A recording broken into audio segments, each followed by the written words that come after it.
July 1975. At the Shun family's small Western-style house, Fang Huiying, still graceful despite the years, stood by the coffee table and handed her husband, Shen Jianzhong, a divorce request she had written earlier. "If you agree to the divorce, I'll persuade Mr. Gu to step in. Then the Shen family will only be sent down for reform work, not imprisoned." The Shen family had once been a well-known charitable business family in the capital. When the government introduced the public-private partnership policy, the elder Mr. Shun handed over the company and most of their property. The family was labeled as red capitalists, which meant everyone still had jobs and could receive fixed interest payments for 20 years. But a few days ago, someone anonymously reported the Shin family, accusing them of having ties overseas and transferring assets abroad. If proven true, the punishment could be severe. At best, they would be sent away for labor reform. At worst, they could face prison. Although the accusations were false, the Shin family did have distant relatives living overseas. At that time, anything related to foreign connections was extremely sensitive, and the authorities would rather punish by mistake than let anyone go free. The Shin family was in serious danger. The Gu family, however, was a powerful military and political family. Years ago, Fang Huiying had once saved the life of the highly respected Mr. Gu. If he spoke up for them, the Shin family's punishment could be reduced. Seeing that Shin Jianzhong remained silent, Fang Huiying pushed the divorce papers closer. "Jianzhong, this isn't the time to be stubborn." Before she could finish, Shin Jianzhong snatched the papers from her hand and tore them to pieces. Then he slapped her hard across the face. "Be quiet. Don't think I don't know you're the one who reported us. You've been too close to Gu Yunchang for 3 years. Did you think I wouldn't notice? You two are shameless." Still furious, he struck her twice more. "You want to leave me and marry into the Gu family for a better life? Never. If the Gu family weren't so powerful, he would have already gone after them in anger." The shouting reached Shin Siyue's ears, making her look up suddenly. Her long bangs covered her eyes, but she could still see her mother's swollen face and her father's furious expression. The familiar scene and words told her one thing: she had been reborn. Reborn on the very day her family was reported, and her mother tried to save them by demanding a divorce. Shin Siyue quickly raised her hand to touch her chest. Feeling the thunderwood pendant close to her skin, she finally felt a bit calmer. Fang Huiying's ears were ringing, and her cheeks burned with pain. She knew Shen Jianzhong was furious, and any explanation would be useless. She had to strike where it mattered most. "I can agree not to divorce, and we can all go to prison together. But if that happens, the Shun family might have no future." Shen Jianzhong's brow twitched. He remembered that more than 10 years ago, businessmen with overseas ties rarely survived after being imprisoned. Though times had changed, what if he met someone inside who hated people like him? Fang Huiying noticed every change in his expression. Seeing his hesitation, she quietly breathed a sigh of relief. She turned to her 2 sons, Baiyan Baixian. Just as she was about to ask them to persuade their father, her eldest daughter interrupted. Shin Xin suddenly knelt before Shin Jianzhong. "Dad, even though Mom shouldn't have brought up divorce when the family is in trouble, only the Gu family can save us now. Please agree." Shun Baiyan and Shin Baixian, not wanting to go to prison, quickly joined in. "Dad, think about your unborn grandchild. Just agree to the divorce." "Yeah, Dad, being sent away is just hardship, but prison is dangerous. Pride isn't worth your life." Just like in her past life, under the pressure of his 2 sons and 1 daughter, Shin Jianzhong reluctantly agreed to the divorce. Shin Siyue stayed silent the whole time. In the Shun family, she was only meant to work, not to speak. Once the divorce matter was settled, Fang Huiying finally relaxed. After briefly treating the wounds on her face, she rewrote the divorce papers. She also mentioned wanting to take 1 daughter with her to the Gu family.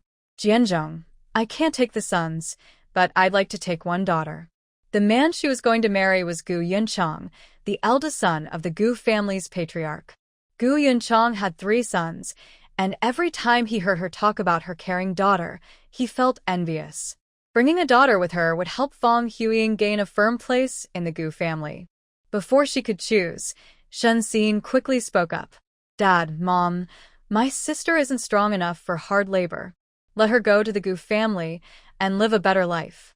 In her past life, she thought following her mother into remarriage would bring her wealth and comfort. But instead, her days were full of suffering, and in the end, she met a tragic fate in prison. In this life, she would follow her father and brothers to the countryside, taking away the bright future that should have belonged to her younger sister. A loving husband, doting family, endless wealth, she wanted them all. Shen Siyue was thinking about how to escape the fate of being drained after being sent away. When she heard Shen Xin's words, she immediately realized that her sister had also been reborn. What a perfect coincidence. She didn't want her elder sister to know that she, too, had been reborn.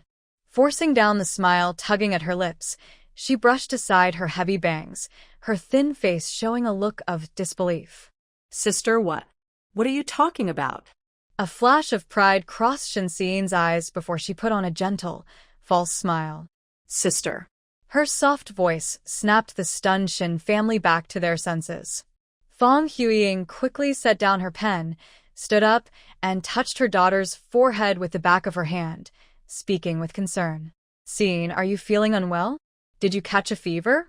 Shun Jianzhong scolded her with worry. Even if you're not feeling well, you can't talk nonsense. Who would give up a good life to live a hard one? The pampered elder daughter should enjoy comfort, while the hard-working younger one should go to the countryside. That was the most reasonable arrangement. If everyone sent away was weak and unskilled, how could they survive? Shun Baiyan and Shun Baixian also tried to persuade Shen Xin not to be foolish. They wanted to live comfortably with the Gu family too, but hadn't had the chance. Shen Siyue looked at her family, who only cared about her sister, and felt nothing but calm acceptance. She lowered her head and said softly, Sister, Mom and Dad are right. I'm used to hard work, so it's better for me to go. You should go to the Gu family and enjoy life. She had just used a bit of reverse psychology when Shen Xin immediately objected loudly. No. Life in the countryside is too hard. You're too weak to last even a few days. I may not like you, but I can't just watch you suffer. Then she hugged Fong Huiying, crying quietly but with determination. Mom, I don't want to be apart from you either, but I'm smarter and more likable than my sister. Life there may be tough, but I'll manage better than she would. Please let me go. It was exactly because her elder daughter was clever and sweet-tongued that Fong Huiying wanted to take her to the Gu family. The younger one was dull and uninteresting, always making people uncomfortable. She didn't want that. Xin, don't be foolish. If you go to the countryside, your whole life will be buried there. Shen Xin secretly rolled her eyes. In her previous life, not long after being sent to the countryside, her younger sister married Chen Weidong, the eldest son of the production team leader, and was treated with great affection. The following year, the Shen family was cleared of all charges and returned to the capital. Her father and brothers spoiled the sister who had suffered with them. Later, when the country opened up, Chen Weidong started a company and made a fortune, giving her sister a comfortable life. Life in the countryside had been hard, but only for a short time. Marrying into the Gu family, however, meant a lifetime of hardship. Even a fool would know which to choose. Thinking of this, Shen Xin let go of her mother's hand, her attitude firm. Mom, I won't go to the Gu family with you. Take my sister instead. Fong Huiying looked at her eldest daughter as if she had lost her mind and grabbed her wrist tightly. You must come with me. Shen Xin pulled her hand free and stepped back. If you don't want to take my sister to the Gu family, then go yourself. I'll take care of her. She knew, however, that her mother would definitely take one daughter to please Gu Yunchang. Fong Huiying was so angry that her temples throbbed. She wished she could knock Shen Xin out and drag her away. Seeing that her mother still refused to give up, Shen Xin quickly moved to stand beside her father. Dad, when it comes to being sent down, the work itself isn't the hardest part. The real challenge is getting along with the production team, who dislike people from wealthy families. I'm clever and good with words, more useful than my sister. After hearing this, Shun Jianzhong thought taking both daughters might not be a bad idea. One could work hard, and the other could keep the team in good spirits. Fang Huiying, since our daughter doesn't want to go with you. Before he could finish, Fang Huiying pulled her younger daughter to her side. Yaya will come with me. Having one daughter was better than none. Shun Jianzhong, unwilling to lose his strongest helper, looked sternly at his younger daughter. Yaya, tell me yourself, do you want to go with me or your mother? Shun Siue shrank back, looking timidly at her father. Before she could answer, Shen Xin, afraid her sister would give in to pressure, quickly spoke up. Dad, my sister's health isn't good. She needs her medicine regularly. If she goes to the countryside, she'll fall ill often, and her work will fall on us. Her words reminded Shin Jianzhong his younger daughter had been born prematurely and had always been weak. Half of the family's savings had already been spent on her medicine. After more than 10 years of careful care, she was still weak and had to rely on medicine to stay healthy. If she were sent away, she would truly become a burden to him. Thinking of this, Shun Jianzhong quickly took back what he had just said. Dea, your health isn't good. Go with your mother and live a better life. Shin Siue nodded obediently. Looking at her excited older sister, the heavy bangs hid the mockery in her eyes. She really wanted to see how her lazy and selfish father and brothers and her talkative but idle older sister would manage their lives after being sent away without her to rely on. Fang Huiying soon finished writing the divorce application. When Shun Jianzhong signed it, he asked, "Are you sure you can persuade Mr. Gu to speak up for the Shin family?" He was afraid that once this woman divorced him, she would no longer care about the Shun family's fate. Fang Huiying handed him the pen. The Gu family has a good reputation. If I act too cold-hearted, they won't accept me. And no matter what, I don't want anything bad to happen to our children. She simply didn't like her younger daughter, who had once nearly caused her great harm. But she truly cared for her two sons and her eldest daughter. Believing her words, Shen Jianzhong signed the divorce papers. Then Fang Huiying wrote another document, not about property, but about Shen Siyue's custody. After finishing, she didn't hand it to Shen Jianzhong right away. Instead, she looked at Shen Xin. "Emin, are you sure you want to go to the countryside?" She still hoped her eldest daughter would change her mind and go with her to the Gu family. But Shun Jianzhong didn't give Shen Xin a chance to reconsider. He quickly grabbed the agreement and signed it. He looked coldly at Fang Huiying and urged, "Go tidy yourself up, bring your documents, and come with me to the civil affairs office." The sooner they divorced, the sooner the Gu family could step in to help the Shin family. If they waited until after the punishment was decided, it would be much harder to fix things. Seeing that her eldest daughter had no intention of changing her mind, Fang Huiying stopped wasting time. "All right, I'll get ready right now." She put away the divorce papers, then turned to her younger daughter. "Dea, pack your things. When I get back from the civil affairs office, we'll leave." Hearing this, Shun Jianzhong turned to his eldest son. "Bai Yan, once Yeye finishes packing, check her luggage carefully. She can only take her personal belongings. Everything else stays in the Shun house. Dad, don't worry. I won't let my little sister take anything from the Shun family." Shin Siue was just wondering how to bring up the topic of cutting family ties. After hearing her father and brother talk, she lowered her head sadly and tugged at her mother's sleeve. "Mom, the Gu family probably doesn't want us to stay in touch with the Shin family anymore. Should Dad write a letter to end our family ties?"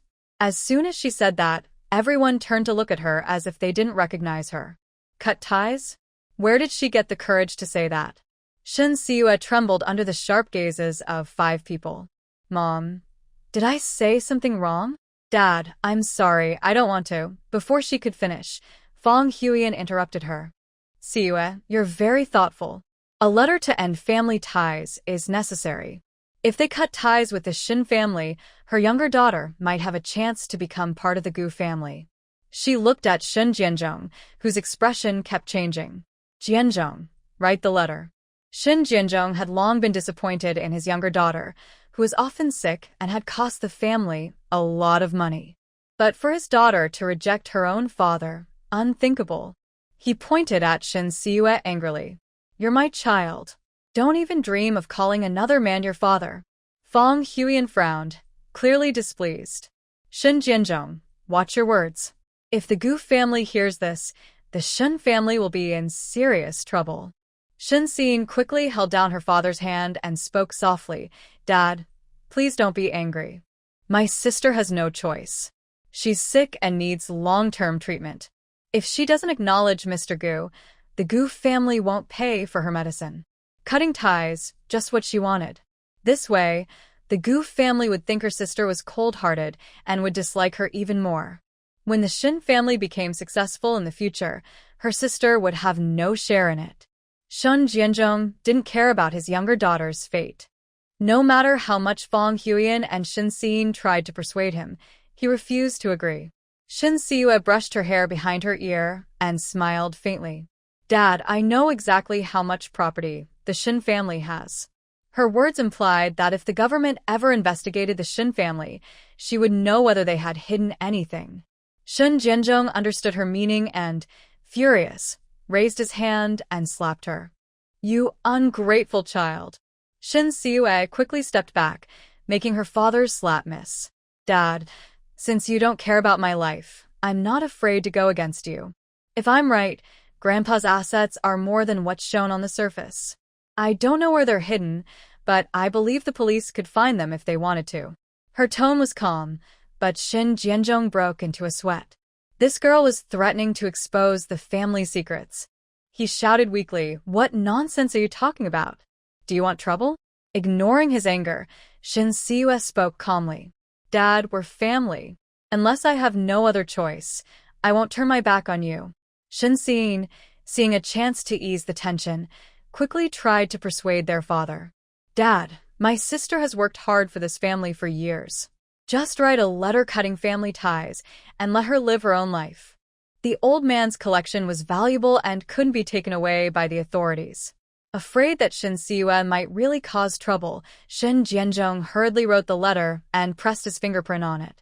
Shin Siyue carefully put the letter away. Thank you, Dad. I'll go pack my things now. With that, she went back to her room on the first floor and locked the door. Shin Siyue's room used to be a servant's room, tucked in a corner on the first floor. It was small and stuffy. Shun Baiyan wanted to follow her to make sure she didn't take anything from the house, but he didn't want the trouble, so he gave up. He decided to check her luggage later when she came out. Thinking of this, he told his wife, Stay in the living room. When my sister finishes packing, call me. Then he yawned and went upstairs to rest. Because the Shin family had been reported, everyone's work was suspended while they waited for the investigation results. Shun Baixian followed his older brother upstairs. Shun Xin looked at her mother's swollen face and said, Mom, I'll boil an egg to help reduce the swelling. She didn't want to make things worse with her mother. She might need the Gu family's help someday. Fang Huiying, still angry at her eldest daughter, ignored her and went upstairs to get the documents needed for the divorce. Shun Jianzhong also went upstairs to prepare his papers. The living room fell silent. Listening carefully at the door, Shin Siyue made sure the room was quiet before sitting down by her bed. She took off the peachwood pendant hanging around her neck. The dark red charm was carved with intricate symbols, its surface smooth and glossy from years of wear. She opened the drawer of her bedside table and took out a brooch. The sharp tip pricked her finger, and a drop of blood fell onto the charm. The blood spread along the carved lines and was absorbed. When the symbols were completely covered, the charm glowed softly with a pink light and disappeared into her palm. In the next moment, Shin Siyue vanished from where she stood. She reappeared in front of a bamboo house with an ancient, elegant style. Above the door hung a plaque with 3 characters, Peach Blossom Land. Under the eaves hung a small hollow, round token. The symbols on it were exactly the same as those on the lightning-struck peachwood pendant. In front of the house was a deep pool formed by a stream, surrounded by endless blooming peach trees and fertile fields. The pink and green colors blended beautifully, creating a breathtaking view. Looking at the familiar scenery, Shin Siyue recalled the description of Peach Blossom Land that had once appeared in her mind. Her lips trembled as she whispered, This isn't an illusion before death. It's real. The lightning-struck peachwood pendant holds a vast space and the great opportunity the old man spoke of as rebirth. Since childhood, Shinseue had been weak and often ill, spending most of her time in the hospital under her grandfather's care. Once, when her condition became critical, the doctor told the family to prepare for the worst. Her grandfather tried everything but failed, so he turned to temples for protective charms and fortune-tellers for help. He eventually traded a family heirloom with a half-blind old man for the lightning-struck peachwood pendant. The old man said the charm would not only save Shinseu's life, but also bring her a great destiny. Everyone in the Shun family thought her grandfather had been deceived. They scolded him for being foolish and demanded he retrieve the heirloom. But he refused, because after his granddaughter began wearing the pendant, her health slowly improved. Until the day he passed away, Shinseu never had to return to the hospital. The secret of the pendant was something she only discovered before her death. When the car accident happened, her blood stained the pendant. In her fading consciousness, she entered the space within it. The beautiful scenery of the Peach Blossom Land felt too unreal, and for a long time, she thought it was just an illusion before death. Then, the introduction of Peach Blossom Land appeared again in her mind. She hadn't finished reading before losing consciousness from her severe injuries. When she woke again, she had been reborn. This time, Shinseu carefully read the introduction to the Peach Blossom Land. It was a vast farmland space that could change its layout according to the owner's wishes. The stream inside was a spiritual spring. Drinking its water could strengthen the body, heal minor illnesses, and remove mild toxins.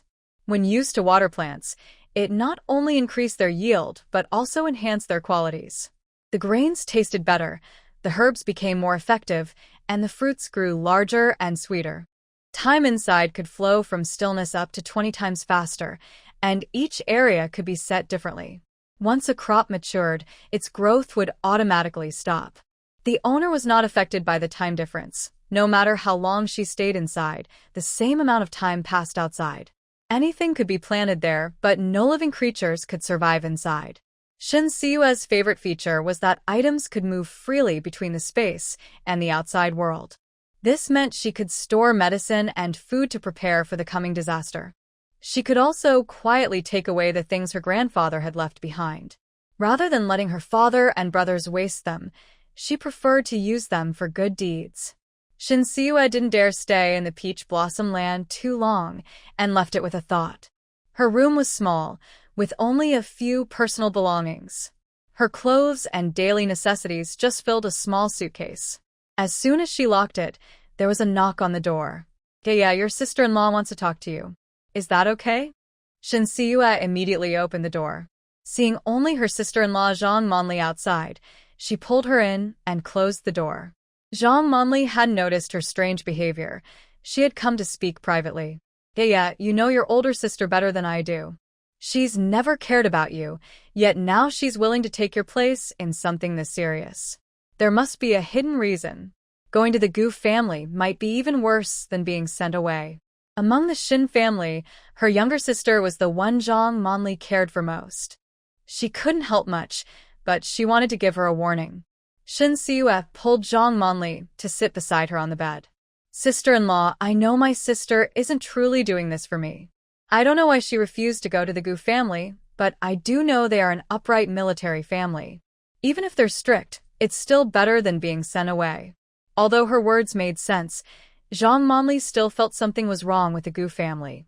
Otherwise, why would Shinsen refuse to go to the Gu family? Yeah, you always like to think the best of people and treat everyone kindly. But people's hearts are hard to read. When you go to the Gu family, you must be careful. Don't take advantage of others, but don't let yourself suffer either. After saying that, she took some change from her pocket and put it into Shinseu's hand. I don't have much ability, but this is a small token from me. Zhang Monli was an ordinary textile factory worker, earning 35 yuan a month. Before marriage, she gave all her wages to her parents. After marriage, her wages were used for the Shun family's daily expenses.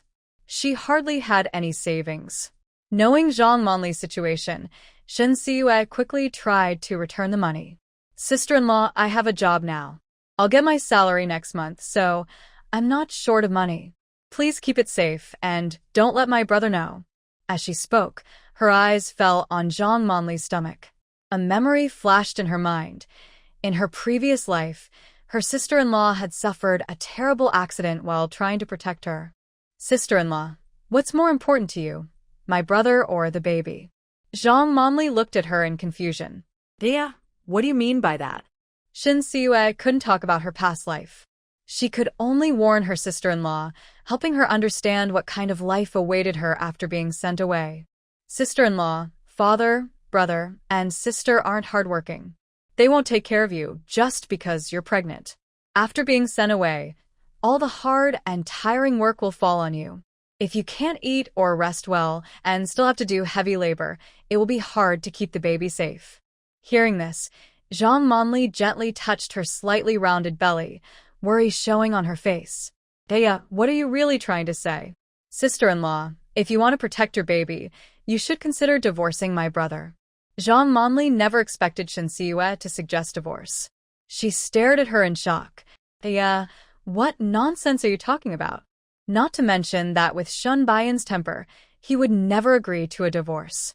Even if he did, she couldn't divorce him right when the Shin family was about to be sent away.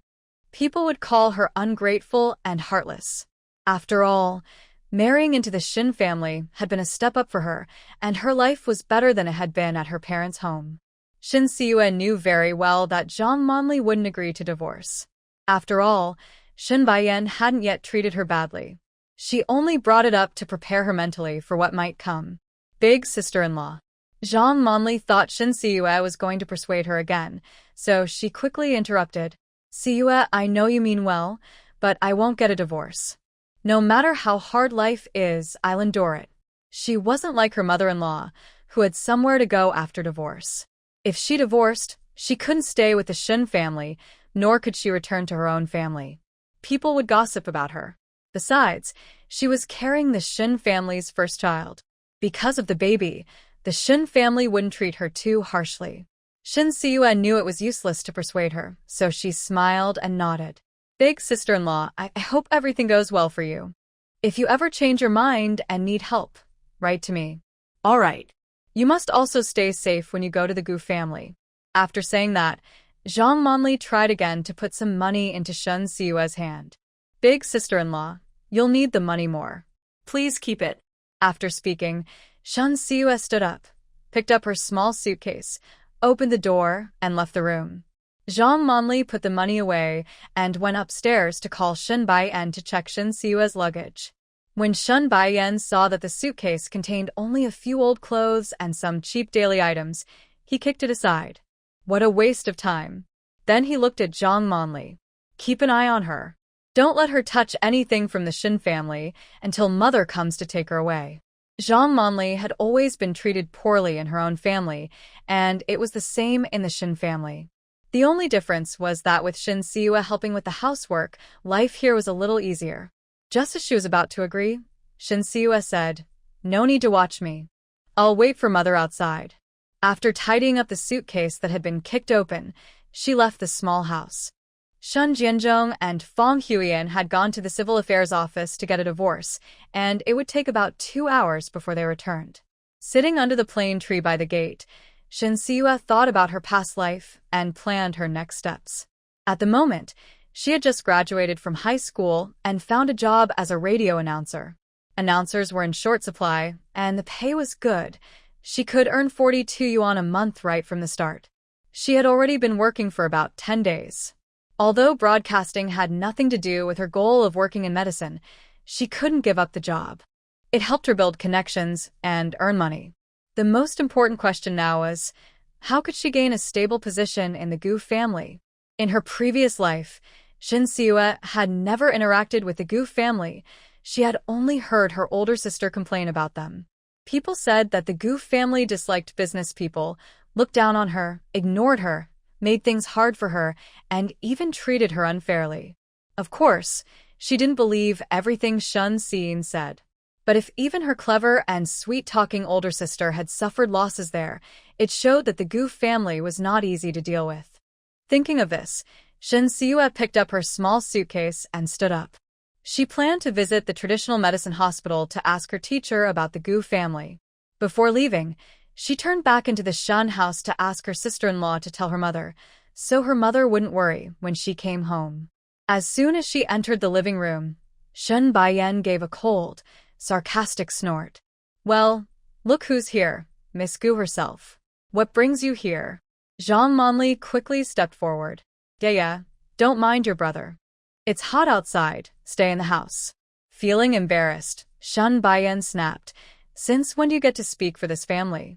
Zhang Monli's smile froze, and she looked uneasy. Seeing how her brother only acted tough at home, Shin Siwa said something sharp but true. "Brother, if you want a divorce, just say worse things and drive your wife away before you're sent down.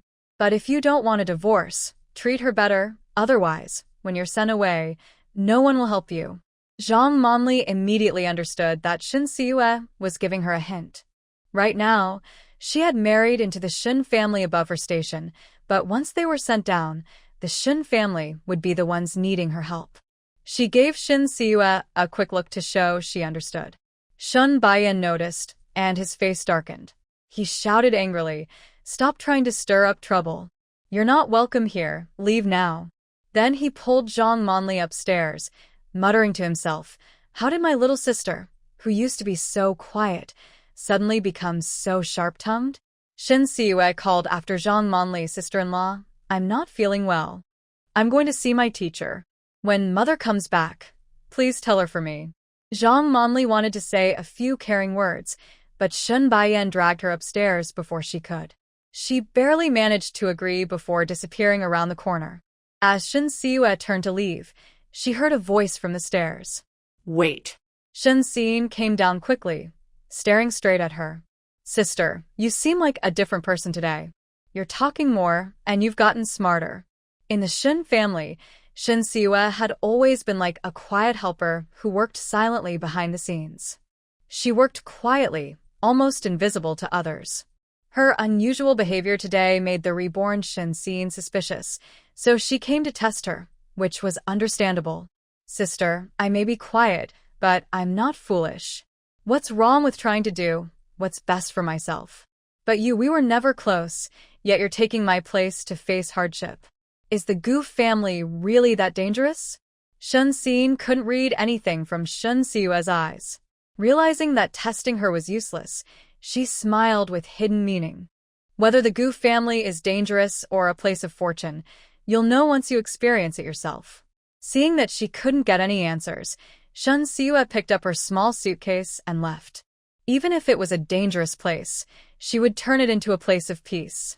She walked to the bus stop and took a bus to the largest traditional medicine hospital in the capital. 5 stops, 6 cents. Shin Siwa was a regular there. The doctors and nurses all knew her and greeted her warmly. "Yeah, here to see your teacher again? Dr. Meng is in the clinic on the 3rd floor. You can go straight up." "Why are you carrying a suitcase? Are you feeling unwell and planning to stay in the hospital?" The news about the Shin family being investigated hadn't spread yet, and Shin Siwa had no intention of mentioning it. Meeting the head nurse's concerned gaze, she gently shook her head. "Sister Lu, I'm fine. I just need to see my teacher about something." "That's good. Go ahead then." Carrying her small suitcase, Shin Siwa went up to the 3rd floor. By the time she reached the corner halfway up, she was already out of breath, her face pale as paper. A deep male voice came from behind, unfamiliar, yet somehow familiar. "Need some help?" Before she could respond, a tall figure cast a shadow over her. A strong, slender hand reached toward her suitcase. "Let me carry it for you. Which floor are you going to?" A man's image flashed through Shin Siwa's mind, and her heart tightened. She held her breath and gripped the suitcase handle tightly. Slowly, she turned around and looked up. The familiar face before her made her pupils shrink. Shin Siwa had known she would meet Pei Qingyu, but she hadn't expected it to happen so soon. For a moment, she froze, unsure how to react. Pei Qingyu looked at the thin, frightened girl and quickly tried to explain. "Don't be afraid, I'm a soldier, not a bad person." Shin Siue came back to her senses and lowered her head to hide her nervousness. After all, he was someone she had once cared about in her past life. Meeting him again so suddenly, how could she not feel flustered? She handed him the small suitcase. Thank you. Third floor. Her soft voice trembled slightly, like a frightened fawn, making one feel protective of her. Pei Qingyu had never seen such a delicate girl before. He carefully took the suitcase from her hands. Afraid of scaring her, he spoke in a gentler tone. Can you walk on your own? Shin Siue nodded and started walking upstairs first. Her body was weak, and she moved slowly. Pei Qingyu followed behind her step by step, showing no impatience. Instead, he admired her quiet strength. By the time they reached the third floor, Shin Siue's back was damp with sweat, and her thin shoulders looked fragile. She caught her breath and thanked him. Thank you, sir. May I know your name? Pei Qingyu placed the suitcase by her feet. It's nothing. No need to thank me. After saying that, he turned and went downstairs. Shin Siue didn't try to stop him. Only after his figure disappeared did she pick up her suitcase and go to find her teacher. There would be plenty of chances to meet again. There was no need to rush. As soon as she stepped out of the stairwell, she saw her teacher coming out of the consultation room with his assistant, probably heading to check on patients. Her teacher, Meng Xiongda, was a well-known traditional Chinese medicine doctor at the hospital. Shin Siue had been weak and sickly since childhood and had spent much time in the hospital. Meng Xiongda had been her attending doctor. Seeing how pitiful she was and noticing her interest in traditional medicine, he had taught her a little during her treatments. To his surprise, she showed great talent, so he accepted her as a student. When Meng Xiongda turned and saw her pale face, he quickly stepped forward to take the suitcase from her hands. He said to his assistant, "Go check on the patients and record their conditions carefully. Bring me the notes later." "Yes, Dr. Meng." After the assistant left, Meng Xiongda led Shin Siue back to the consultation room and closed the door. He didn't ask about her family or why she had come with luggage. Instead, he immediately took her pulse. Her pulse was weak and sluggish, worse than the last time she had come. "Yeah, did your family mistreat you again? You brought a suitcase. Are you planning to stay in the hospital?" As he spoke, he made a cup of brown sugar water and handed it to Shin Siue. The drink wasn't hot, and Shin Siue finished it in one go. Her pale face slowly regained some color. She didn't answer Meng Xiongda's question. Instead, she reached out to smooth the frown between his brows and gave him a bright smile. "Master, I've missed you so much." In her previous life, after ringing the bell to mark her company's listing in Haicheng, she had planned to return to the capital to celebrate with her master, but she died in a car accident. If her master had learned of her death, he would have been heartbroken. Fortunately, she had been reborn, and everything could start over. This time, she would live well and take care of her master, who had no children of his own, for the rest of his life. Meng Xiongda looked at Shin Siue's tearful eyes and thought she must have suffered terribly in the Shin family. His heart ached for her. "Siue, I'll find a way to help you leave the Shin family." After the old Mr. Shin passed away, he had asked to adopt Shin Siue. But the Shin family refused, wanting to keep her as a servant they could order around. Since she was underage and couldn't make her own decisions, all he could do was help her recover whenever she was overworked or mistreated. Now that the Shin family was in trouble, he could use his help as a bargaining chip to win her freedom. Shin Siue took a letter from her pocket and handed it to Meng Xiongda. "Master, I've already cut ties with the Shin family." Meng Xiongda was doubtful and immediately took the letter to read carefully. After confirming that the signature was indeed Shin Jianzhong's handwriting, he asked in surprise, "Siue, how did you get this?" Shan Jianzhong was so selfish. How could he have written such a letter when the family was in crisis? Before Shin Siue could answer, Meng Xiongda suddenly stood up. "Siue, I'll take you back to the Shun house to get your household registration book. Before the investigation ends, we'll transfer your registration to the Meng family." It didn't matter how the letter came to be, as long as it was real. Once she was registered under the Meng family, she would be free from the Shin family and safe from any trouble. Shin Siue quickly grabbed his arm to stop him. Master, my parents are getting divorced. My registration will temporarily be moved to my mother's family, and in a few days, it will be transferred to the Gu family. The information was too much and too unexpected for Meng Xiangda to process all at once. Siyue, what are you talking about? Shin Siyue briefly explained that her parents were divorcing and that she would follow her mother after she remarried. Master, I came to ask you about the Gu family. Although Meng Xiangda worked at the traditional Chinese medicine hospital, his excellent skills often led the military hospital to invite him to treat difficult cases and help important people recover. Old Mr. Gu was one of them. He had fought real battles, earned countless military honors, and suffered many injuries. As he grew older, his health declined. Meng Xiangda visited him every week for acupuncture and herbal treatments to help him recover, so he knew the Gu family quite well. Yeah, the Shin family is a business family, while the Gu family is from the military and government circle. Joining the Gu family might not be the best choice for you. How about registering under the Meng family instead? Hearing this, Shin Siyue realized that the Gu family must be difficult to deal with. She did want to share a household registration with her master, but her mother would never agree. Master, my mother won't allow me to move to the Meng family.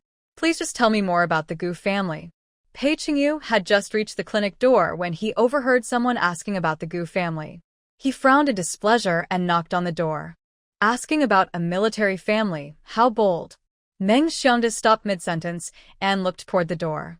The clinic is occupied. Please wait your turn. The knock sounded heavier this time. Thinking it was an emergency patient, Shen Siyue quickly said, Master, you should see the patient first. We can talk later. She stood up, picked up her small case, and left.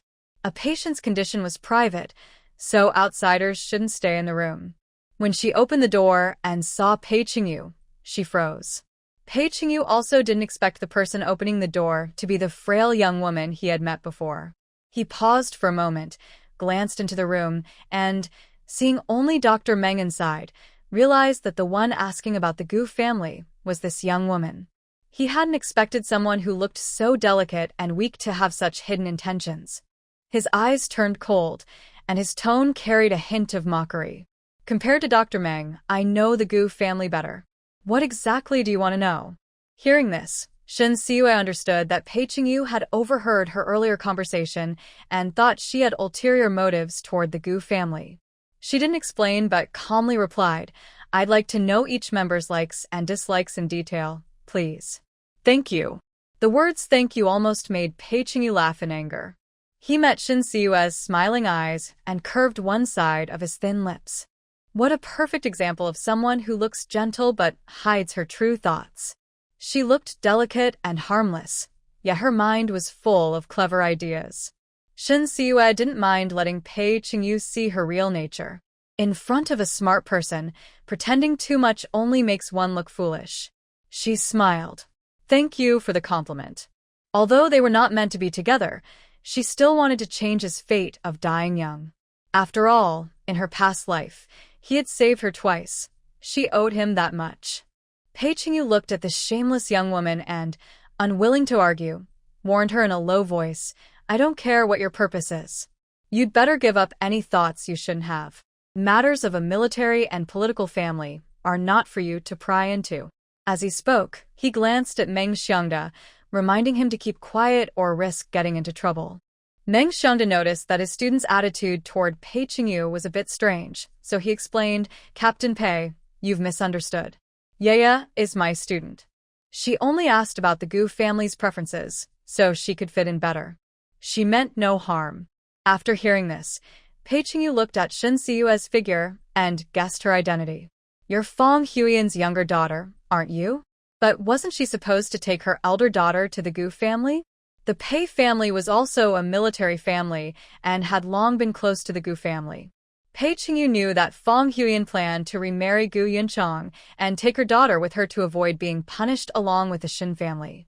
He thought it was absurd, but since it was the Gu family's private matter, he said nothing. Shin Siyue didn't answer his question. She walked to the chair by the examination table and sat down. Captain Pei, come in and talk. Pei Qingyu had come to see Meng Xiangda anyway, so he entered the consultation room. Once he sat down, Shin Siue spoke honestly. My sister is beautiful, sweet, and clever. My mother originally wanted to take her to the Gu family, but she refused. She said I was weak and often ill, and that I wouldn't survive the hardships of being sent away. So, she let me go to the Gu family to live a better life. She spoke only the truth, without adding her own opinion. Smart people could tell what was real and what wasn't. Everything Pei Qingyu knew about the Shin family came from Gu Jinji's chatter over the past 2 days. The Shin family had been merchants for generations, wealthy and well-known in the capital for their charity work, though their family line was small. When the country introduced the Public-Private Partnership Reform Plan, Old Master Shin wisely handed over his business and assets to the state, becoming a red capitalist. Not only did he avoid the political movements that terrified other capitalists, but he also received a generous fixed annual interest. Shin Siue had been weak since birth and spent most of her life in the hospital. Although the Shin family was wealthy, her parents ignored her and only cared for their son and eldest daughter. The 5-member family treated her like a servant. If Old Master Shen hadn't protected her while he was alive and arranged a future for her before his death, she might not have survived until now. All of this was discovered by Gu Jinji. That was why he strongly opposed his uncle, Gu Yunchang, marrying Fang Huiying. A married woman who neglected her own daughter's well-being and used the excuse of saving Old Master Gu to force a marriage clearly showed her true character. But Gu Yunchang, grateful that she had once saved his father and pitying her for suffering mistreatment in her previous marriage, agreed to marry her. Since he had no daughter of his own, he even allowed her to bring her daughter with her. Gu Jinji couldn't interfere with his uncle's marriage, but he often complained to Pei Qingyu. My uncle must be out of his mind. He's actually marrying a recently divorced capitalist. Isn't he afraid of gossip? And that Shen Xin, pretty on the outside but selfish and calculating. She's definitely trouble. The Shen family was suddenly reported anonymously. It's too suspicious. I even suspect that mother and daughter did it themselves to climb higher, but there's no proof. When Pei Qingyu heard this, he had the same thought as Gu Jinji. But to the state, as long as the report was true, the identity of the informant didn't matter. Still, why did Shin Xin refuse to go to the Gu family after everything was settled? Pei Qingyu couldn't figure it out.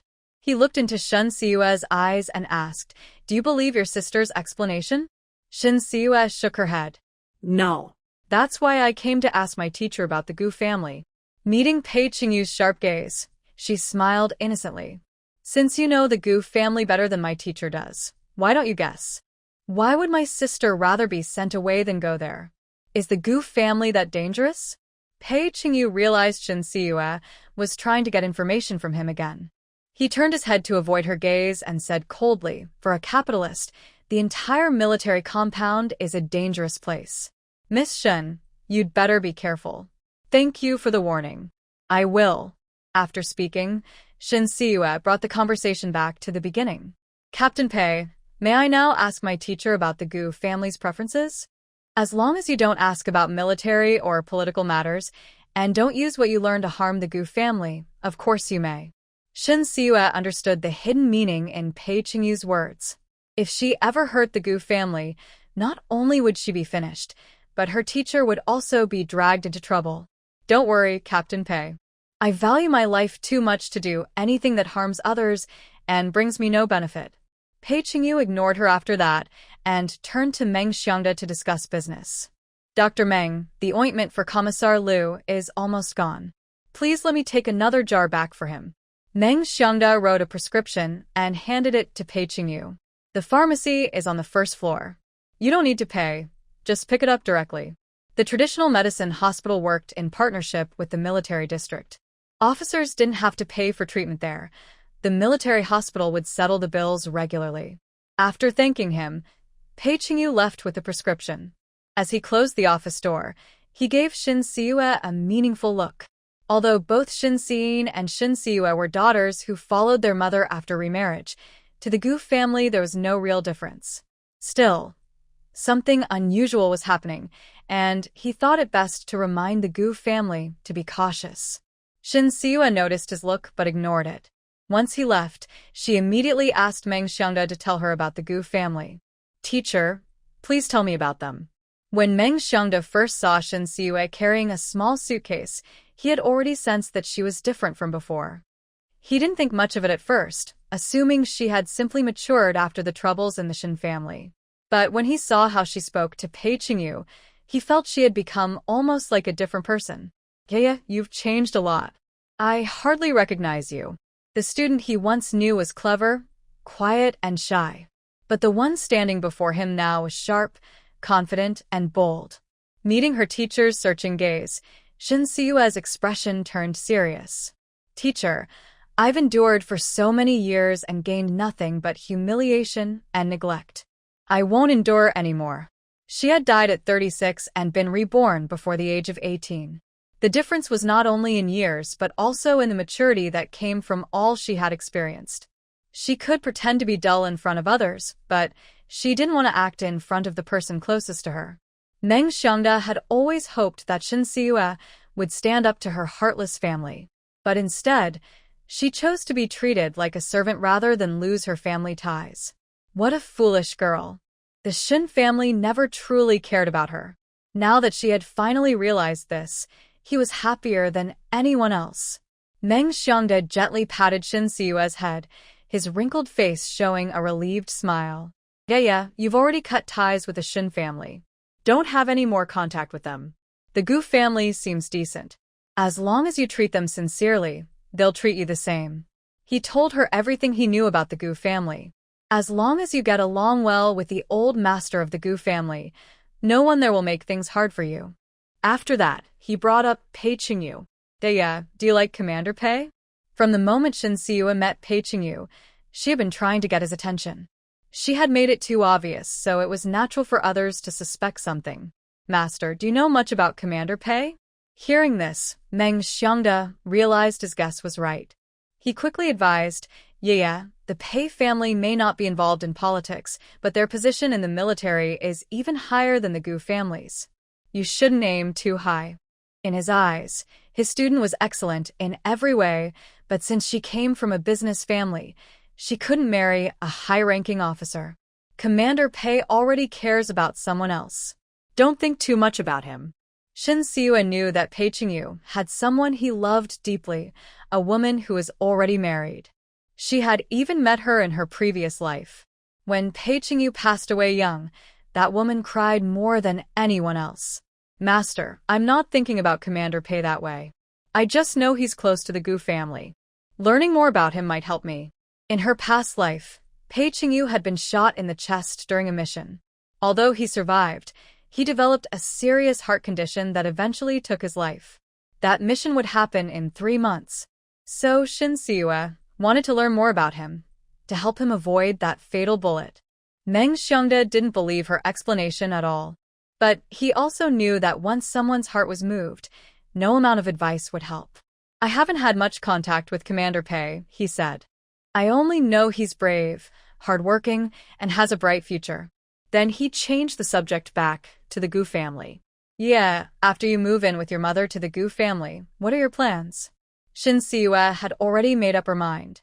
"I'll keep working as a broadcaster for now. The pay is good, and when I'm not busy, I'll come to you to learn medicine and gain some clinical experience.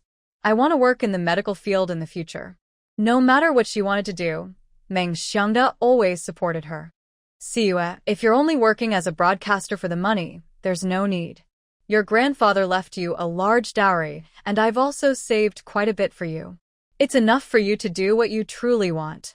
Before Mr. Shin passed away, he knew his son and daughter-in-law wouldn't treat their granddaughter well, so he secretly gave Meng Xiangda some money.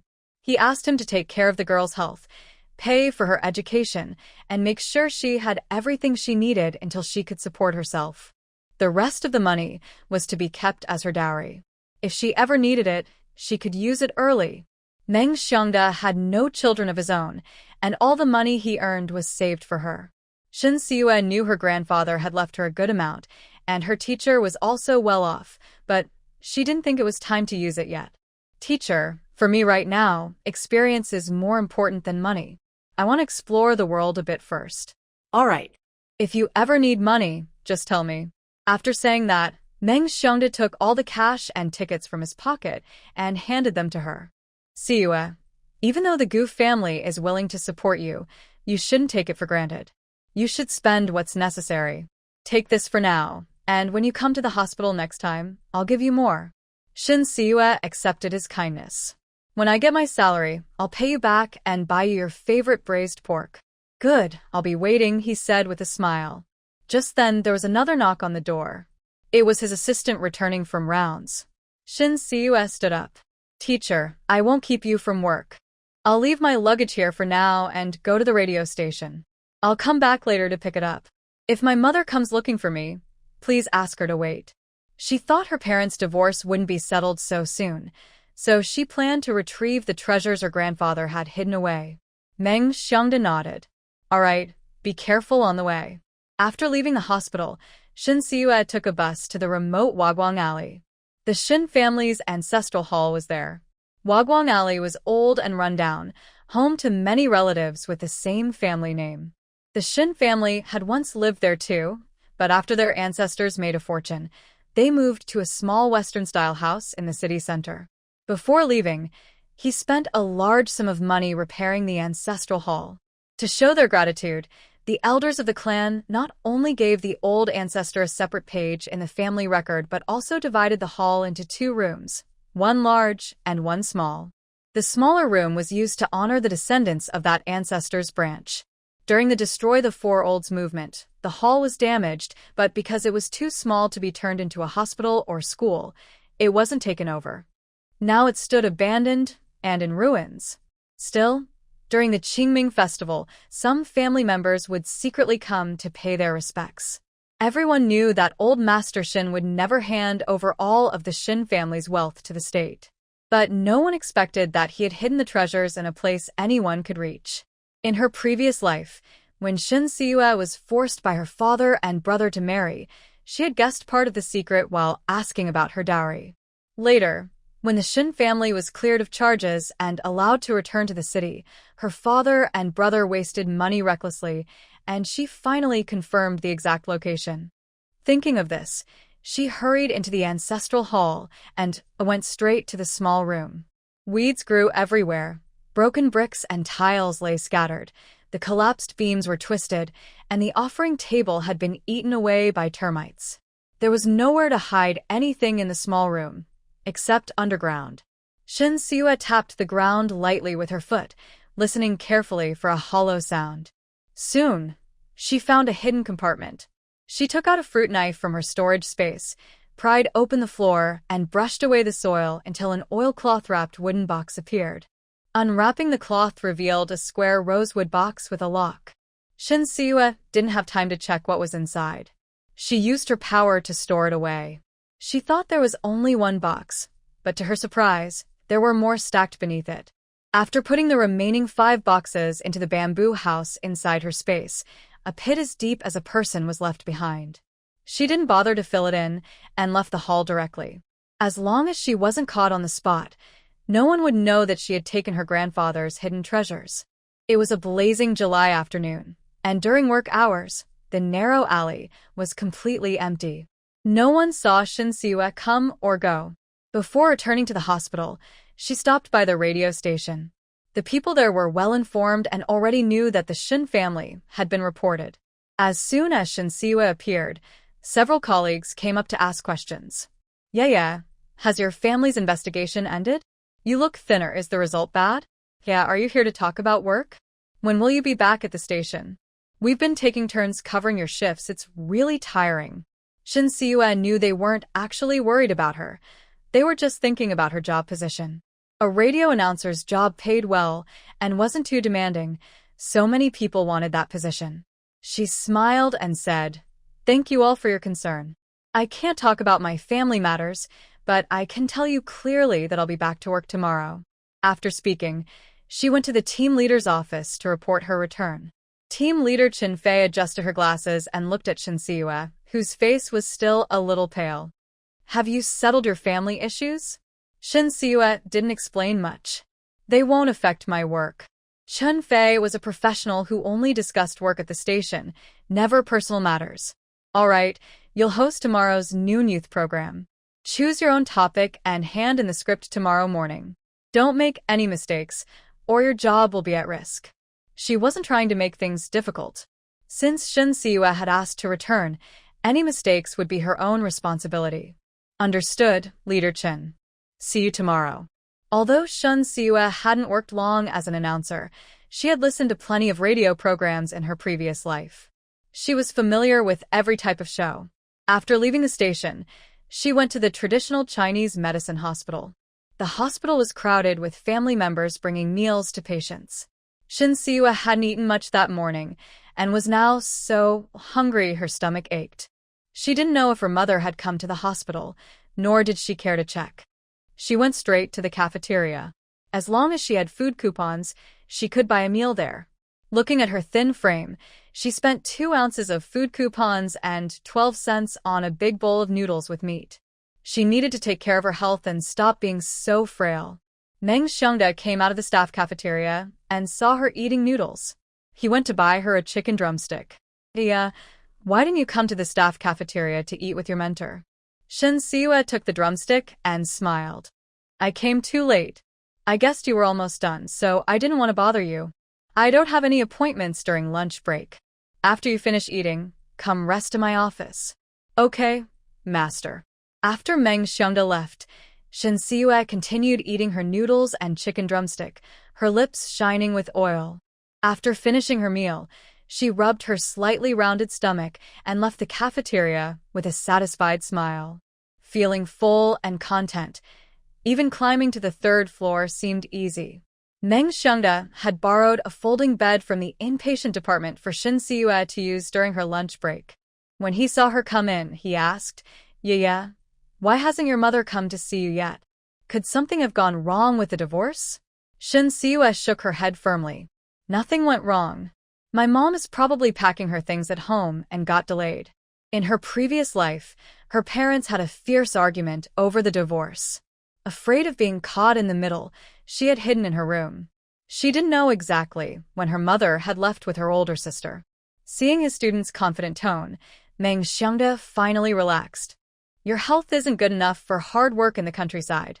Stay in the capital. Even if the Gu family doesn't take care of you, I will. Shin Siwa held his arm playfully. Master, you're the best. From now on, you're my only family. Just as she finished speaking, the clinic door was pushed open by Fong Huiying. She looked at Shin Siwa with displeasure. Your mother is still alive.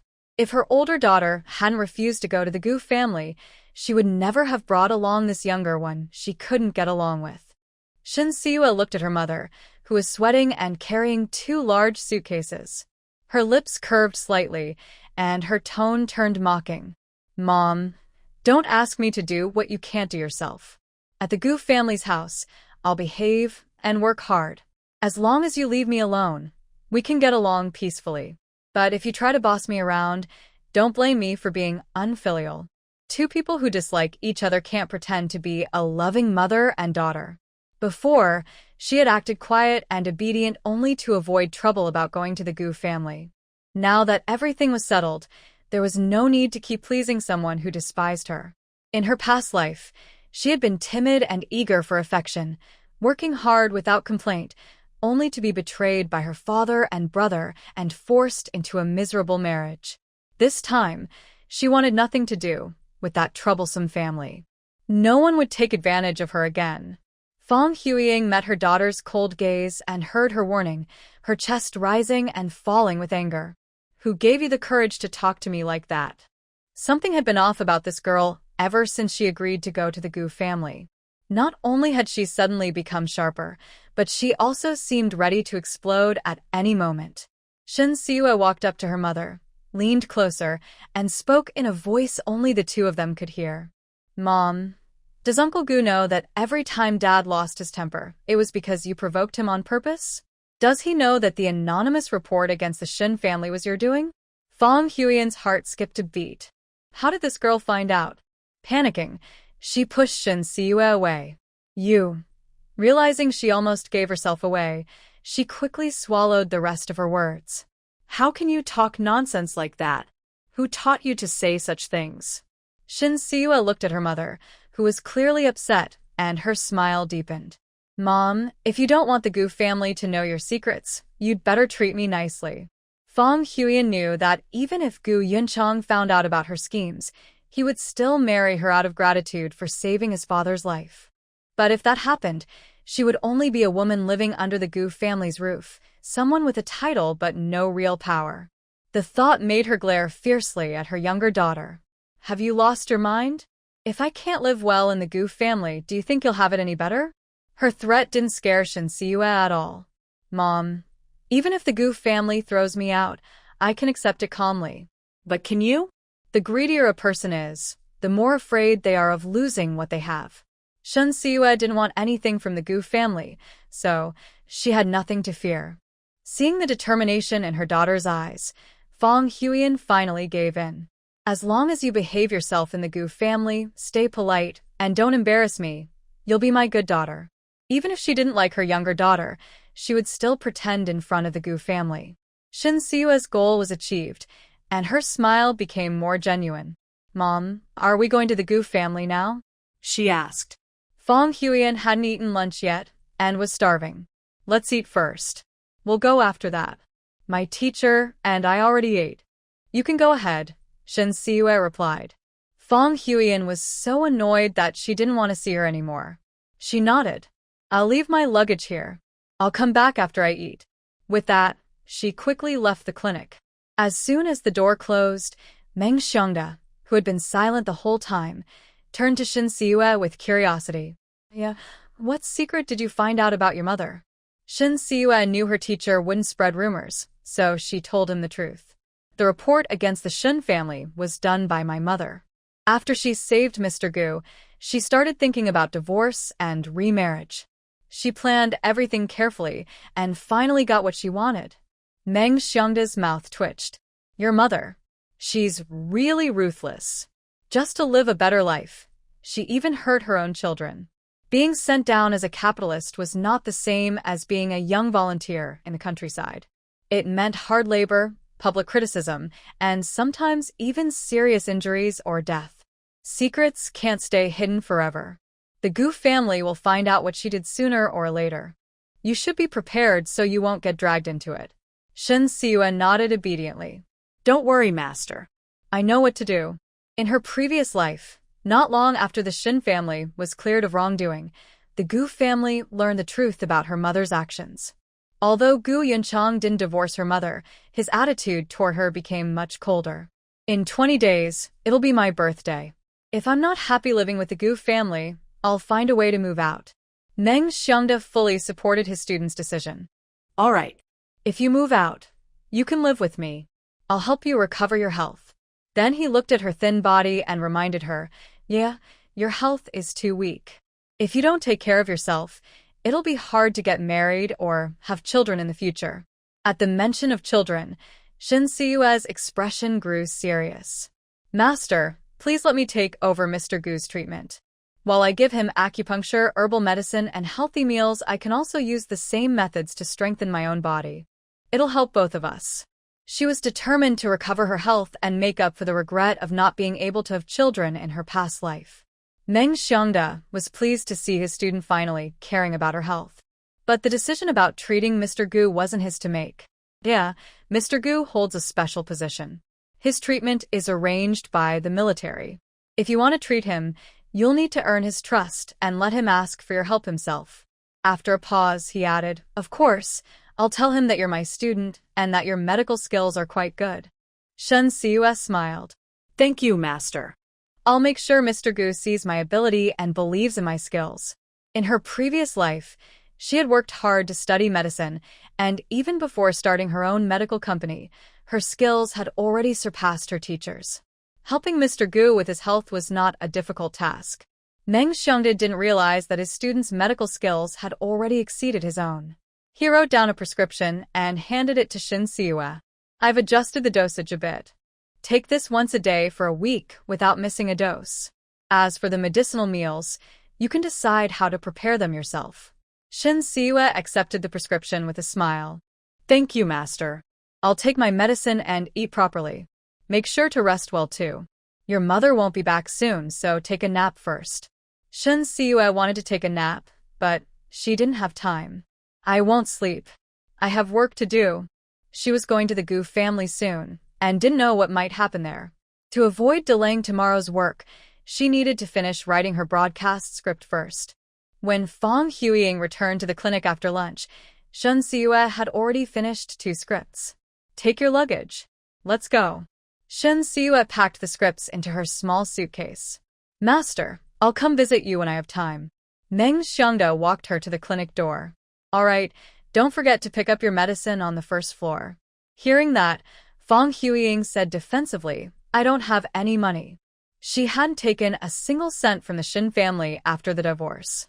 Although she still had some savings, she planned to use them to buy gifts for the Gu family. Meng Xiangda snorted. You talk as if you've ever spent money on Siue. After his sarcastic remark, he turned to Shin Siue. Don't let yourself be mistreated. If you're unhappy at the Gu family, come to me. I'll take care of you. All right, goodbye, master. Watching the close bond between teacher and student, Fong Huiying felt annoyed. She grabbed 2 large suitcases and left the clinic. Shin Siue picked up her small suitcase and followed. Although going downstairs was easier than climbing up, she was still out of breath by the time she reached the last step. Fong Huiying looked at her younger daughter resting and frowned. You do so much work at home, but I've never seen you this tired. She clearly meant that Siue was pretending to be weak. Too tired to argue, Shin Siue handed her the small suitcase. Mom, if you don't want us to arrive at the Gu family's house after dark, please help me carry this. Fong Huiying looked at her younger daughter, who acted as if everything was perfectly normal, and felt angry again. Shin Siue, you don't shout. People will laugh at us. After saying that, Shin Siue put down her small suitcase and went to the pharmacy to get medicine. Fong Huiying, furious at her daughter's defiance, kicked the suitcase away. Hearing the noise, Shin Siue turned to look at her mother, her eyes cold. Mom, if you don't want to act like a kind mother and would rather let the Gu family know you mistreat your daughter, I can make that happen. Fong Huiying was startled by her daughter's look, her heart pounding fast. She turned her eyes away and said softly, Go get the medicine. I'll carry your luggage. Hearing that, Shin Siue nodded with satisfaction and walked toward the pharmacy. Fong Huiying let out a long sigh, picked up the suitcase she had kicked away, and, struggling with both her own and her daughter's luggage, walked toward the hospital exit. After getting the medicine, Shin Siue slowly followed behind her. Even after they got on the bus heading to the city center, she didn't take back her suitcase. She had suffered enough in the Shin family for more than 10 years. It was time for her to enjoy some peace. 20 minutes later, the bus stopped at a famous department store in the capital.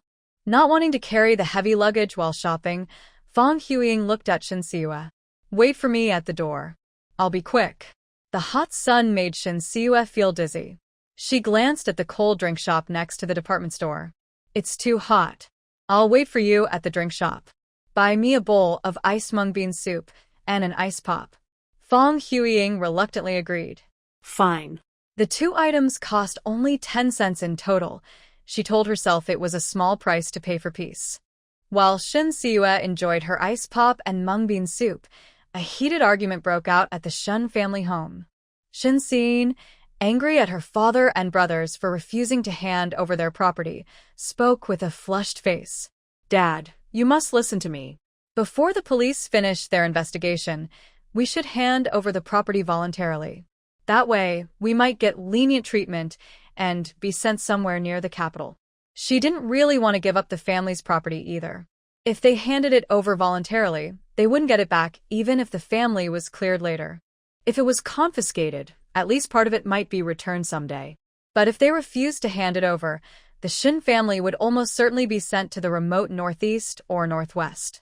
This way, she would not only suffer more, but also miss the chance to meet her former brother-in-law, Chen Weidong. Shen Baiyan looked at his foolish sister and replied impatiently, with the Gu family speaking for us, we won't be sent to a terrible place. Instead of handing over our property, we should sell it. As long as we have money and coupons, we can still live well. Shun Baixian nodded in agreement. Big Brother is right. Before the investigation ends, we should quickly deal with the valuable things at home. Without money, we can't do anything. Shun Jianzhong shared the same thought as his two sons. Yining, where we're sent depends on the Gu family's influence. Instead of giving our property to the government for nothing, we should exchange it for some money and coupons to use later. He believed that people in the countryside were simple and had little money, so they could be easily persuaded. As long as they had enough money and coupons, life after being sent away wouldn't be too hard. Shen Xiyin also wanted to take more money with her. But she knew the Gu family would only make sure the Shin family didn't go to prison. They wouldn't interfere with the relocation. So, if she wanted to meet Shin Weidong again, she had to make sure the Shun family handed over their property, just like before.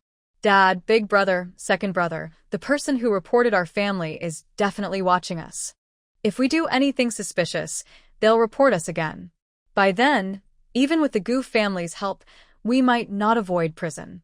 She knew the one who had secretly reported them was her mother, but she didn't say it. No one wanted to go to prison. But Shun Baiyan still refused to give up. If we sell just a little in secret, it should be fine. Shen Xiyin knew her father and brothers understood the risks.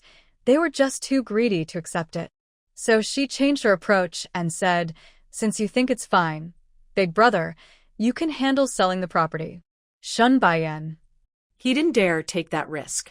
If he got caught, it would be considered illegal trading, and he could end up in prison for years. I don't have the right connections. Even if I wanted to sell, I couldn't. After saying that, he looked at his wife, Zhang Monli. There are many women working at the textile factory. Quietly ask if you trust if anyone wants to buy some of the Shin family's old items. Sell them cheap. Money or coupons are both fine. Zhang Monli saw that Shin Baiyan was serious. She touched her stomach, and a trace of sadness flashed in her eyes. Her husband knew that selling goods from capitalists at this time could cause trouble, yet he still sent his pregnant wife to take the risk. It was clear he didn't care about her or the baby's safety. The thought of divorce flashed through her mind. Baiyan, the women working at the textile factory, are just ordinary people. Their wages are only enough to support their families. They wouldn't spend a lot of money on the Shin family's old belongings. Although the Shin family's possessions didn't seem very valuable, they were still beyond what regular workers could afford. When Shun Baiyan saw that Zhang Monli didn't even want to ask around, he became impatient. Just go and ask. What if someone wants to buy? Zhang Monli was an honest and obedient person, so she didn't know how to refuse. Her palms were sweating. But, no buts. I told you to ask, so go. Shen Xiyin looked at her foolish older brother and said, "We can't ask. What if someone doesn't want to buy and starts talking about it everywhere?" Shun Baiyan realized she was right and gave up the idea. If we can't sell them and keeping them means they'll be taken away, then we should just hand them over. Shun Jianzhong thought the same. Since the Shun family's property couldn't be kept, they might as well make the best use of it. After all, the truly valuable things had already been hidden, so losing a few cheap items didn't matter. I'll go to the local government. You three should check how much money we have and buy what we'll need when we're sent to the countryside. After saying that, he left with a worried look. Once the matter of handing over the property was settled, Shen Xiyin finally let out a deep sigh of relief. Big brother, second brother, I don't have any wages, so you handle the money. I need to go out for a while. She went to the workers' dormitory at the machinery factory in the west of the city. Instead of going in, she waited under a big tree near the entrance. Before long, workers started returning to the factory after their lunch break. When Shen Xiyin saw the person she was waiting for, she waved. "Chunsheng, over here." Wu Chunsheng saw her, and his eyes lit up with surprise and joy. He quickly ran over. "Yining, when did you get here? Why didn't you come inside? It's so hot out here." He had been Shen Xiyin's secret boyfriend back in high school. His family was fairly well off, and he earned more than 80 yuan a month. Shen Xiyin had planned to marry Wu Chunsheng once she became an adult. As a result, she didn't have to work or go to the countryside, which was the best of both worlds. However, plans changed unexpectedly, and the Shen family encountered trouble. In her previous life, after her mother remarried, she felt Wu Chunsheng was not suitable for her and immediately cut ties with him. This time, she was about to be sent to the countryside with her father, but she had no money or tickets and planned to get some from Wu Chunsheng. At worst, once she had money, she would pay him back 10 times over. Thinking this, Shen Xiyin pulled Wu Chunsheng to the corner of the dormitory building. She tried hard to squeeze out 2 tears, looking pitiful and helpless. Chunsheng, something happened to my family. I don't want to drag you down. Let's break up. She explained that her family had been reported and that she was about to be sent away. Wu Chunsheng liked Shen Xiyin very much and had already prepared the wedding arrangements and a generous bride price. He was just waiting for her to turn 18, get the marriage certificate, and hold the wedding. He didn't back down because of her family's trouble and gently wiped her tears. Yinin, don't be afraid. Although the country is sensitive about overseas issues, your family hasn't done anything harmful to national interests. Once the police finish their investigation, it will be fine. Shen Xiyin understood this logic, but she didn't want to live miserably during her exile. Chunsheng, investigating overseas funds isn't easy and takes a lot of time. Our family does have relatives abroad, and being sent away is certain. You know what happens to capitalists after exile. I might not make it back to Beijing alive. Don't think about me. Find someone new and live a good life. As she spoke, she harshly pinched her thigh. Tears silently fell as she turned away, heartbroken. Wu Chunsheng quickly grabbed her wrist, speaking urgently. Yinin, this is not like before. Exile isn't as terrible as you think, and I will help you. After saying that, he let go of her. Wait for me. Don't go anywhere. I'll be back soon. As soon as he finished speaking, he ran into the dormitory building. Not long after, Wu Chunsheng returned. He handed Shen Xiyin his saved money and tickets. Yinin, no matter where you are sent, I will send you money and tickets every month so you won't suffer. Shen Xiyin initially just wanted to get some money, but unexpectedly, she received a long-term support. She pretended to take the money and tickets back and place them in Wu Chunsheng's hand.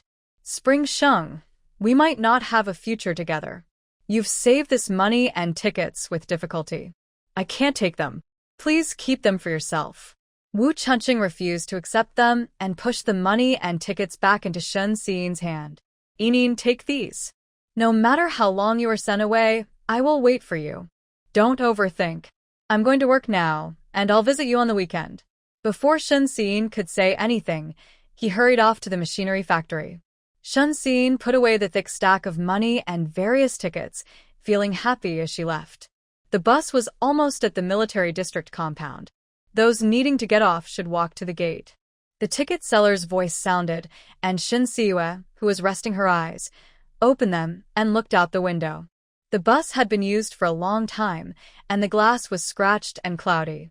She could only faintly see the big gate with a red 5-pointed star in the middle. The bus stopped, and Fang Huiying got off carrying 3 suitcases. Shen Xiyin followed closely, holding a package of traditional medicine. At the gate of the compound, 2 armed soldiers stood, giving a strong sense of pressure. Fang Huiying was a regular visitor to the military district. She went straight to the guard post. Hello, please call the Gu family and tell them Fang Huiying is here. Ask Brother Gu to come out. In the past, she registered at the gate as a visitor to see the Gu family. But today, she was about to become the lady of the Gu family. Having Brother Gu come to pick her up was a way to prepare for her new role. The guard recognized Fang Huiying and helped her call the Gu family. Gu Yunchang knew Fang Huiying would bring her daughter today, but didn't know the exact time. He had been waiting at home. The military district was large. Old Master Gu liked quiet places and chose a courtyard inside. The courtyard was far from the main gate, about 20 minutes walk. So, when the Gu family went out for work, they usually had guards drive them. For personal errands, they generally rode bicycles. After receiving the call from the guard, Gu Yunchang called his second son, Gu Qingma, and they rode bikes to pick them up. Gu Qingma was reluctant, but still followed with a cold face. Soon, father and son arrived at the gate of the military district. Fang Huiying and Shen Xiyin stood under a tree, avoiding the sun. The hot air made their faces red, and sweat beads covered their foreheads. Fong Huiying's makeup was smudged, and the red, swollen handprint was clearly visible. Gu Yunchang pushed his bicycle forward and asked with concern, "Huiying, did Shin Jianzhong hit you again?"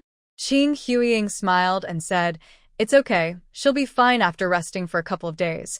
After speaking, she pulled Shin Siyue closer and introduced her. "Yunchang, this is my youngest daughter, Shin Siyue. Yeah, this is Uncle Gu, and this is third brother Gu." Although Gu Qingma is the second son of the Gu family, he is ranked third among the siblings. Shin Siyue politely greeted, "Hello, Uncle Gu."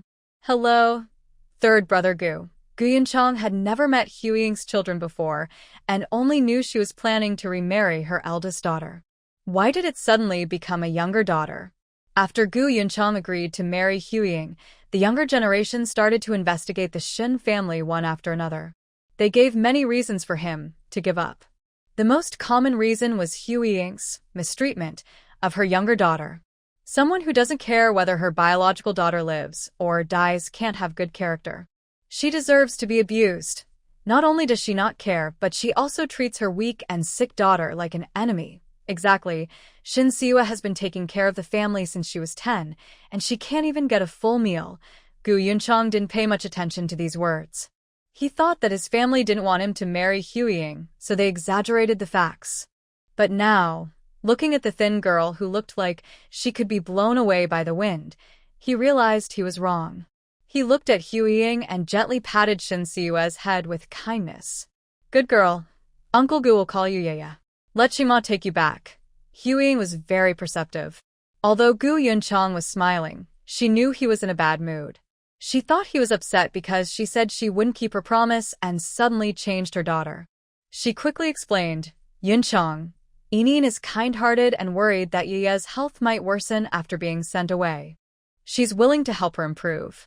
I brought Yaya here and I hope you don't mind." Gu Yunchang immediately saw Huiying's little scheme.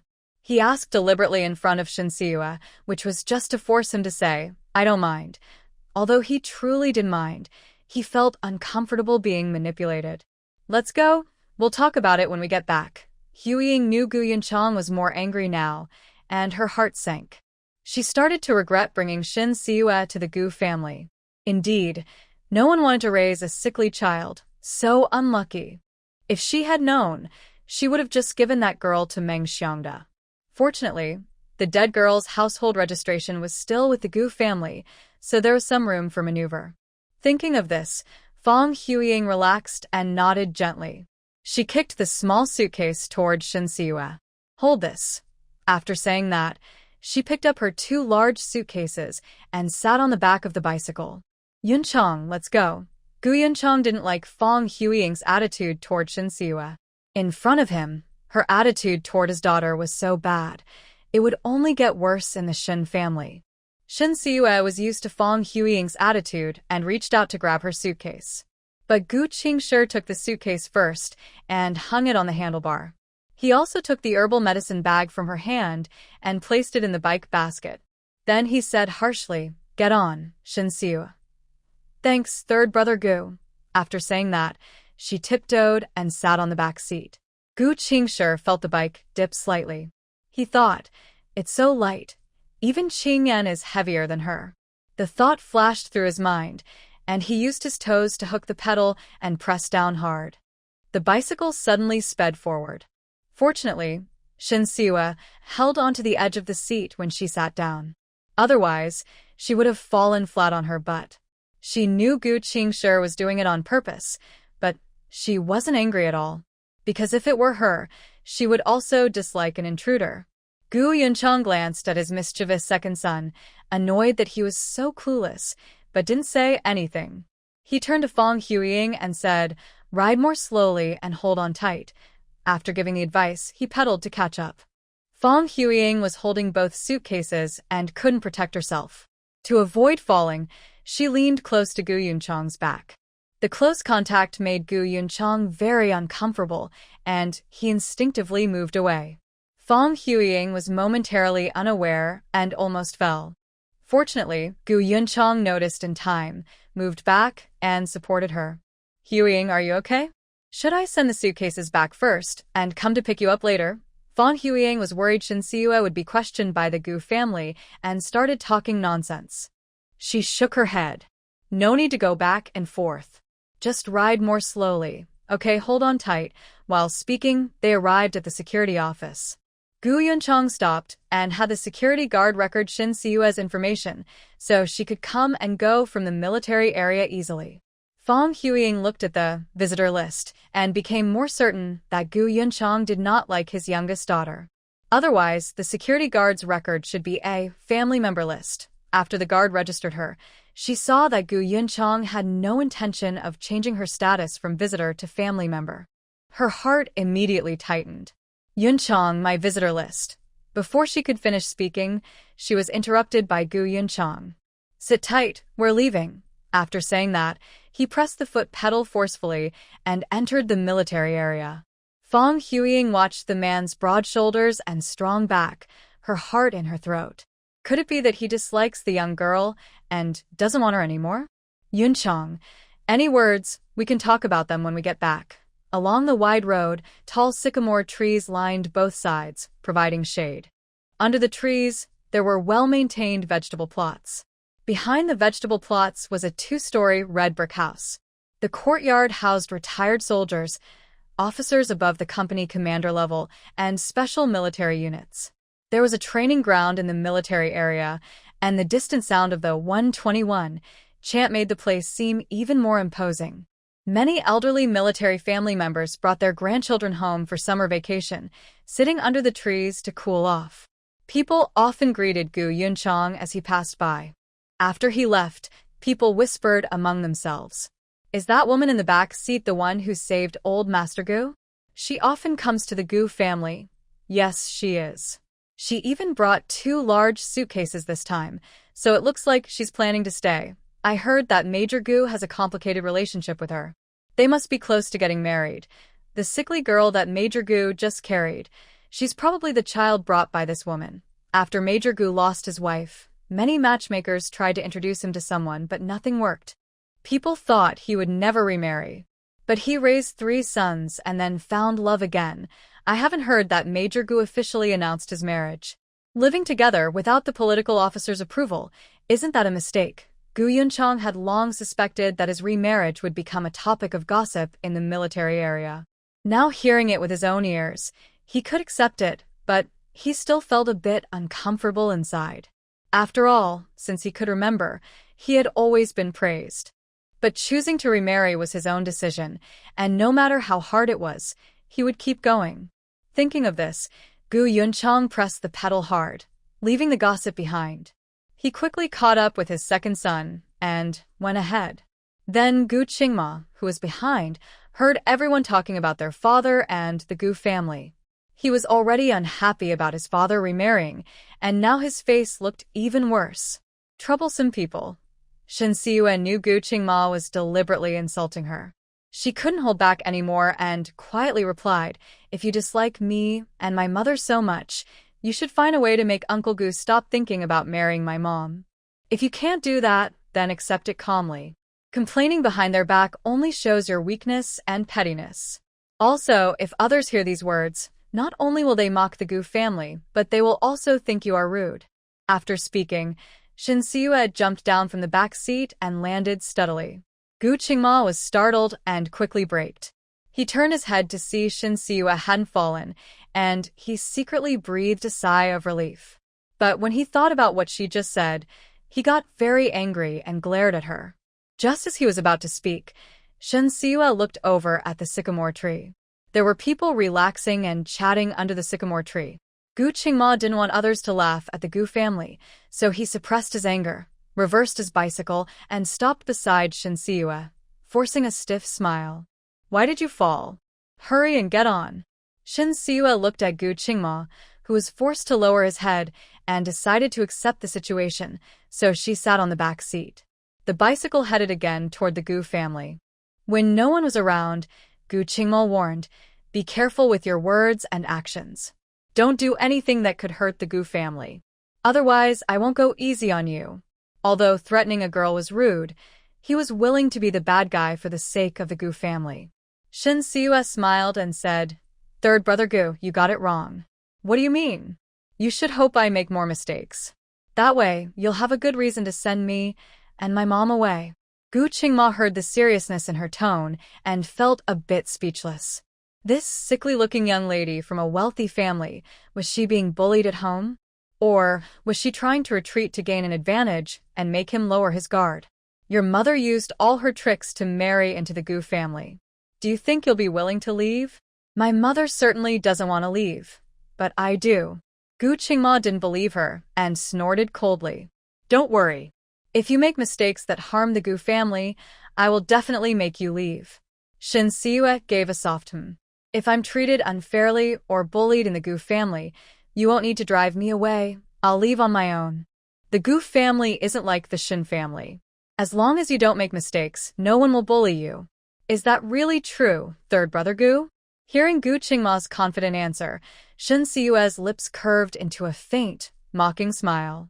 Of course not. Third brother Gu, it's been less than 10 minutes since we met. Have I done anything wrong to embarrass the Gu family? No. But you've already treated me unfairly twice. Gu Qingma was left speechless, his face flushed with embarrassment. After a long pause, he finally muttered, "You and Aunt Fong have made the Gu family a laughingstock in the military compound. I'm just warning you what's wrong with that." Although Shen Siue knew her mother was calculating, she also understood that Gu Yinchang was not entirely innocent. "It takes two to cause trouble," she said calmly.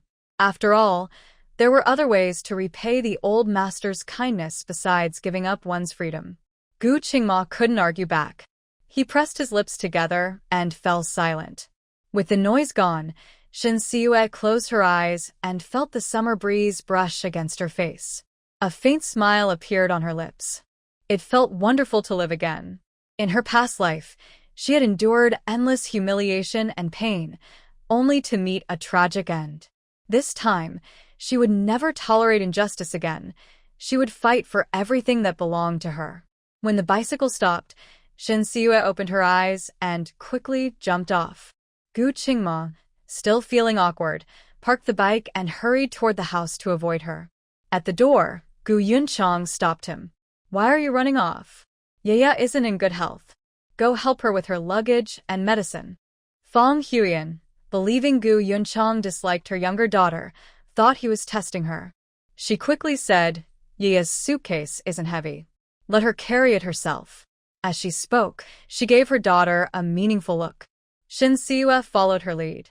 "Uncle Gu, I can carry it myself." She walked quickly to the front of the bicycle and reached for the small leather suitcase on the handlebar.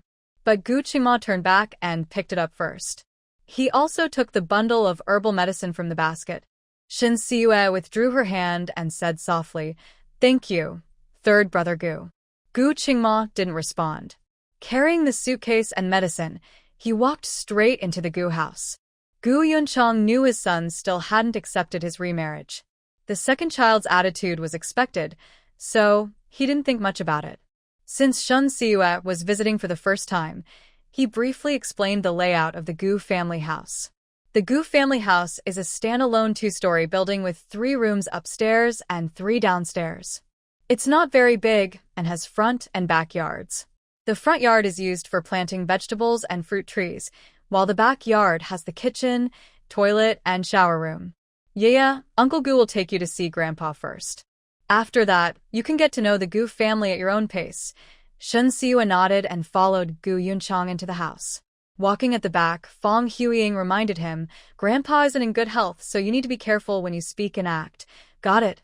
When the 3 of them entered the living room, Gu Qingma was already standing beside Grandpa Gu. "Grandpa, Aunt Fong and her little daughter Shen Siue are here." Grandpa Gu was sitting on a wooden sofa, wearing reading glasses and reading a military newspaper. When he heard this, he put down the paper and looked toward the door. His gaze passed Fong Huiying and settled on Shin Siue. He looked at the thin girl, almost skin and bones, and a look of pity appeared in his eyes. "Yeah, right? Come here, let Grandpa take a look." Shin Siue quickly stepped forward and politely said, "Hello, Grandpa Gu." Grandpa Gu was a hero of the people, and no matter how he treated her, she respected him. He smiled and joked, "Grandpa, and you are both not very good." Shinsiwa understood that he was talking about his health. She said seriously, "Grandpa Gu, my teacher is Meng Xiongda. I know medicine, and I can help improve your health." Gu Qingma was a medical student at the Workers', Peasants, and Soldiers University studying Western medicine, now in his second year.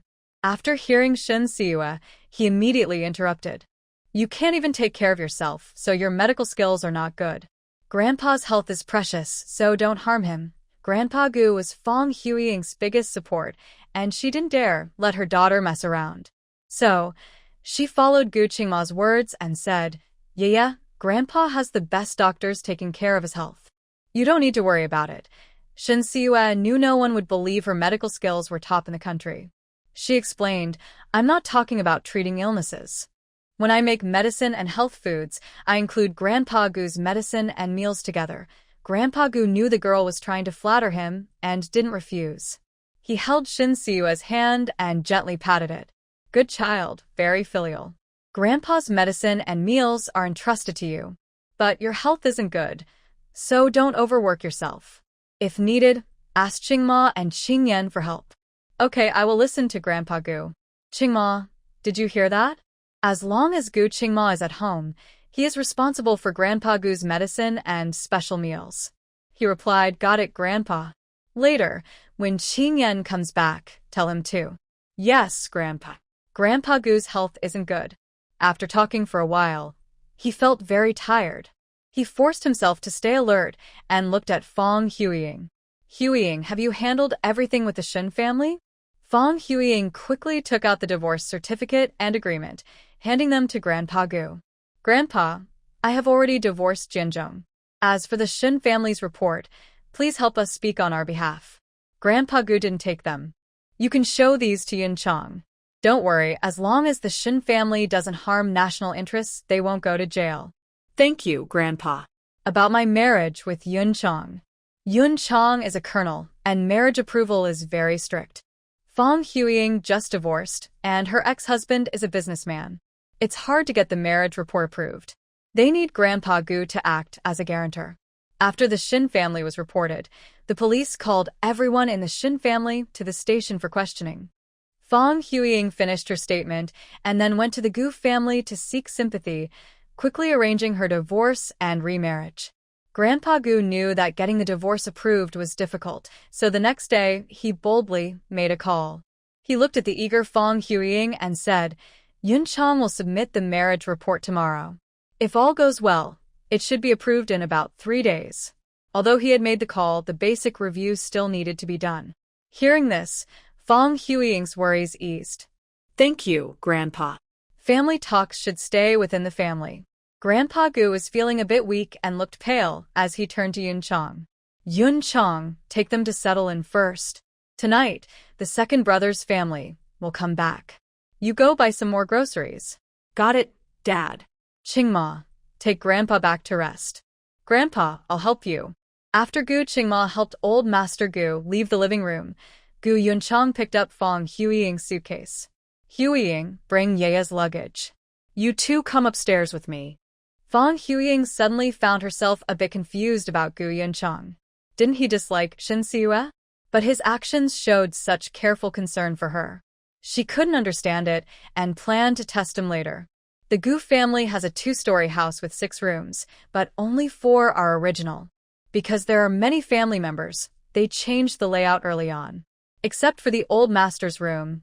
Each room was split into 2, and even the living room upstairs was turned into 2 rooms. This means the Gu family has a total of 9 rooms. Old Master Gu has 2 sons and a daughter. The eldest son, Gu Yunchong, has 3 sons. The oldest grandson, Gu Qingshu, is a squadron leader in the Air Force and lives at the military base most of the time. When he comes home, he shares a room with his father. The second son, Gu Qingma, is in college and usually stays at home only during winter and summer breaks. The third son, Gu Qingyan, is in high school and only stays at home on weekends and during school holidays. The 2 brothers share a room with bunk beds. Old Master Gu and his eldest son's family of 4 live on the first floor. The second daughter, Gu Yunxi, and her husband, who is a weapons researcher, live at the research institute. Since her husband has no family nearby and they are busy, they raise their 2 children at the Gu house. The siblings each have a room on the second floor. When the couple visits during holidays, they squeeze together with their children. The youngest son, Gu Yunhai, is a fleet commander in the Navy with 2 sons and a daughter. Although the whole family lives on an island because old Master Gu's health is poor, they come back to stay for a few days each month. So, 3 rooms on the second floor are reserved for their family. Now, only the easternmost room is empty and used as a guest room. After briefly explaining the Gu family members and the room layout, Gu Yunchong led the mother and daughter into the guest room. Huiying, yeah, there's only this one empty room at home. Sorry for the inconvenience, but you'll have to share for now. Once the 3rd floor is built, each of you will have your own room. The Gu house is a single-story building with plans to add a 3rd floor. However, because the foundation isn't deep enough, they can only add 2 rooms. Gu Yunchong has already arranged for bricklayers, and once the weather cools down, they will start construction. Fang Huiying married into the Gu family to become a high-ranking official's wife. She doesn't want to share a room with Gu Yunchong. Yunchong, once the organization approves your marriage application, I will be your wife. Then Ye can have her own room, and we won't need to build a new house. Although Gu Yunchong is willing to marry Fang Huiying and wants to live a good life with her, he didn't expect to start living together so soon. Huiying, we still need to build the house or there won't be a place for visitors. His reason sounds reasonable, so Fang Huiying has nothing more to say. Yunchong, you are very thoughtful. Anyway, whether the house is built or not, she plans to find a way to live with Gu Yunchong after getting the marriage certificate. Huiying, you should pack up first. After you're done, take Ye around to get familiar with the place. If you need anything in the room, just tell me after I come back from shopping. After saying that, Gu Yunchong was about to leave. Fang Huiying quickly called him back. Yunchong, wait a moment. She opened one of her suitcases and took out a red and white mesh bag. Inside the bag were various small paper boxes of different sizes. These are gifts I bought for everyone. They are all labeled with names. Please help me distribute them. They're not expensive, but they are my small token of kindness. These gifts nearly used up all her savings, a big expense for her. For the frugal Gu family, these gifts are quite presentable. Gu Yunchong knew Fang Huiying wanted to improve her relationship with her family, so he nodded in agreement. Okay, I'll help give them out a dinner tonight. He was about to leave with the mesh bag when Fang Huiying stopped him. Yunchong, let's go grocery shopping together. I have something to talk to you about. It's okay to pack your things a bit later. As for Ye getting familiar with the house, Qingma can take her around later. Gu Yunchong also had some questions for Fang Huiying and nodded. He looked at Shin Siyue. Ye, don't pack up yet. I'll ask Qingma to take you around the yard to get familiar. Shin Siyue's luggage was small, so there wasn't much to pack. Okay, Uncle Gu. When they went downstairs, Gu Qingma was sitting on the sofa reading Compendium of Materia Medica. Although he studied Western medicine, he was very interested in traditional Chinese medicine. He often self-studied whenever he had free time. Gu Yunchong asked, "How is your grandpa? Is he feeling unwell anywhere?" Gu Qingma looked serious but didn't lift his head and replied, "Grandpa is just too tired. He's already asleep. I'm glad everything is fine. Aunt Fang and I are going out to buy groceries. You can stay at home with Ye to get familiar with the house, then go for a walk around the neighborhood." Gu Qingma waved the book in his hand. "I'm busy now and don't have time. Qingyan will be back soon.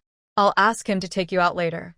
Gu Yunchong was about to get angry, but Shin Siyue said, "Uncle Gu, there's no need to trouble Brother San. I can explore on my own. Yeah, you just arrived at the big yard.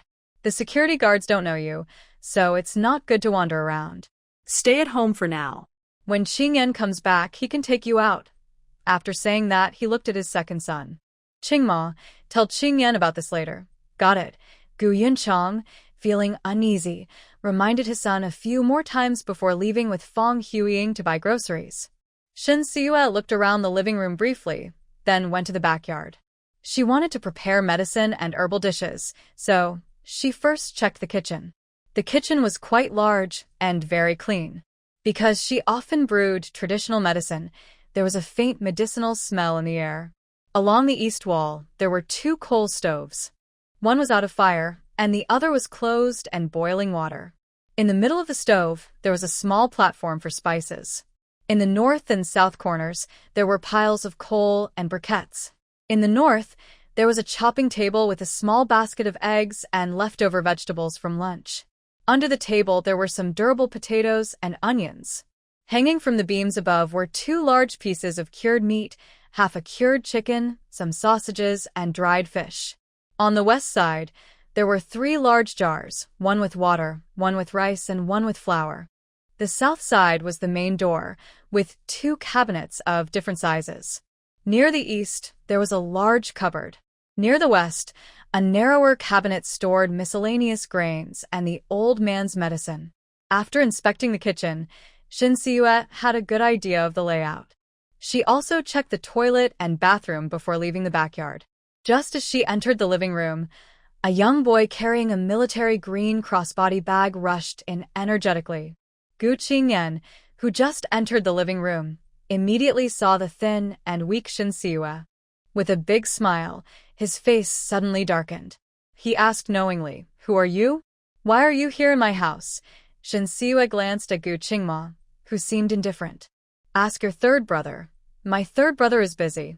You answer for yourself. My name is Shinseue. I am your older sister." There is nothing wrong with Shinseue's way of calling herself. The Gu family has 2 girls. One is the granddaughter, Du Inua, and the other is the granddaughter, Gu Jinha. Shinseue is a few months older than Gu Jinha. If her household registration is transferred to the Gu family, she would be Gu Qingyan's older sister. Gu Qingyan originally wanted to embarrass Shinseue, but unexpectedly, he ended up being at a disadvantage. He angrily said, "I only have one sister." Shinseue smiled. That was before. Now you have 2 older sisters. I'm not going to acknowledge you. You shouldn't have come to our house. Are you trying to chase me away? Gu Qingyan was about to nod, but was stopped by Gu Qingma.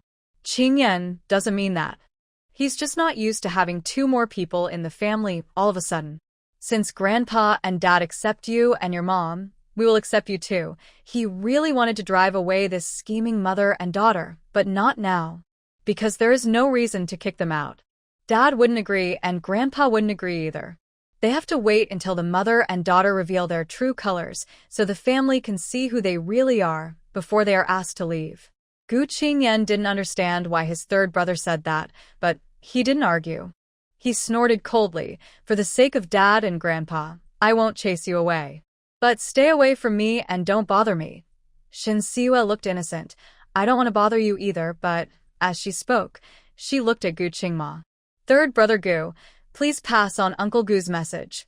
Gu Qingma didn't want to take Shinseue out, so he had to sacrifice his younger brother. "Qingyan, Dad asked you to take her around the yard after you come back so she can get familiar with the environment." Gu Qingyan looked unwilling. But under Gu Qingma's stern gaze, he nodded in agreement. "Got it," he said weakly, then turned to leave. Shinseue reminded him, "Fourth brother Gu, your bag looks pretty heavy. Do you want to leave it at home?" Gu Qingyan disliked her way of calling him, but couldn't argue, so his face darkened further. "Mind your own business." He quickly left the living room, and Shinseue hurried to follow. Behind the main gate of the front courtyard, Gu Qingyan warned, "I can take you for a walk around, but don't speak." Uncertain about what might happen, Shinseue naturally wouldn't agree. She urged, "Let's go. If we delay any longer, Uncle Gu and my mom will be back." Where did they go? Gu Qingyan was very annoyed and hurriedly kept walking. After a few steps, he noticed there was no sound behind him. He turned around and was almost furious. Shinseue was walking slowly, as if taking a leisurely stroll, not worried about keeping up. Gu Qingyan shouted angrily, "You're walking so slowly, it'll be dark before we finish." Shinseue raised her index finger and pressed it to her lips. He took a deep breath. "If you don't want to get familiar with the big yard, then stop walking." After saying that, he turned back and headed in the opposite direction. As he passed by Shinseue, She grabbed his arm. Finally, she spoke. It's not that I don't want to walk around, or that I can't keep up with you, but my body is too weak to walk faster.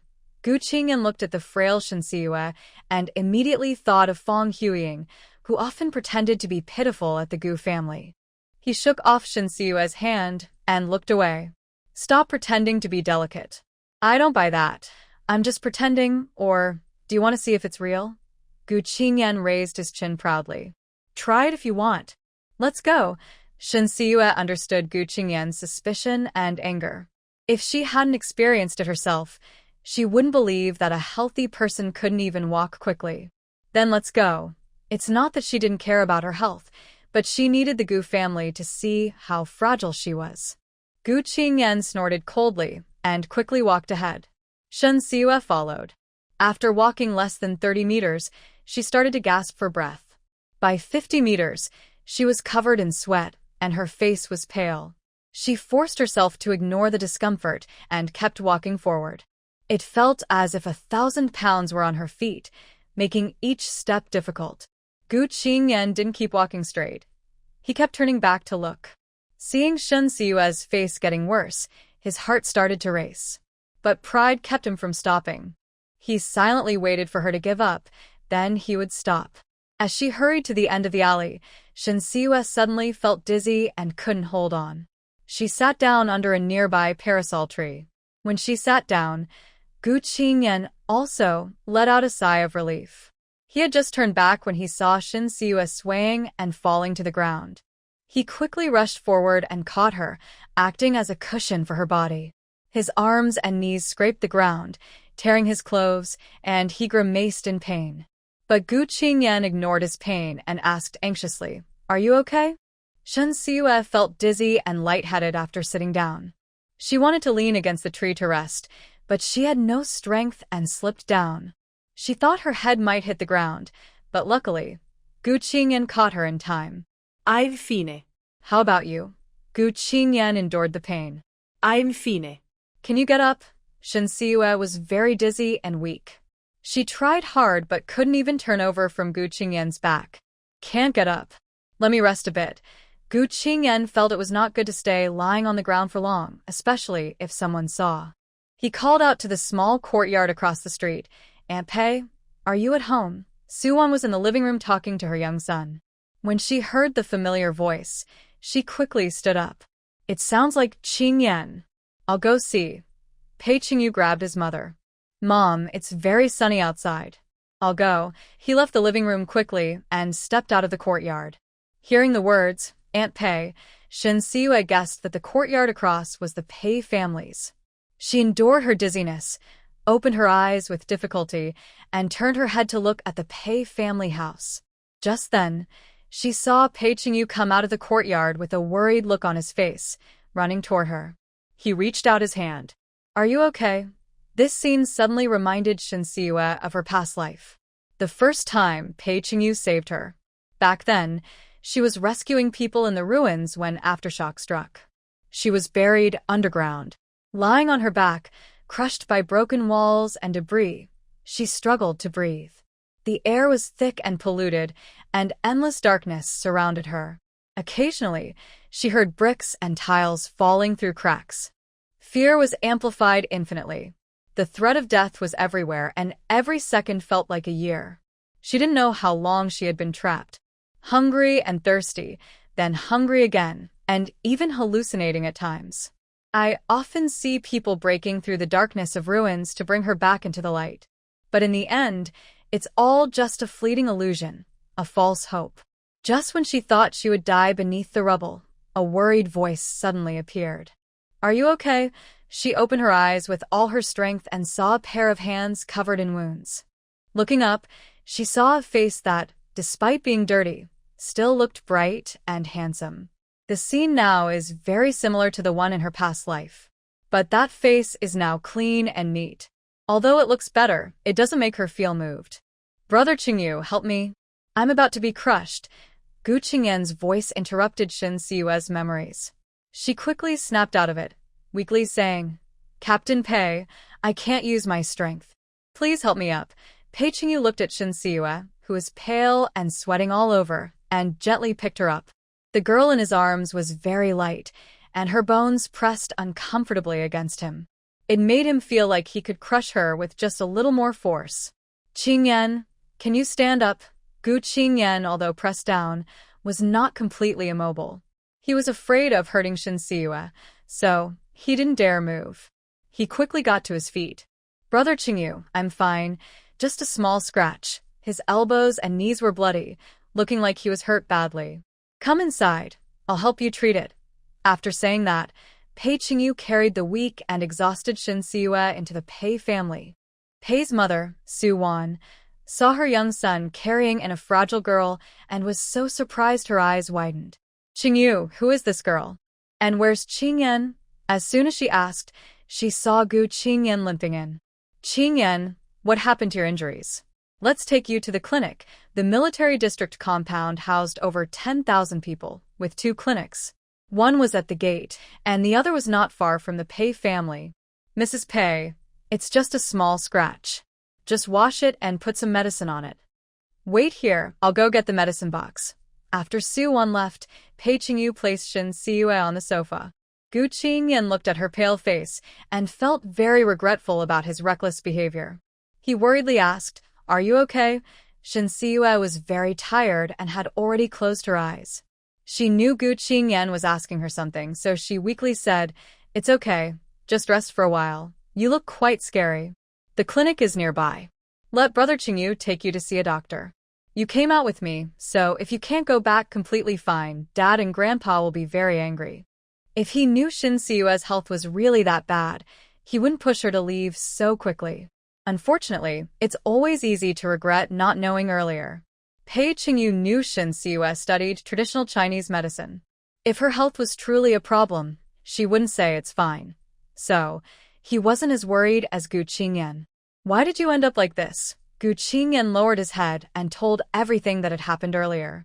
Hearing this, Pei Qingyu immediately understood that Shinsiue was deliberately tricking the young man. Because of this, the Gu family would feel sorry for her. Her days in the Gu family would be much better.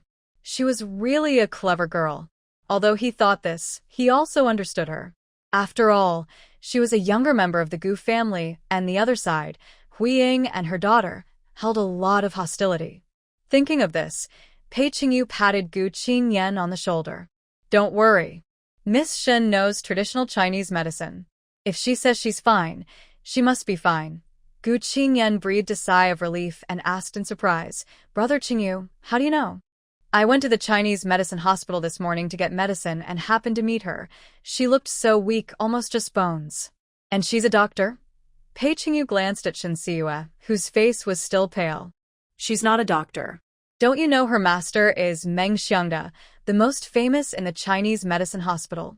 The Gu family had thoroughly investigated the Shin family, so they wouldn't miss such important information. Gu Qingyan scratched his head. "I don't like talking about the Shin family. Every time my family mentions them, I avoid it, so he didn't even know that her mother had remarried." Suwon came out with a medicine box and placed it on the coffee table. "Qingyan, sit quickly. Auntie will help you treat your wounds." Gu Qingyan had been mischievous since he was young and often got hurt. By about 5 years old, he started treating his own injuries. Not just small cuts, but even if he broke his arm, he could fix it himself. After saying that, he sat down on the sofa closest to the medicine box. Suwon had watched Gu Qingyan grow up, so she didn't bother with formalities. "All right, you handle it yourself first. If there's anything out of reach, Andy will help you." Gu Qingyan's scratch was large, but not serious, just bleeding a lot.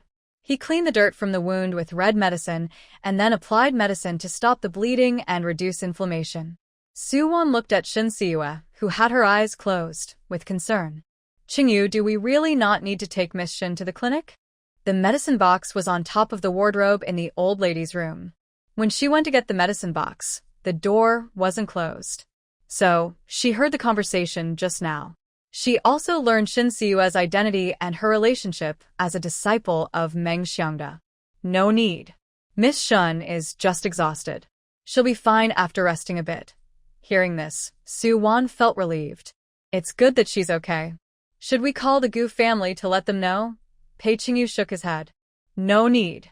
Once Miss Shun is rested, I will take her and Qingyan back. Suwon glanced at the clock on the wall. The last boat leaves at 6. Will you make it in time?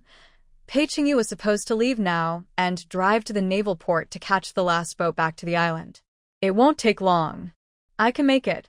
Although he said that, Gu Qingyan didn't want to delay Pei Qingyu's time. If he missed the boat and couldn't return on schedule, he would face punishment. Brother Qingyu, you should go now. I'll call third brother later and ask him to pick us up. It's okay. I'll drive quickly and be there soon. Seeing Pei Qingyu's firm attitude, Gu Qingyan didn't say anything more.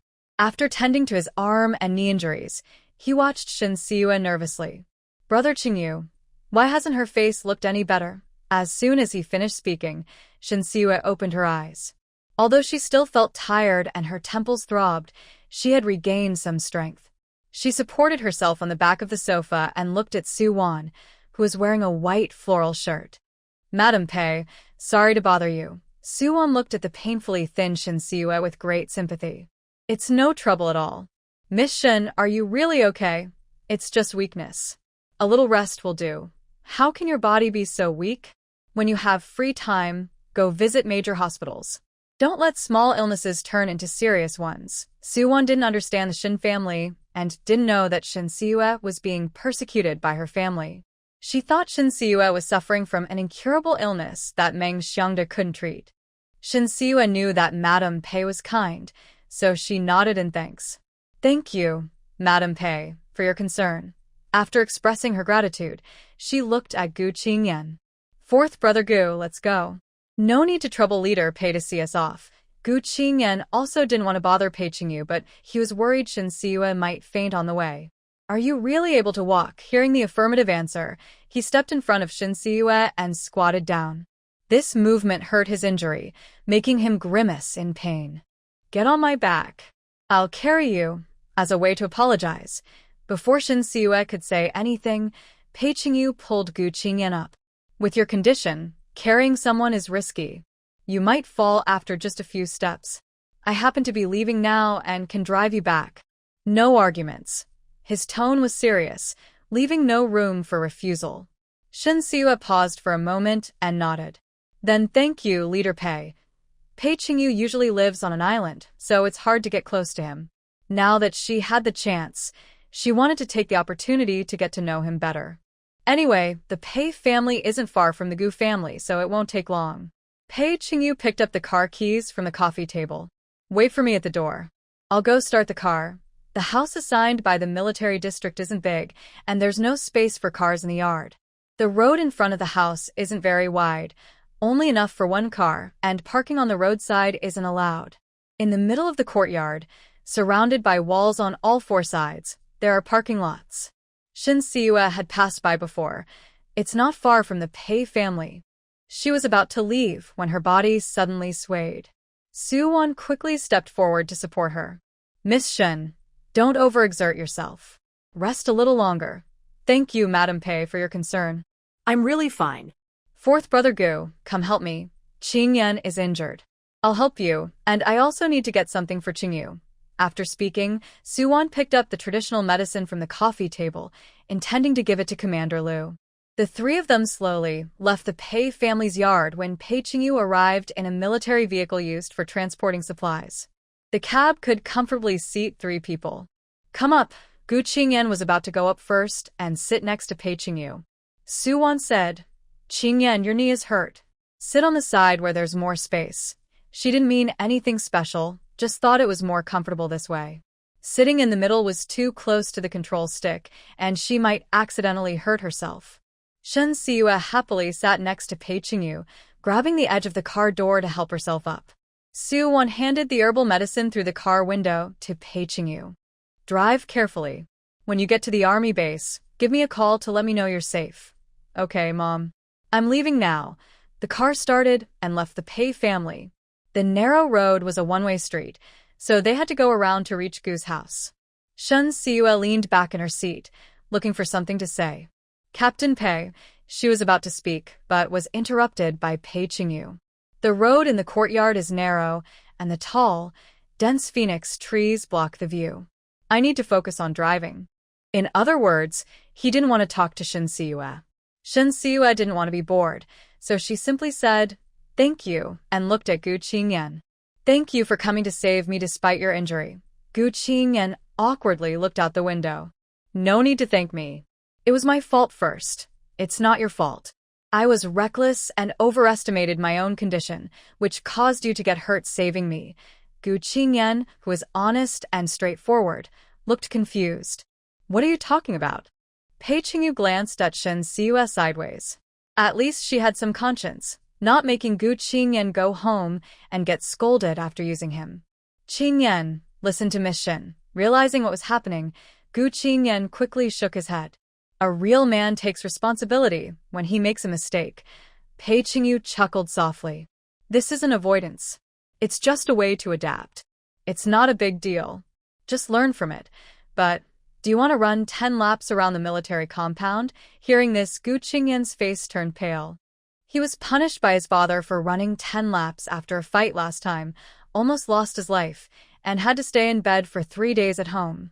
Seeing they were about to reach Gu's house, he finally responded to Pei Qingyu. Afterward, he said to Shin Siyue, "Consider this a favor I owe you. Just don't target me without reason in the future." As soon as he finished speaking, a military vehicle stopped in front of Gu's house. Gu Qingyan opened the car door. When getting out, he hurt his knee and felt weak, almost falling. Shin Siyue was too weak to help him, though she reacted quickly and grabbed his sleeve. She couldn't hold him. Just as he was about to fall, Gu Qingma caught him. Gu Qingma was in the living room reading Compendium of Materia Medica when he heard a car stop outside. He thought it was his brother's family returning. He immediately came out to greet them and unexpectedly caught Gu Qingyan, who was about to fall. A strong smell of blood hit him. He saw that his brother's clothes on his knee and elbow were torn, and the wounds had been treated with medicine. He quickly asked with concern, "Why did you go out and get hurt like this?" After asking, Gu Qingma looked toward the driver's seat, wanting to ask Shin Siyue what happened. But she looked so pale that her eyebrows twitched in shock. "What's wrong with you again?" Shin Siyue held the car door and struggled to get out. "Captain Pei, thank you for bringing me and my fourth brother back." After thanking him, she looked at Gu Qingma. "Third brother Gu, I don't have much strength. Could you please help Captain Pei close the car door?" Gu Qingma held the door and asked Pei Qingyu. "Brother Qingyu, what's wrong with them? I'm in a hurry to return to the team." "If you want to know what happened, ask Qingyan." "Okay, be careful on the way." The car door closed and the military vehicle left. Gu Qingyan pushed his older brother. "Third brother, go help Shin Siyue. She's weak and has trouble walking." Gu Qingma looked at the two, who looked so miserable, full of questions. "You guys, third brother, let's go inside first. If someone sees us, they'll start gossiping." Gu Qingma nodded and went to help Shin Siyue.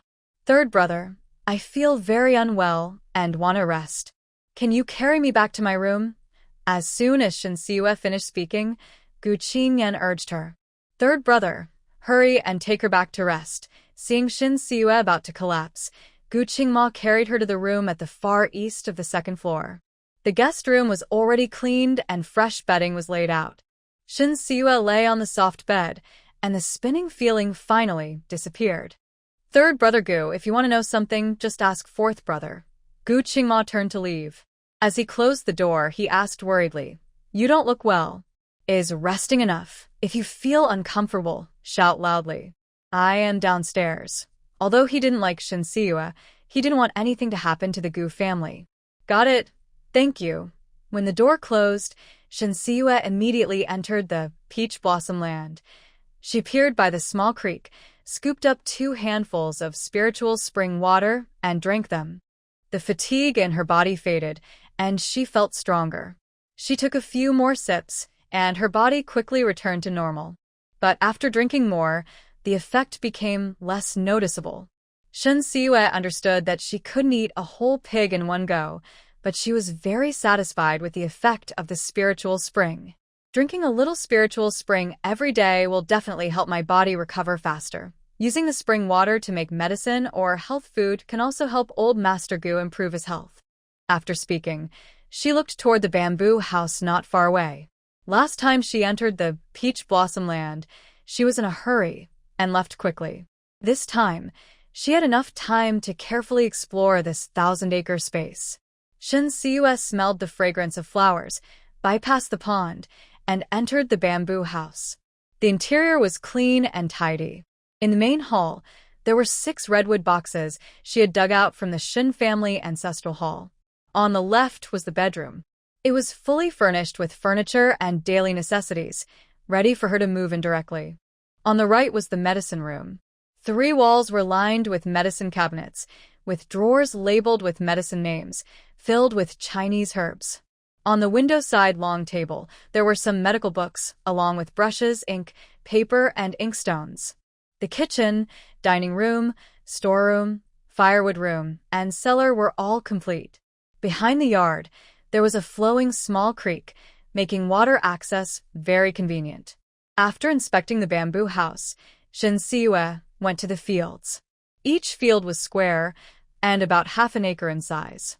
A creek flowed beside each field, making irrigation easy. They grew various grains and herbs. Some she recognized, others she didn't, stretching as far as she could see. Shin Siue casually plucked a root of chai washed it in the creek water, and chewed it twice. The taste was more bitter and spicy. Indeed, herbs irrigated with spiritual spring water are much more effective than ordinary herbs. She used her mental energy to sense that the distant fields were empty. She wasn't sure if the previous owner of the Peach Blossom Land had left in a hurry or simply stopped planting because the crops they had were enough. When I have time, I will fill this space with crops. After saying that, Shin Siue returned to the bamboo house. She found a hoe in the backyard and broke the lock on the rosewood box. The rosewood box contained valuable antique calligraphy and paintings. Shin Siue originally wanted to find a few less noticeable items to sell for some money, to buy herbs, Western medicine, and daily supplies. But these items were carefully selected treasures left by old Master Shin. They were valuable and would attract attention if taken out. It seems I can only go see my master and ask for some of my grandfather's dowry money, Shin Siue said. Afterward, she went to the pharmacy to read medical books. The medical books were written in traditional Chinese characters with a brush, mostly in small script, so they were easy to read. Some of these books had been printed in simplified characters in real life, and she had already seen them. She randomly picked a book she hadn't read before, left the space, and sat on the bed reading carefully, occasionally taking notes. Fang Huiying followed Gu Yunchang to the farmer's market to buy vegetables, trying to see if he really disliked her younger sister, who brought bad luck. But she never found the right moment. The big courtyard was crowded, making it hard to speak privately for fear of being overheard and spreading rumors. Not long after leaving the courtyard, they arrived at the farmer's market. It was crowded and noisy, not suitable for talking. Only after buying vegetables and leaving the market did Fang Huiying hint to Gu Yunchang to find a place to talk. Yunchang, it's still early. Let's find a place to sit for a while. Gu Yunchang also planned to do that and nodded. There's a revolutionary park nearby. Let's sit by the lake. Okay, as you say. The park was open and beautiful. Most people were at work at this time, so there weren't many visitors strolling around. Gu Yunchang rode his bike and found a quiet, shady spot under a tree to stop. There was a flat, large stone under the tree. People often sat on it. It was clean, smooth, and cool. Very comfortable. Fang Huiying looked at the shimmering lake surface and handed Gu Yunchang the divorce certificate and agreement she carried. Yunchang, I finally divorced Shin Jianzhong. Now I can live properly with you. Gu Yunchang didn't reply but took the papers and looked at them carefully. The divorce certificate was fine, but the divorce agreement. Did Shin Siue cut ties with her father? Why? Normally, even if a mother remarries and takes her daughter with her, the daughter would still stay connected to her father because blood ties can't be broken. Fang Huiying knows that the Gu family values family bonds and filial piety. If she says the wrong thing, it could upset Gu Yunchang. Her mind races quickly, and she quickly comes up with a plan. Yunchang, I was too optimistic. I thought that if I used the Gu family to help Shin's family, I could take Yinin when we divorced. But Shin Jianzhong only agreed to let me go not to take the daughter, because he values both daughters greatly. He means Inin is pretty and sweet-tongued, and after being sent down, she can help build good relations with the production team. Yeya is hardworking and capable, and after being sent down, she can take care of the family. Inin knows she can't escape, so she said Yeya would have no medicine after being sent down, and her health would decline. She said she couldn't even do her own work, let alone the whole family's. Shin Jianzhong was worried that Yeya's chores would fall on everyone, so he gave up taking her to the countryside. She sighs and tries to hold back tears. Yeya was probably hurt by her father and decided to cut ties, which is why her household registration is still unresolved. The first few sentences explain why the person coming to the Gu family is the younger daughter. The last sentence is a test to see how Gu Yunchang feels about the younger daughter. If he shows dislike for her, she will leave her with Meng Xiangda. Gu Yunchang listens silently, then returns the divorce certificate and agreement to Fang Huiying. He doesn't believe a word she says, because the chips she holds are enough for her to take whichever daughter she wants. Abusing her daughter and lying constantly, are these really the people he knows? Huiying, you better tell the truth about why the older daughter became the younger one, or I won't sign the marriage papers. This statement hits her hard, and she looks terrified. Yunchang, I didn't. Before she can finish defending herself, Gu Yunchang's cold, stern look makes her speak honestly. Of course, she downplays her dislike for the younger daughter. I know you don't believe Inin would choose to suffer by being sent down for Yeya. Honestly, I don't believe it either, but that's how it is. She truly can't understand why the spoiled eldest daughter would choose to be sent down with her father. Yunchang, if you don't believe me, I can arrange for you to meet Inin. Since she said this, Gu Yunchang had to believe her. No need. The child is grown up and has her own ideas. Let her be. Anyway, for him, it doesn't matter who she marries as long as she doesn't do anything to hurt the Gu family. Fang Huiying saw Gu Yunchang's expression soften a bit and immediately apologized. Yunchang, I shouldn't have lied to you. I'm sorry. Gu Yunchang clearly understood why Fang Huiying was lying. She was just afraid he would have a bad impression of Shinxiyin and refuse to help her in the future. Compared to her younger daughter, she was really attentive to this older daughter. Yeah. He wanted to ask Fang Huiying why she hated her younger daughter so much, but didn't know how to start.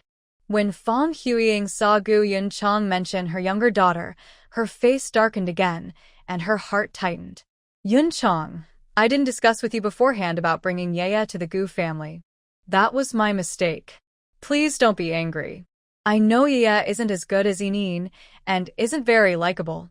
After the Shin family is dismissed, I will send Yeya to her master, so she won't bother you. Gu Yunchang looked at Fang Huiying coldly and asked out of his heart's confusion.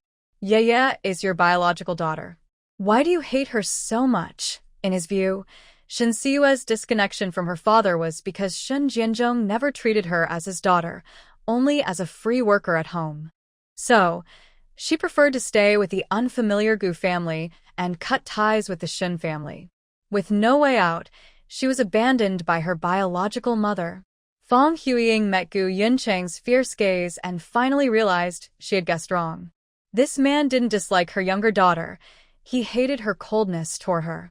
Realizing this, she nervously grabbed Gu Yunchang's hand. Yunchang, I thought you didn't like Yeya and found her unlucky, which is why I said to send her away. Gu Yunchang withdrew his hand, his eyes growing colder and sharper. I am a stranger to Yeya. I may not like her, or may dislike her.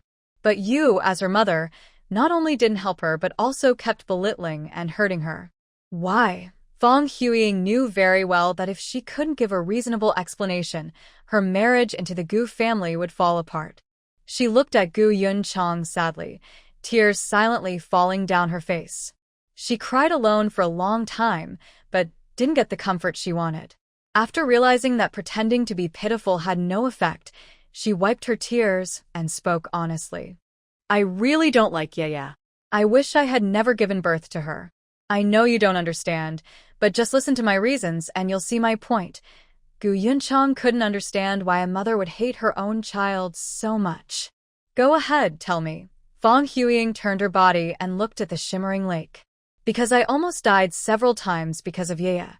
Gu Yunchang looked at Fong Huiying's swollen face in disbelief. What do you mean by that? When I was pregnant with twins, I had a premature birth. The birth of Enin went smoothly, but giving birth to Yaya nearly took my life and made me unable to have more children. I barely survived, but Yaya cried day and night, not letting me rest. She drained my strength, and I started getting headaches from the cold wind and joint pain when the weather changed. Yaya is often sick. Once I took her to the hospital, and a falling tile hit her head, causing a bleeding wound. She stayed in the hospital for several days. Later, I went to see a fortune teller. He said Yaya's fate was unlucky, especially harmful to me.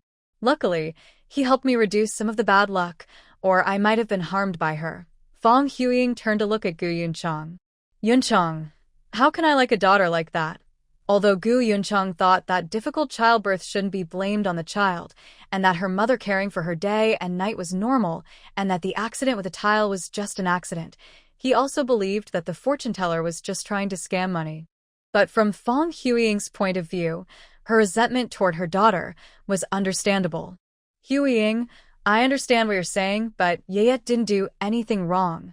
Shen Siyue also didn't want to have a difficult childbirth, didn't want to cry or cause trouble, and didn't want her mother to get hurt.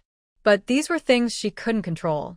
Seeing Gu Yunchang's eyes soften as he looked at her, Fong Huiying's tense heart eased.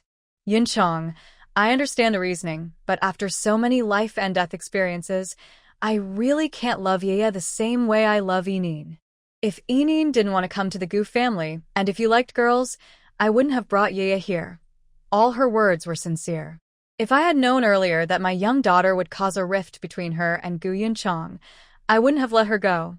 But now that things have happened, regret won't help. I can only find ways to solve the crisis. Gu Yunchang held Fong Huiying's hand and patted the back of it. Huiying, Yaya has been bullied by her parents and older siblings all these years. If it weren't for old Master Shen and Dr. Meng, she probably wouldn't be alive now. If you want to feel sorry for someone, it should be her, not you. Fong Huiying sneered at this, but didn't show it. Yunchang, I understand what you mean.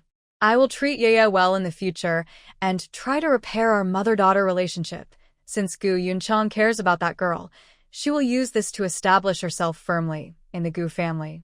She asked, what about Yaya's household registration? Once our marriage application is approved, we will let Yaya register with the Gu family. This child is too pitiful and too lovable. As long as she behaves properly and does the right thing, he will protect her. Hearing the word, marriage, Fong Huiying finally relaxed. Yaya will be very happy when she finds out.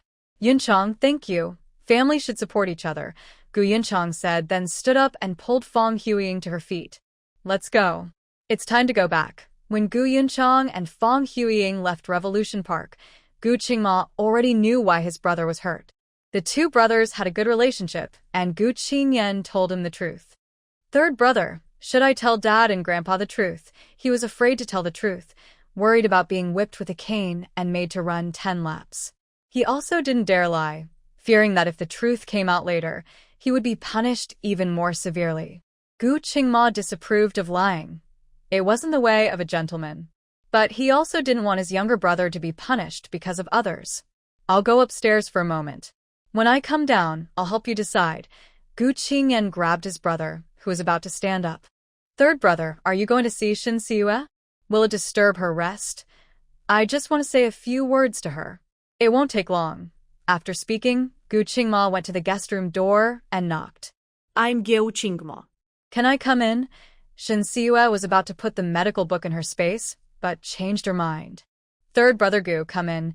Gu Qingma pushed the door open and went to the bed. He looked at Shen Siyue, who was holding an ancient book, her face slightly flushed. Your health has already recovered? From the moment he left until he came back, it was only about 10 minutes. That was very fast. Her previous weakness might have been fake, right? Shen Siyue saw doubt in Gu Qingma's eyes about her.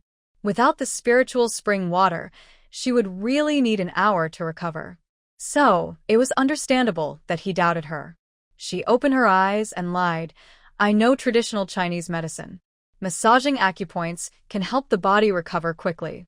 Third brother Gu, do you want to try? Try what? Try my massage technique. See if I am qualified to help Grandpa Gu. After saying that, Shin Siwa turned the medical book in her hand upside down and placed it on the bedside table, then got off the bed. Gu Qingma's gaze moved from the book titled 100 Difficulties Classic to Shin Siwa. No, he started to refuse. As he opened his mouth to say no, Shin Siwa grabbed his arm and pulled hard. Her strength was small, but he still sat down on the edge of the bed. The next second, cool fingertips touched his temple, gently swirling. Then her fingertips pressed lightly or firmly on acupoints like Bai Hui, Feng Qi, Feng Fu, and Ying Xiang. It felt tingly and relaxing, nerves gradually loosening. Gu Qingma was initially quite resistant, but after the massage, he let out a comfortable sigh. Wow, your massage skills are surprisingly good. Did Master Meng teach you? Shen Siwa nodded, yes. After my master finished teaching, I made some changes. I didn't expect it to work so well. Gu Qingma was confused. This girl was actually using him as a test subject. Are you not afraid? Shen Siwa knew what Gu Qingma was about to say and interrupted him. I'm definitely afraid of causing problems, so I didn't dare try it on anyone else. You. Gu Qingma was so angry he stood up. Just as he was about to get mad, he looked into a pair of smiling eyes. Shin Siwa proudly shook her head. How does it feel to be bullied? Third brother Gu. Gu Qingma had bullied Shin Siwa twice before and knew he was in the wrong, so his anger faded. Revenge is fair. We're even. Alright, can I massage Grandpa Gu now? No, you teach me first. When I learn, I'll massage him. Shen Siwa understood what Gu Qingma was worried about. She was an outsider, so it was normal for him not to trust her. Anyway, Gu Qingma is also her target. First, she needs to win him over. I can teach you how to give a massage, but do you know all the acupoints on the body? Gu Qingma, who is self-learning traditional Chinese medicine, is still learning about herbs. He only knows the well-known important acupoints. He shook his head. Not really, but I can learn. Okay, I'll find time to teach you. After Shin Siwa finished speaking, she asked, did third brother Gu come to see me for something? Only after Shin Siwa reminded him did Gu Qingma remember why he came to see her. This girl is really impressive. I was actually led around by her. I already know why Qingyan was hurt. Thank you for keeping it a secret for him. He came to see Shin Siwa because he thought she looked weak. His father could tell something was wrong immediately, so he couldn't hide it. He hoped that after his brother was honest, she could help talk to their father and lessen his punishment. But now, Shin Siwa is fine, so there's no need to bother. Shin Siwa doesn't know Gu Qingma's true goal. She thinks the Gu family is quite particular. Fourth brother Gu has already thanked me. I've also made peace with him, so no need for third brother Gu to thank me again, no matter what. Thank you. If you need help, you can come to me, but whether she helps or not depends on what she wants. Shin Siwa really needs help. Third brother Gu, can you help me get some industrial coupons? I can pay for them. The military district compound is a bit far from the radio station. Taking the bus requires transfers, which is quite troublesome. She wants to buy a bicycle for commuting. Most of her master's industrial coupons have been given away, so she doesn't have many left. She needs to buy some more. As for the bicycle coupons, as long as she increases the radio program's ratings, she can ask the station for one. Gu Qingma didn't answer but asked back, what do you want the industrial coupons for? To buy a bicycle for easier commuting. There are 2 bikes at home. Usually one is enough. You can ride one to work. Shin Siwa didn't refuse. Once I ask Uncle Gu and confirm I can use them, I'll take one. Okay, when my dad comes back from grocery shopping, I'll talk to him about it. Consider it as a favor for teaching me how to give a massage. After saying this, Gu Qingma was about to leave, but Shin Siwa called him to stop. Third brother Gu, if you want to memorize herbs well, just reading isn't enough. Are you interested in going to the hospital pharmacy with me this weekend? Her interest in Gu Qingma was because she thought he might be useful when she starts her own medicine company. Gu Qingma was interested, but he felt a bit shy about accepting Shin Siwa's repeated kindness. I previously treated you unfairly without knowing the facts, yet you still helped me wholeheartedly. Why? Because I know the Gu family is different from the Shin family. You wouldn't repay kindness with resentment. As long as I treat you well, I believe I will get the same in return. Over time, I will have a family. This was partly true and partly false, but Gu Qingma believed it completely. He looked at the weak and pitiful Shin Siua, feeling a surge of sympathy. Don't worry. In the Gu family, as long as you give your sincere heart, you will definitely receive sincerity in return. Shin Siua tilted her head and asked with a smile, "So, third brother Gu, do you want to go with me to the hospital to identify herbs?" "It's a deal. We'll leave right after breakfast this weekend." "Okay, you can keep reading your book." As Gu Qingma turned to leave, his gaze casually fell on the ancient book on the bedside table. "What is this by Nanjing?" Shin Siua picked up the Bai Nanjing and continued reading. It's an ancient medical book that has been lost. It records methods and insights for treating 100 difficult and complicated diseases. It might help solve some medical problems. If third brother Gu wants to see it, I'll lend it to you once you understand traditional Chinese medicine well. How do you have a lost medical book? My grandfather, when he was alive, used various connections to gather many medical books for me. Gu Qingma didn't doubt Shin Siue's explanation. After all, the Shin family had been in business for over 100 years, with a strong background and extensive connections. "Then I'll thank you in advance." After saying that, he left Shin Siue's room. He told his younger brother, "Don't say anything. Just explain your injury," as Shin Siue said. Gu Qingyan. Third brother Gu's tone changed completely after going upstairs and talking about Shin Siue.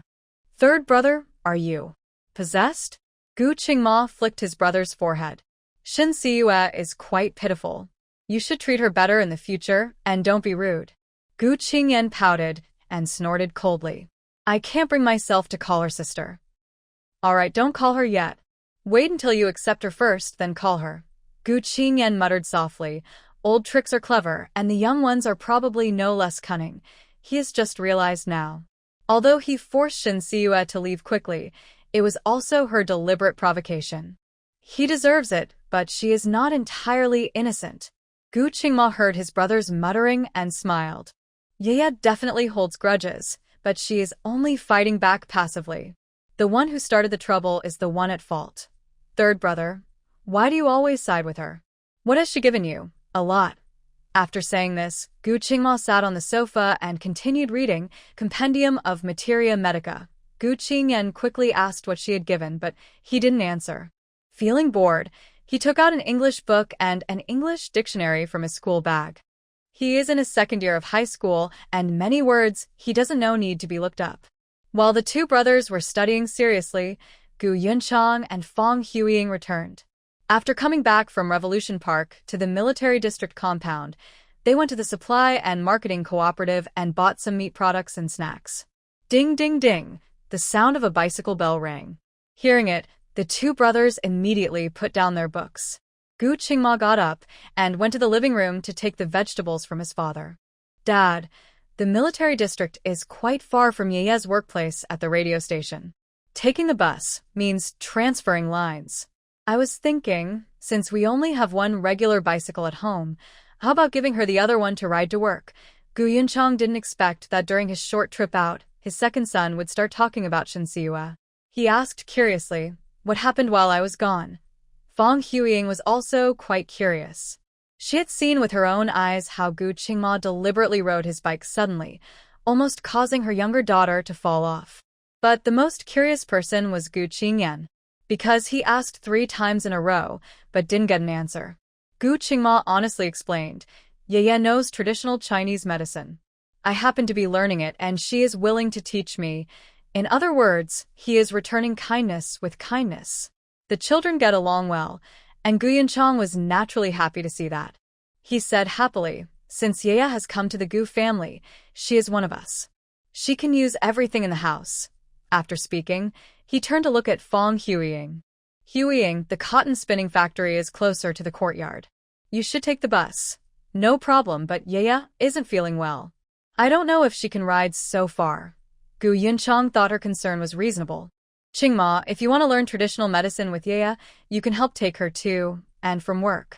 During this summer month, I will focus on helping Yeye recover. When you start school, she will be able to ride her bike to work. Qingma had no objections. Okay, Dr. Meng is Yeye's teacher. He knows her health well. I will go to the hospital tomorrow to ask him how to help Yeye get better. After that, he mentioned Shin Siwa fainting. Yeye's health is really poor. Qingyan took her around the courtyard, and she fainted while walking. When Gu Yunchang heard that Shin Siwa fainted, he immediately became worried. Is Yeye okay? Did they take her to the clinic? Fang Huiying also pretended to care. Did she get hurt? Where is she now? Qingma said, let's go inside and talk. He carried the groceries into the living room and went to the sofa. Fortunately, Qingyan reacted quickly and caught Yeye in time. She wasn't hurt. She's resting upstairs now. Gu Yunchang relaxed a bit after hearing this. He looked at his younger son sitting on the sofa.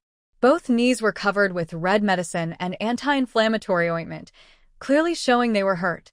Qingyan, how did you get hurt like this? His clothes were torn, and there was a lot of blood, indicating a serious injury. Qingma said, Qingyan was faster than Yeye. He couldn't help her and ended up as a cushion. It looks serious, but they're just scrapes. They will heal in a few days.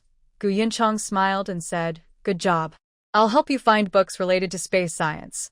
Specialized books about space are usually not sold publicly. They can only be obtained internally. You also need to sign a confidentiality agreement, forbidding sharing. Qingyan was so excited he stood up, not feeling the pain from his knee injury. Thanks, Dad. Gu Yunchang patted his son's head. It's hot lately, and wounds can get infected easily.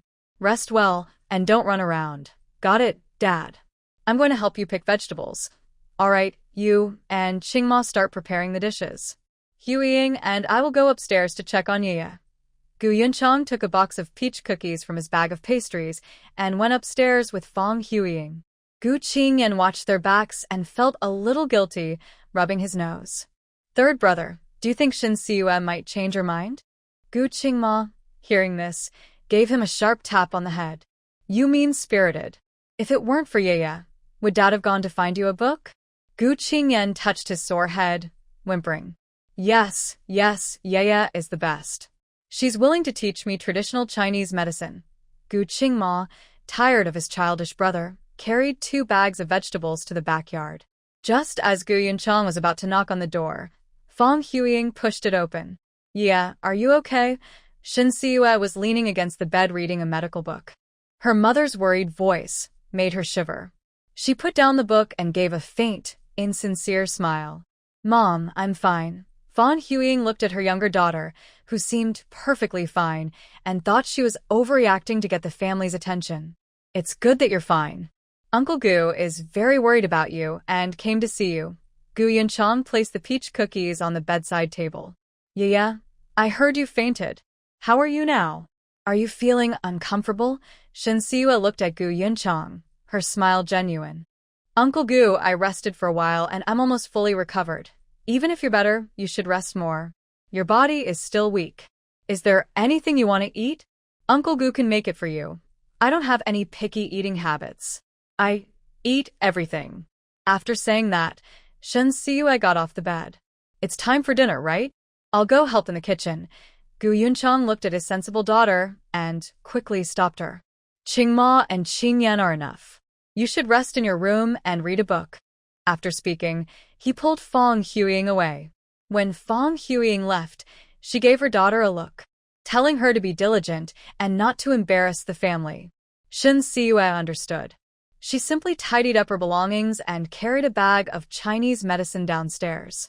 The living room was empty. Everyone was in the kitchen preparing dinner.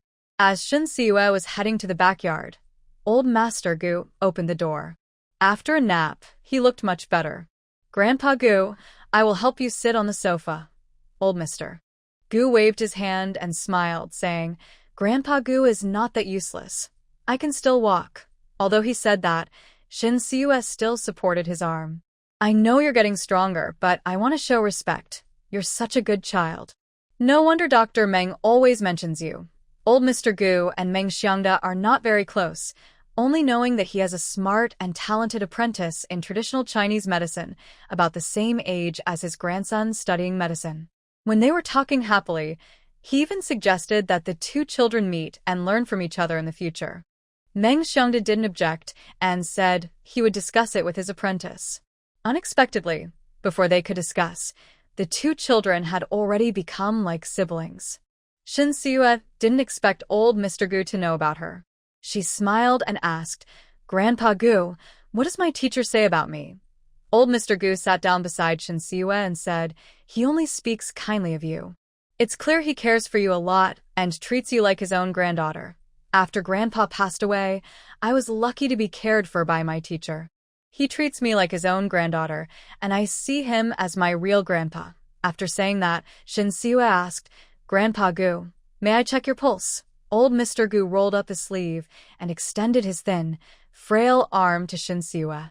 She placed her index and middle fingers on his wrist to feel his pulse. The pulse was weak, thin, and smooth. This indicates qi deficiency and blood loss, with poor nourishment of the meridians and internal congestion. It shows signs of yang decline. If properly treated, he could live 2 or 3 more years, or even 10 or more. She withdrew her hand and said seriously, "Grandpa Gu, let's work together to improve your health and get better every day." Old Mr. Gu smiled and nodded. "Good, I'll leave my health in your hands. No problem." "Grandpa Gu, sit down. I'll go to the kitchen to prepare the medicine. Go ahead, don't overexert yourself." Shen Siyue took the herbal package and headed to the kitchen. Gu Qingma and Gu Qingyan were choosing vegetables, while Gu Yunchang and Fang Huiying were preparing meat. When the four looked at her, she waved the herbal package. "I'll make the medicine." Gu Yunchang looked at Gu Qingma and said, "Qingma, go light the stove. Uncle Gu, I can do it myself." Shen Siyue finished speaking and placed the herbal package on the narrow cabinet. She went to the burning stove, opened the air vent, and took away the kettle.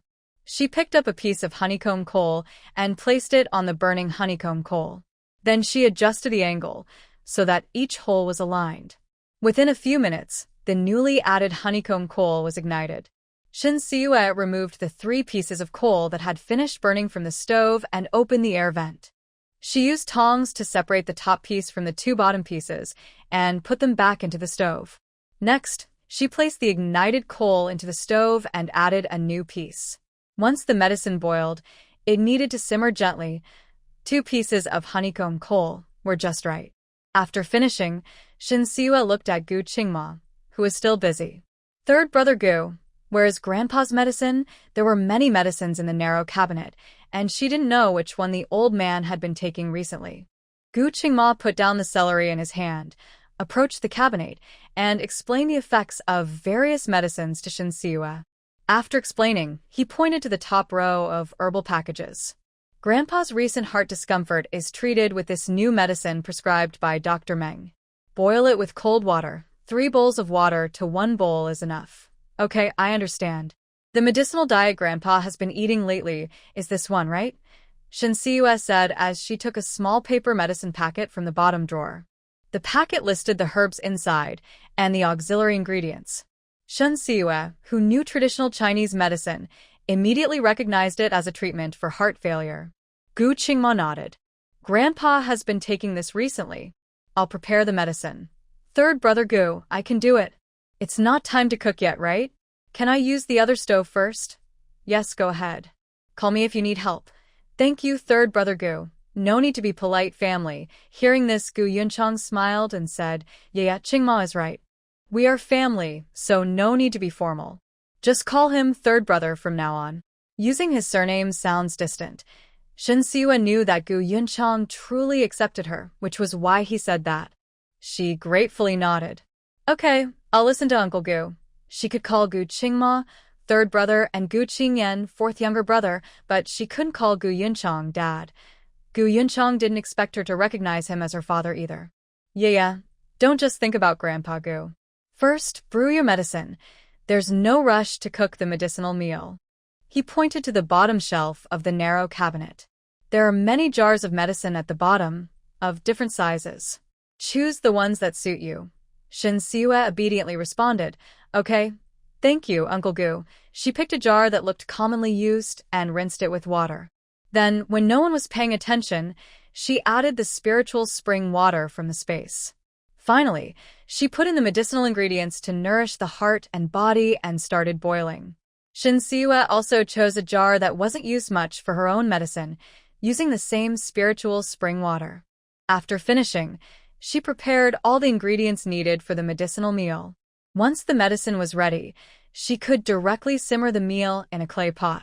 At this time, the four of them finished preparing the dinner ingredients. Gu Yunchang looked at the darkening sky and checked his watch. In about an hour, the Yunhai family should be back. Once the medicine is simmered, we can start cooking. The timing is just right. After saying that, he told his second son, Qingma, watch the medicine here. Then he glanced at the other three.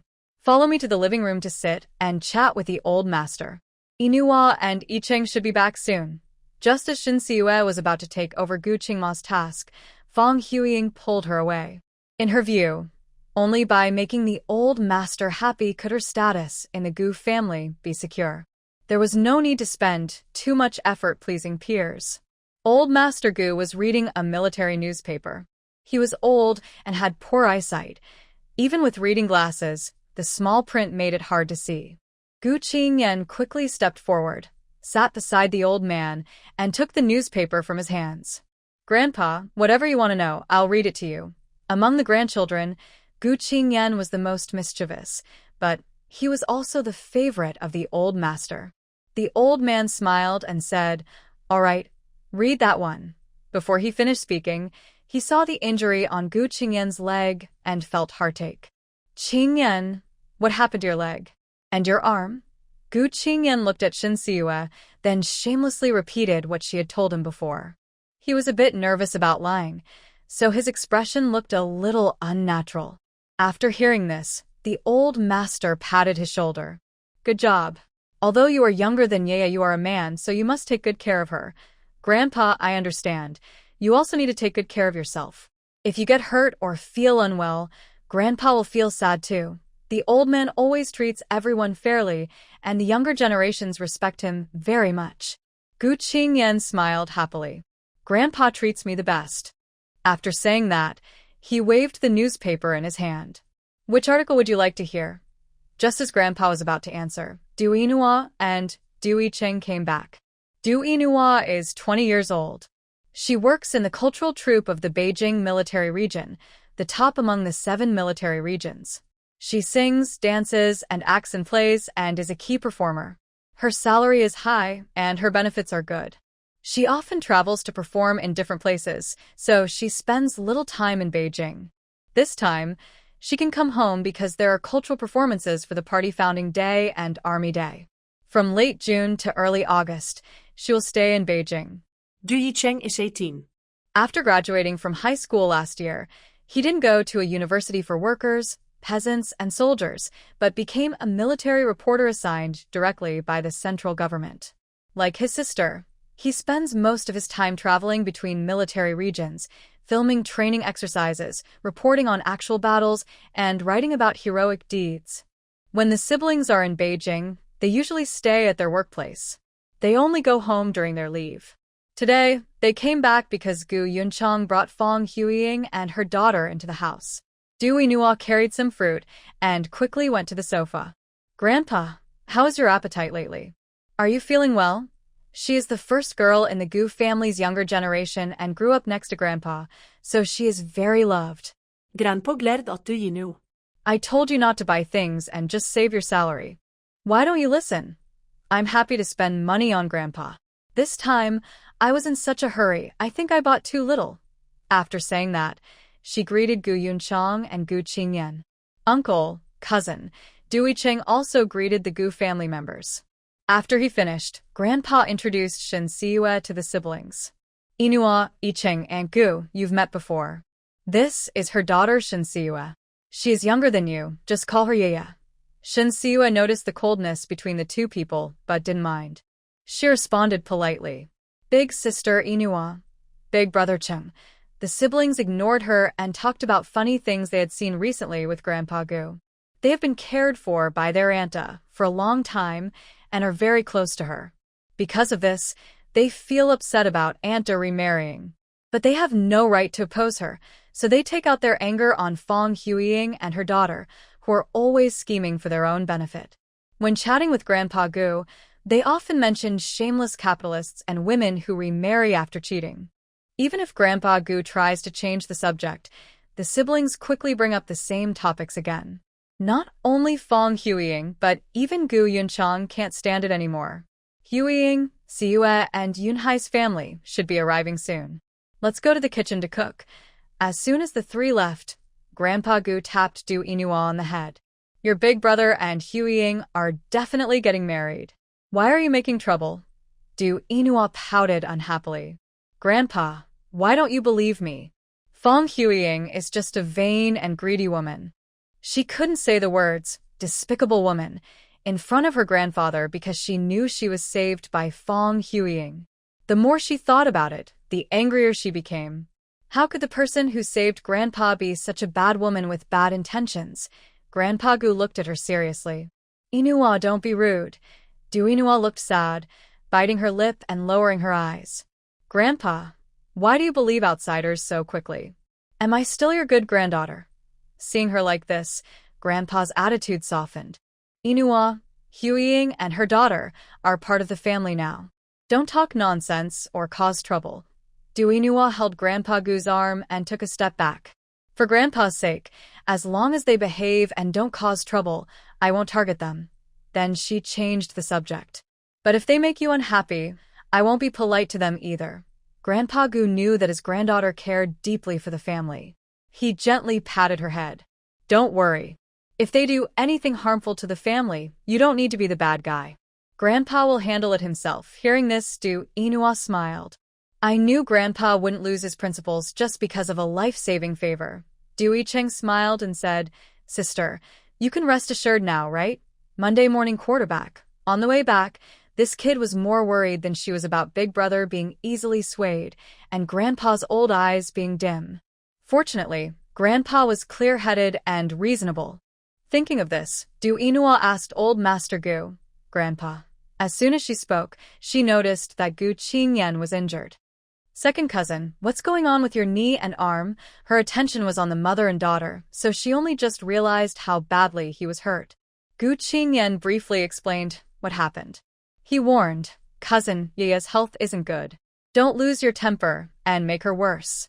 Otherwise, you'll be in the wrong. Du Inua sensed something was off in his words. He was very serious, without any sarcasm. Could it be that this kid has already been bought by that mother and daughter? She was a little angry, but she didn't want to say anything in front of Grandpa.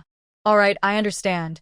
Old Master Gu knew that the children had prejudices against Mother Huiying and her daughter. It was hard to change their minds quickly. But time reveals people's true nature. As long as Huiying is genuinely kind to the children, and Shin Siyue is truly diligent and kind, they will accept her and her daughter eventually. He changed the subject. Qingyan, go change into some clean clothes. After Gu Qingyan went to his room to change, he asked about the recent work of the two siblings. By then, the kitchen lights were on. Gu Yunchang knew that Du Inua's words were a bit harsh, so he gently comforted Fong Huiying. Huiying, Inua, and Yicheng have been raised by Xiofan since they were young, and they are very close. It's understandable that they can't accept you and Yaya right away. But don't worry, both siblings are good kids. Things like today won't happen again. His late wife was named Li Xiofan, who passed away 10 years ago due to illness. Fong Huiying was indeed a little angry, but she didn't pay much attention to the two siblings. They were outsiders and had been away from the Gu family for years. Even if she disliked them, it wouldn't matter much. Thinking of this, she kindly said, Yunchang bringing Yaya to the Gu family was a bit sudden. It's normal that the kids don't accept it right away. Don't worry, I won't take Inua's childish words to heart. You understand children. Over time, children will also understand you. Yes, I think so too. Today, Yaya and I will cook dinner. Huang Huiying hadn't been in the kitchen for many years, but after marrying into the Shin family, she had been the main cook for over 10 years. Gu Yunchang wouldn't let Shin Siyue, who just joined the Gu family, cook. Yaya isn't feeling well. Just let her look at the medicine jar. Tonight, Qingma and I will cook. Shin Siyue smiled and said, Uncle Gu, give me a chance to show off. My cooking is really good. Not to brag, but her dishes could compare to restaurant quality. Huang Huiying smiled and agreed. Yunchang, Ye's cooking skills are as good as a restaurant chef's. If you're worried, you can supervise from the side. After hearing the mother and daughter, Gu Yunchang felt even more sorry for Shin Siyue. How many meals did she have to make to earn such praise? She is still a minor.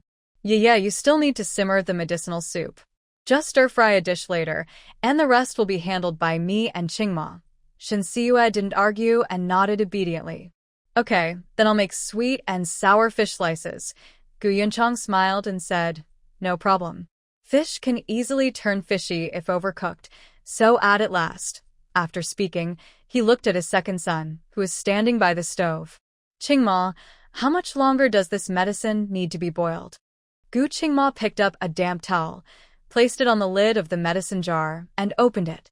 A strong medicinal aroma filled the air. He raised his hand to wave away the steam and looked at the height of the liquid inside. It should be about right. Yeah, come and take a look. Hearing Gu Qingma call her affectionately, Shin Siyue was momentarily stunned. But she quickly regained her composure and came to the stove.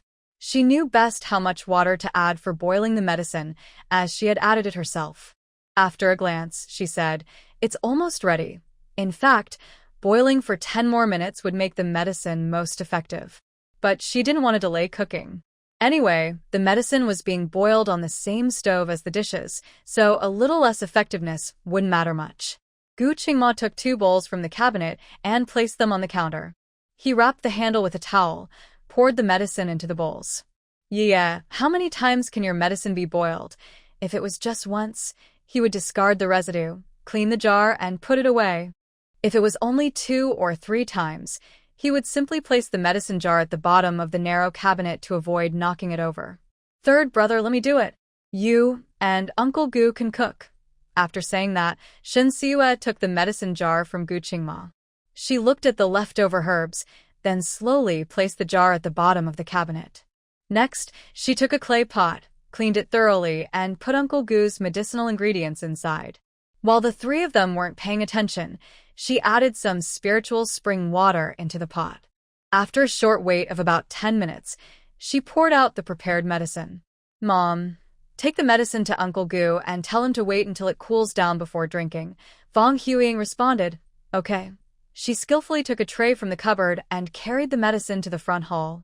Shin Siyue removed a burnt piece of coal from the bottom of the stove and added a new one.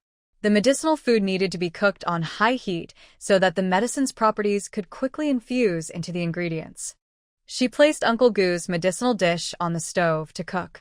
Then she took another clay pot and put her own medicinal dish inside. Once Uncle Gu's dish was ready, she would cook hers. Uncle Gu, third brother, do you need help? Gu Yunchang was cooking and Gu Qingma was assisting. No need. The kitchen is hot. You can bring your medicine to the front hall or backyard, and Qingma will watch over the dishes. Shin Siyue was weak and couldn't handle cold or heat well. The Gu family's kitchen had 2 stoves, making it very hot. Her back was soaked with sweat. Okay, I'll finish my medicine first, and then come help. Shin Siyue carried the steaming medicinal soup out of the kitchen. She didn't go to the front hall, but sat down at a stone table in the backyard. By then, it was completely dark outside. The night breeze was gentle, blowing away the summer heat and her body's restlessness. She watched her busy father and son in the kitchen, thinking, the Gu family is really kind and sincere to her. Staying with them wouldn't be bad. Just as her thoughts arose, lively sounds came from the front hall. It was the Gu family's second son, Gu Yunhai, returning with his family. Gu Yunchang also heard the lively noise and asked Shin Siyue in the backyard. Yeah, go see if Uncle Gu's second son and his family have returned. She gratefully replied, okay, I will go take a look. Gu Yunhai and his wife, Qin Shuang, were asking about old Master Gu's health. They have 2 sons and 1 daughter. Their eldest son, Gu Jinji, is a deputy squad leader in the Navy, serving in the same division as Pei Qingyu. When he returned to Beijing from the island, he happened to meet Pei Qingyu returning to the army. They exchanged a few words. He learned that Fang Huiying had brought a different girl from the Gu family. He also found out that her frail, sickly younger daughter, was not only a disciple of Meng Xiangda but also quite clever and thoughtful. When Shin Siyue came from the backyard to the living room, Gu Jinji noticed her immediately. She did not avoid his gaze and walked forward confidently. Fang Huiying quickly pulled her younger daughter aside and introduced her to Gu Yunhai and his wife. "This is my younger daughter, Shin Siyue." After that, she introduced her to the girl. "Yeah, this is Uncle Gu and Aunt Gu." Uncle Gu, Aunt Gu. Adults tend to show their feelings more openly than children. The couple nodded slightly and smiled, saying, "Good girl, don't be shy." Gu Yunhai introduced his 3 children to Shin Siyue. "This is your second brother, the 5th younger brother. You and Jinha are about the same age, so just call each other by name. Gu Jinha is 2 months younger than Shin Siyue." After finishing middle school, he joined the cultural troupe to work in publicity. Gu Jinchu is 13 years old and the youngest in the Gu family. The education environment on the island is a bit poorer, so he started school later and just recently moved up to junior high. Shin Siyue greeted each of the 3 children in turn. Although they also didn't like Fang Huiying and her daughter very much, they didn't show it openly. After greeting Shin Siyue, they ignored her and started talking among themselves. Old Master Gu, worried that Shin Siyue might feel awkward, waved to her. "Yeah, come here." Shin Siyue obediently went to Old Master Gu. The medicinal bowl on the coffee table was already empty. She asked, "Grandpa Gu, how do you feel about today's medicine?" The old man held Shin Siyue's hand and smiled. "As expected of Master Meng's disciple, the medicine you brewed is very easy to swallow. The medicine he drank earlier was so bitter it was hard to swallow. Today's medicine was not only less bitter but also had a hint of sweetness. Even the aroma of the medicine was very pleasant." Shin Siyue knew this was thanks to the spiritual spring water. He also knew that old Master Gu praising her publicly was a way of supporting her. He felt grateful and smiled, saying, "Grandpa Gu, I not only know how to make medicine but also cook special dishes. After you try them later, you'll definitely like them. Now that you mention it, I want to eat them right away," Grandpa Gu said. Gu Jinji said, "Then I should learn how to cook. When I have time, I'll make some for Grandpa." Grandpa Gu noticed that his grandson was doubting Shin Siyue's medical skills. "Since you don't know much about the basics, don't cause trouble." Gu Jinji wasn't incapable of cooking. He just made dishes that didn't taste good. But seeing Grandpa support an outsider made him feel a bit uncomfortable. "Grandpa, not learning is an attitude problem. If I can't learn well, that's a skill issue. I might lack the ability, but I must have the right attitude." After speaking, he looked at Shin Siyue. "Siyue, do you agree?" Shin Siyue was already used to the hostility from the Gu family. She nodded in agreement, saying, "Second brother is right. If you want, you can come with me to the kitchen and learn." "Sure, I rarely come home, so I shouldn't miss this chance." The 2 left the living room. When they reached the backyard, Gu Jinji suddenly stopped and looked at her with a serious gaze. "Teach me how you managed to get Grandpa to speak up for you." In less than half a day at the Gu family, she really was impressive. Shin Siyue met Gu Jinji's gaze and smiled slightly. Probably because Grandpa Gu is reasonable and kind-hearted. He wouldn't jump to conclusions or judge me harshly, thinking I have bad intentions or don't deserve care. She chuckled softly. "I thought the Gu family was different from the Shin family, but I didn't expect some people to be the same." Gu Jinji. He looked at the quick-witted Shin Siyue, pressing his tongue against his cheek and chuckling softly. "You're quite patient and good at pretending in the Shin family." Shin Siyue shrugged. "Not patience, not pretending. Life in the Shin family is even harder." Gu Jinji understood that Shin Siyue was being bullied in the Shin family and appreciated her acting skills. But he still had some advice to give. "Your experience in the Shin family isn't caused by the Gu family. To gain the Gu family's approval, pretending to be pitiful or trying to cheat won't work." "Thank you for the advice, second brother. I'll remember it," she replied. Seeing her good attitude, Gu Jinji didn't say anything more. "Let's go and see how Grandpa's medicinal food is coming along." The 2 arrive in the kitchen. Gu Jinji immediately puts on a happy face. "Big uncle, Qingma, I get to enjoy some good food again tonight." Gu Yunchong smiles and says, "Then you should eat more later. The kitchen is smoky, so go outside quickly." Yaya says she's good at making medicinal dishes. I'm here to learn. Gu Yunchang knows that Gu Jinji isn't truly interested in learning but doesn't trust Shin Siwa. He naturally doesn't want to embarrass the children, so he doesn't say anything. Alright, go ahead and learn. Shin Siwa treats Gu Jinji's interest seriously and explains everything in detail. She talks about the effects of different herbs, the importance of ingredients, proper amounts, and the best cooking time. Gu Jinji listens carefully and compares it with his previous experience making medicinal dishes. Once he's sure he understands, he relaxes. After Shin Siwa finishes, she asks, "Second brother, do you remember everything? Do you want me to repeat it?" Gu Jinji replies, "No need, I remember it all. Thank you for being so careful with Grandpa. Since I came to the Gu family, this is what I should do. The kitchen is smoky and hot, so I'll watch the medicinal food. You can go rest." Shin Siwa knows the three of them need to talk, so she nods and leaves. In the backyard, the soup on the stone table has cooled down halfway. She picks it up and drinks it all in one sip. Having taken medicine for nearly 18 years, she's surprised to find that traditional medicine can taste so good. It's so nice not to have to suffer anymore. Shin Siwa puts down the bowl and goes to the living room to listen quietly. Soon, Gu Jinji also returns to the living room and comes over to Shin Siwa. Big Uncle said the dishes are almost ready. Do you still want to make sweet and sour fish fillets with your hands? Shin Siwa nods and goes back to the kitchen. Grandpa Gu's medicinal food is almost done. Uncle Gu, you start cooking first. I'll just use this stove to stir-fry later. Gu Yunchang pats Shin Siwa's head and says, "Yeah, in the Gu family, you don't need to try to please anyone. Your health is also very important." After speaking, he takes down the bubbling clay pot from the stove. "Qingma, bring Yaya's medicinal dish over. Yeah, just use this stove to cook. It won't take long to cook rice." Shin Siwa was very touched when she saw Gu Yunchang sincerely caring for her. "Okay, I'll listen to Uncle Gu." Shin Siwa poured a lot of vegetable oil, more than 3 times what she usually used for cooking, into a clean pot. While the oil heated up, she prepared the marinated grass carp slices. She mixed cornstarch with water to make a batter, then dipped the fish slices in it so each piece was coated. When the oil started to smoke, she added the fish slices and fried them until golden brown, then took them out. She scooped out the excess oil, saving it for next time. She stir-fried chopped green onions, ginger, and garlic until fragrant, then added a little water, sugar, vinegar, and other seasonings, thickening the sauce with cornstarch water.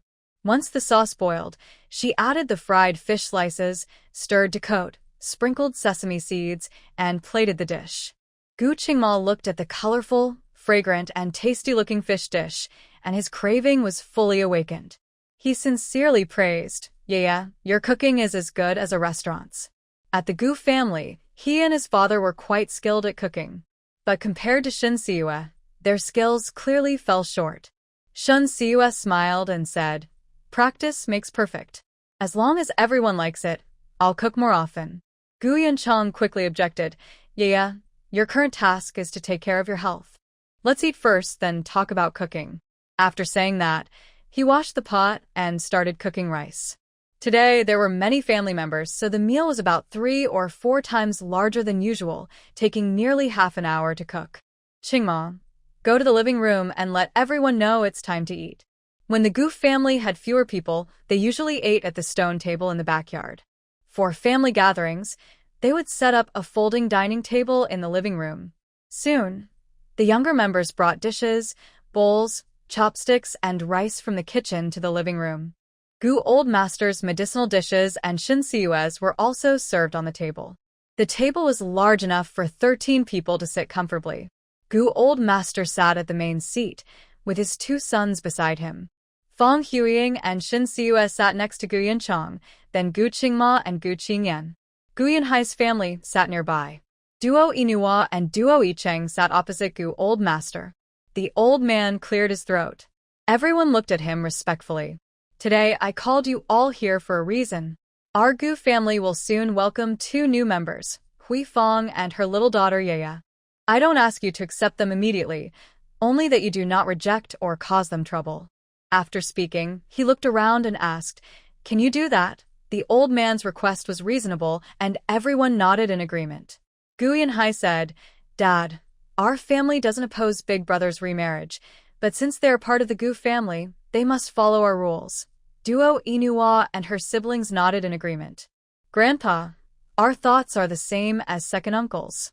As long as Aunt Fong and Ye do not harm the Gu family and sincerely treat us well, we will accept them." Hearing this, Fong Huiying quickly promised, "Don't worry, since Ye and I have come to the Gu family, we will treat ourselves as part of the family and exchange genuine feelings." After speaking, she kicked her younger daughter lightly, urging her to also show her stance. Shen Siwa said, "Words sound nice, but actions speak louder. Time reveals true intentions." As soon as she finished, old Master Gu said, "Ye's words are good. Actions speak louder than words. Over time, everyone will see who is sincere and who is not." After all this fuss, everyone is hungry. "Let's eat." Shen Siwa looked at the two large pots and said, "Grandpa Gu's medicinal dishes are good for calming the mind and strengthening the stomach. People with weak heart or lung function can drink them. My medicinal dishes are for boosting energy and blood so everyone can drink." Old Master Gu agreed, "There's so much of this medicinal food. Yeah, and I can't finish it all. Please try some, don't waste it." Although the meal was somewhat dull, it was not awkward. The Gu family was always frugal, and they finished all the food. The first to clear her plate was Shun Siu's sweet and sour hand-torn fish slices. Gu Qingyan put down his chopsticks but looked still wanting more. "Tonight's fish slices are really delicious. Dad, your cooking has improved again." Gu Yunchang was good at cooking fish, and everyone in the family loved it. Duo Inua also ate quite a bit and nodded in agreement. "Big brother, I haven't seen you for half a month. Your cooking skills are good enough to work in a restaurant." Gu Jinchun nodded vigorously. "Uncle, the fish slices are so tasty.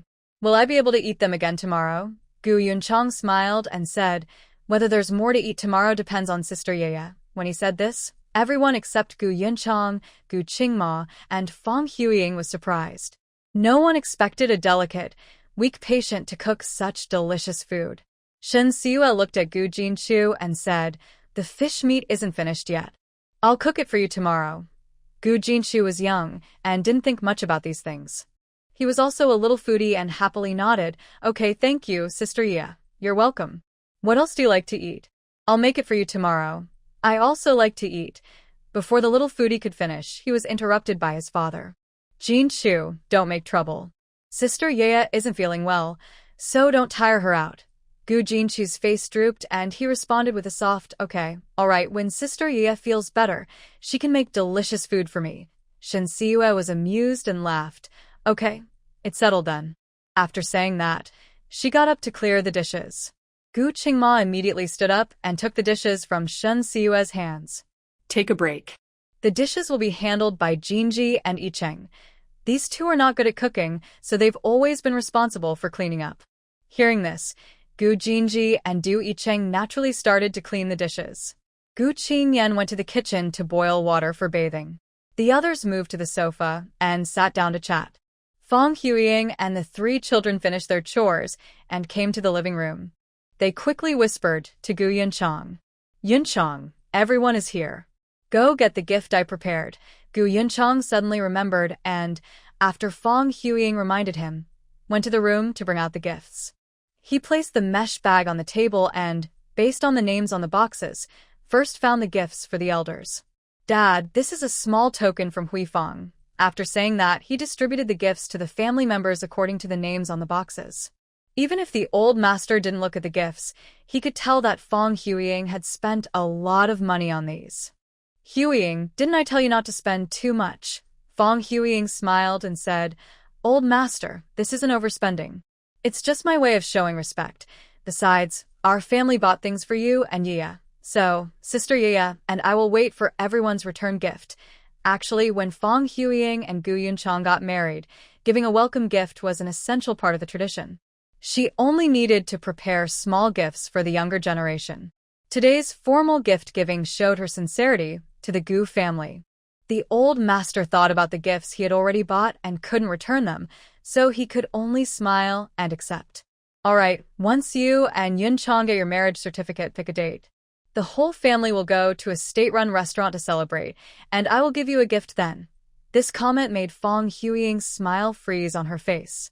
She knew the Gu family didn't plan to hold a wedding banquet, but she thought at least close family and friends should be invited to share in the joy. Let them know she exists. She didn't expect the old master to only want the family to have a quiet meal. Fong Huiying felt unhappy inside, but dared not show it.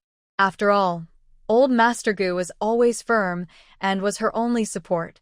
Disobeying him would bring her no benefit. Once she wins over Gu Yunchong and establishes her position in the Gu family, it might be possible to have a grand wedding instead of just a simple family dinner. Thinking of this, Fong Huiying felt more at ease. Okay, listen to the old master. Here, open it and see if you like it. She bought a pocket watch for old Master Gu. For Gu Yunhai and Gu Yunchong, she bought pens. For Qin Suong and Du Inua, she bought cashmere scarves. The boys received army green canvas bags and red sealed notebooks. The canvas bags were different sizes, some with handles, some with shoulder straps, depending on age.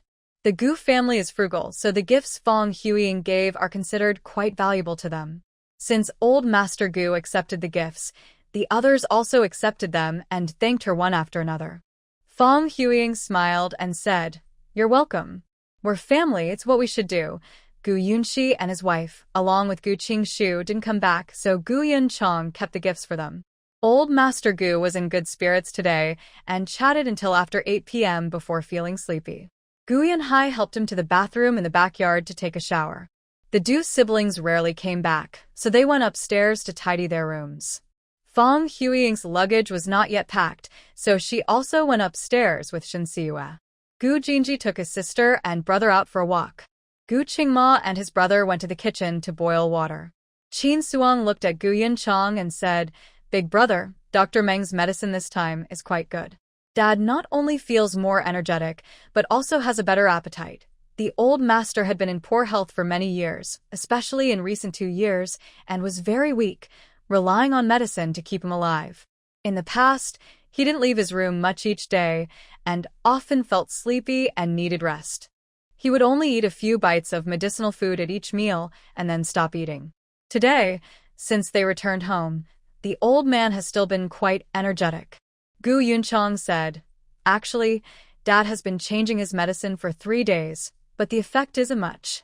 Tonight, he's feeling better, which I think is thanks to Yaya." Qin Shuangjiao already knew that Shin Siyue was Meng Xiangda's apprentice. She asked curiously, "What did Yaya do? Is her medical skill better than Dr. Meng's?" I'm not sure how good Yaya's medical skills are, but she prepared Dad's medicine and cooked the medicinal meals herself. The formulas are the same, only the cooking time and proportions differ, and the taste is much better. After speaking, Gu Yunchong changed the subject. Of course, maybe Dad is just in a good mood today, which makes him seem more energetic. We'll see the effect after he eats the medicine and meals Yaya prepared for a few days. Qin Shuangjiao nodded. Yaya seems like a good girl, better than, she wanted to say, much better than Huiying, but felt it was inappropriate to criticize her future sister-in-law in front of Gu Yunchong, so she changed her words. Much better than her lazy sister. Gu Yunchong understood what his sister-in-law was about to say. He didn't point it out and looked upstairs. Yaya is sensible, caring, smart, and capable. Old Master Shen and Dr. Meng have taught her very well. Qin Shuangjiao thought about Shin Siyue's experiences and sighed. This girl has had a hard life since she was young. No love from her father and no affection from her mother. It's truly pitiful. As long as she has a kind heart, works hard, and is honest, many people will love her in the future. That's true. As long as she considers the Gu family her home, we are her family too. For her, accepting Shin Siyue was much easier than accepting Fong Huiying. Gu Yunchong suddenly remembered something. "Sister-in-law, are you sure about Jin Chun going to middle school in the capital?" Qin Shuangjiao nodded. "Yun Hai and I have discussed it. Jin Chun will attend middle school in the capital. Although policies favor children of stationed troops on the island, only 2 children per family can benefit. Eldest son Gu Jinji didn't go to university, but worked hard and became a vice regiment commander in the Navy. Second son Gu Jinhe wasn't suited for studying, After middle school, he joined the island's cultural troupe to do promotional work. The future of the third child depends on himself, so he needs a better learning environment. Gu Yunchang had suggested early on to let the fifth child stay in the capital to grow up. The couple couldn't bear to leave, so they took their family to an island. Jinchu's progress in school is slow. This summer, Qingyan will give him extra lessons. That's what I think too. As they talked, Fong Huiying and Shin Siyue finished tidying the room and went downstairs. When the mother and daughter approached, Gu Yunchang said to Shin Siyue, "Yeah, during the summer break, Qingma will pick you up and drop you off. While you're on the road, can you teach him some traditional Chinese medicine knowledge?" Shin Siyue, having lived 2 lives, knew very well that this wasn't an equal exchange, but rather the Gu family's way of taking care of her. Plus, her health didn't allow her to refuse. "Sure, as long as third brother wants to learn, I won't hide anything from him." Early the next morning, Shin Siyue got up early to prepare breakfast. But as soon as she entered the kitchen, she saw that second Aunt Gu was already almost finished cooking. It was simple porridge, buns, and some small dishes. But preparing them took time, and it was clear she had been busy in the kitchen for a long while. "Second Aunt, thank you for your hard work." Qin Shuangjiang looked at the darkening sky and smiled as she asked, "Yeah, you're here to make breakfast, right?" "Yes, I'm used to waking up early."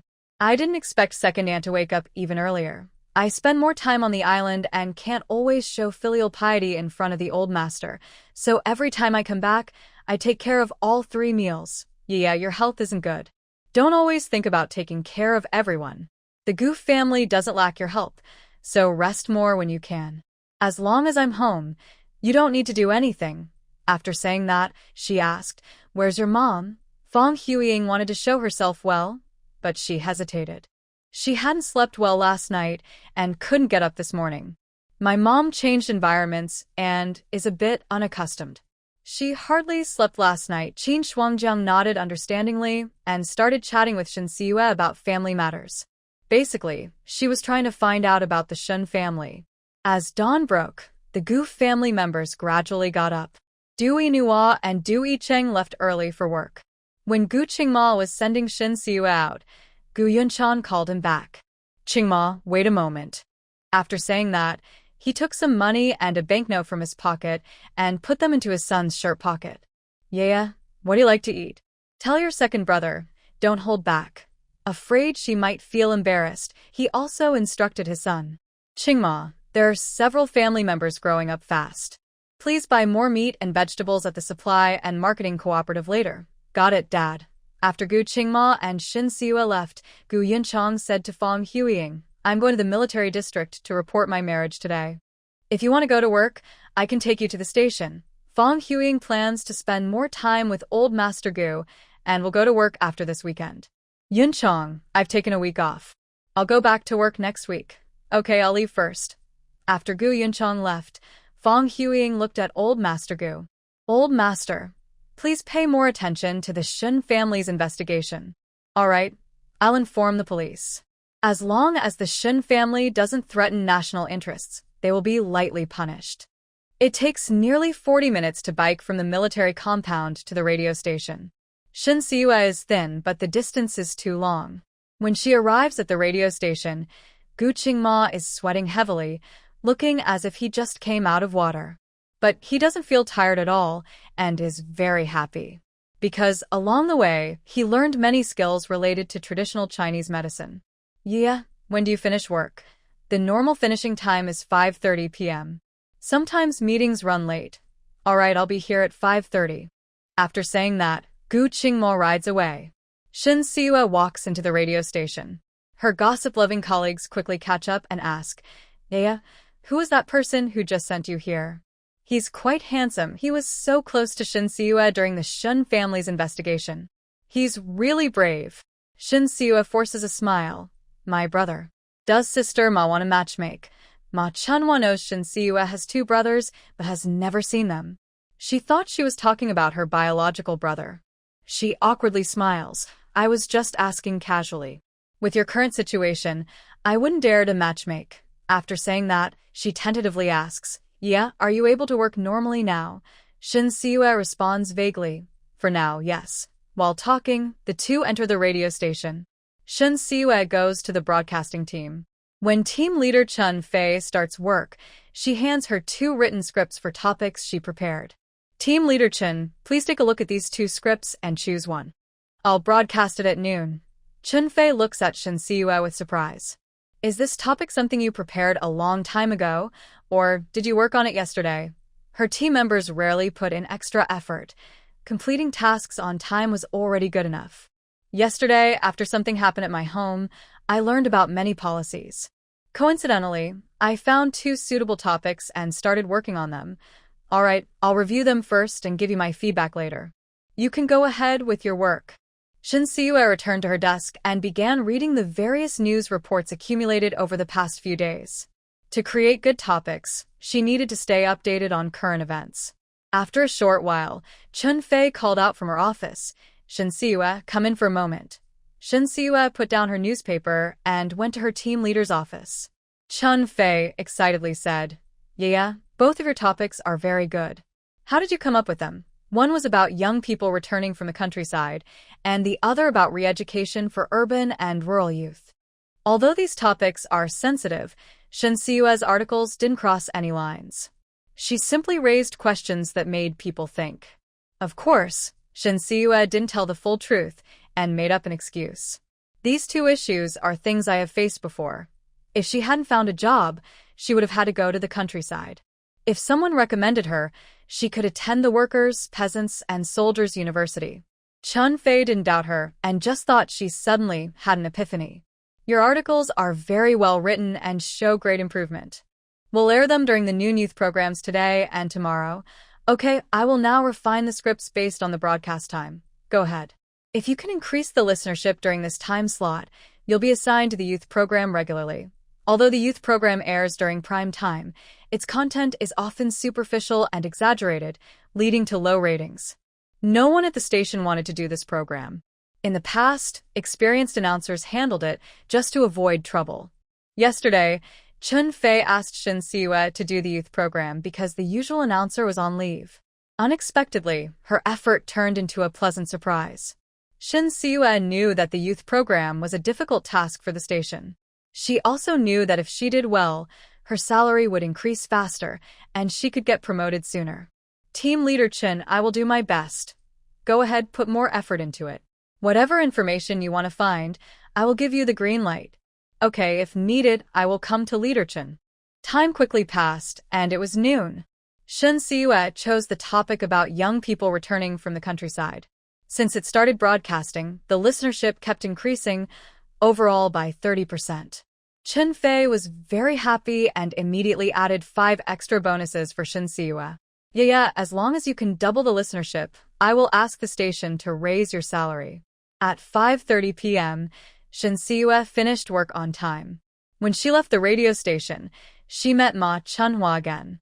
Ma Chunhua sourly said, Yeah, you just went back to work and got a bonus. Are you happy? Of course, this is recognition from the broadcasting team. How did you come up with this topic? Shin Siue suddenly stopped and looked at Ma Chunhua with a naive expression. Sister Ma, you're asking so many details. Are you trying to get me to say something? Ma Chunhua, like a cat with its tail stepped on, got angry and embarrassed. What are you talking about? I'm just asking casually. I'm just saying casually. Why are you so upset, Sister Ma? You are unreasonable.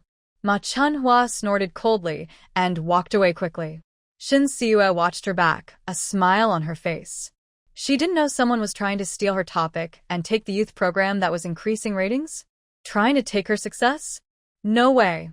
When Shin Siue left the radio station, Gu Qingma was already waiting for her under the big parasol tree outside.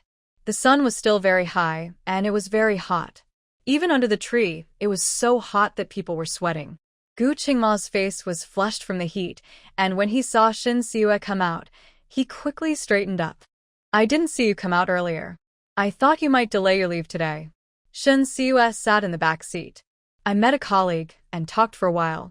Gu Qingma remembered the woman who left angrily before Shin Siue came out. It seemed that you didn't get along well. Differences in work opinions and conflicts are normal. All right, let's go. The bicycle sped forward, and a warm breeze blew.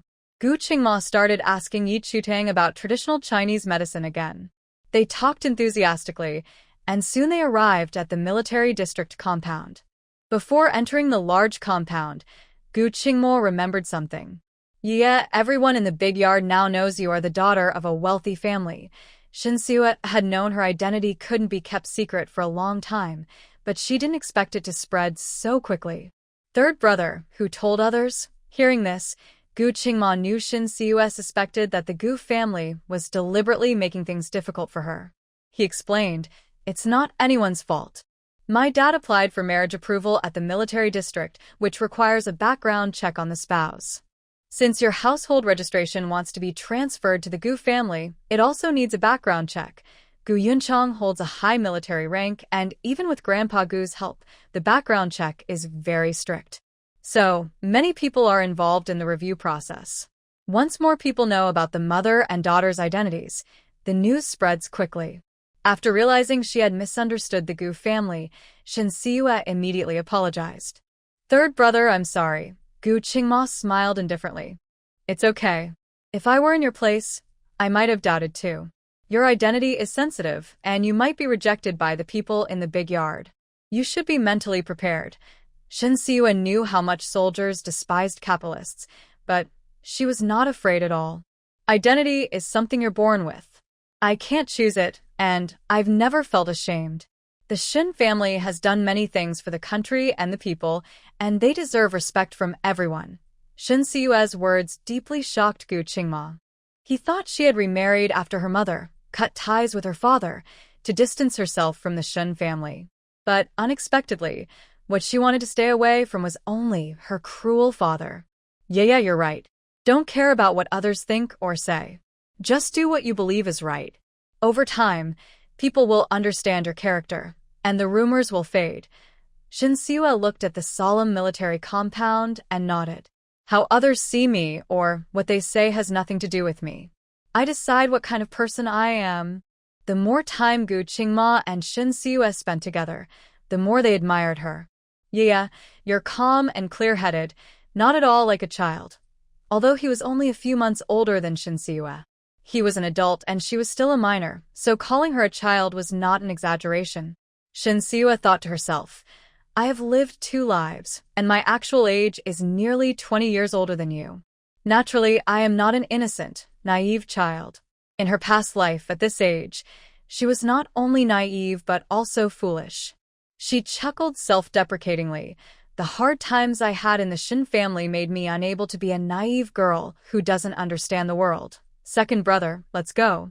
I want to see how everyone views me, this daughter of a wealthy family." Gu Qingma took Shinsuo into the military compound. As they passed the guardhouse, they received curious looks. Shinsuo calmly allowed herself to be looked at. Gradually, she heard the gossip. "That woman clearly has a husband, but is flirting with Commander Gu. How shameless. She divorced yesterday, and Commander Gu applied to marry her today.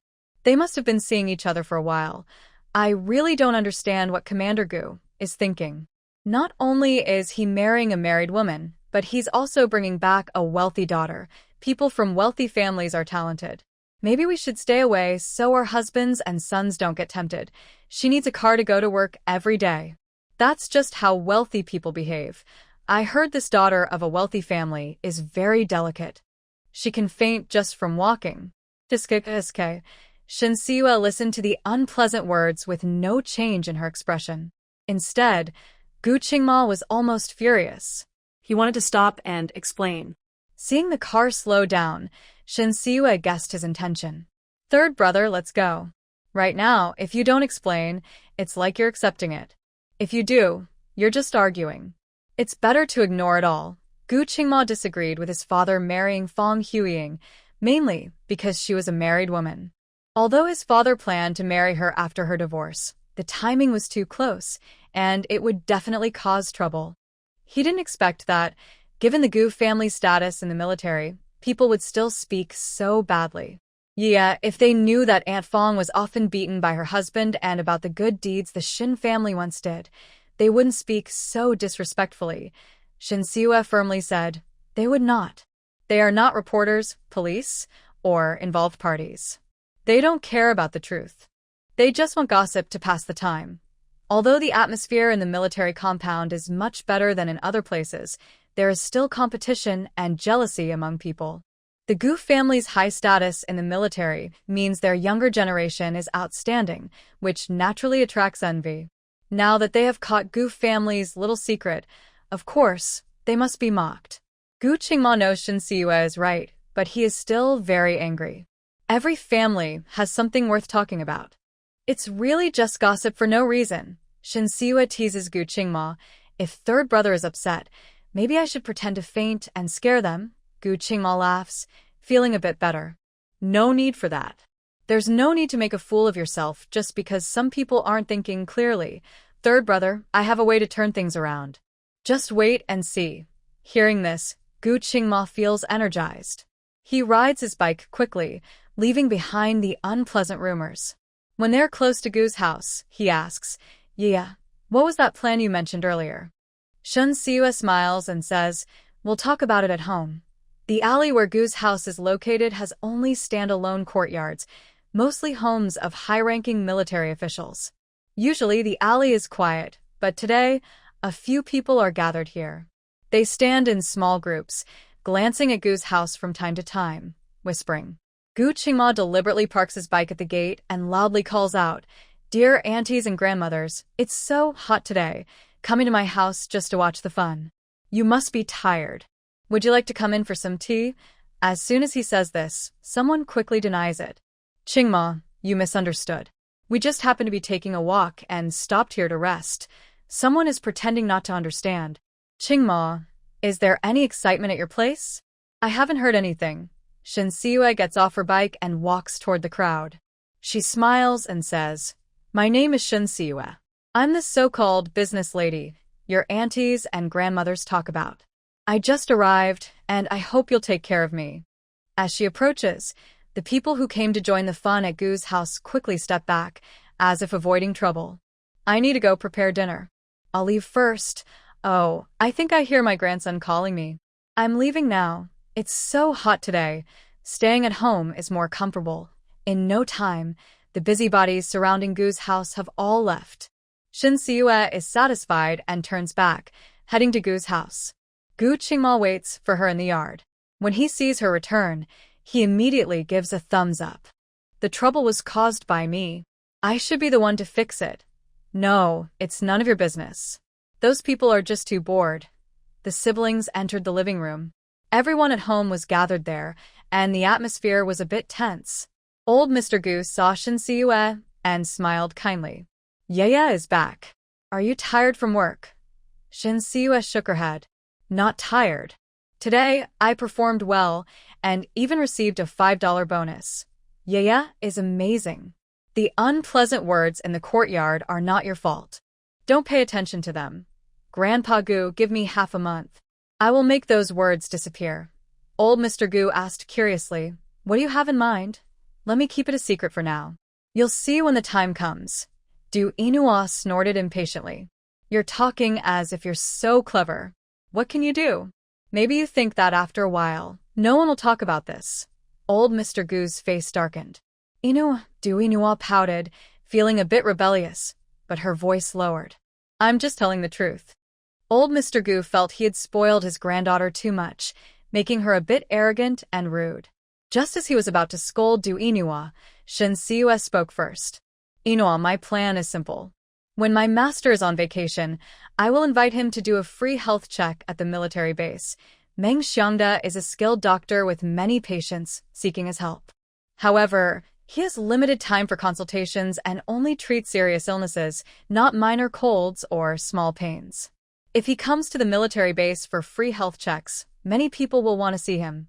But his time is limited, so he can only see a certain number of patients." Shin Siyue thought about this and added, "I will do the health check with my master. After the check, he will come to the Gu family for a meal." Before she finished speaking, Fang Huiying understood the hidden meaning. Her eyes lit up, and she eagerly said, "As long as Meng Xiangda hasn't left the base, someone will find a way to invite him for a consultation." Her voice grew more excited. The best way is either to ask the Gu family or to ask Yaya. No matter which, the people in the courtyard won't say unpleasant things or upset others anymore. After all, asking for help makes people more agreeable. Shin Siwa nodded in agreement. To make troublemakers shut up, you need to offer benefits that matter to them. A skilled doctor is a rare resource. She and the Gu family are the bridge connecting this resource, so no one would foolishly offend them. Because this resource can save lives at critical moments. Old Master Gu thought Shin Siwa's idea was good, but he didn't want Meng Xiangda to provide free medical services. Yeah, we can't let your master work for free. The Gu family will cover his consultation fees. Shin Siwa knew her family didn't want to owe favors, so she nodded in agreement. All right, once my master confirms the schedule, I'll trouble Grandpa Gu to inform the military district so they can organize this free clinic. Duinua was confused.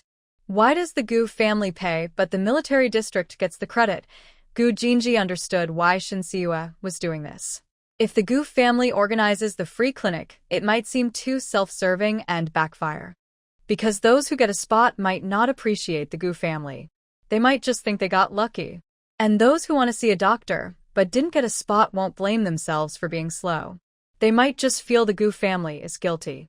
So, they do this to please everyone in the hospital. Then, naturally, they ask the Gu family and Shin Siwa to let Meng Xiangda see patients. Gu Jinji summarized, the goal of the free clinic isn't the people being treated, but those who couldn't get a spot. The Gu family wants to change the current situation by staying out of it, acting only as a bridge between patients and Dr. Meng. Du Inua looked at Shin Siwa with surprise. I didn't expect someone so young to be so clever. Shin Siwa smiled. Inua, yeah, you're wrong. It's not that I'm clever, just that my mind works fast. Duina, is this young lady a little too cunning? Gu Qingma held back his laughter and changed the subject before his sister could react. He asked his father, Dad, when will the marriage application with Aunt Fong be approved? Gu Yuchang replied, if everything goes smoothly next Monday, then will Yaya be able to move into her house? Yes, I'll go to the household registration office tomorrow to ask what documents are needed. When it comes to household registration, old Master Gu remembered something. He looked at the cheerful Fong Huiying. Huiying, the decision about the Shin family's relocation has been finalized. It will be the day after tomorrow at 9 a.m. You should go to the bus station to send them off, since they're your children. This implied that Fong Huiying should prepare some necessary items for the move. Fong Huiying didn't expect there to be such a quick result. She asked, Old Master, do you know where the Shin family will be sent? Old Master Gu had already received the exact news about the Shin family's relocation and nodded. Before the police finished their investigation, Shin Jianzhong has already handed over all the Shin family's assets to the authorities, which resulted in a lenient treatment. The Shin family will be sent to Qinjia village, which is just over 100 miles from Beijing. Qinjia village has a large farm called Xinghua Farm, which raises many poultry and livestock. Many of the meat products supplied to the city's markets come from Xinghua Farm. Fong Huiying was quite surprised that Shin Jianzhong would give all his assets to the state. Fortunately, the outcome was not bad. Being sent near Beijing is better than being sent to the cold and poor northeast. All right, I will go out tomorrow to buy warm clothes, quilts, and daily necessities for the children. Old Master Gu nodded and looked at his eldest son. Yunchang, prepare some tickets and money to give to Huiying as a small gift from the Gu family. Okay, I understand. Fong Huiying woke up early. Yeah, how much money and tickets do you have? Give them to me. Shin Siwa looked at her mother, who acted as if it was natural, and sneered. Mom, how much interest do you plan to give? Fong Huiying was busy organizing the money and tickets from Gu Yunchang when she heard this, and she was so surprised she forgot to count. What interest? I'm not obliged to support your children for free. If you want money and tickets, you can only borrow them. I'll charge interest according to the bank's standards, so I won't cheat you. How about that? Are you obsessed with money? They are your brother and sister. This made Shin Siwa's sarcasm on her face even more obvious. They bullied me and used me as a nanny, but they never thought I was their sister. Seeing that Shin Siwa wouldn't be swayed by family affection, Fong Huiying decided to repay kindness with kindness. Yeah, if it weren't for your sister, you would be sent away. Shin Siue didn't wait for her mother to finish speaking and quickly interrupted. Mom, it's my sister, who doesn't want to come to the Gu family, not me. Don't try to guilt-trip me. Not wanting to hear any more nonsense, she hurriedly left the room. Fong Huiying was furious, but dared not lose her temper. If the Gu family heard about this, they would think she was stubborn and still bullying her younger daughter. She quickly shoved all the money and tickets into her bag, skipped breakfast, and left the house. After breakfast, Shin Siue finished eating, and Gu Qingma saw her off. Today, the rumors were even worse. She listened indifferently, letting it go in one ear and out the other. At the radio station, she continued reading the newspaper and choosing topics. The midday youth program's ratings increased again. Although not as fast as yesterday, it set a new record for the past 3 years. Chun Fei was very happy and gave Shin Siue 3 more bonus dollars. Yeah, I want to hold a meeting later. Can you share some tips on choosing topics? She didn't mean to steal the spotlight from the growing youth program. She was worried that the reports about the Shin family might affect Shin Siue's work. If she left, the youth program would definitely go back to how it was before. Shin Siue understood what Chun Fei was worried about. Because Chun Fei had asked about the Shin family several times today, both openly and secretly. She clearly refused, saying, Team Leader Chen, since you've given me the toughest challenge, don't take it away just when I start to make progress. Chun Fei quickly explained, Yeah, you misunderstood. I don't want to take your youth program. I'm just worried you won't stay long at the station. Don't worry, Team Leader. I have no plans to leave the station for now. And no matter what the Shin family investigation results are, it won't affect me. Alright, if you can increase the youth program's ratings to match the real-time news during prime time, I'll make you deputy team leader. This wasn't just a promotion. The salary would also increase significantly. Of course, it was very challenging. As difficult as climbing Mount Everest. Shin Siue agreed immediately. It's a deal. Afterward, she remembered the free clinic event. Team leader, I need your help with something. Chun Fei thought Shin Siue wanted to borrow some materials and quickly agreed. Okay, you speak. Do you know Meng Xiangda, the famous old Chinese doctor in the capital? Yes, I know. You wouldn't want me to use connections to get Dr. Meng to see you, would you? Before Shin Siue could answer, Chun Fei refused. I'm not that capable. She also wanted Dr. Meng to see her mother-in-law, but she had no way to get in touch. Shin Siue shook her head. Dr. Meng is my master. He will hold a free medical clinic at the military hospital soon. I want the reporters from the station to cover it. If she wanted to pursue a career in medicine, she needed more people to know her. Having Dr. Meng's apprentice as a student would be the best way to build her reputation. Chun Fei looked at Shin Siue in surprise, examining her from head to toe, with a doubtful tone. Yeah, is Dr. Meng your master? It's understandable she doubted, because Shin Siue looked weak and fragile, like a delicate porcelain doll. Dr. Meng is so skilled. How could he not teach his own apprentice well? Shin Siue nodded confidently. Yes. If you don't believe me, I can help you check your pulse. Chun Fei hesitated but extended her arm. I went to the hospital recently. If you're lying, I can tell. Shin Siue placed her fingertips on Chun Fei's wrist to feel her pulse. Leader, your heart is overactive, your spleen is weak, you often feel bloated, sweat easily, sleep poorly at night, and in the morning, your tongue feels bitter.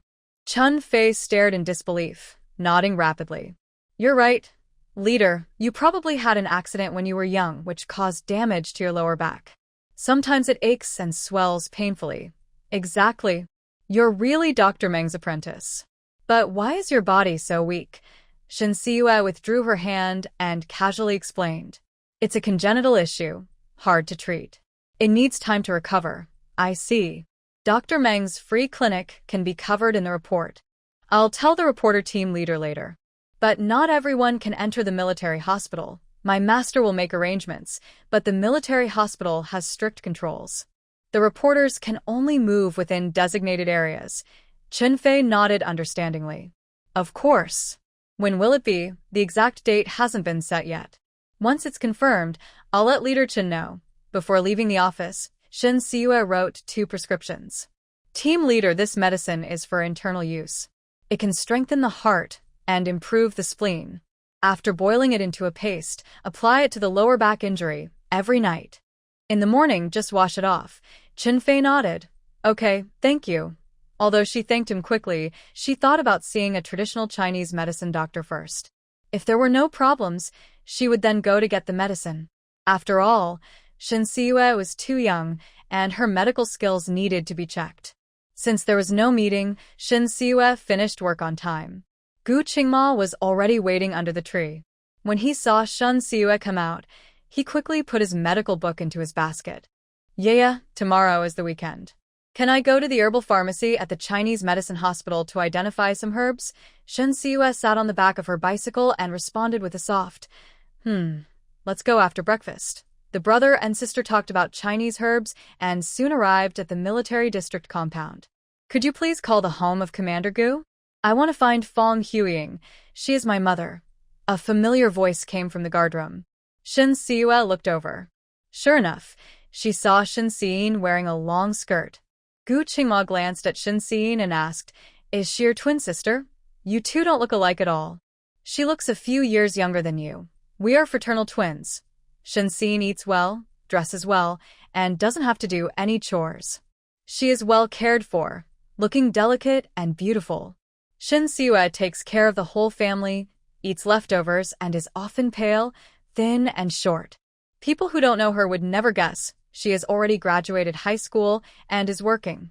Gu Qingma, who studied medicine, naturally knew what fraternal twins meant.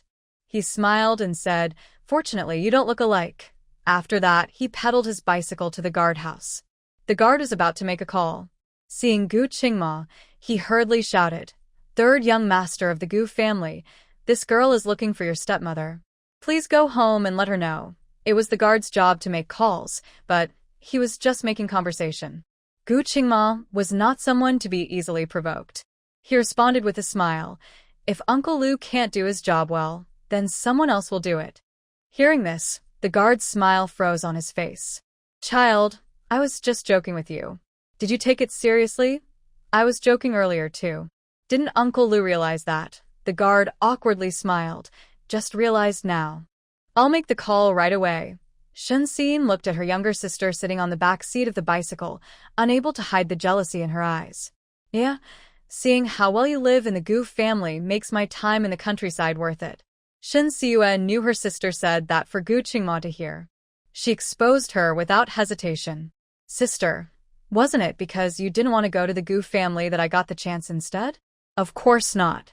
I just thought your health was too weak for the hardships of the countryside, so I gave you the opportunity to stay with the Gu family. Not only Shen Siyue, but even Gu Qingma didn't believe that. Sister, you've bullied me for more than 10 years. Why the sudden kindness? Shen Siying knew she couldn't argue her way out, and sighed. I admit I wasn't good to you before, but those were just small quarrels. Going to the countryside is a serious matter, so of course I had to think of you. Hearing her shameless words, Gu Qingma chuckled softly. Small quarrels? If it weren't for Dr. Meng, Yev might not have survived long enough to come to the Gu family. Shen Siying quickly denied it. That's not true. Before she could finish, Gu Qingma said to the gatekeeper, Don't let just anyone into the compound.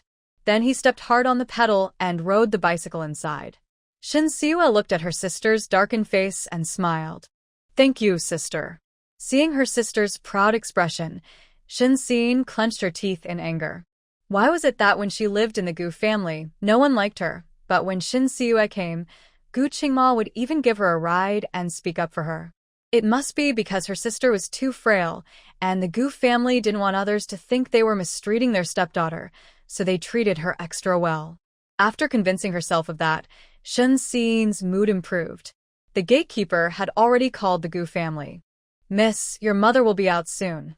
Don't stand at the gate. Wait under that tree over there. Hearing the gatekeeper's words, Shen Siying's good mood vanished again. With a cold face, she walked to the tree. It was the end of the workday and many people were passing by. Several glanced curiously at the beautiful young woman standing under the tree. Shen Siying knew she was attractive and that her looks were her best asset. She lifted her chin and stood tall, letting people look as they pleased. Fong Huiying had just come out of the compound when she saw her standing there like a statue. "Yinyin, we just saw each other this morning. You came to the military compound to find me. Is there something important?" Shen Xin came to find Fong Huiying because she wanted Old Master Gu, or Gu Yunchang, to write a letter to the production team. With this letter, even if she was sent away, she wouldn't be treated badly. No public criticism, no hard labor, she wanted to stay clear of those. Thinking of this, she grabbed her mother's arm and acted cute. "Mom, you're the best to me. You wouldn't want me to suffer if I was sent away, right?" Fong Huiying softened at her eldest daughter's pleading. "Tell me, what do you want?" Shen Xin rested her head on her mother's shoulder and quietly explained her purpose. After hearing her, Fong Huiying's smile disappeared, and she took a step aside. Caught off guard, Shen Xin almost fell. She steadied herself, then held her mother's hand, eyes red, begging. "Mom, please help me, okay?" Fong Huiying looked coldly at her pitiful eldest daughter, suppressing her rising feelings of pity. She asked, "Yinyin, tell me honestly, why don't you want to come to the Gu family?" Shen Xin dared not say she was reborn, afraid of being called crazy. She casually made up an excuse. "Mom, ever since our family was anonymously reported, I've been having the same nightmare for several days." "What nightmare?" "I've never heard you mention it. I dreamt that shortly after I came to the Gu family, I met a tragic end. The dream was so strange I didn't tell anyone." "Mom, I only have one life, and I don't dare to gamble with it." Hearing her daughter's absurd reason, Fong Huiying chuckled bitterly. "Yinyin, you must be overthinking, which causes these dreams." Shen Xin shook her head firmly.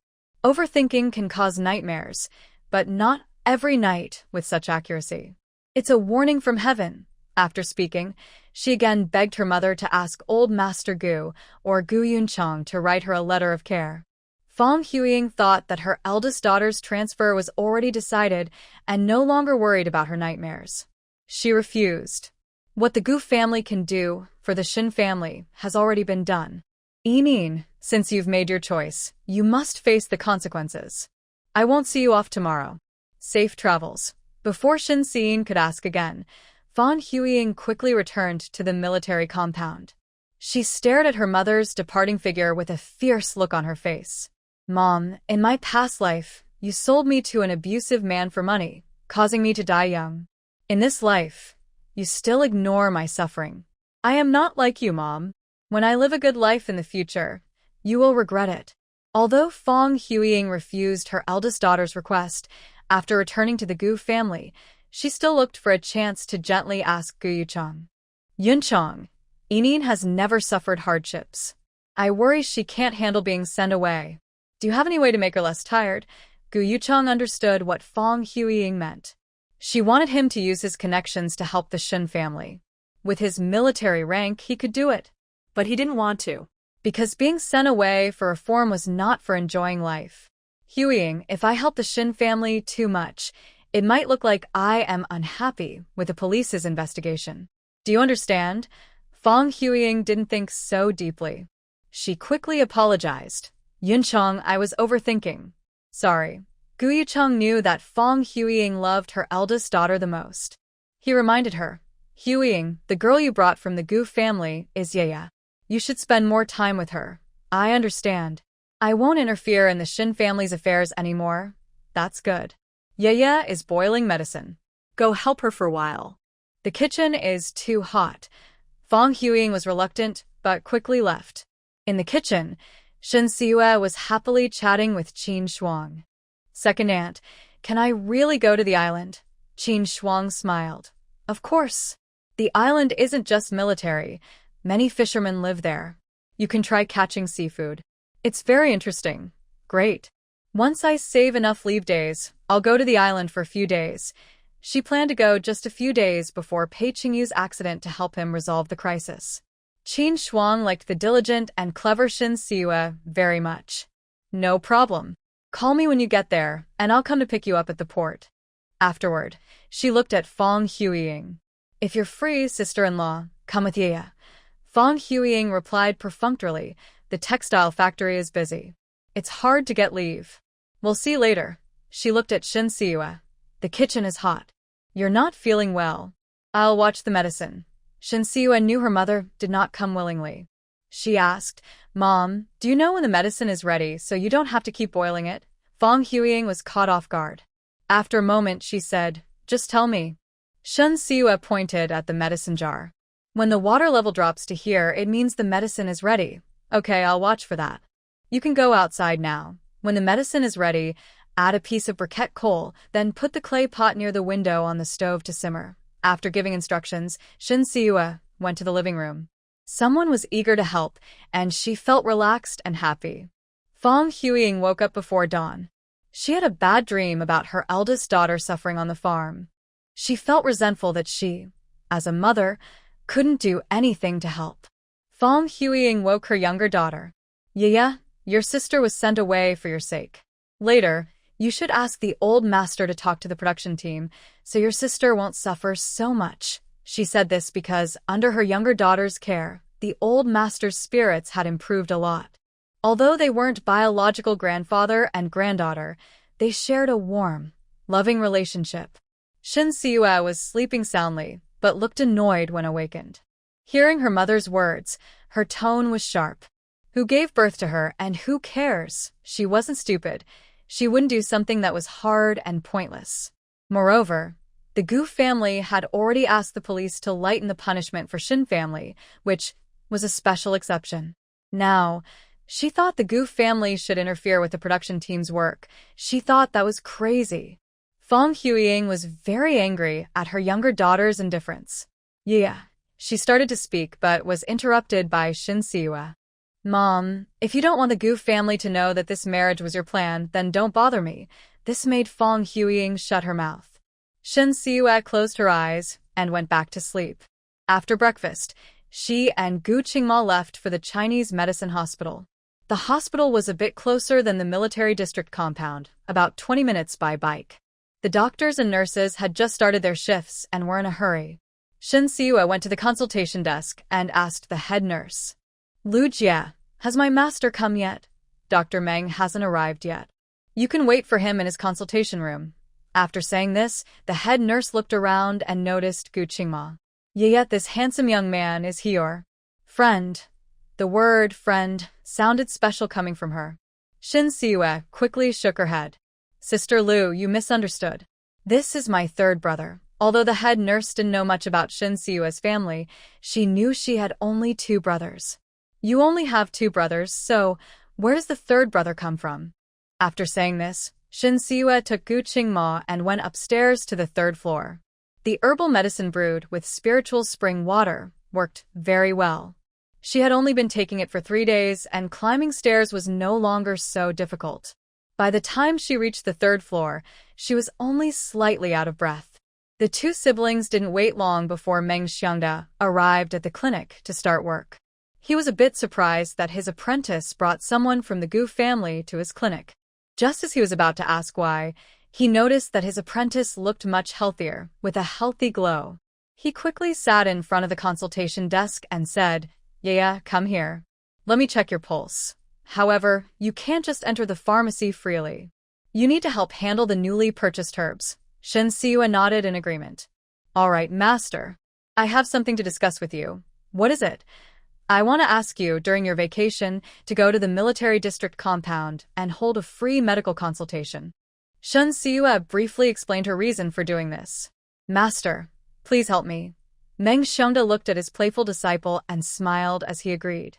Helping my disciple is my duty. I have Wednesday off. Shall we set that day? Shin Siua felt the timing was too tight, which might reduce the promotional effect. Master, the day after tomorrow is Wednesday. The process at the military district might not be so quick. How about scheduling the consultation during your next vacation? Because there are many severe patients, Meng Xiangda only takes a break every 2 weeks. His next break would be around August 10th. Yeah, how about this? Set the consultation for August 2nd. I will take a day off then. When Shin Siua heard this date, she understood her master's intention. On Army Day, the military district would definitely hold a cultural performance, and many soldiers would come to the compound. Scheduling the consultation for the next day would maximize the effect. This date is good. I just don't know if the military district will agree. Gu Qingma quickly said, holding a free consultation is a good deed. The military district will surely agree. After the cultural performance, there will be a banquet, and the attendees probably won't be able to return to their units that day. Hearing this, Meng Xiangda had an idea. Then, let's move the consultation earlier that day, starting at 6 or 7 o'clock. Priority goes to soldiers who need to return to their units. That's a good plan. When I get back, I'll talk to my grandfather and father. All right. Once the military district confirms the process, send me a notice. Gu Qingma nodded. Don't worry, Dr. Meng. The cost of your consultation will be covered by the Gu family. Meng Xiangda waved his hand. My consultation is for Yaya. If your Gu family wants to thank me, be a little nicer to Yaya. After saying this, he stood up. Let's go. I'll take you to the pharmacy. Shen Siyue stepped forward and took Meng Xiangda's arm. Master, I have one more thing. Before she could finish, Meng Xiangda kindly interrupted her. Go ahead. I want to ask the reporter to cover the free clinic event so more people will know that I am my master's disciple. Yeah, didn't you used to dislike showing off? Before, I was so desperate just to stay alive. Now that I've escaped that situation, I can do things to prepare for the future. Meng Xiangda felt sad and patted his disciple's head. Go ahead and invite the reporter, but you need to get approval from the Gu family and the military district for a pass. When I get home, I'll tell Grandpa Gu. Let's go to the pharmacy now. While Shen Siyue was teaching Gu Qingma about herbs, the Shen family had already arrived at the station, ready to leave. No one came to see them off, not even relatives. Shen Baiyan stretched his neck and looked outside. Enin, is Mom really not coming? Shen Xiyin replied coldly. Her mind is all on the Gu family now. She doesn't have time for us. That's not true.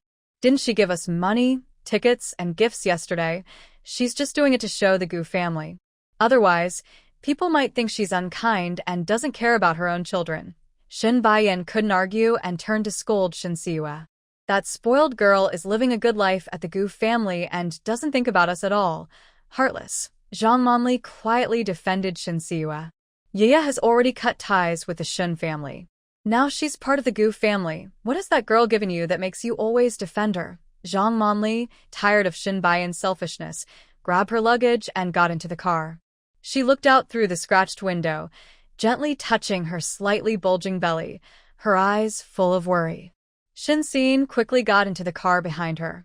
Seeing Zhang Manli protecting her belly, she thought, no matter how much she protects it, she won't give birth. Outside the car, the people from the Agriculture Bureau were there to send the Shen family away. He urged, it's already 9 o'clock. We should get in the car and leave. Shen Jianzhong carried a large snakeskin bag and reluctantly got on the car.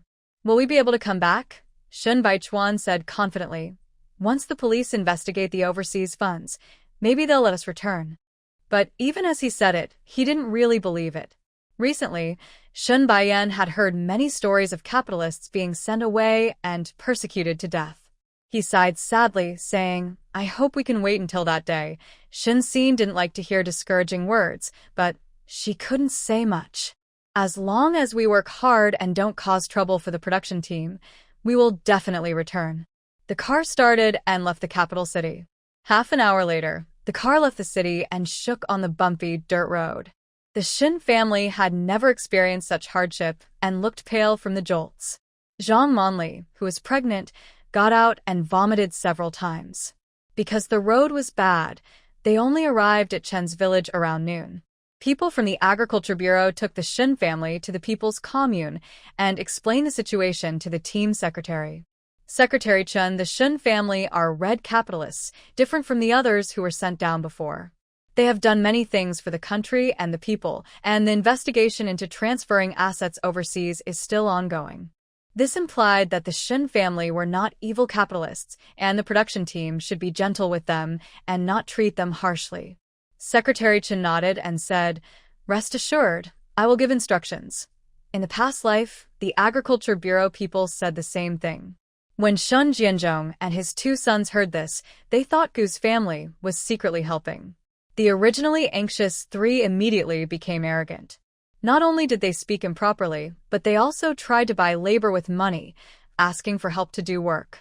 Their capitalist attitude completely angered the villagers. This led to them being criticized, beaten, and forced to do the dirtiest and hardest work.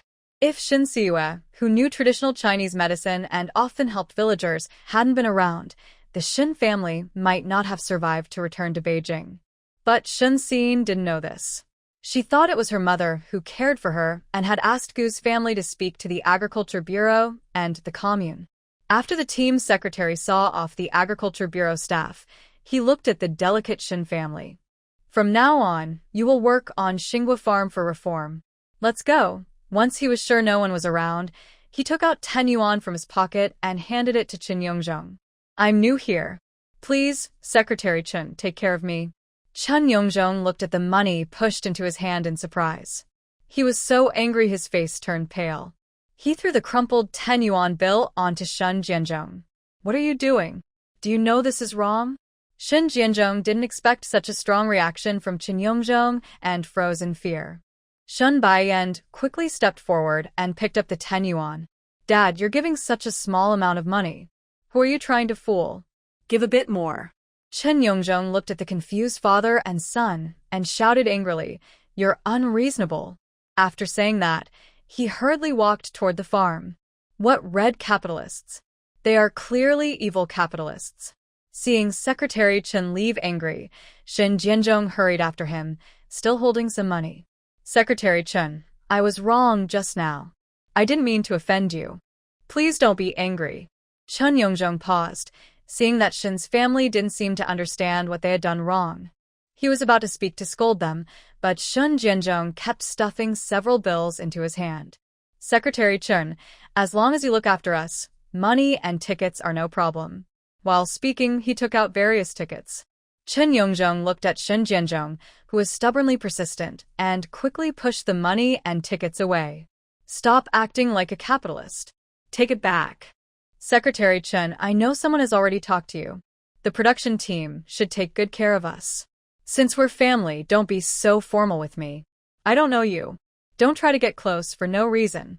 Shen Jianzhong smiled and said, We understand. We don't know each other. Seeing that Secretary Chen refused to accept the money and tickets, he directly put them into his army green pants pocket.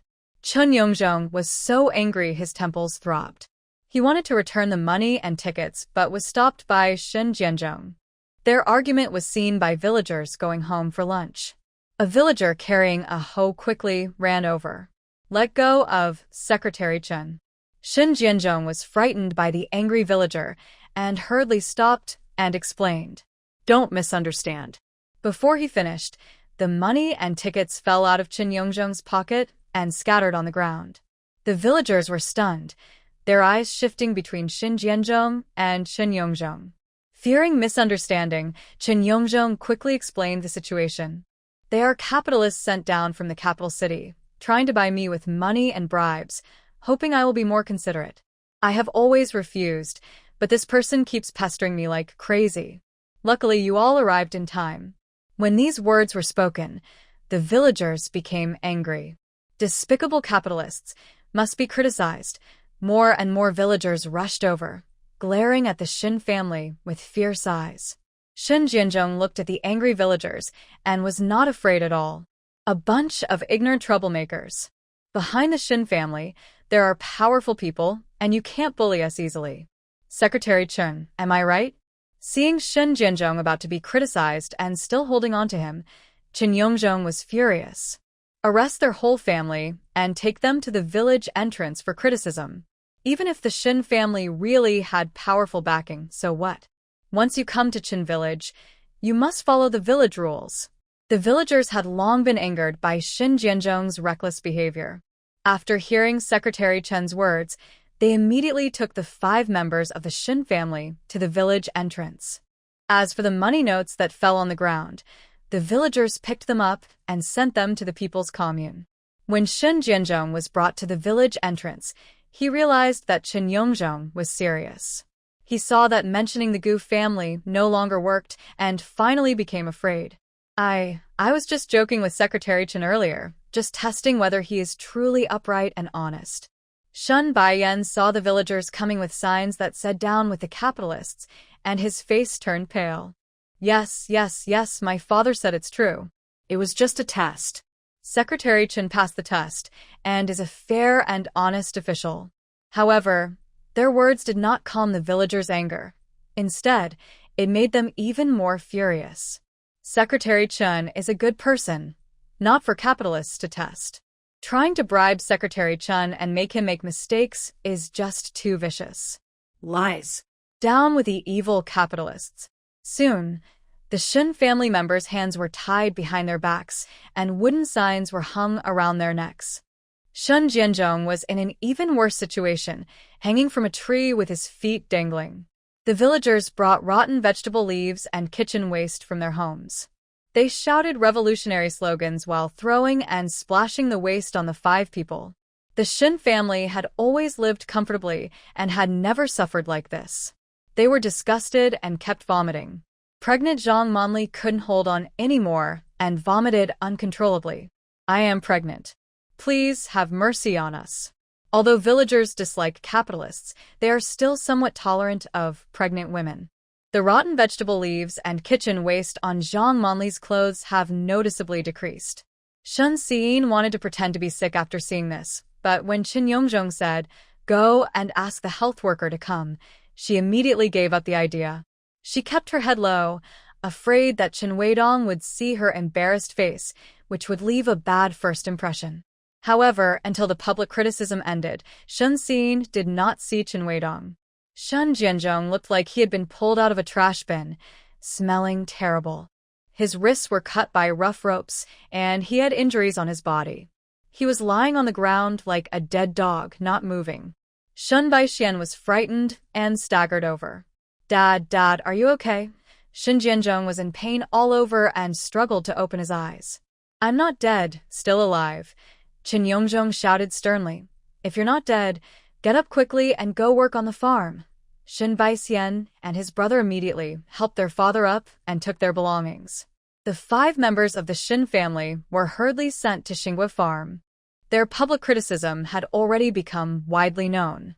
The farm manager arranged for the unthinking Shin family to live in the cattle shed.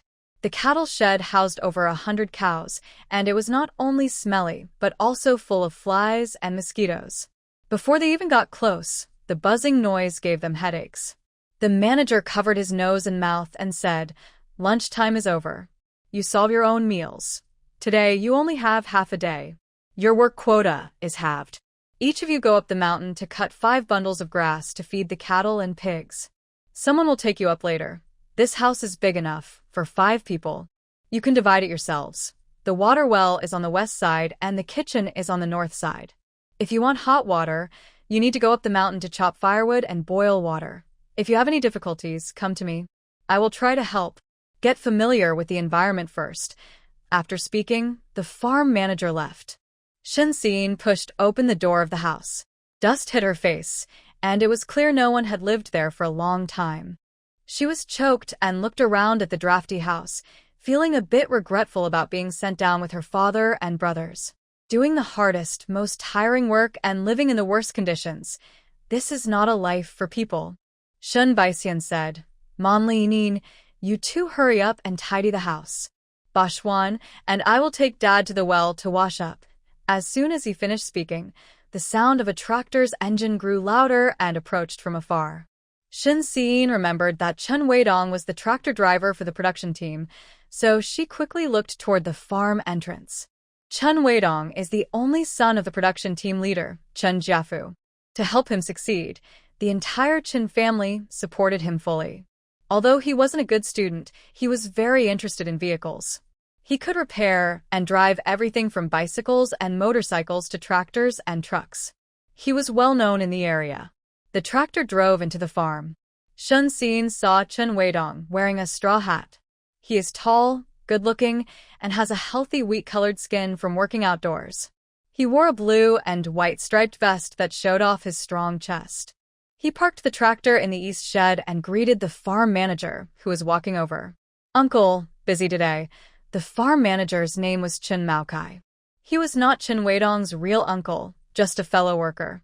Chun Maokai smiled and said, "A capitalist has come to the farm for some work. I'll handle it." Then he looked toward the cow shed. Chun Weidong followed his gaze and saw two people going inside, their backs visible. One was wearing a floral dress, tall, with a slim waist. He hesitated for a moment, then asked Chun Maokai, "Uncle, wasn't the capitalist already dealt with 10 years ago? Why are there still people being sent down now?" Chun Maokai replied that Shin family used to be wealthy capitalists. Recently, they were investigated for having relatives overseas and transferring money abroad, so they were sent down. Hearing this, Chun Weidong's eyes lit up. A wealthy capitalist family, the Shin family used to do big business, right? He knew that being called a wealthy capitalist meant they were very rich businessmen who had to give up all their assets to be recognized as such. "Yes, I heard Shin family did many things that benefited the country and the people. Even when they were sent down, higher-ups told others not to make things too hard for them." What a pity. Chun Weidong had been busy farming and didn't know about the Shin family's public criticism. Pity. Yes, it's a shame. They didn't realize their situation and still acted like capitalists. They even tried to bribe Secretary Chun with money. They deserved to be criticized. If you had come back a bit earlier, you could have seen the excitement. The two women who just entered the house were. Chun Maokai immediately knew that Chun Weidong had some mischievous thoughts when he heard this. He teased, "Aren't the few educated youths from the village enough to cause trouble?" Chun Weidong, who is 20 years old, is good-looking and talented. He's quite popular in the area and many matchmakers are interested in him. Most men his age in the countryside are already married, and some even have children. But he likes to flirt and doesn't want to marry early. He often flirts around, which gives him a bad reputation. "Uncle Five, you can't say that. I'm just caring for the educated youths." Chun Maokai smiled knowingly. Yes, you're very caring. When you have time, you should also care for that pretty young lady from the capital." Hearing the word pretty, Chun Weidong immediately became interested. "How pretty is she?" "She has fair skin, looks good, tall and well-shaped, with a charming figure." During the struggle meetings, many people's eyes were glued to her. After saying this, Chun Maokai patted Chun Weidong on the shoulder. "Capitalists have money, and many people are eyeing that girl.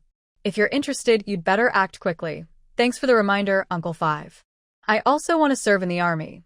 Chun Jianjun is Chun Weidong's cousin. A few years ago, he married a young, educated girl. Last year, her family used connections to send her back to the city and also found Chun Jianjun a job. He not only changed from a rural person to a city dweller, but also sends money home every month. The whole village admired him. Chun Maokai didn't say anything more and went to do his own work. Chun Weidong hesitated for a moment, then walked toward the cow shed. Shun Xin saw him coming through the broken window, quickly opened her suitcase, and took out a towel to wipe her face. Although she didn't have time to change clothes, her face had to be clean. Chun Weidong reached the door, politely knocked on the rotten wooden door. The door was open, revealing a dusty room inside. There were two women inside. One wore a red checkered shirt and black nylon pants, slightly plump, with neat features. The other wore a white floral dress, covered in dirt, which made her fair and beautiful face look even more striking. Chun Weidong immediately noticed Shen Xin. But afraid of being too abrupt and leaving a bad impression, he quickly looked away. His handsome face was flushed red from the sun, and sweat dripped from his neck onto his full chest, disappearing under his vest. Shen Xin looked at the wild-looking Chun Weidong, her face slightly red. "Hello, I am Shen Xin. This is my sister-in-law, Zhang Monli." Her soft, sweet voice reached Chun Weidong's ears, making his bones feel relaxed for a few seconds. "Hello, I go to town or the county every day to deliver meat. If you need to buy anything, I can help bring it back." He wasn't being kind-hearted. He just wanted to know the Shin family's financial situation and earn some money for errands. The Shin family brought quite a lot of luggage, mostly clothes and bedding. Large household items like basins and buckets still needed to be bought. And the furniture in the house was broken and missing parts. If the farm didn't provide usable furniture, they would have to buy it. Shen Xin looked at Chun Weidong gratefully. "Brother Weidong, we really need to buy some household items. It would be great if you could help." The sweet, affectionate way she called him entered Qin Weidong's ears and stirred his heart. Having been through many romantic encounters, his heart beat faster. Of course. Write down what you need, and I will bring it tomorrow. Shun Xin quickly took out a notebook and pen from her luggage. Big sister-in-law, tell me what we need and I'll write it down. She never did chores at home, so she could only think of a few daily necessities. Zhang Monli nodded. While she spoke, Shen Xin wrote quickly. Almost a page was filled. Yinyin, these things will cost quite a bit of money. Maybe we should wait for Dad to come back and discuss? Dad is injured, and we should also buy some ointment for his wounds. Shen Xin had money, but she didn't want to spend it publicly. Yes, the money and vouchers are with Dad. Before buying these things, he should see them first. After saying that, she looked at Qin Weidong. Brother Weidong, the money and vouchers are with my dad. Will you come to the farm this afternoon? If not, I can come to the village to find you. Qin Weidong was a skilled worker, with not much work to do each day. He had finished his tasks for today. I'll come after dinner. After Shen Xin watched him leave, her smile instantly disappeared. She looked at the dirty house with disgust. Big sister-in-law, hurry up and tidy up. We still have work to do this afternoon. Zhang Monli knew she couldn't rely on the Shen family, so she rolled up her sleeves and got to work. Soon, the two brothers helped Shen Jianzhong back home. The bed was still not cleaned up. Shen Jianzhong was unhappy. Why isn't it cleaned yet? Zhang Monli didn't bother to explain. She kept working and told Shen Baiyan, go get some water. The room is too dirty. It needs a good wipe. I can't do it all alone. Shen Baiyan had just helped his father wash off the dirt and was tired. He didn't want to move. He said sharply, I just came inside. Let me rest for a bit. Zhang Monli didn't dare say anything more and kept working quietly. Not long after, someone from the farm arrived. Come with me to the mountain to cut grass. You need to know which grass the cows eat and which grass the pigs eat. If you cut the wrong grass, it could cause serious problems for the animals. After speaking, he handed each of them a sickle. Let's go. If you're late, you won't finish today's work. The Shen family was forced to go up the mountain with the farm workers. Dressed in a skirt, Shen Xin suffered greatly. Her legs were scratched with tiny cuts from the grass and thorns. There were many mosquitoes on the mountain, biting the Shen family all over. Halfway up the mountain, the pampered Shen family couldn't take it anymore. I can't go on. I need to rest, said Shen Jianzhong. He was injured, and every step was painful. It was only thanks to his two sons that they made it halfway up. The farm worker looked at the setting sun and said, everyone needs to cut 5 bundles of grass. If you don't finish, it won't count as work and you won't get any food. Shen Baiyan whispered, Comrade, can we pay someone to help us? They had never done such heavy work before. Not to mention 5 bundles, even 2 bundles were hard. The farm worker snorted. Stop acting like capitalists. If you don't work harder, the workload will double. Then he walked ahead. Quick, follow me. I'll teach you a few types of grass, then I'll go do my own work. The Shen family forced themselves to stay strong and followed behind. This grass is alfalfa. Pigs and cows can eat it, but it's usually used to feed pigs. This grass is foxtail. The seed heads are not good, so cut the tender parts for the cows. This is chicory for feeding pigs. This is a mulberry tree. Its young leaves can be picked and cooked as pig feed. The farm workers introduced this while they were cutting grass. After they finished, they had already gathered 2 bundles. He kept a sample of each type of grass and handed it to Shen Jianzhong. Find some grass yourselves. I'm going down the mountain now. Don't wander off or you might get lost, and no one will come to find you. Tomorrow, I'll take you to another mountain. After saying that, he carried the 2 bundles of grass down the mountain. Shen Jianzhong sat down heavily on the ground. We don't even know what grass is, and they want us to cut 5 bundles. Isn't that unfair? Shen Baiyan said, I don't believe these rural folks are not earning money. We just didn't find the right people. Shen Baixian said, I can't stand staying here anymore. I really want to go home. Shen Xin looked at her bruised legs, feeling very angry. Look at my legs, they're so hurt and ugly. Brother Weidong will definitely be disappointed. Jean Monli looked at the unreliable Shin family members and felt very worried. Complaining won't help. We should just start cutting grass, or it will be dark soon, and we won't be able to work. Shen Baiyan threw down his sickle and said angrily, "If you like cutting grass so much, then cut all of your family's grass." Zhang Monli looked at Shen Baiyan with a cold heart, and her eyes turned red. "Baiyan, I'm pregnant with your child. You're going to be the first grandson of the Shin family. Is it a boy or a girl? We can't tell right now." These words made Zhang Monli feel completely heartbroken. She started to regret not listening to Shin Siyue and divorcing Shin Baiyan before she left. But now that things are like this, all she can do is do her best with her work. If the Shin family wants to cause trouble, let them. But Zhang Monli didn't expect that all the grass she worked so hard to cut would be taken by the Shin family and claimed as their own. "You're all so mean." Shin Baiyan didn't care. "We're all family. Why make such a big deal about dividing things?" Shin Xin said. "Those who are capable should do more work." "Is there a problem?" Shin Baixian said. "Big sister-in-law, don't stop. It's almost dark, and there are still 10 or so bundles of grass to cut." Zhang Monli was so angry that her stomach hurt. She threw down her sickle and squatted on the ground, looking pale. She knew very well that if she backed down, the Shin family would only become more aggressive. So, for the first time, she felt a desire to fight back. "If you want to work, do it together. If not, then don't work at all. Anyway, I am pregnant, so I will definitely be punished less than you all." Just after Zhang Monli finished speaking, Shen Baiyan angrily slapped her. A clear sound rang out. She was hit and fell to the ground, immediately losing consciousness. Shen Baiyan thought Zhang Monli was pretending to be faint, so he kicked her with his foot. "Hurry up and get up. Don't pretend to be dead. Do you believe we will throw you on the mountain?" Zhang Monli was truly fainted. She was pregnant and had worked under the sun for over 3 hours. Her strength was already exhausted. That slap from Shen Baiyan was the last straw for her. Seeing that Zhang Monli was really fainted, the Shin family members became worried about her. Shin Xin helped her up and scolded Shin Baiyan. "Big brother, how can you hit her? The eldest sister-in-law fainted. Who will do the work?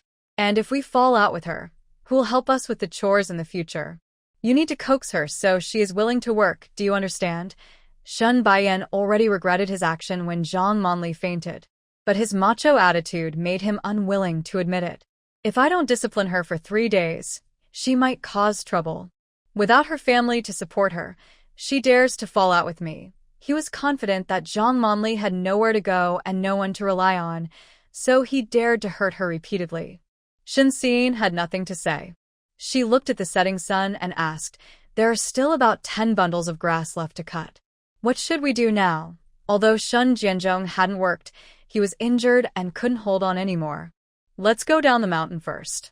Even if the production team wants to punish us, it's just not letting us eat. We won't die from that."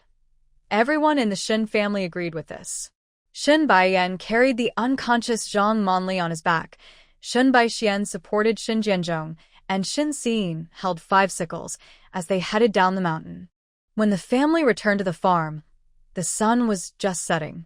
Chen Maokai had finished his work and was about to go home. Seeing the Shin family return, he asked, "Why are you all back? Have you finished today's tasks?" Shin Baiyan immediately brought up Zhang Monli. "My wife fainted while working. She's pregnant, and I was worried something might happen. I took her down the mountain to save her." Shun Baixian also explained about his injured father. "My dad was previously criticized and got badly hurt. To work, he almost rolled down the mountain." Seeing Chun Maotsai's gaze fixed on her, Shin Xin quickly said, "I am alone and can't stay on the mountain. The unfinished work will definitely be made up tomorrow." Chen Maokai looked at the sad-looking Shin family, but did not blame them for missing work. "All right, I'll give you one chance. If you can't finish today's work tomorrow, not only will you face criticism, but your tasks will be doubled, and someone will watch over your work." The Shin family, relieved to have escaped trouble, quickly agreed. "Director Chen, rest assured, we will complete the task tomorrow." "Good. If you don't finish your work today, you won't earn any work points or get food. Find your own way to solve it." "Thank you, Director Chen, for your kindness." Chun Maokai looked at the unconscious Zhang Monli with a frown. I'll have the medic come later. Don't let anyone really get hurt. You'll have to pay for the medical fees yourself. After speaking, he left the farm. The Shin family returned to their broken house, ignoring the dust on the ground and collapsing from exhaustion. Zhang Monli had already woken up when she was thrown to the ground. But she didn't want the Shin family to treat her like a servant, so she pretended to be faint. Perhaps because she was too tired, she soon fell asleep. As it grew darker, Chen Weidong arrived at the farm carrying a few steamed buns. Hearing him greet the farm workers, Shinxin quickly sat up and tidied her appearance. Just after Shinxin finished tidying up, there was a knock on the door. Miss Shin, have you finalized your shopping list? Chen Weidong stood against the light, looking tall and strong, with deep, charming features. Shinxin had liked Chen Weidong since her previous life, and now her heart fluttered even more. Because he was still in the countryside, he had a wildness that made her even more fascinated. Brother Weidong, please wait a moment. I need to add 2 more items to the list. All right, no rush. Shinxin added ointments for injuries and mosquito repellent to the list. After finishing, she asked her father for money and tickets, then handed everything, her shopping list, money, and tickets, to Chen Weidong. Brother Weidong, if these funds aren't enough, you can buy as much as you can. I'll give you more money and tickets later. It's okay to go shopping the day after tomorrow. Chen Weidong nodded and handed her a steamed bun. Miss Shun, I heard you didn't have dinner. Eat this steamed bun to fill your stomach. Shinxin noticed that Chen Weidong was interested in her. Brother Weidong, these days, life is hard for everyone. I can't just take your food for free, she said.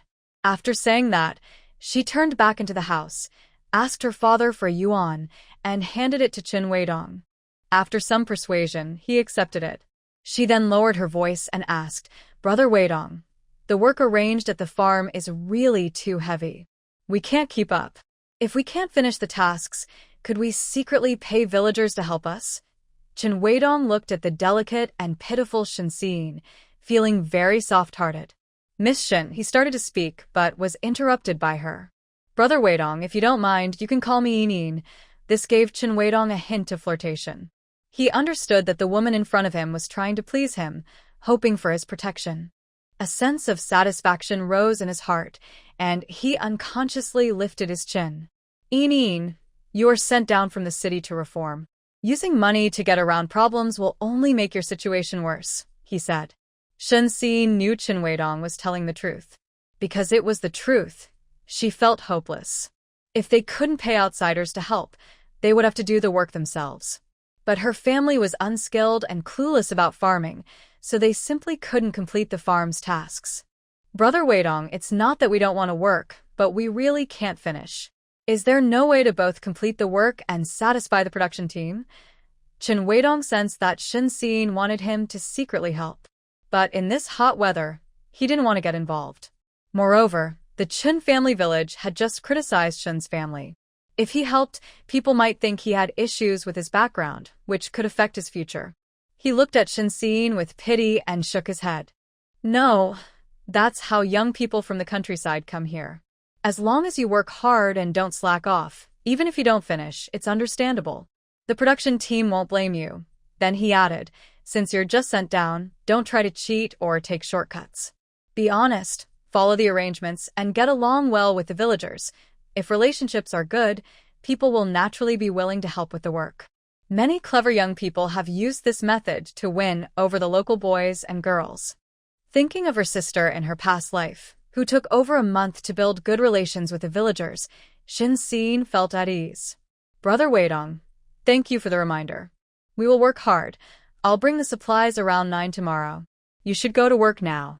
I'll leave the things at the door. After saying this, Chen Weidong left. At the farm entrance, he met the health worker, who was there to see Zhang Monli. The health worker liked Chen Weidong and shyly greeted him. When she went to the cowshed and saw Shinxin, she felt a sense of danger and immediately frowned. It's filthy. Even dogs dislike it. After saying that, she went to check Zhang Monli's pulse lying on the ground. Her body is very weak, and there's a sign of miscarriage. She can't do heavy work for long, or she might lose the baby. Then she opened her medicine box and took out 5 sets of pregnancy-safe medicine. Take 1 dose twice a day, boil 3 bowls of water, and drink 1 bowl each night. I will honestly tell the production team about her condition to reduce her workload. After giving these instructions, the health worker prepared to leave. Shin-Sin quickly called her back. Wait, my leg was cut. I want to buy some first aid ointment. She had already written the first aid ointment on her shopping list, but she could only get it tomorrow at noon. First aid ointment is basic medicine, and it's in the medicine box. But the health worker was hostile towards Shin-Sin and didn't want to give her any. I'm in a hurry to go out, so I only brought pregnancy medicine. The consultation fee plus the medicine costs total 2 yuan 30. Who will pay?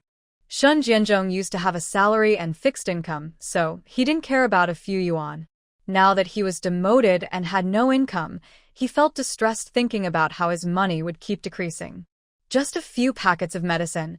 Why is it so expensive? The health worker thought about how the Shin family had previously spent dozens of yuan to bribe the party secretary, but now they refused to pay 2 yuan for pregnancy care, and she felt speechless.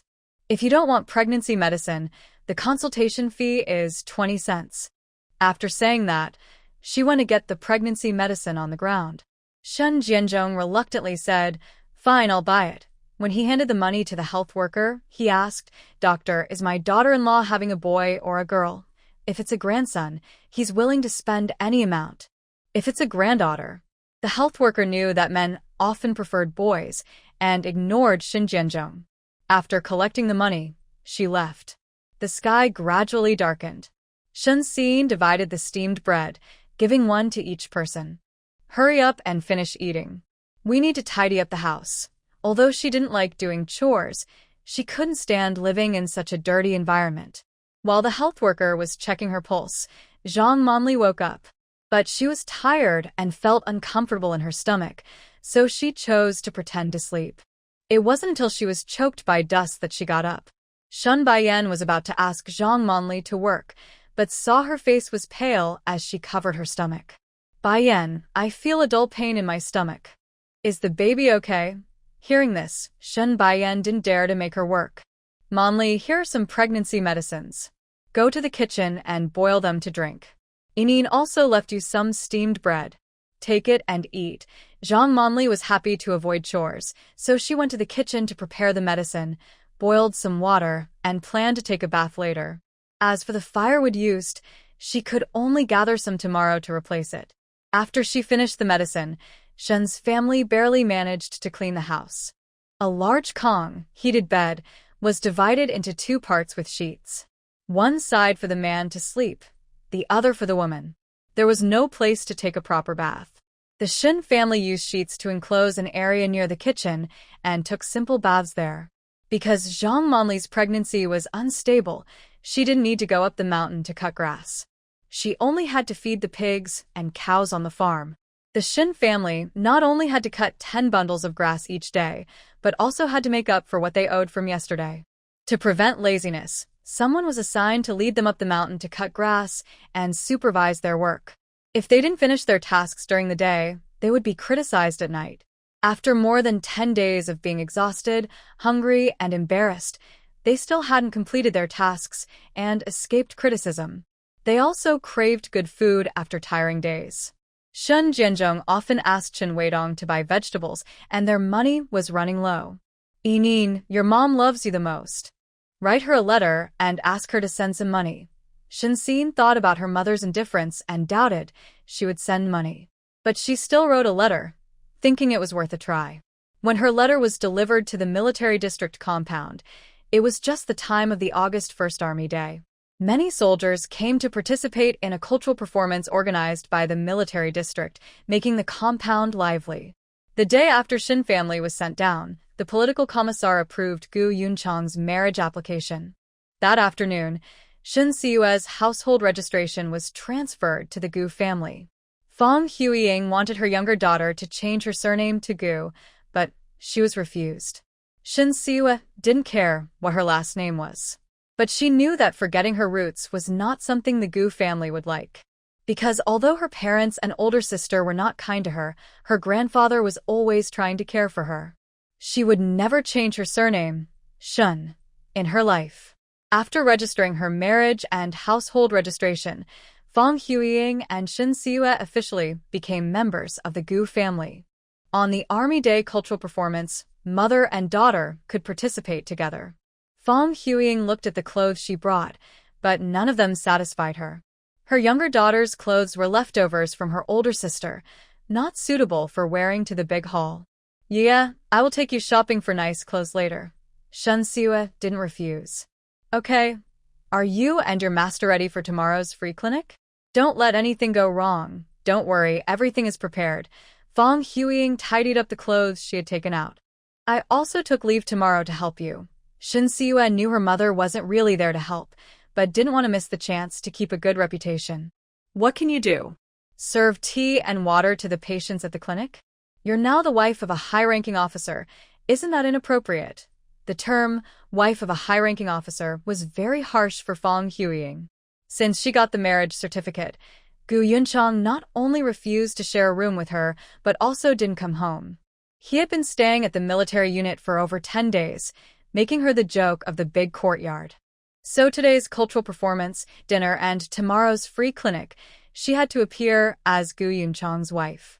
Since she married Gu Yunchang, she wanted to firmly hold her position as the wife of a high-ranking officer.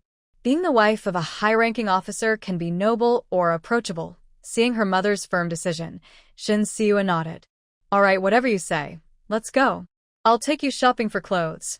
Just as mother and daughter were about to leave the room, there was a knock on the door. Huijing, it's me.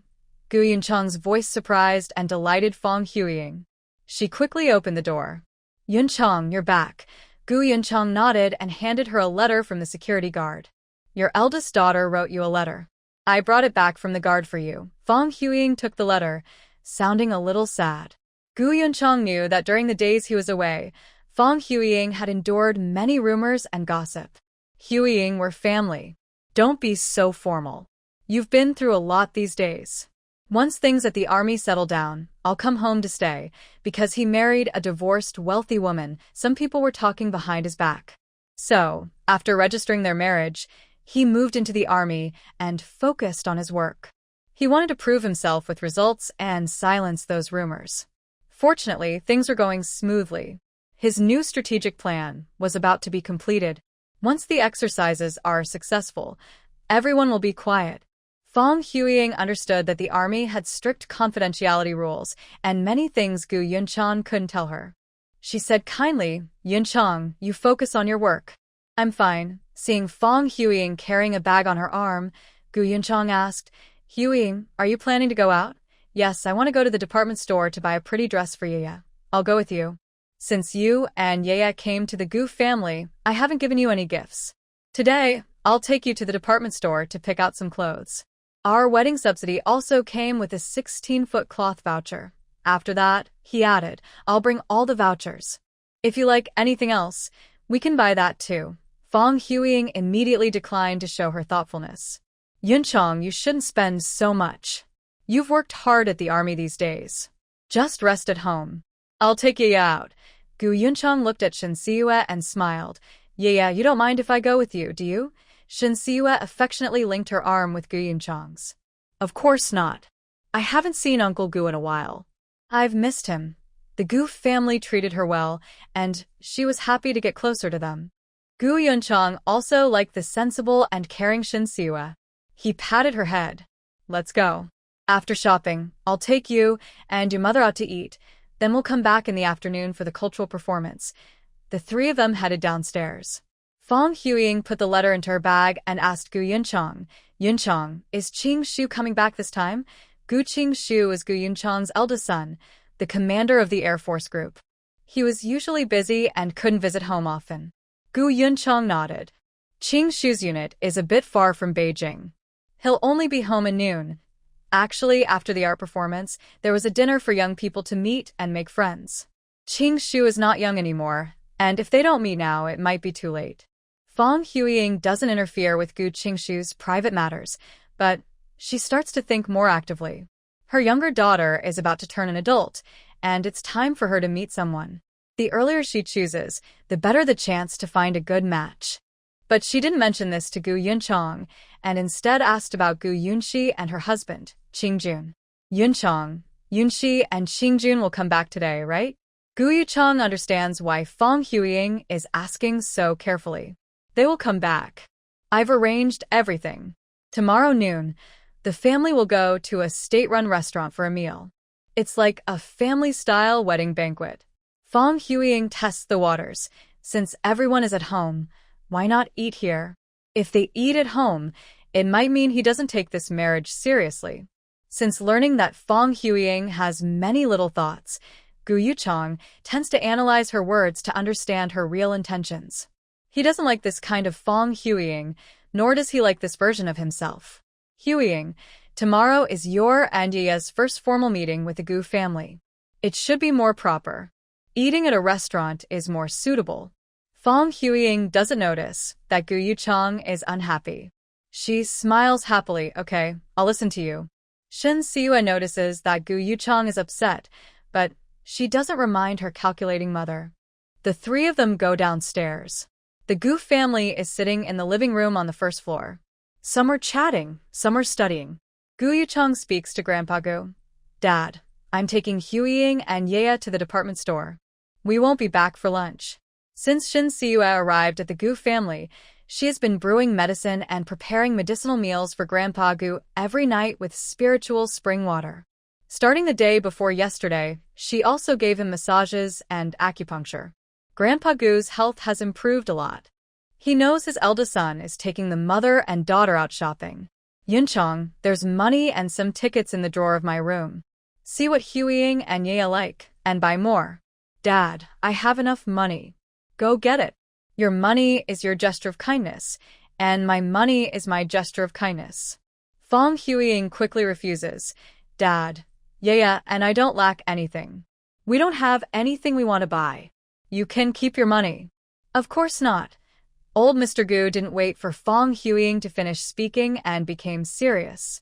Yun Chong, listen to me. Yun Chong didn't dare disobey the old man and could only agree. While he went to get the money, the old man kindly waved at Shen Siyue. Yeah, come here. Shen Siyue approached old Mr. Gu. Grandpa, the sweet cake from Xinghua Tower is delicious. I brought some back for you to try, but you can't eat too much. Old Mr. Gu's health was not good, and he couldn't eat too many sugary treats. The old man gently patted Shen Siyue's hand. Good. You're such a thoughtful girl. Today when you go shopping, don't worry about saving money for Grandpa. Buy whatever you want, understand? Shen Siyue looked at her caring grandfather and lightly rubbed his hand with her face. Okay, I won't be polite with Grandpa Gu. That's my girl. After saying that, old Mr. Gu asked about something important. Yeah, do you want to go to the Workers, Peasants, and Soldiers University? Old Mr. Gu had long wanted to send Shen Siyue to college.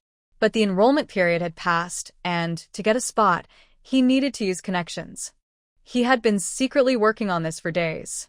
Once he confirmed he could secure a spot for the fall semester, he told Shen Siyue. In her past life, Shen Siyue had already attended college, and she didn't want to waste time studying again. Although she might lose some medical resources, she could rely on her master to get other resources. Grandpa Gu, thank you for caring about me, but I don't want to go to college. I just want to learn medicine with my master. Old Mr. Gu nodded understandingly. Dr. Meng's medical skills are indeed better than those of the teachers at the medical college, and you can gain more practical experience. I respect your choice. Fong Huiying, however, was not happy. Yeah, aren't you being silly? Going to college is a rare opportunity. After you graduate, you'll have a better future. People who come out of the Workers, Peasants, and Soldiers University usually get good jobs. It's much better than working as a radio announcer. Seeing her angry mother, Shen Siyue knew she wasn't truly concerned for her. She just wanted to use her as a source of pride. While studying medicine with my master, I could learn better skills and gain 3 more years of experience. Of course, I chose the option that benefits me most. After returning to university, I published a few more medical papers, which helped me become a respected guest at the medical school. Fong Huiying asked confusedly, Yeah, since you want to study medicine, why don't you quit your radio job and become your master's assistant at the Chinese medicine hospital? Old Mr. Gu also looked puzzled about this question. Yeah, you didn't work at the Chinese medicine hospital. Do you have other plans? Shen Siwa looked at Fong Huiying and told the truth. After graduating high school, I thought about becoming my master's assistant directly, but the pay was very low. I needed to earn money to support my health, so I worked at the radio station as an announcer. The work wasn't tiring, and the pay was good. When she said this, Fong Huiying looked uncomfortable. She wanted to say something to defend herself, but was afraid of being exposed, so she kept quiet. Old Mr. Gu knew what Shen Siwa had been through in the Shen family. He gently patted her hand with sympathy. Yeah, in the future, if the Gu family supports you, you can continue working as a radio announcer if you like. But if you want to learn medicine, go be your master's assistant at the Chinese medicine hospital. Seeing that the old man was willing to support his daughter, Fong Huiying quickly pretended to be a good mother. Yeah, my salary is enough to support you. Don't work in a job you dislike, just for money. Studying medicine with your master has a better future. Shen Siwa looked at Fong Huiying, who was pretending to be generous, and appreciated her kindness. Mom, with your words, I feel reassured. From now on, I will give you my medical expenses and herbal medicine costs. The money I earn from my job will be saved for studying medicine. Fong Huiying watched her happy daughter and knew she was doing it on purpose. She was furious but couldn't argue, and her smile froze on her face. All right, anyway, the money I give you is your money. Just after she finished speaking, Gu Yunchang came out of the room. He smiled and asked, "What money?" Shen Siwa spoke first before Fong Huiying could. "Uncle Gu, my mom's future earnings will be used to support my health. There might not be much left for household expenses. You won't mind, right? There's no precedent for a woman supporting the family in the Gu family. Huiying's money is hers to use as she wishes. Yeah, your health will be taken care of by Uncle Gu." He hadn't finished speaking. "Uncle Gu, please don't compete with my mom. Give her a chance to make up." Gu Yunchang looked at Shen Siwa, who was winking playfully, and knew she was doing it on purpose. He smiled and agreed. "Okay, Uncle won't compete, but you shouldn't be too polite with me either." Old Master Gu let go of Shen Siwa's hand. "Yeah, listen to Uncle Gu. Later, go shopping at the department store, and don't be too polite with him. Okay, Grandpa Gu. I'll bring back some sponge cake for you." After saying that, Gu Yunchang took the mother and daughter out. Just at the door, they saw Pei Qingyu arriving in a car. A handsome head stuck out of the window. Gu Yunchang looked at his eldest son, whom he hadn't seen in a long time, and a smile appeared on his face. He introduced to Shen Siwa. "Yeah, that's your big brother, Gu Qingshu." Fong Huiying had only spoken to Gu Qingshu a few times, and their conversations added up to less than 5 sentences. And she didn't get any response at all. So she was a bit afraid of Gu Qingshu, who always kept a cold face and was serious. The car stopped at the Gu family gate. Gu Qingshu was the first to get out of the car. He was dressed in a neat military uniform with a short-sleeved khaki shirt, navy blue pants, and black leather boots. His hair was cut very short, and his handsome, strong features gave off a commanding presence. He looked at the 2 women beside his father and greeted them seriously. "Dad, Aunt Fong." When it was his turn to greet Shen Siwa, he hesitated between calling her sister and Iya. In the end, he chose. Shen Siwa pretended not to see the fleeting look of hesitation in Gu Qingshu's eyes and smiled to greet him. "Big brother, hello." Gu Yunchang asked. "Qingshu, why did you come back early?" Pei Qingyu, who had just gotten out of the car, answered for Gu Qingshu. "Uncle, I went to Shicheng a few days ago for something. Since I was returning to Beijing today, I took the opportunity to bring Big Brother Gu back. I knew you two would end up together. That's how it is. Come inside and sit, have some tea." "Okay, I'll go say hello to Grandpa Gu." The 3 of them, preparing to leave, returned to the Gu house. Pei Qingyu looked at the healthy-looking old Master Gu, surprised and happy. "Grandpa Gu, it's been half a month. You look much better." "Thanks to Ya. She not only cooks medicine and healthy meals for me every day but also gives me massages and acupuncture.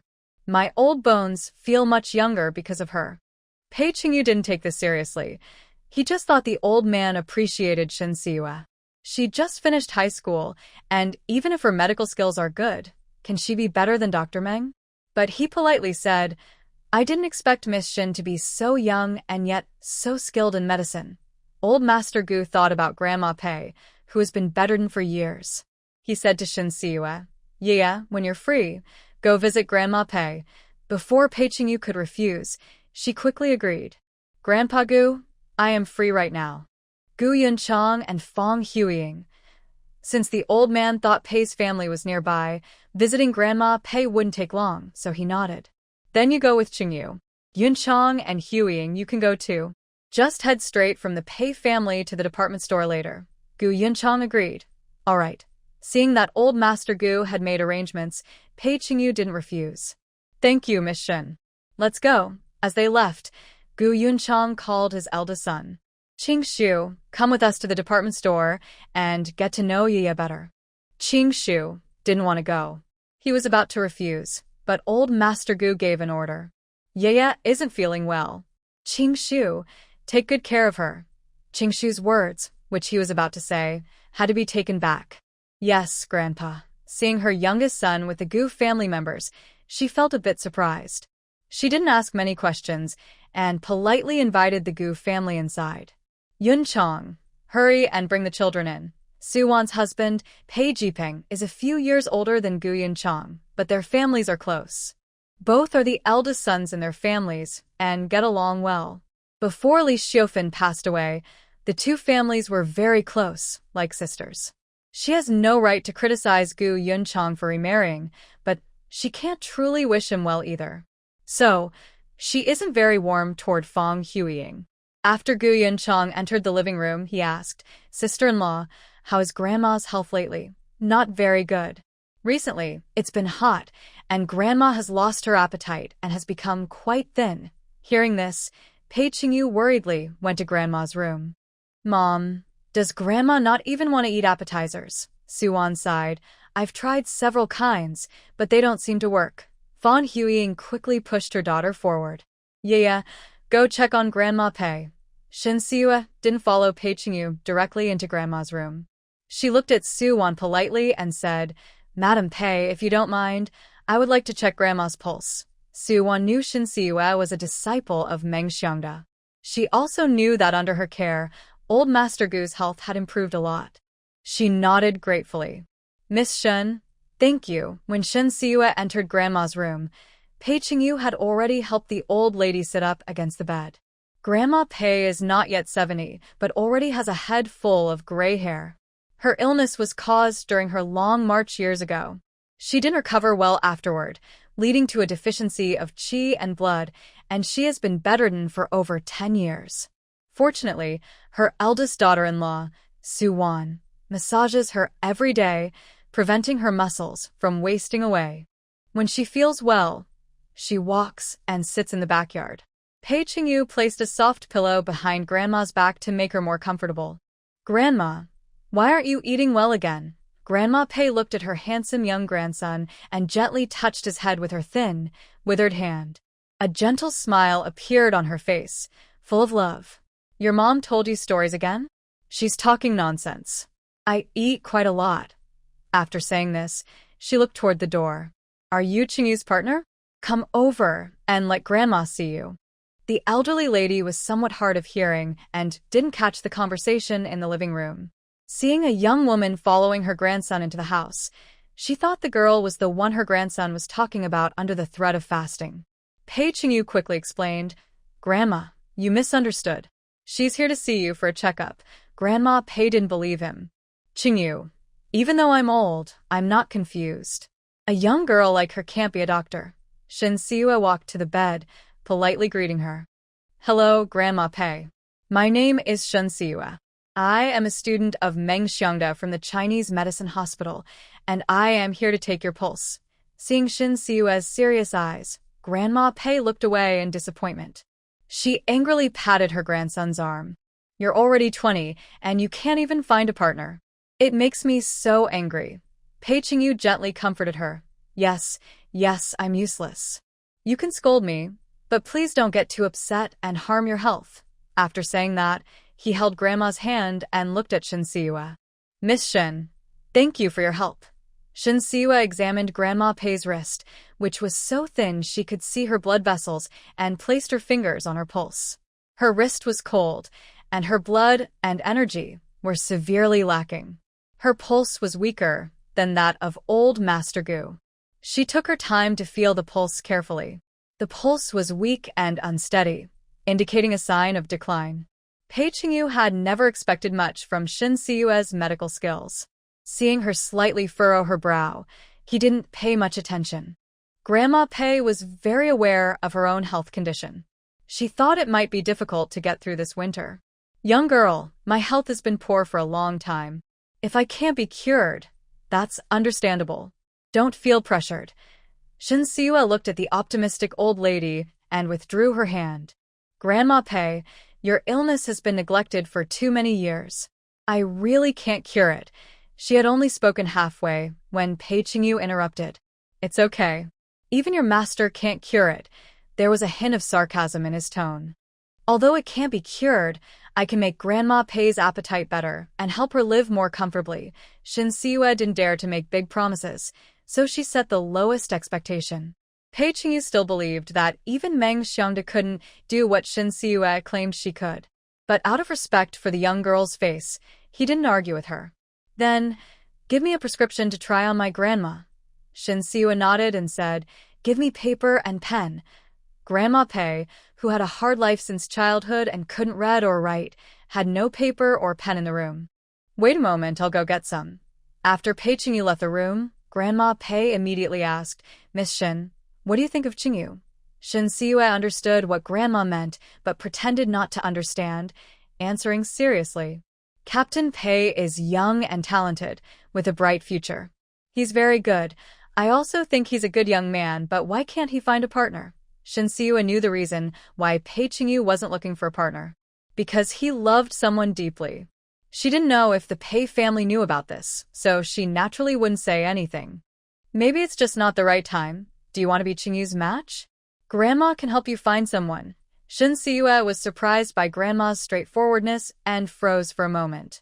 When she was about to answer, Pei Qingyu entered the room. He handed Shin Siwa some paper and a pen. Write it down. Shin Siwa took the paper and pen and wrote a prescription and 2 recipes for nourishing meals. This meal is good for stimulating appetite and strengthening the stomach. The taste might not be very good, so you need to endure it. Once the appetite improves, you can switch to this nourishing meal, which helps boost energy, blood, and supports the liver and kidneys. When the appetite improves, the body will gradually get better. The kidneys are the source of vital energy and also need care. Pei Qingyu remembered all of Shin Siwa's instructions and nodded. Okay, I will prepare these meals for Grandma according to your recipes. Afterward, he pointed to the prescriptions and asked, how do I take these medicines? Did your master's prescriptions work before? Actually, the prescriptions Shin Siwa wrote were very similar to those of Meng Xiongda. The key ingredient is spiritual spring water. But she couldn't directly give the spiritual spring water to the Pei family for cooking, or it would seem strange. The secret of the space spiritual spring must be kept safe. She said, the effectiveness of a medicine depends on the prescription, and the method of preparation is also important. I want to personally prepare the medicine for Grandma Pei. She added, if Captain Pei doesn't trust me, you can have someone check the prescription first. Once you're sure it's correct, I will prepare the medicine for Grandma Pei. If she takes it and doesn't see any effect, you can always switch back to my master's prescriptions. After hearing this, Pei Qingyu felt he had nothing to lose and agreed. Will my grandmother be able to drink the medicine Miss Shin prepared tonight? Pei Qingyu was in such a hurry because he wanted to see the effect of the medicine before he returned to the army. Shin Siwa nodded in understanding. Of course, after the performance, Captain Pei can send the medicine to the Gu family. The dinner wouldn't start until 2 hours after the cultural performance, so she had enough time to prepare the medicine. Okay, how much is the consultation fee? Pei and Gu families are old friends, so it's not appropriate to talk about money. When Captain Pei is free, he can invite me to a meal. Pei Qingyu agreed, no problem. Old Madam Pei thought the 2 children had potential and quickly said, Miss Shin, Qingyu is a good cook. Let him show you his skills. Shin Siwa had already received the opportunity to go to the island from second aunt. She didn't want to get too involved with Pei Qingyu or pursue a relationship that wouldn't lead anywhere. Grandma Pei, there's no need to trouble yourself. Captain Pei just invited me to have some wonton. After saying that, she didn't give the old lady a chance to matchmake and added, we have other things to do, so we'll leave now. Grandma Pei, take care of your health. Seeing that she misunderstood her intentions, the old lady's smile faded slightly. All right, go ahead and busy yourselves. Pei Qingyu poured a cup of warm water for his grandmother. Grandma, I need to step out for a while. I'll come back later to talk with you. Go ahead and do your things. Don't worry about Grandma. After the Gu family and Pei Qingyu left, the old lady called her eldest daughter-in-law. Xiao Wan, I want to attend tonight's dinner. Su Wan was happy that the old lady was willing to go out but also worried that her health might not hold up. Mom, are you trying to help Qingyu find a girl? Old Madame Pei nodded. Qingyu is a good boy in many ways, but he refuses to interact with girls. I even suspect that. She didn't finish her sentence, but Su Wan understood what she meant. She also suspected that her younger son liked men. Qingyu has only spoken a few words to Nian Nian since he was young. After Nian Nian got married, he threw himself into a group of men. She finished speaking, looking very worried. Mom, Qingyu listens to you the most. If you want to help him find a wife, that's fine, but can your health handle it? Old Madame Pei smiled. Finding a daughter-in-law for my grandson, even if I can't, I must try. Pei Qingyu was driving to the department store, unaware that his grandmother and mother planned to find a wife for him. He felt his nose itch and wanted to sneeze but held it back. He casually chatted with Gu Qingshu. Sitting in the back seat, Shin Siwa asked her mother, Mom, have you read the letter my sister sent? She wasn't really interested in her sister, just worried about her sister-in-law's safety. In their past life, she worked with her, so her sister-in-law could relax a bit. But in this life, she was worried. Fong Huiying hadn't looked at the letter. I'll read it when we get home. She was deliberately not reading it. Because she knew well enough, her eldest daughter's letters were either asking for money or things. Gu Yanchong said, Huiying, it will be a while before we get to the department store. You might as well read it now, just in case there's something urgent. If Yinin has an emergency, she will definitely call. Gu Qingshu knew Fong Huiying didn't understand rural life, so he reminded her, the production team doesn't have a phone. Only the commune has one, but not everyone can use it. Hearing this, Fong Huiying had to take out the letter and open it. Sure enough, it was what she expected.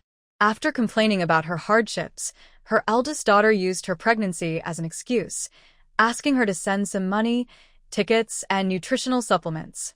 After reading, she put the letter back into her bag. Yinin isn't in any rush. She just feels too tired from being sent down and is venting her feelings. Shin Siwa glanced over the letter briefly. She didn't want her sister to have an overly comfortable life, so she didn't expose her mother. Mom, my sister-in-law is pregnant. She can't handle heavy work. Buy her some pregnancy-calming medicine and send it to her. Fong Huiying thought the medicine wouldn't cost much and agreed. Okay, after we finish shopping, I'll buy the medicine at the pharmacy and send it by mail. Soon, the car stopped at the entrance of the department store. Gu Yunchong said, Qingyu, if you're not busy, let's go to a restaurant for lunch. Uncle, I need to go home and stay with Grandma, so I can't go. All right, drive carefully. After the Gu family entered the store, Pei Qingyu went to a nearby pharmacy to see the traditional Chinese doctor for a prescription. After confirming the prescription was fine, he bought 3 sets of medicine. He planned to try it first. If it worked, he would buy more. He also bought quite a bit of medicinal food. Since it is for health improvement, not only can Grandma eat it, but the family can also enjoy it. After buying the medicine, Pei Qingyu drove to the supply and marketing cooperative on another street. He is responsible for buying daily supplies for the 3rd Brigade. This time, besides attending a cultural performance organized by the military district, he also had to bring back 200 jin of rapeseed oil. The work that was supposed to be done tomorrow was completed today because he brought the Gu family members to the department store. After finishing, he drove back to the military compound. Inside the department store, at Gu Yunchong's strong request, Fong Huiying and Shin Siwa each bought 2 outfits. He also forced Gu Qingshu to buy a trendy plaid shirt and bell-bottom pants for a dinner blind date. He bought Fong Huiying a gold ring and Shin Siyue a jade piece pendant. Suddenly, Fong Huiying realized that her youngest daughter's long-worn lightning strike wood piece pendant was missing. "Gaya, where is the pendant your grandpa bought for you?" Although it was just a small broken piece of wood, it was a family heirloom from the Shun family. The pendant had turned into a space of 10,000 acres. But Shun Siyue wouldn't tell Fong Huiying this. She casually found an excuse. The pendant suddenly cracked for some reason. "I thought it was a bad sign, so I buried it in the ground." Fong Huiying. "So precious. And you just buried it?" Shin Siyue casually lied. "Grandpa said that lightning strike would have spiritual energy. If it cracks, it might be helping me ward off disasters, so my health has been getting better." Fong Huiying never believed in such things. She thought Shin Siyue's health was improving because she was living very comfortably at the Gu family. If that broken piece of wood wasn't worthless, she would have made her daughter dig it out. "It's better that it's gone. From now on, wear the one Uncle Gu bought for you." Shin Siyue put on the pendant. "Uncle Gu, it looks very nice." Thank you. Gu Yuncheng, as long as you like it. If there's anything else you want to buy, Uncle Gu will get it for you. I don't need anything. No need to buy more. Although she said that, Gu Yuncheng still bought some supplements for Shin Siyue. Cuban brown sugar, malted milk, sesame oil, and eggs. Although Gu Qingshu hadn't fully accepted the mother and daughter, he also bought gifts. He bought a silk scarf for Fong Huiying at the department store. He bought a set of good silver needles for Shin Siyue at the pharmacy. Shin Siyue used her own money to buy a low-sugar rice cake for Grandpa Gu. After the four of them delivered the prenatal medicine they had bought for Zhang Monli to the post office, they went to a nearby restaurant for lunch. They ordered 3 dishes and a soup, spending a little over 2 yuan.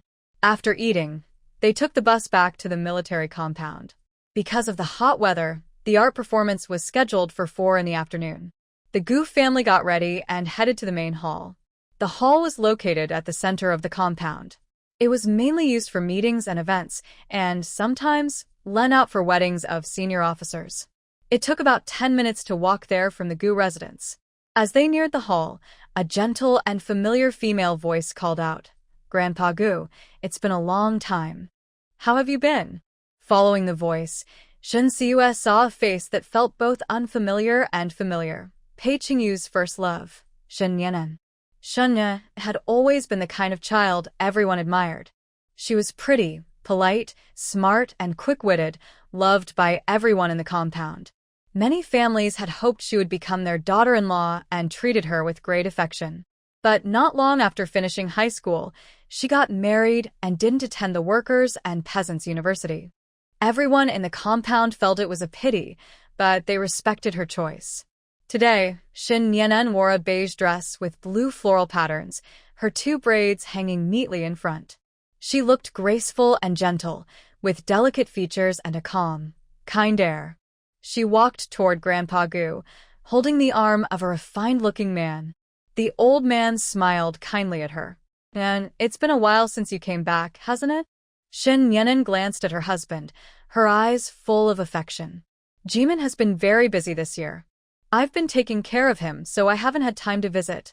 Then she turned to Fong Huiyan and Shin Siyue, speaking softly. "These must be Uncle Gu's wife and stepdaughter, right?" Her tone made Shin Siyue feel slightly uncomfortable. There was a hint of superiority, maybe even hostility. Grandpa Gu smiled and nodded, introducing them warmly. "This is your Aunt Fong, Yuncheng's wife, and this is Yaya, my eldest granddaughter."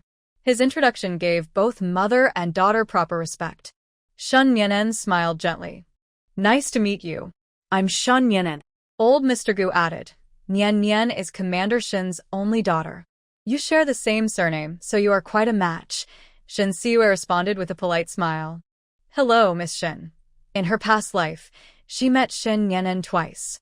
The first time was when Pei Qingyu's old injury flared up, and he was in critical condition. She was his primary doctor. Shun Yanan came to visit, and they spent a long time alone together, talking happily.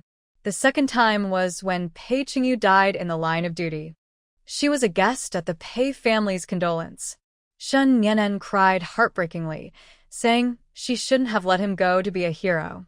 At that moment, she realized how deeply Pei Qingyu loved and how humble he was. Thinking of this, Shen Siwa looked at He Jiming.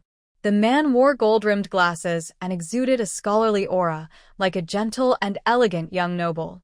Pei Qingyu, on the other hand, had sharp features and a strong build, a tough and brave man. In terms of matching, Shen Yan'an and He Jiming suited each other better. You two are quite a good match. Shen Yan happily leaned on He Jiming's arm. Shen Siwa caught a fleeting look of disdain in her eyes. It seemed she was disliked because of her status as a wealthy young lady. She withdrew her gaze and linked her arm with old Mr. Gu's. Grandpa Gu, it's hot outside. Let's go into the hall. Yes, if you young people have anything to say, we can talk inside. When they reached the hall entrance, they just happened to meet Pei Qingyu coming from the other side. Shen Yan'an's eyes lit up, and she greeted him with a smile. Qingyu, long time no see. Pei Qingyu's expression remained unchanged. He nodded indifferently. Long time no see. You've lost weight and look tired.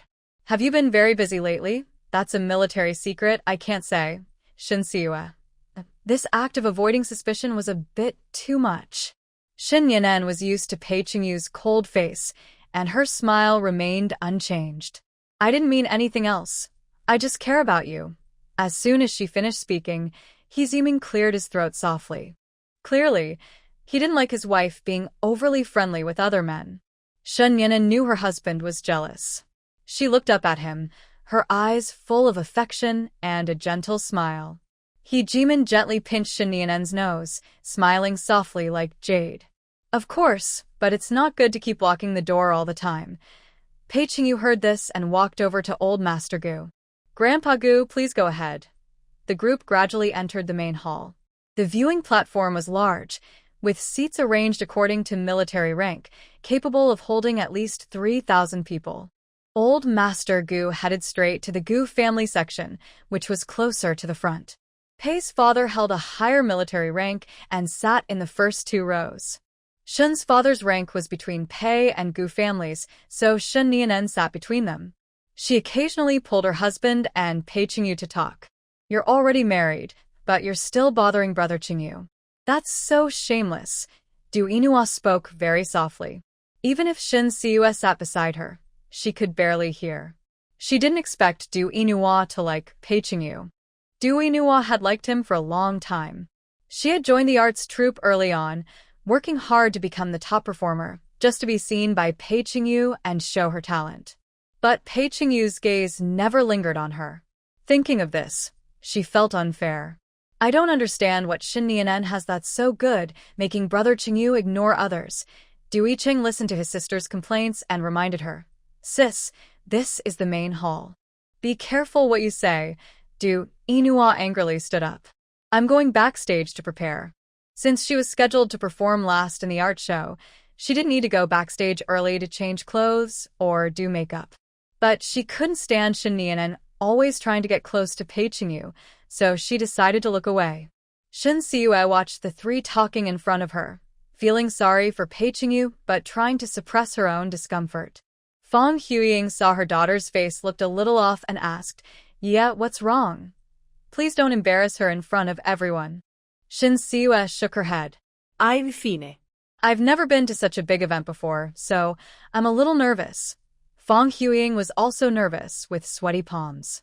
But she pretended to be calm, her elegant face showing a sense of superiority as she scolded her daughter.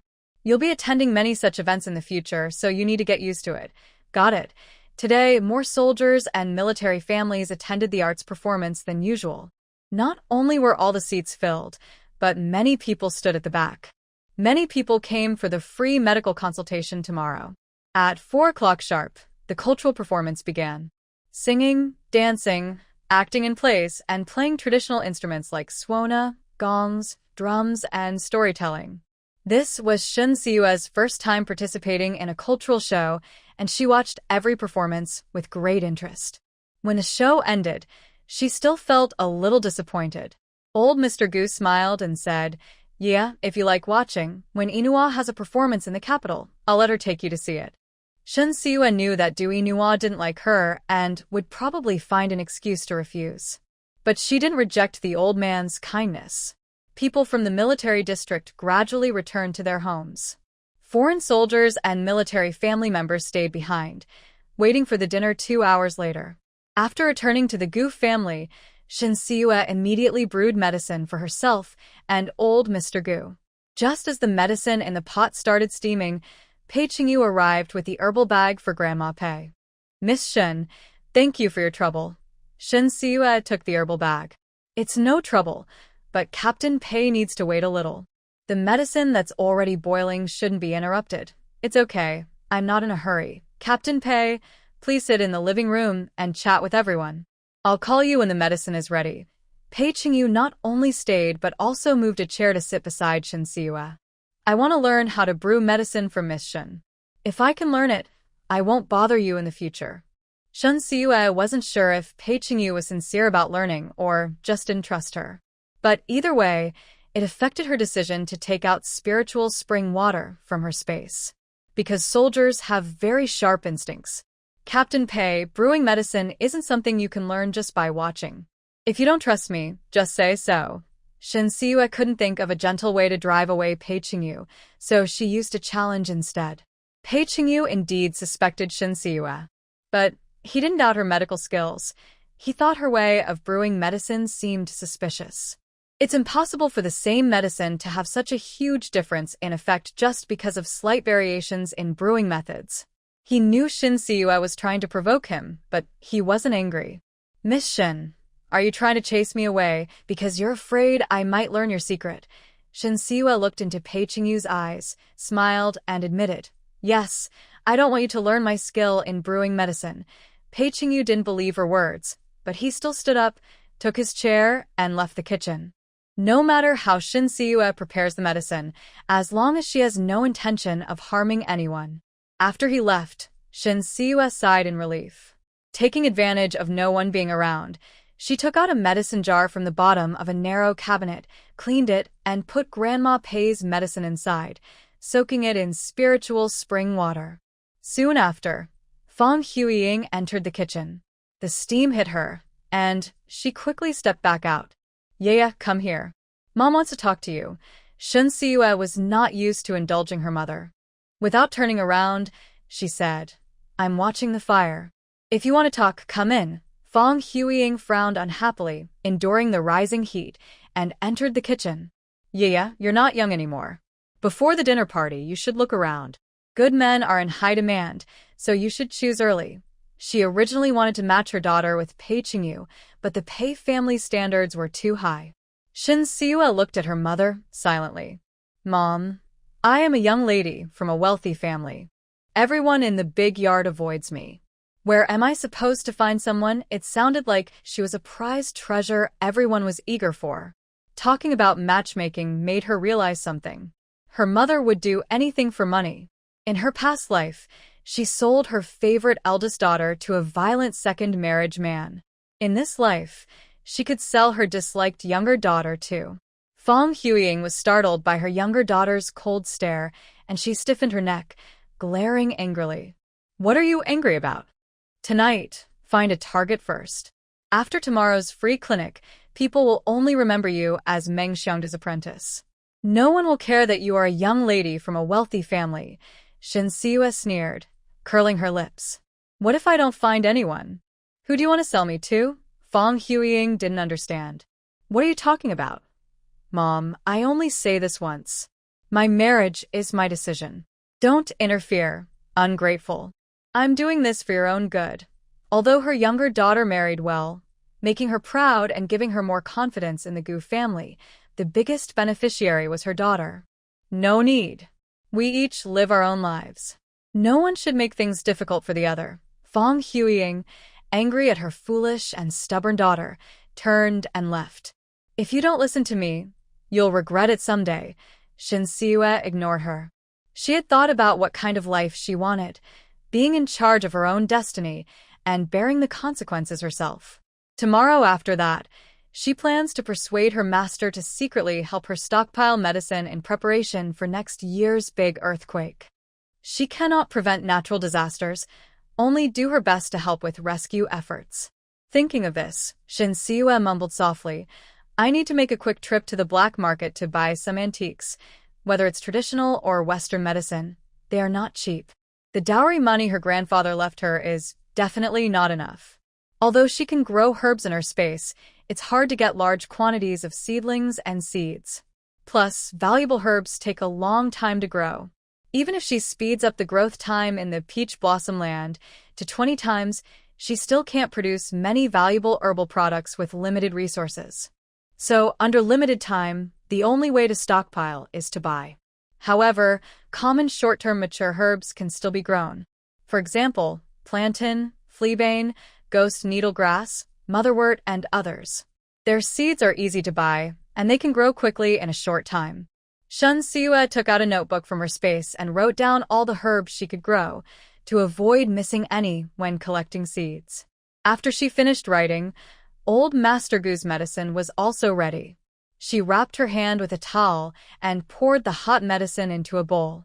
Then she placed Grandma Pei's medicine jar on the stove and carried Old Master Gu's medicine to the living room. The Gu family was discussing the major life events of Gu Qingshu and Gu Jinji. Old Master Gu said, Tonight, you two must seriously consider each other, or I will ask your leaders to arrange blind dates. Gu Qingshu refused with a cold face. Grandpa, I listened to you about everything, but I want to choose my own wife. Hearing this, Gu Yuchang felt headache. No one is stopping you, but you're already 21 and still single. When do you plan to settle down? People my age already have grandchildren. Gu Yuhai also urged his eldest son. Jinji. Before he finished, Gu Jinji interrupted, Dad, neither my older brother nor Qingyu has settled down yet, so don't rush me. Qin Shuangjing poked his older son's head. Can you learn to be better? Mom, establishing a career before starting a family isn't a bad thing. Shin Siwa didn't want to get involved in the Gu family's affairs. She placed the medicine bowl on the coffee table and turned to leave. Old Master Gu grabbed her arm. Yeah, take a break. Qingma can watch over things. Qingma, who was studying traditional Chinese medicine, stayed close to Shin Siwa every day. Sometimes he helped her prepare medicine, but the effects were the same. Without waiting for Shin Siwa to refuse, he got up and went to the kitchen in the backyard. Shin Siwa had no choice but to stay behind. Old Master Gu looked at his grandson and continued the unfinished words. Since ancient times, people first get married before starting a career. If you don't listen, don't blame me for talking to your leaders and arranging a marriage for you. Just after he finished speaking, his granddaughter gently tugged at his sleeve. Seeing the hint, the old man looked at Pei Qingyu and smiled kindly. Qingyu, do you have a girl you like? Pei Qingyu didn't expect the Gu family to pressure him about marriage. He shook his head. Grandpa Gu, I just want to focus on my military duties now. I'm not thinking about personal matters. Have you considered it? What do you mean? The Pei and Gu families are old friends. You and Inua are the same age, know each other well, and seem quite suitable. Du Inua, worried she might remain single forever without any results, asked her grandfather to help set her up. She clenched her fists nervously, afraid to look at Pei Qingyu and also afraid of rejection. Grandpa, why are you suddenly saying this? It's so embarrassing. Old Master Gu gently patted Du Inua's hand to comfort her. Qingyu is a good boy. Many want to marry into our family. Of course, I have to act first. Pei Qingyu knew that Grandpa's words were for Du Inua's sake. He said seriously, Grandpa Gu, I've always thought of Inua as a little sister. Hearing this, Du Inua's fingertips pressed into her palm, and her eyes turned red. Suddenly, she looked up directly into Pei Qingyu's eyes. Is it true that besides Shin Yanen, you see everyone else as a little sister? Du Inua, you can eat your food carelessly, but you must not speak carelessly. Dare to do it. Dare to admit it. Old Master Gu slapped the coffee table and shouted angrily, Inua, shut up.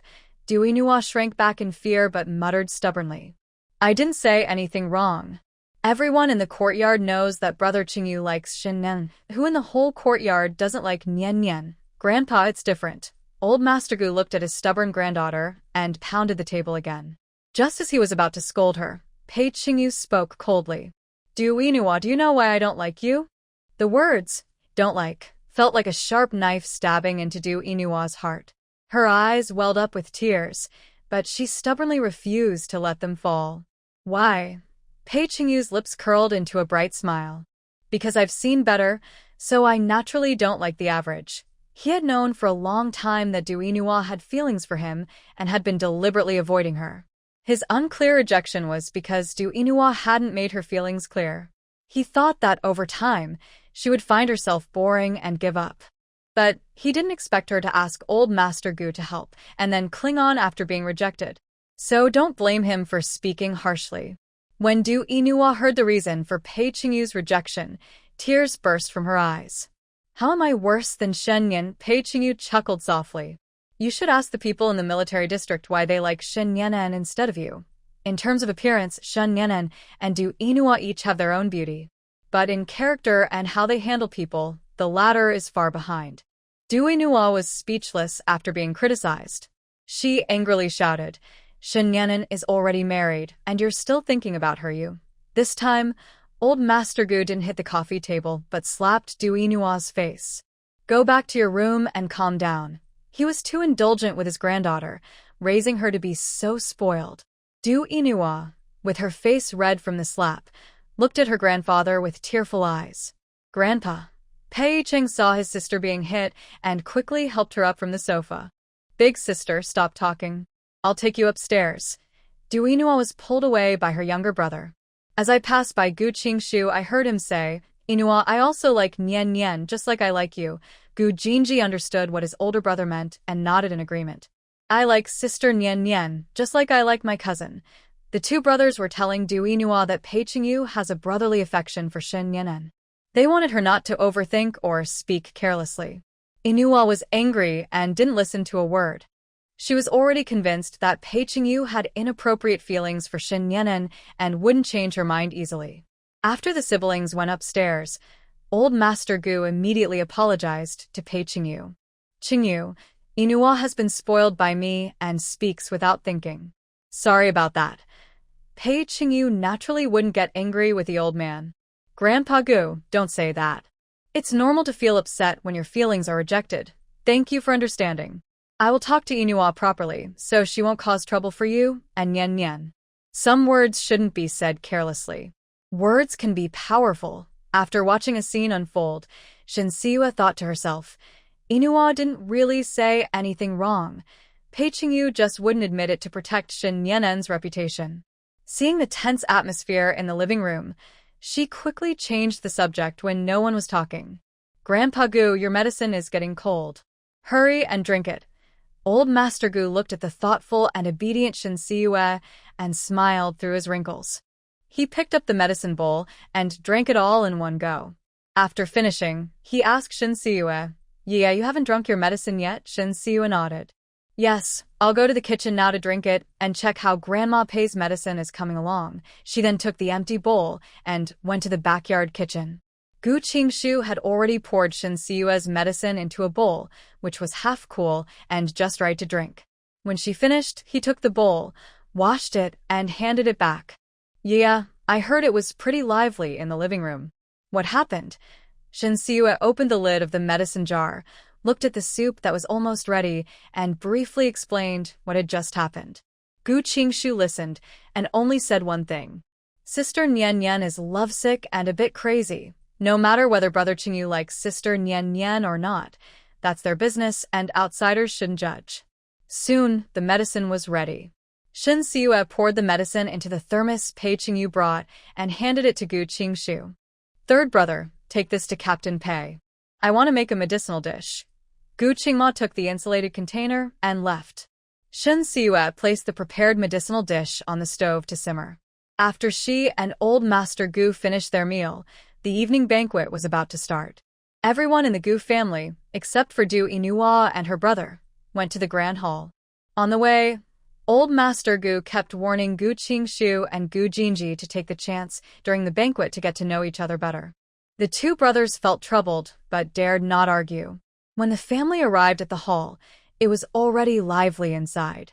Soft music floated in the night air. The courtyard was filled with tables and chairs. The hall was the same. Many young men and women danced ballroom dances on stage. Blushes appeared on their cheeks, and both genders looked shy. It was obvious they liked each other, using the dance to get familiar. Old Master Gu nudged his eldest grandson. Learn well. Just as he spoke, Grandma Pei's weak voice sounded. Qingyu, there are many unmarried young women at the banquet. Look carefully, pay attention, and you'll surely find someone you like. For his grandson's happiness, she was here despite her illness, watching him closely. He must find someone. No matter her height, weight, or appearance, any woman would do. Pei Qingyu had no idea that his mother and grandmother thought he liked men, which was why they hurried to find him a wife. He felt overwhelmed. Grandma, I just want to. Before Grandma Pei could finish her words, she interrupted. I think you want to make me angry. Hearing this, Pei Qingyu quickly surrendered. Grandma, don't be mad. I'll behave. Can I go and look around? But whether he would like anyone was uncertain. Grandma only wanted to see his attitude, and she waved her hand happily. Go ahead, chat well. Grandma will keep an eye on you. Feeling pressured, Pei Qingyu had no choice but to walk toward the crowd of young people. Old Master Gu followed suit, also sending away the eligible young relatives, including Shen Siyue. As a result, she was like a plague. Wherever she went, people avoided her. They even openly discussed her. She really has no sense. She knows she's not welcome but still comes over. A notorious businesswoman's daughter. She shouldn't be here at all. If I were her, I wouldn't even have the face to go out and see people. Stay away from her. Don't let her wealthy aura affect you. Bad examples lead to bad behavior. The whole family isn't good. Harsh words kept coming. Shen Siyue didn't want to argue at first, thinking that after tomorrow, everything would change. But these people deliberately insulted her family. She didn't care about her parents' and siblings' reputation, but she wouldn't allow others to slander her grandfather. So, she walked toward the place where most of the gossip was happening. When the crowd parted again, she loudly shouted, "Stop right there." Her angry voice drowned out the soft music. Everyone looked at Shen Siyue. The hall was big, and the Gu family members were scattered around. Those insulting Shen Siyue only dared to whisper quietly in front of her. So, the Gu family didn't know what was happening before. Seeing Shen Siyue angry, they realized something was wrong. Old Master Gu looked upset. He knew that people in the big estate often talked about his eldest son remarrying and called Shen Siyue a wealthy girl. He couldn't control what others said behind his back. But now, they were bullying Shen Siyue in public, which was disrespectful to the Gu family. Yun Chong asked Qing Shu to handle this. As a senior, he shouldn't interfere in the younger generation's matters. Yun Chong nodded and was about to find his eldest son, but the Gu brothers approached Shen Siyue. She saw them but didn't see them as her strength. Ignoring the gazes on her, she walked up to the man insulting her family. Small and thin, she stood straight and spoke firmly. The man dared to insult Shen Siyue in the hall because she had been insulted in the estate for half a month, and the Gu family hadn't stepped in. She was also timid and never argued back. He didn't expect Shen Siyue to suddenly fight back and cause such a scene. He looked at the Gu family members approaching, feeling nervous, but there was no way he would apologize to the wealthy girl. Why should I apologize to you? Did I say anything wrong? The wealthy family was already notorious. And if the Shen family had no issues, would they be sent away? At this moment, the four Gu brothers had already come to Shen Siyue's side. Gu Qingshu was about to speak when Shen Siyue stopped him with a glance. She decided to handle Shen's family matters herself.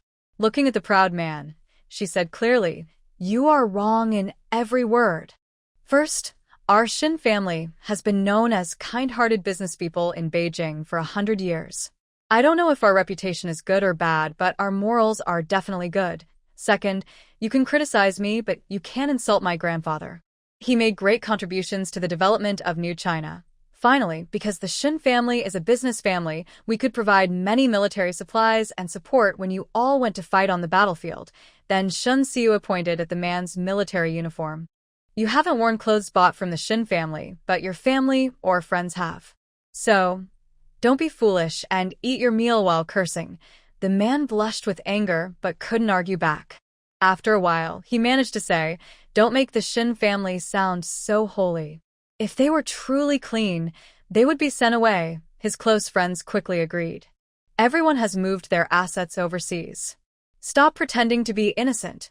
Just as Shin Siue was about to explain, Gu Qingshu, with a cold face, spoke up. The Shin family was sent away because a distant relative is abroad. The authorities are still investigating the transfer of assets. Where do you get your conclusions? Gu Qingmo then added. Exactly. If it's confirmed that the Shin family moved assets overseas, it's not just being sent away, but going to jail. Yaya is now part of the Gu family. If you make things difficult for her, you're making things hard for the Gu family, and people should leave some room for kindness. Who knows? One day you might need Yaya's help. Not being in jail now doesn't mean you won't be in the future. And I won't ask anyone for help, not even a business family. To him, business families are seen as villains. At this moment, he didn't realize that his words would come back to haunt him, and soon he would be begging Shin Siue. In a moment of anger, he added, "What's this about red capitalists? They're just doing what's needed to adapt and covering themselves." When he said this, not only did the faces of Gu's brothers change, but the people around watching the scene also looked surprised. Red capitalists are business people who have made great contributions to the country's development and are recognized as patriotic entrepreneurs. Being called a cover-up, this is not insulting the Shin family, but insulting the entire country. Gu Qingshu kicked the man to the ground. I don't know if the Shin family will go to jail, but Ma Weining definitely will. Saying anti-government words at a military event was like being kicked in the head. Ma Weining realized he had made a big mistake, his face turning pale as he covered his sore chest. I didn't mean that. I wasn't thinking clearly. Gu Qingshu coldly said, "Don't explain to me. Go explain to the police." After speaking, he was about to call the guards. The Ma family members quickly stepped forward to plead. Captain Gu, Weining didn't mean to oppose the country's decisions. He was just confused and spoke carelessly. His grandfather was persecuted by capitalists before, so he's a bit impulsive. Captain Pei understands. It's just a small argument among young people, no need to involve the police. Old Master Ma, leaning on his cane, walked over to his grandson. You good for nothing. As soon as he finished speaking, he struck the cane heavily. Ma Weining groaned softly, but didn't dare to dodge. Old Master Ma really hit hard, because he was protecting his comrade who had once worn a military coat sent by the Shun family. Soon, he was exhausted, panting heavily and sweating all over. Gu Qingshu knew Old Master Ma was deliberately hitting him to show his disapproval, hoping he would let Ma Weining go. The onlookers, worried the old man might get too angry, all pleaded for Ma Weining. They just wanted Gu Qingshu to downplay the matter and give him a simple punishment like detention. Old Master Ma understood that his grandson didn't really want to send Ma Weining to jail, but was just using the chance to teach everyone a lesson. He stepped forward and said, Qingshu, Weining probably did mean it. Don't punish him too harshly. While speaking, he glanced at Shin Siue. Gu Qingshu nodded in understanding and told the bruised Ma Weining, apologize to Siue and the Shin family. If she doesn't pursue it, you can be detained. This implied that if Shin Siue didn't forgive him, Ma Weining would have to go to jail. Shin Siue was surprised that the Gu family was defending her so strongly, feeling warm inside. She looked coldly at Ma Weining, waiting for his decision. Ma Weining knew Gu Qingshu was doing this on purpose, his eyes turning red with anger. But because of his prejudice against capitalists, he stubbornly refused to speak. Father Ma was so angry at his foolish son that he cursed loudly. Are you a turtle, son? Is your mouth glued shut? Hurry up and apologize to Miss Shin. He also disliked capitalists. But the Shin family had contributed to resisting the war and helping the country grow, unlike those disgusting capitalists. Mother Ma also advised, Wenfei, you're a man. If you say something wrong, you need to admit it. Apologize quickly. Grandpa Ma saw his grandson was indifferent and, again, became angry, raising his cane. You unfilial grandson. Before he could finish, his eyes rolled back, and he fainted on the ground. Grandpa Ma suddenly fainted, frightening everyone. Wenfei Ma quickly stood up, anxiously shouting, "Doctor! Doctor! Come quickly!" Every time there was an event at the military district, the clinic's doctor and nurses would be on standby. Soon, Dr. Wang Haixiong arrived with a medical kit. Grandpa Ma had a stroke and often suffered headaches and dizziness. He was a regular patient at the clinic. Seeing Grandpa faint on the ground, Dr. Wang knew the situation was serious. Before finishing the check, blood was coming out of his nose and mouth. Grandpa Ma has a severe brain hemorrhage. He needs to be taken to the hospital immediately. Shall Li prepare the stretcher? Anyone with an available military truck, drive it to the hall entrance now. After giving these orders, he immediately started first aid. He had Grandpa lie on his side, slightly lifting his head to help breathing. He cleaned the blood from his nose and mouth to prevent airway blockage. Then he took out a silver needle to seal the acupuncture points on his head, reducing bleeding. He sent Nurse Xiao Li to fetch the stretcher. Pei Qingyu wanted to drive the truck, but the keys were at home. In the end, a Navy squad leader went to drive. Shin Siwa looked at Grandpa Ma, whose nose and mouth were still bleeding, and said, "Grandpa's brain hemorrhage is too severe. The situation is critical. We might not make it to the hospital in time." Wenfei Ma thought Shin Siwa was retaliating and maliciously cursing Grandpa. He was so angry, he jumped up to hit her, but Pei Qingyu quickly stopped him. "Let go of me. You heartless capitalist. You're the one who deserves to die." Shin Siwa coldly looked at Wenfei Ma, whose face was twisted with rage, and her lips moved. "If I die, who will save your grandpa? Look at how sickly you are. You can't even save yourself. How can you save anyone else?" Gu Qingma snorted coldly and proudly spoke. "Yaya is Dr. Meng's apprentice. She learned from him and is very skilled in medicine. She can really save Grandpa Ma." Hearing this, someone was surprised and asked, "Dr. Meng? Isn't he the old traditional Chinese Dr. Meng Xiangda from the hospital?" Gu Qingma nodded confidently. "Yes, Dr. Meng Xiangda. You all know how bad my grandfather's health was before. Yaya has only been here for half a month, but she has already improved his condition a lot. Old Master Gu used to look very sick, but now his face has some color." Everyone immediately believed Gu Qingma's words. Dr. Meng is good at medicine, so his apprentice must be good too. Brain hemorrhage is no joke. If Miss Shun is confident, let her treat him quickly. Old Master Ma had a sudden emergency. The longer we delay, the worse it gets. Ma Wenfei listened to everyone's discussion but didn't rush to ask Shin Siwa to save his grandfather. He was afraid she might intentionally not treat him well to take revenge. "Dr. Wang, how is my grandfather? He can definitely go to the hospital for treatment, right? In the health clinic of the military district compound, they usually only treat minor illnesses like headaches and colds. Wang Haixiong's medical skills are not particularly good, but he could tell how serious the patient's condition was. Old Master Ma's condition is very bad. It's hard to say if he can survive until he reaches the hospital. Acute brain hemorrhage has many risks and develops quickly. The sooner he is treated, the better." After speaking, he looked at Shin Siwa. "Miss Shin, are you really confident in saving old Master Ma? This concerns a person's life, so you can't make false promises." Shin Siwa nodded confidently. "There's still a chance to save him now. If we wait too long, it's hard to say. The more blood loss, the more severe the brain damage. Even if he survives, he probably won't wake up." Wang Haixiong agreed and nodded. Miss Shin is right.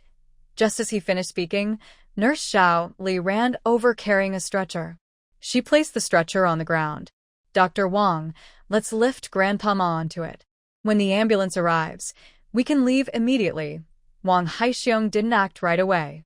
He looked at the Ma family members. "Do you want Miss Shin to treat him? Make your decision now." Ma's father hesitated for a moment and looked at Shin Siwa. "If Miss Shin can save my father, I will definitely thank her with a generous gift." Marvin immediately added, "If you can't save my grandfather, don't even think about leaving this hall tonight." Shin Siwa looked at him, still pleading but with a proud attitude, and decided to give up. "Since you don't trust me, I won't help anymore." She looked at Wang Haixiong. "Dr. Wang, please move Mr. Ma onto the stretcher. Be gentle, try not to shake his head, or it could make things worse." Wang Haixiong was just a doctor and couldn't interfere in family matters. He nodded and asked Nurse Shaoli to help carry the person. Mr. Ma quickly stopped them. Wait, he kicked his son's leg. You brat, do you want to kill your grandfather? Apologize to Miss Shun right now. Marvin knelt heavily on the ground, hurting his knees. He wanted to argue, but seeing his grandfather bleeding from the nose and mouth, he gave in. Miss Shun, I'm sorry, his tone was harsh, and Shin Siue was unhappy. You have no sincerity at all. I don't accept your apology. Marvin looked at her angrily. Don't go too far. That's even less sincere now. Mr. Ma was about to be furious. He kicked his son in the chest. Are you a pig? Can't even apologize? Or is your apology more important than your grandfather's life? Whether it was this remark that upset Mr. Ma or the delay, his bleeding suddenly worsened. Wang Haixiong looked worried.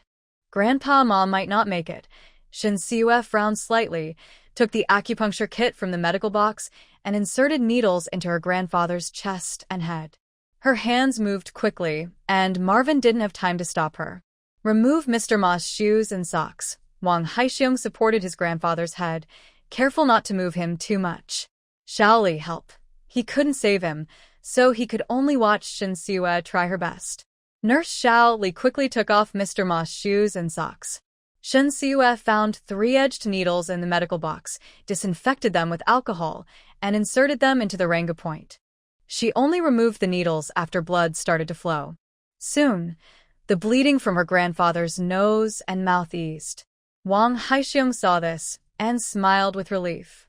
Miss Shin, has the brain hemorrhage stopped? Shin Siue shook her head. Only temporarily stopped. Further treatment is needed.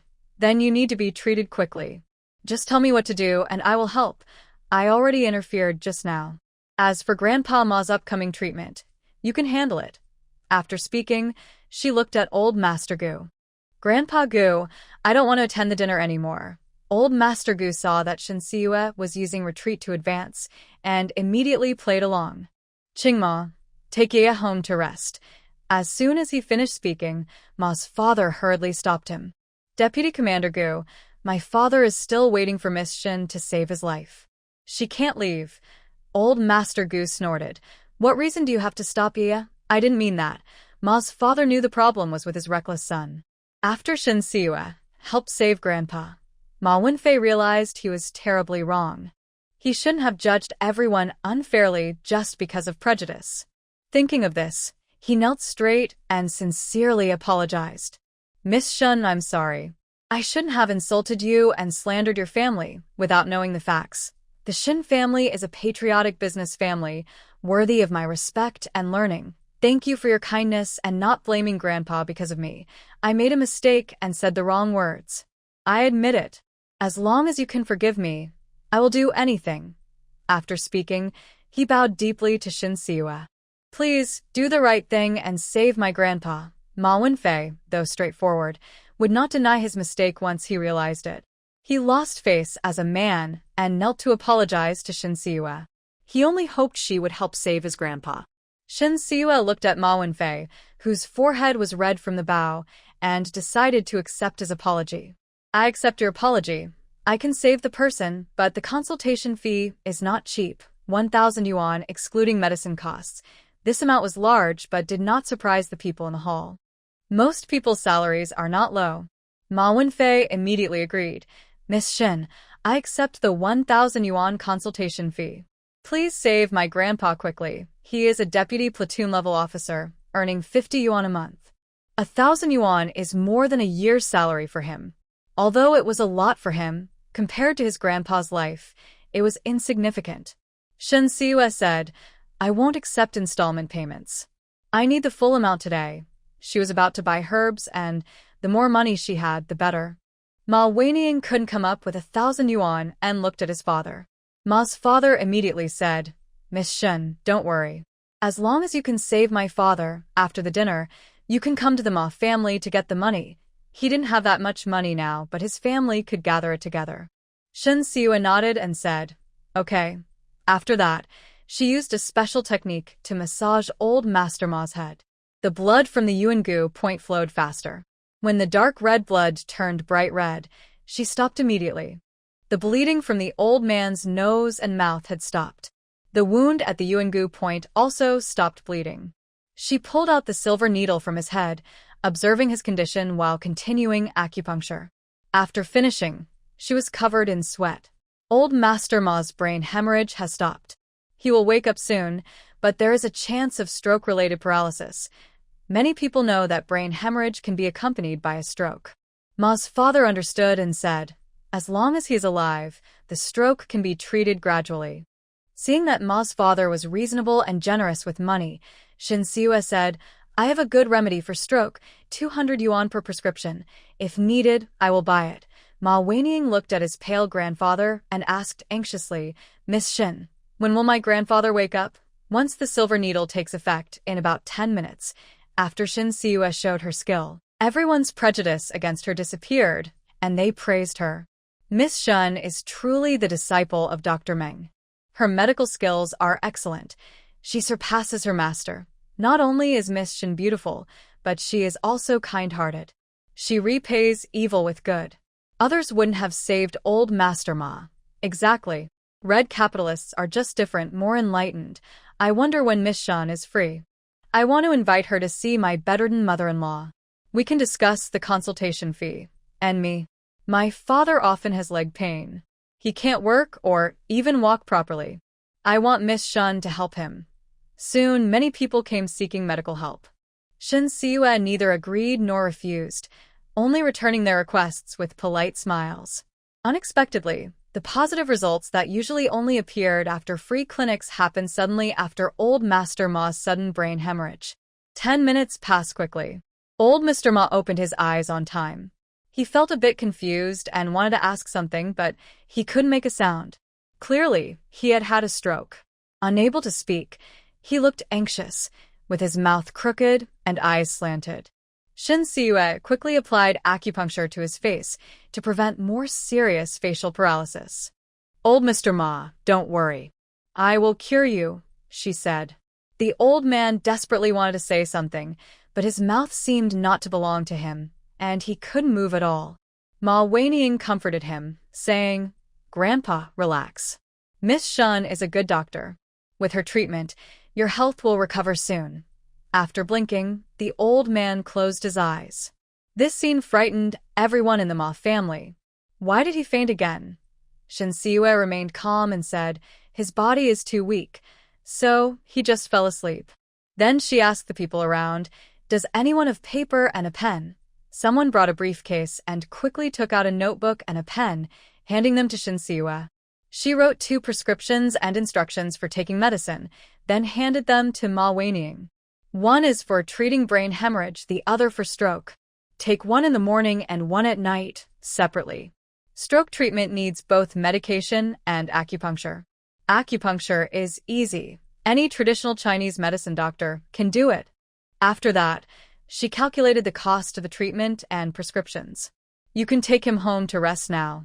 The consultation fee is 1,200 yuan. Please pay me before the dinner ends. Ma's father nodded and agreed. Okay, we'll go back and gather the money. Ma Weining asked, Miss Shin, how much do you charge for acupuncture for my grandfather once? Shin Siwa didn't want to waste time earning small money and refused. I have to work, so I don't have time. Wang Haixiong spoke up. I have experience with acupuncture for stroke patients. One session costs 300 yuan. In any military medical unit or hospital, patients get significant discounts. If someone holds a high military rank, treatment is usually free. Ma Weining wasn't sure if Shin Siwa truly had no time or just didn't want to treat his grandfather. Even if it was the latter, he had no right to blame her. Before leaving, he once again sincerely apologized. Gu Qingshu reminded him, after returning to the unit, you'll serve a week of confinement. Yes, Commander Gu. After old Mr. Ma was carried away, the dinner resumed its lively atmosphere. Everyone's attitude towards Shin Siwa changed completely. People who had criticized her before came to apologize. After all, everyone gets sick sometimes, and it's best not to offend a skilled doctor. Fang Huiying looked at her little daughter, who was surrounded by many people, and felt very happy. For the first time, she was glad that her younger daughter, who was good at medicine, was the one bringing honor to the Gu family. Thinking of this, she quietly said to Gu Yunchang, Yunchang, Siwa will be an adult soon. It's time to think about her future. Please pay attention. Gu Yunchang nodded and said, after we get home, I will ask Siwa what kind of person she likes. After that, he urged his eldest son to go and find a match. There are so many young ladies here. Surely one of them will catch your eye. Go on. As soon as he finished speaking, a girl came over to talk to him. She shyly asked, Captain Gu, may I have a dance with you? Gu Yunchang pushed his eldest son forward. Gu Qingshu said, sorry, I don't know how to dance. Then he slipped away, afraid of being scolded by his father. The lively atmosphere among the young people didn't stop because of a small interruption. As time passed, many people went from being alone to pairing up. Meanwhile, Shen Siwa finally escaped the overwhelming crowd. Her mouth was dry, and she was about to find some water to drink. She accidentally saw Gu Qingshu staring intently at something. She followed his gaze and saw a girl in a bright red dress. She had stunning features, a bright and bold look, impossible to ignore at a glance. It turned out that her older brother refused matchmaking because he liked someone. Originally, she didn't enjoy socializing, but she walked straight toward the girl. After Shen Siwa showed her medical skills, she became very popular in the military compound. When she approached Su Ruoxue, everyone naturally made way for her. Hello, I am Shen Siwa. I hope to get to know you. Su Ruoxue was surprised and pleased and asked with a smile, why? Shen Siwa was straightforward, because you're very beautiful and make me happy just by looking at you. If a man had said this, Su Ruoxue would definitely have called him a pervert. She found Shen Siwa interesting and extended her slender right hand. Hello, Su Ruoxue. Nice to meet you. Shen Siwa held Su Ruoxue's hand and asked, can I call you Sister Ruoxue? Of course. Then you can call me Yaya. Okay. Sister Ruoxue, you look so good. Are you a dancer? Su Ruoxue withdrew her hand and said, I'm a Beijing opera performer. As soon as she finished, her friend objected, Ruoxue, you're too modest. You're clearly a leading performer. Shen Siwa also knows Beijing opera, so she understands the importance of the title, leading performer. Sister Ruoxue, you're so young to be a leading performer. That's impressive. Su Ruoxue has been involved with Beijing opera since she was a child.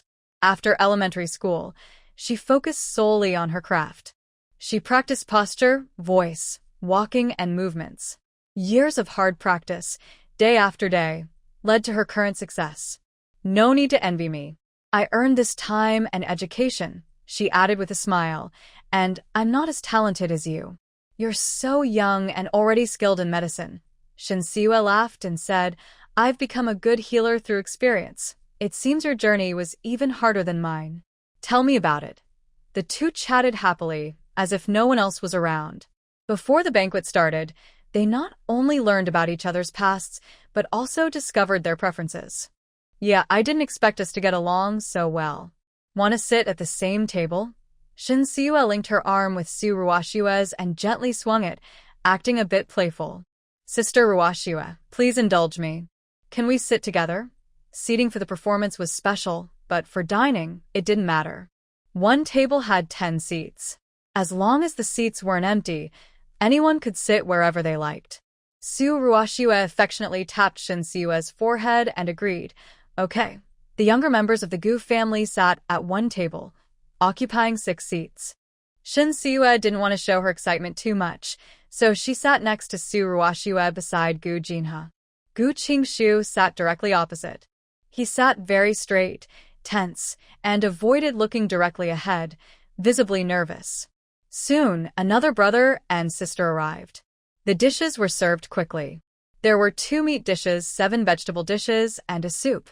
Since the food was cooked in large pots, the taste wasn't outstanding. But everyone, hungry since noon, ate eagerly.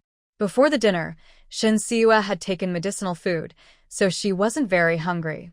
While eating, she played the role of matchmaker, successfully encouraging Gu Qingshu and Su Ruoxue to talk. After the dinner, she said, Sister Ruoxue, if I'm not mistaken, your feet and waist probably have work-related injuries, right? Su Ruoxue raised an eyebrow. You're quite knowledgeable, little girl. Shinsiwa smiled and said, I not only know a lot, but I can also help.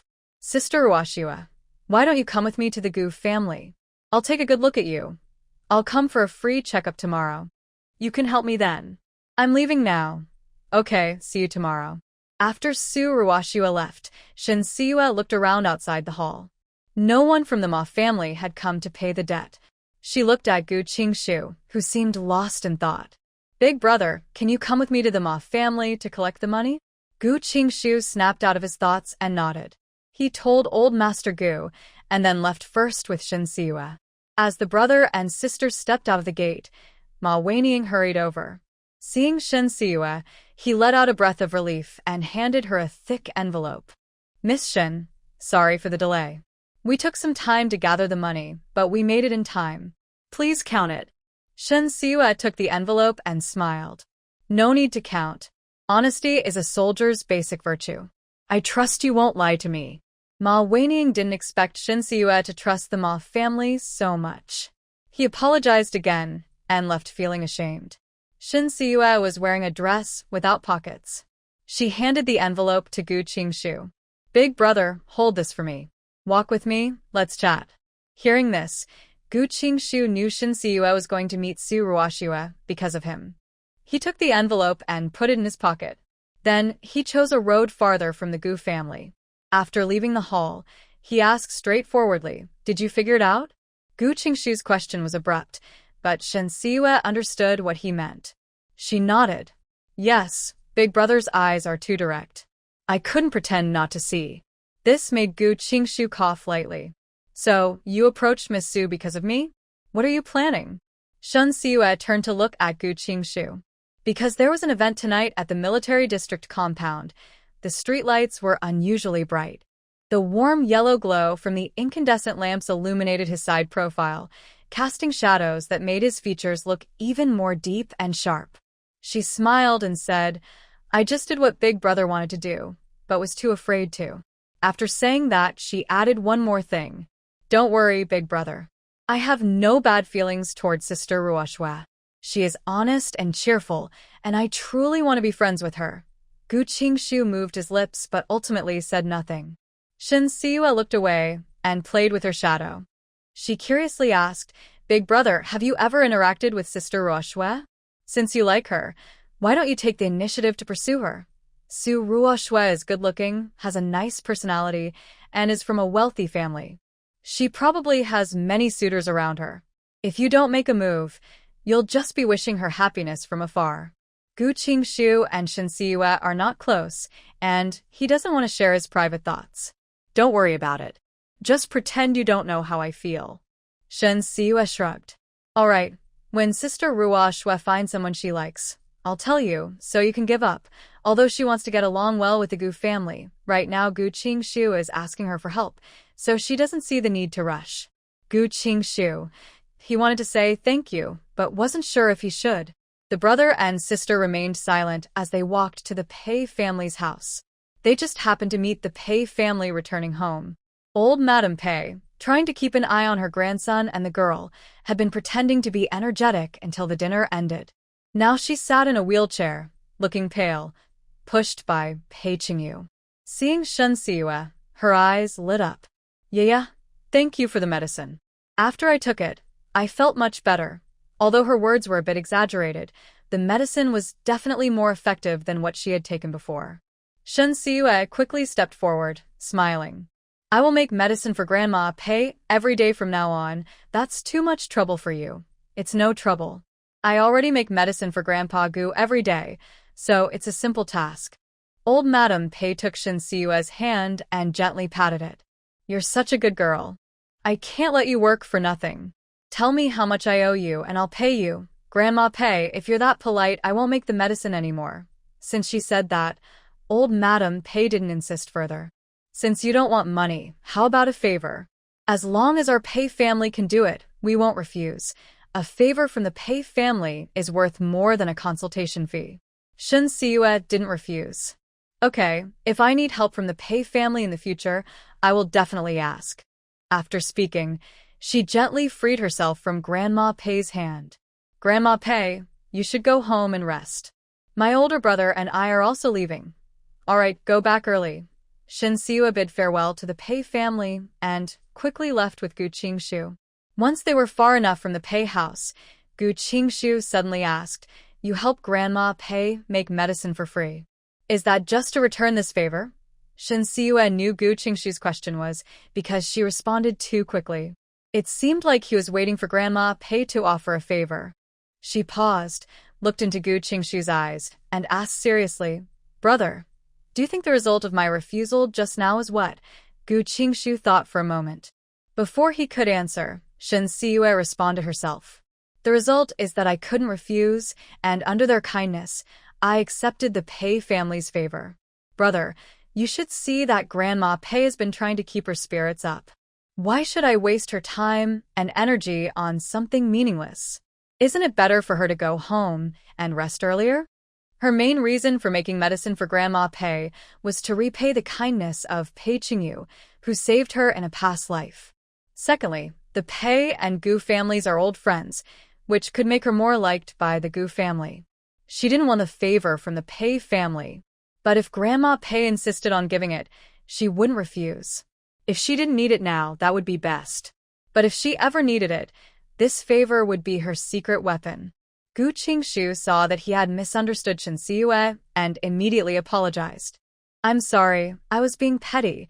Shin Siua chuckled self-deprecatingly. "I'm a capitalist who only acts when there's profit. Brother, your thoughts are human nature."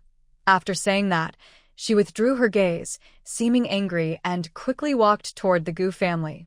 Gu Qingshu, though straightforward, was also very clever. He saw that Shin Siua was using the situation to her advantage. But he was at fault first. So, he quickened his steps and caught up with the upset girl. "Yeah, I sincerely apologize. I shouldn't have jumped to conclusions and tarnished her kind actions. Whether her kindness to the Gu and Pei families was genuine or not, both families gained real benefits. This kindness must be acknowledged." Shin Siua, feeling a bit short of breath from walking too fast, slowed her steps immediately. Gu Qingshu looked at Shin Siua, whose face was pale, and crouched down in front of her. "Come up, I'll carry you back as a way to make up for my mistake. Okay? I forgive you." Shin Siua leaned on Gu Qingshu's back. After he stood up, she said, "Big brother, I think that in relationships between people, everyone has their own motives. Some seek feelings, others seek benefits. As long as what you give and what you get are balanced, it's all good." Gu Qingshu listened and chuckled softly. "I can't believe I haven't figured out life as well as a young girl." Before dawn, Shin Siua got up. Today was the free clinic day held at the main hall. She planned to cook some noodles in the kitchen to fill her stomach, but found that second aunt not only steamed buns but also cooked porridge. "Yeah, after you finish eating, bring some food to Dr. Meng and the reporters taking pictures." "Okay, thank you, second aunt." "You're welcome. I don't have much to do today. Is there anything I can help with?" While nibbling on her bun, Shin Siua shook her head. "No, my master and I are just seeing patients. We don't need help." After dinner, she carried the buns and porridge to the main hall. Dr. Meng Xiangda and the reporters hadn't arrived yet, but the guards at the military district compound were already there. Shin Siua didn't hesitate and directed them to set up the venue and organize the flow of people to prevent chaos. The free clinic started at 6 in the morning, prioritizing soldiers who needed to return to duty quickly. Dr. Meng Xiangda hadn't arrived yet, but the patients were already coming. Last night, Shin Siua had shown her medical skills, and everyone trusted her. "Miss Shun, I need to return to duty before 8 o'clock. Please help me see to the patients." "I trust you." By the time Meng Xiangda arrived, Shin Siua had already checked many patients and prescribed medicine. On the way here, he had learned what happened last night. But he knew his disciples' medical skills, and they weren't yet good enough to diagnose patients independently. "Yeah." He started to speak, but Shin Siua said, "Master, I brought buns and porridge for you. Please eat something first. Also, help me check the patients and see if I made any mistakes in diagnosing or prescribing." Meng Xiangda didn't want to question his disciples' skills in front of everyone, so he nodded. Under his supervision, Shin Siua examined 10 patients. Afterward, Meng Xiangda looked surprised and said, "Yeah, you're really hiding your talents." In her past life, Shen Siyue not only got into the best medical school in the country but also studied abroad. After graduation, she worked in a hospital for several years, then opened a medical clinic and later founded a pharmaceutical company focused on drug research and development. She gained 17 years of medical experience from her previous life, so her medical skills are naturally excellent. This is what a great teacher produces great students. Meng Xiangda always felt something was off but couldn't figure out what it was. He could only conclude that his apprentice had a talent for medicine. He happily said, "You are better than your master. You surpass me." With this, Shen Siyue's medical skills were confirmed to be outstanding. After finishing his meal, Meng Xiangda was visited by reporters. More and more people came to see the doctor. The two of them, master and apprentice, worked busy until noon, and the number of patients in the hall did not decrease. Shen Siyue said, "Everyone, my master and I need to eat and rest. We will offer free clinics again in 2 hours." Everyone appreciated their hard work and left. At noon, Gu Yunchang booked a big meal at a state-run restaurant. As Shen Siyue's family member, Meng Xiangda also went along. The Gu family members brought gifts for Fang Huiying and Shen Siyue, accepting them as family. After eating, they returned to the military district compound to continue the free clinic. They worked until nightfall before finishing. During this time, Su Ruoxue came by. Shen Siyue examined her and prescribed medicine. Afterward, Meng Xiangda went to the Gu family for dinner. Shen Siyue took the chance to talk to him about stockpiling medicine. "Master, traditional Chinese medicine can be stored for a long time. I want to prepare for opening a medical clinic in the future. The earlier I buy medicine, the cheaper it is." Currently, she couldn't start a private business, so she didn't mention opening a pharmaceutical company. Meng Xiangda looked at his apprentice with a strange expression.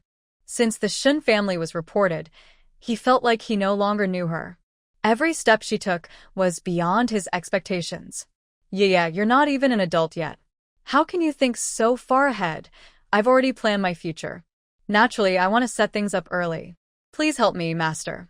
Herbal medicines are not daily necessities and don't require rationing, but large private sales are not allowed. However, Meng Xiangda knew many herbalists and collectors and could secretly buy at slightly higher prices.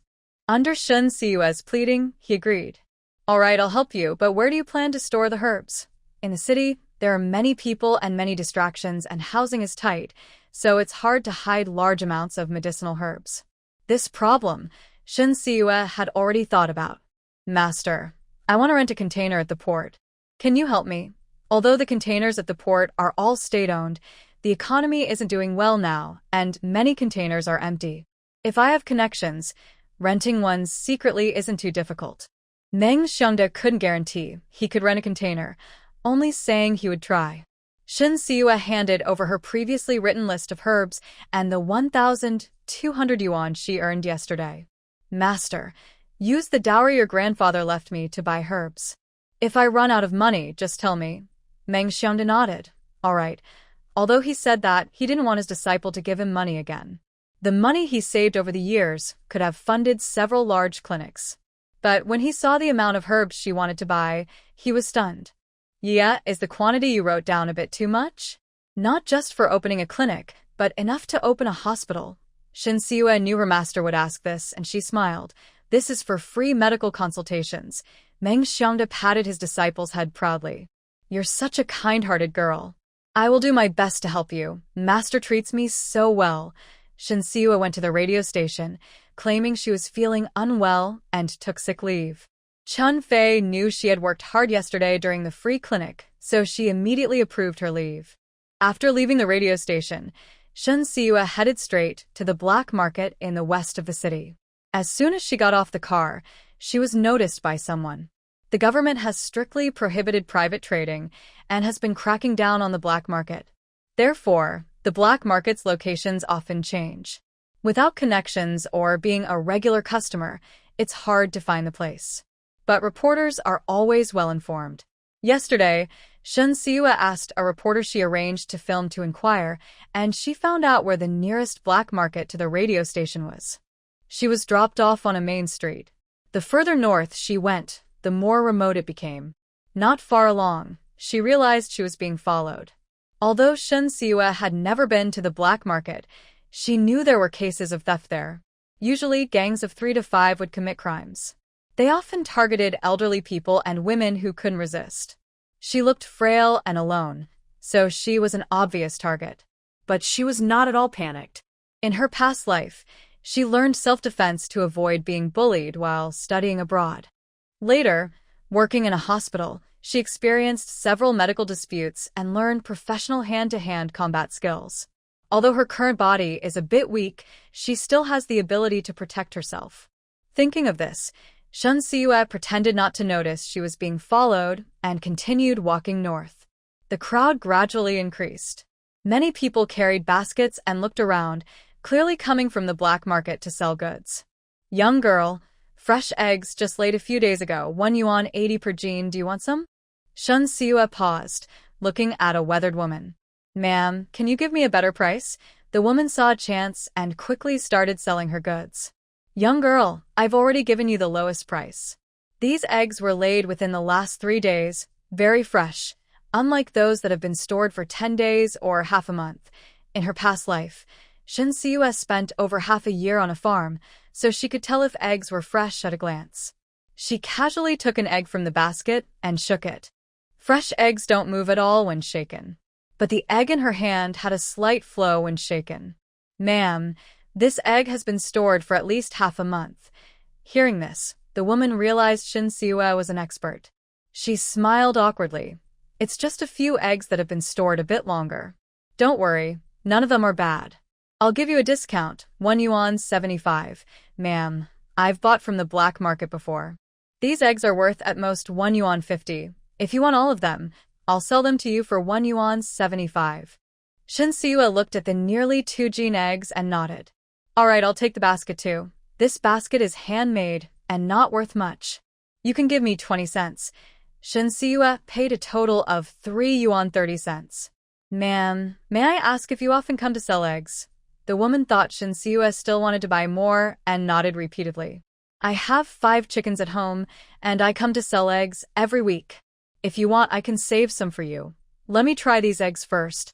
If they're good, I'll definitely buy from you again. Shun Siua stopped the woman who was about to leave. Ma'am, I have a question for you. Hearing this, the woman looked alert. What is it? I am not feeling well and want to buy some medicinal herbs. Do you know where I can find some? Medicinal herbs can be bought at the pharmacy or hospital. Why are you trying to buy them on the black market? The black market has wild, high-quality herbs. The woman pointed south and said, You can check over there. Thank you. I also want to ask if anyone here buys old items. I want to sell a pair of bracelets. The woman, seeing that Shun Siua had bought her eggs, lowered her voice to remind her. Young girl, if you want to sell the bracelets, first find out the price. Bring a strong young man with you. The black market isn't safe. Shun Siua gratefully replied. Thank you, ma'am. I won't sell the bracelets today. I'll go see if I can find someone. That's fine. There are old item buyers both to the south and west. Just look around, but don't show off your valuables. Be careful, the black market is crowded and tricky. After speaking, the woman left. Shun Siua carried a bamboo basket and headed south. Along the way, she met many vendors selling things: meat, cloth, rice, sugar, soap, and various tickets, all kinds of items. Not far along, she saw a stall selling medicinal herbs. There were high-value herbs like reishi mushrooms, wild ginseng, century-old lingji, and wild deer antlers. Shun Siua knew the prices of these herbs at the pharmacy. After bargaining, she bought herbs from 2 stalls, spending nearly 100 yuan in total. She asked the seller to wrap the herbs in cloth and slung the bundle over her shoulder. Then she went to find someone who bought old items and antiques. The south had a middle-aged man who looked shifty. His stall displayed many fake or imitation items. Shun Siua took a quick look and then headed west.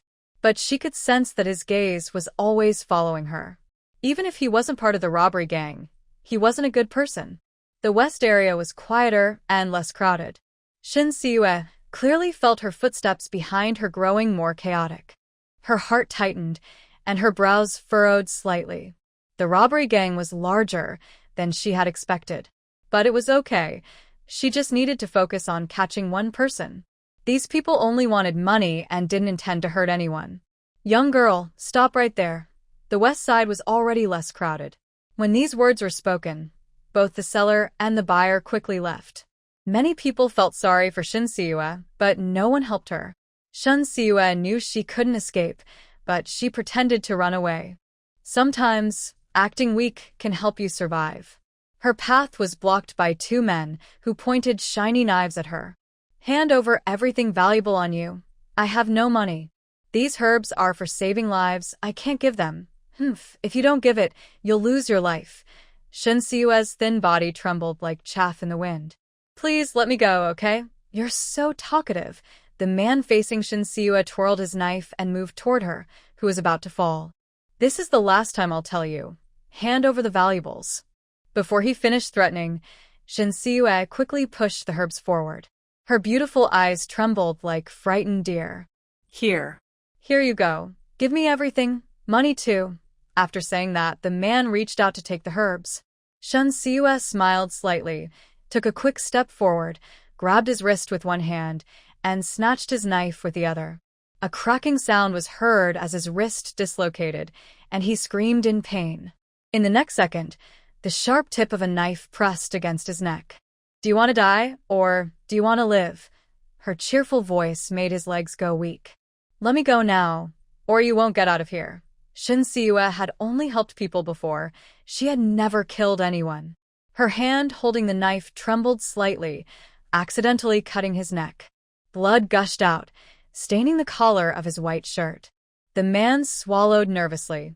If you kill me, you won't survive either. The robbers snapped out of their shock, and their leader sneered coldly. Little girl, if you dare to kill, just do it. If they were scared off by a young girl, how could they continue in their line of work? Shin Siue looked at them coldly. Let me go, I will free the person. No way.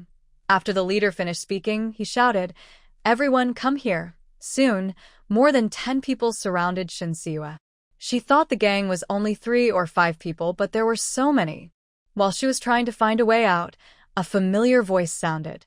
Everyone get down. Put your hands behind your head. She looked in the direction of the voice. Sure enough, it was Pei Qingyu. Pei Qingyu did not come alone to the black market. He brought a team of 5 Navy soldiers, dressed in casual clothes and holding guns. Among them was Gu Jinzi. When the robbers saw they couldn't escape, they quickly obeyed, squatting down and covering their heads with their hands. They also threw their knives and sticks on the ground. Gu Jinzi looked at Shin Siue, who was pale, and said, Put down your dagger and come over. Shin Siue felt relieved to have backup. No need to fight or think hard. She could handle the situation easily. She kicked the man's leg. While he fell backward, she threw her dagger far away, picked up her cloth bag from the ground, and approached Gu Jinzi. She was about to speak, but was stopped by his gaze. Pei Qingyu told his men, Catch them all and take them away. For Navy soldiers with guns tied up the 13 robbers and led them away. After they left, Gu Jinzi asked, Yeah, why are you here? Of course, Shin Siue wouldn't tell the truth.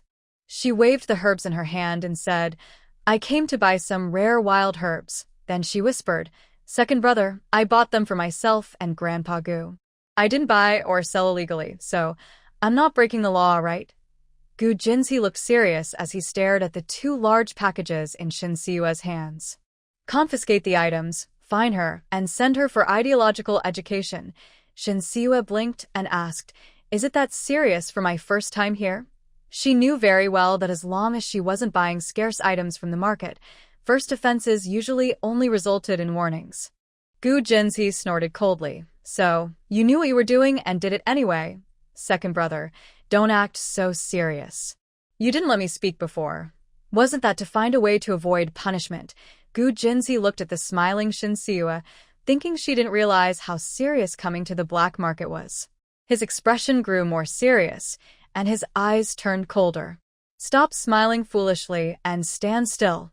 Shin Siwa put away her smile, stood at attention, and saluted. Second brother, am I doing the movements correctly? Gu Jinzi almost laughed, but forced a slight twitch at the corner of his mouth. He cleared his throat and said, "Don't come to the black market again. If today hadn't been a coincidence and we were on a mission, do you know what could have happened?" Seeing Shin Siwa being robbed and knowing the timing of their operation hadn't come yet, he was very anxious. After looking around the black market, Shin Siwa decided not to try selling antiques there anymore. She nodded obediently and said, "Second brother, I know I was wrong." She didn't mention her ability to defend herself. Pei Qingyu noticed that Shin Siwa moved quickly to grab the dagger, which meant she had practiced. Even if she couldn't fight off the robbers, she could still escape. Gu Jinji didn't notice this because he was too worried about Shin Siwa and didn't pay attention to the details. Seeing her apologize sincerely, his expression softened a little. "Since you encountered us during our mission, it's good luck for you. Later, when you go to the police station, just say you are my outside helper assisting in catching criminals." This excuse was perfectly fine, because Shin Siwa had accidentally completed a female soldier's task. She nodded and asked, "Second brother, what exactly happened?" Suddenly, the siren of a military truck sounded. Pei Qingyu said, "Let's talk while we walk." The three left the black market. Before getting in the car, Shin Siwa already knew Pei Qingyu's plan. The gang of robbers who had been caught had been committing crimes at various black markets for years.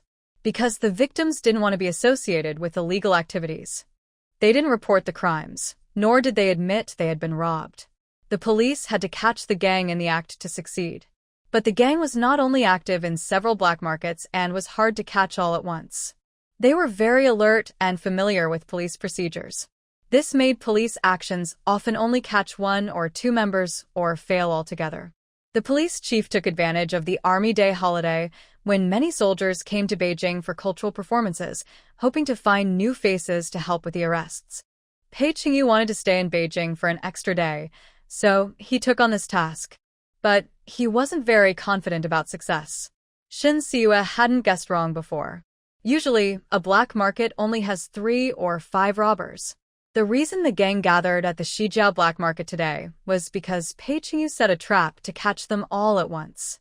He hinted that there was a strict crackdown on black markets in other areas while also spreading news that there was a big catch in the western suburbs black market. The robbery gang knew there might be tricks involved, but they still came. Because it's rare to catch a big fish all year. Most importantly, they were overconfident, thinking they could see through the police's plans and escape successfully. So, they sent someone to wait at the intersection early. When Shin Siwa appeared, they knew the big fish was here. After all, a delicate, sickly beauty like her can only be supported by wealthy families. After getting into the car, Pei Qingyu said, "Jinji, luckily you prepared 2 plans, or this mission might have failed again." He was telling the truth. There's a big difference between truly rich people and those pretending to be rich. If it were a female soldier, she might have been recognized. Gu Jinji also knew that Shin Siwa played a big role in successfully completing the mission. Yeah, when we get to the police station, I'll praise you." Shin Siwa didn't dare to accept the praise. Working together is what matters. "No need to thank me. Without this operation, I wouldn't have learned about the black market or come up with good story ideas." She said this not only to refuse praise, but also to explain how she knew where the black market was. Soon, the truck drove into the police station. Shin Siwa gave her statement as Gu Jinji instructed and received a 5 yuan reward. She felt a bit embarrassed to take the money, so she used it all to buy white rabbit candies. "Captain Pei, take this for the children on the island." The candies weighed over 3 jin, about 1.5 kilograms. Seeing that Pei Qingyu didn't take it, she pushed it into his hand. "It's not for you. You're just helping carry it. Take it." After saying this, Shin Siwa smiled and added, "Just as a preparation for my trip to the island in October." Pei Qingyu was shot in December. She planned to go to the island first to get familiar with the environment. Then, in December, she would find another chance to go again. Both Pei Qingyu and Gu Jinji asked at the same time, "What are you going to do on the island?" "I've never been to the island for fun. My second aunt invited me, and I agreed." When I save enough leave in October, I'll go for a few days. Although the island is controlled by the military, there are also local residents, and outsiders are not prohibited from visiting. This is a restricted area. Outsiders are not allowed to approach. Gu Jinji glanced at Shin Siua, who had bought white rabbit candies for the children. October is neither hot nor cold, perfect for visiting the islands. I'll take a couple of days off and take you around. Thanks, second brother. When we go to the island, I'll bring more candies. Gu Jinji was about to nod when Pei Qingyu said, for the children on the island, satisfying their hunger is more important than anything else. After speaking, he opened the car door and got in. Shun Siua was the first to get in and sat next to Pei Qingyu. Thanks for the reminder, Captain Pei. Now I know what to give the children. Gu Jinji closed the door and asked curiously, Yeah, what you plan to give? Shin Siua pushed her short hair behind her ear. A free clinic. And free medicine. With the excuse of a free clinic, it would be easier for her to buy medicine. Pei Qingyu looked at Shin Siua. When the car started, he said, since it's a free clinic, it should be open to everyone, adults and children alike. Anyone in need can go, right? Shin Siua didn't answer but asked, how many people are on the island? She needed to estimate how much money she would spend on medicine. If the cost was too high, she couldn't afford it. Pei Qingyu asked back, Miss Shin, how many days do you plan to stay on the island? The islands weren't just one but 8 different islands of various sizes. There were 160,000 soldiers stationed and 80,000 residents. If Shun Siua stayed longer, she could hold a free clinic on each island. If her stay was short, she would only visit the largest island to treat the seriously ill residents first. Shun Siua still didn't answer, but calculated her holiday. I have 1 day off each week. If I save them all, I'll have 8 or 9 days in October. After accounting for travel time, I'll have about 6 or 7 days left. Since I want to relax, I'll leave 2 days for myself. The rest depends on how many residents there are. In other words, if there are many residents, she could extend the clinic days. Pei Qingyu looked at the wide road ahead and sped up the car. There are 8 inhabited islands in the Yuanshan archipelago, with over 80,000 residents. They rely on fishing for a living. The older they are, the less healthy they tend to be, probably around 20,000 people. Shin Siua was not very familiar with the situation on the island and didn't expect so many people to need medical care. My holiday isn't long enough, and I don't have enough money to provide free medicine. After saying this, her eyes lit up. I really can't help with the medicine supplies, since my monthly salary is limited. But I can increase the number of free clinics, though I will need to do it in batches. This gave her a reason to go to the island again in December. Gu Jinji didn't understand and asked, Yeah, what do you mean by doing it in batches? I can save up a long holiday every 2 months and then go to the island to see the villagers. For the free clinics, we can divide the island into sections or prioritize by how serious the illness is. You can choose. After Shen Siua finished speaking, she emphasized again, I can do free clinics, but I can't afford the medicine for 20,000 patients. Just after she finished, a military truck drove into the military area. Pei Qingyu was driving, heading towards the Pei family home. Miss Shen, just focus on the free clinics. Tell me what medicine you need, and I will find a way. I have my master helping me. Buying medicine is easier than for Captain Pei, but I can't buy large amounts personally. I need Captain Pei to get a special pass from the island's top leader for medicine purchases. As for the money, please think of a way. Pei Qingyu nodded. We can discuss it further when we get to the Pei family. Soon, the car stopped at the Pei house. It was just lunchtime. The tempting smell of food wafted out from the courtyard. Pei Qingyu opened the car door. Get out and come to my place for lunch. Gu Jinji often ate at the Pei house, so he was not polite. Okay, I haven't had my mother-in-law's cooking in a long time. After the 2 men got out, Shin Siua stayed in the car without moving. She called out to Gu Jinji, who was about to enter the house. Second brother, we didn't call ahead. Madam Pei probably didn't prepare our meal. Would it be inappropriate to go in for lunch? Gu Jinji hadn't spoken yet when Pei Qingyu interrupted. It's okay. My mom knows I'll be back for lunch, so she will prepare extra. Just go in. Since he said that, Shin Siua had no choice but to agree. She carried eggs and wild herbs as she got out of the car. Grandmother Pei and her daughter-in-law, Rin Xiaoxia, sat on the sofa, playing with their 2-year-old great-granddaughter. When they heard the voices, they looked toward the door. I happened to see 3 people enter the door. Pei Qingyu said, Grandma, Jinji, and Miss Shun are having lunch at our house. I am going to park the car and will be back soon. The old lady liked Shen Siwa very much and smiled as she waved to her. Miss Shen, come and sit. Shen Siwa placed her herbal package behind the door and carried a basket of eggs forward. Grandma Pei, I arrived in a hurry and didn't bring a gift. Please forgive me. You're too polite, child. The Pei and Gu families are old friends, no need for gifts. Shen Siwa put the bamboo basket on the coffee table. These are the eggs I bought. Not many, please don't mind. Take them home and enjoy. Seeing that Grandma Pei was reluctant to accept, Shen Siwa used a teasing tone. Are you refusing? The old lady withdrew her hand, smiling as she said, You're good at teasing. I'll accept these eggs. After saying that, she introduced her granddaughter-in-law. This is Qingyu's older sister-in-law, Qiuxia. You take the eggs to the kitchen and ask your mom to make 2 more dishes. Ren Qiuxia picked up the bamboo basket. Okay. Shen Siwa quickly stopped her. Grandma Pei, no need to add more dishes. Before she finished, Grandma Pei interrupted her, acting naturally. Why? Do you dislike our food? After saying that, she looked at her granddaughter-in-law. Go ahead. I'll watch Siwa. You help your mom cook. After Ren Qiuxia left, Grandma Pei asked Shen Siwa to sit in her place. She casually asked, Miss Shen, why are you with Qingyu and Jinji today? I helped my second brother with a small task this morning. Grandma Pei knew her grandson was out on a mission earlier, helping the police catch a robbery gang. Her face, lined with wrinkles, grew serious as she looked at Gu Jinji. Your task is so dangerous. How can you let the young girl take such risks? Shen Siwa hurriedly explained. Grandma Pei, you misunderstood.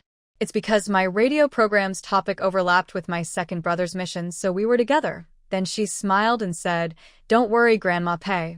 Captain Pei and my second brother are so capable, they definitely won't let anything happen to me. Better safe than sorry. Miss Shen, as a girl, there's no need to risk your safety for work. Stay away from danger in the future. Shen Siwa understood that Grandma Pei was kind-hearted and nodded. Okay, Grandma Pei. From now on, just call me Iya. Iya, that's a close nickname. After the old lady finished speaking, she took Shen Siwa's hand and said, Yeah, I have another grandson who is charming. Maybe you'll get to meet him someday. Just then, Pei Qingyu appeared at the door of the living room. He looked at Shen Siwa, waiting for her response. Shen Siwa understood what Grandma Pei meant. She had met Pei Qingli a few times and remembered him well. He looked handsome and confident, always smiling, very friendly. She straightforwardly said, Grandma Pei, I am still young and not thinking about marriage right now. Grandma Pei isn't rushing me to get married. She just likes you and thinks you and Qingli could get along. I just want to focus on my work now. Grandma Pei looked a bit disappointed. It's a pity that my 2 grandsons didn't get lucky. After saying that, she looked at Pei Qingyu walking over and said with some frustration, Since you didn't pick any girl at the dinner, you must go on a blind date. I'll call your boss soon and arrange it for you. Anyway, there are plenty of women on the island. After hearing Grandma Pei's insistence on marriage, Shen Siwa glanced at Pei Qingyu out of the corner of her eye. Pei Qingyu looked at the stubborn old lady, feeling a bit headache, and pinched his forehead. Grandma, I don't plan to get married for now. Even if I go on a blind date, it would just waste the girl's time. If she's willing to go, she wouldn't think it's a waste. After all, no one said that a blind date has to lead to marriage. Pei Qingyu, Grandma, we have guests. Let's talk about the blind date later. Grandma Pei patted Shen Siwa's hand and said, Jinzi and Yeya are not outsiders. The blind date is not up for discussion. Grandma, let me be honest with you. I will never get married in my life. As soon as she said this, Grandma Pei's face changed dramatically. You little brat, do you really like men? Before she finished speaking, even the little baby who had been chattering stopped and looked terrified. She didn't understand her great-grandmother's words, just scared by her anger. Pei Qingyu, Gu Jinji, and Shen Siwa were all shocked by Grandma Pei's words. Gu Jinji was the first to react, stepping back exaggeratedly. crossing his arms. "Qingyu, you. Are you serious?" Shin Siwa looked at her silly second brother, her eyes twitching. "He spends every day with Pei Qingyu, but doesn't realize he likes Shin Yanen?" "Second brother, don't cause trouble." Pei Qingyu's hand tightening on his forehead grew more forceful. "Grandma, where are you thinking of going? I just haven't met the right person yet. I don't want to settle for anyone just for the sake of it." Shen Siwa thought, it's not that the right person hasn't come. Clearly, he's already married someone else. Grandma Pei didn't believe her grandson's words and clutched her chest, calling out, "Oh, my chest hurts." Suwon just brought out 2 plates of food and, upon hearing this, looked shocked.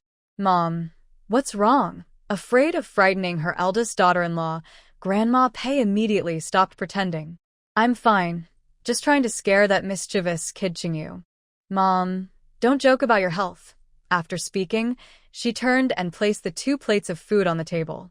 "Go wash your hands and get ready to eat." Pei Qingyu seemed to receive a special order and hurried to the kitchen. Shin Siwa and Gu Jinji went to the backyard to wash their hands, then helped carry dishes and serve rice in the kitchen. 6 dishes and 1 soup, a good mix of meat and vegetables, making a hearty meal. 6 people sat around the table. The little girl sat on her mother's lap, waiting to be fed. Suwon said, "Jinji, you and your siblings don't need to be polite. Eat more." "Madam, don't worry, I won't hold back.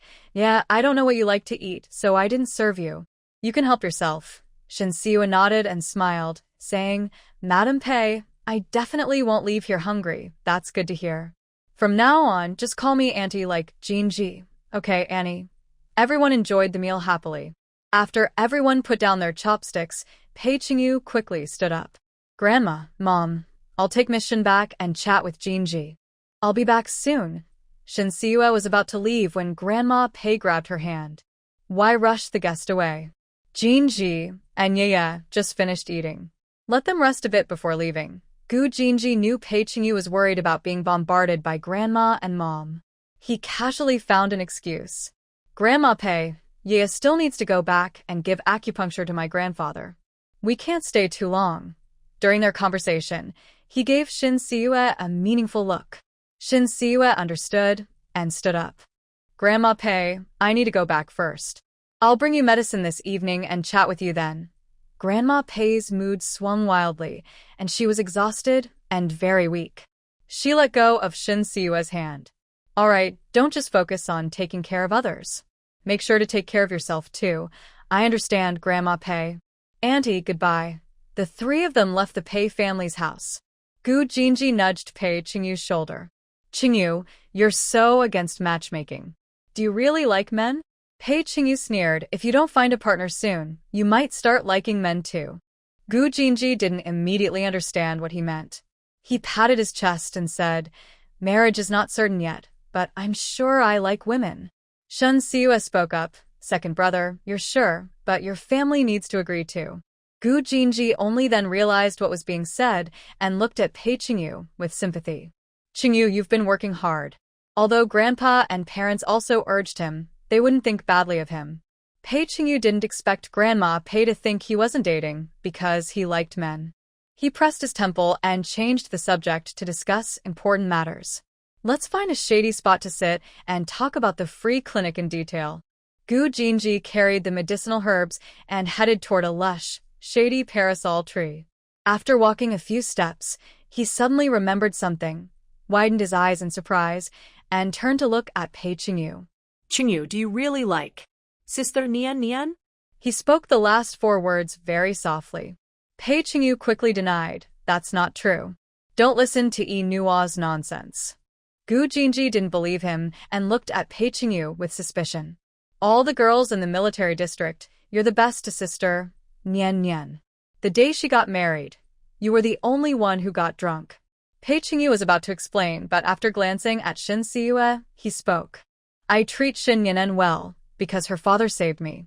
I got drunk on her wedding day, because I was with Zhang Wo. When he was young, there was no running water in the military district. They had to go to a big well to fetch water. He slipped and fell into the well, and Shin Weizhong, who was fetching water, saved him." The person who liked Shin Yanen was Luo Jiangwo. From innocence and naivety to first love, and then to passionate love, he had been following her closely for 10 years. Gu Jinji remembered now. On Shin Yanen's wedding day, Luo Jiangwo cried loudly and caused a fuss, trying to stop the wedding. Later, he was taken away by Pei Qingyu, and the wedding went smoothly. I see now. I thought Brother Qingyu also liked Sister Nianen and was drinking to forget at the wedding banquet. Pei Qingyu stopped under a tall parasol tree with few light spots. He looked coldly at Gu Jinji. Don't believe rumors. They can do a lot of harm. When he said this, he glanced at Shin Siwa. Gu Jinji remembered that the people in the big courtyard didn't really know Shin Siwa, but because of rumors, they were hostile and spoke unkind words about her. He nodded and sincerely apologized. Brother Qingyu, I was wrong. Pei Qingyu, don't make the same mistake again. Let's talk here. After saying that, he took off his shirt and laid it on the ground. Gu Jinji was about to ask why they usually sat anywhere and why today they were so particular. But Pei Qingyu said, Miss Shun, the ground is dirty. Sit on my shirt. Gu Jinji looked at Pei Qingyu, who was wearing a white tank top and muscular, and quickly put down the medicinal herbs. Brother Qingyu, put your shirt on quickly. Let Yaya sit on my clothes. As he spoke, he started to take off his own shirt. Shin Siwa hurriedly stopped him. No need for a cushion. I can sit on the ground. The courtyard was cleaned regularly, with hardly any fallen leaves, so it wasn't dirty. She was about to sit on the ground when Pei Qingyu pulled her. His big hand grabbed her slender arm with some skill. Her bottom landed precisely on the blue checkered shirt. She landed softly without falling. Pei Qingyu released Shin Siwa, thinking, she's too thin. He looked at Gu Jinji, who had half removed his shirt, and said, don't take it off. Sit down and talk about the important things. Gu Jinji sat on the ground, buttoned his shirt back up. Brother Qingyu, there are too many patients needing free medical care on the island. Yaya's health isn't good, so she probably can't handle intensive consultations. Pei Qingyu had already thought of this. He wanted Shin Siwa to go to the island for free clinics because her medical skills were passed down from Meng Xiangda and were better than many doctors. She could bring hope to seriously ill islanders.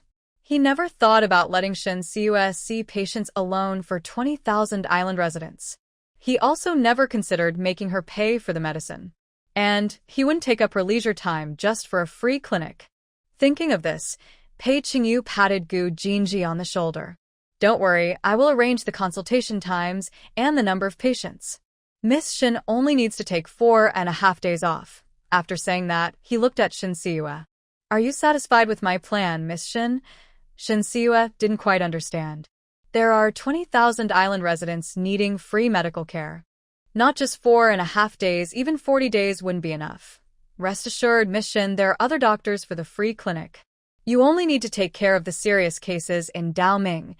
Pei Qingyu planned to report to the leaders and have the military district issue a document to recruit doctors and nurses from hospitals in the capital. The free clinics would be held twice for the island residents. The medical expenses would be donated by the 16,000 troops stationed on the island. After hearing Pei Qingyu's plan, Shin Siwa thought he was quite thoughtful. All right, I'll follow Captain Pei's lead. Pei Qingyu said, once I finalize the detailed process for the free clinic, I will show it to Miss Shin. Okay, Captain Pei. If you manage to gather the funds for the medicine, I'll set it aside. After the clinic, I will tally the needed medicines and purchase them all at once. This way, they could avoid buying too much or too little, reducing waste. Good. Thank you for your hard work on the clinic. Don't worry, I won't let you work in vain. After it's over, you will receive a medal, a reward, and your work will be featured in the military newspaper. Pei Qingyu read the Beijing Daily today. The report about Meng Xiangda and Shin Siwa's free clinic at the military compound was given a large write-up. The journalist who wrote the article worked at the radio station where Shin Siwa was employed. In other words, the decision to publish the article was Shin Siwa's idea. Since she wanted to become famous, he would make it happen. Shin Siwa was very pleased with the reward Pei Qingyu offered. Thank you, Captain Pei. On August 8th, Shin Siwa received a letter from Pei Qingyu. It detailed the arrangements for the 2 free clinics. one in October, the other in December. The exact dates had not yet been decided. They would confirm after she discussed her holiday schedule with the radio station. After carefully reviewing the plan for the free clinics, Shun Siwa made some minor adjustments to the process. On smooth black calligraphy, delicate regular script is sprinkled, creating a beautiful and elegant look. After making the changes, she took the letter and went to find team leader Chen Fei. Team leader Chen, about the free clinic I mentioned before, I have confirmation now. I need to finalize the exact date for the clinic. Her words implied she wanted to confirm her leave in October. Radio work is different from other jobs. Although there is one day off each week, the schedule is flexible and rest days rotate. Because of this, Shun Siwa was able to save up her 2 months of leave. Chen Fei had already planned Shun Siwa's leave schedule. Yeah, please check it. If there are no problems, I will submit it for approval. Taking 9 days off in a row is usually not allowed. But Shun Siwa's participation in the free clinic was considered a good deed, so special arrangements were made. As long as it doesn't affect work, it's fine. Since her leave was earned through overtime, it was okay to take it.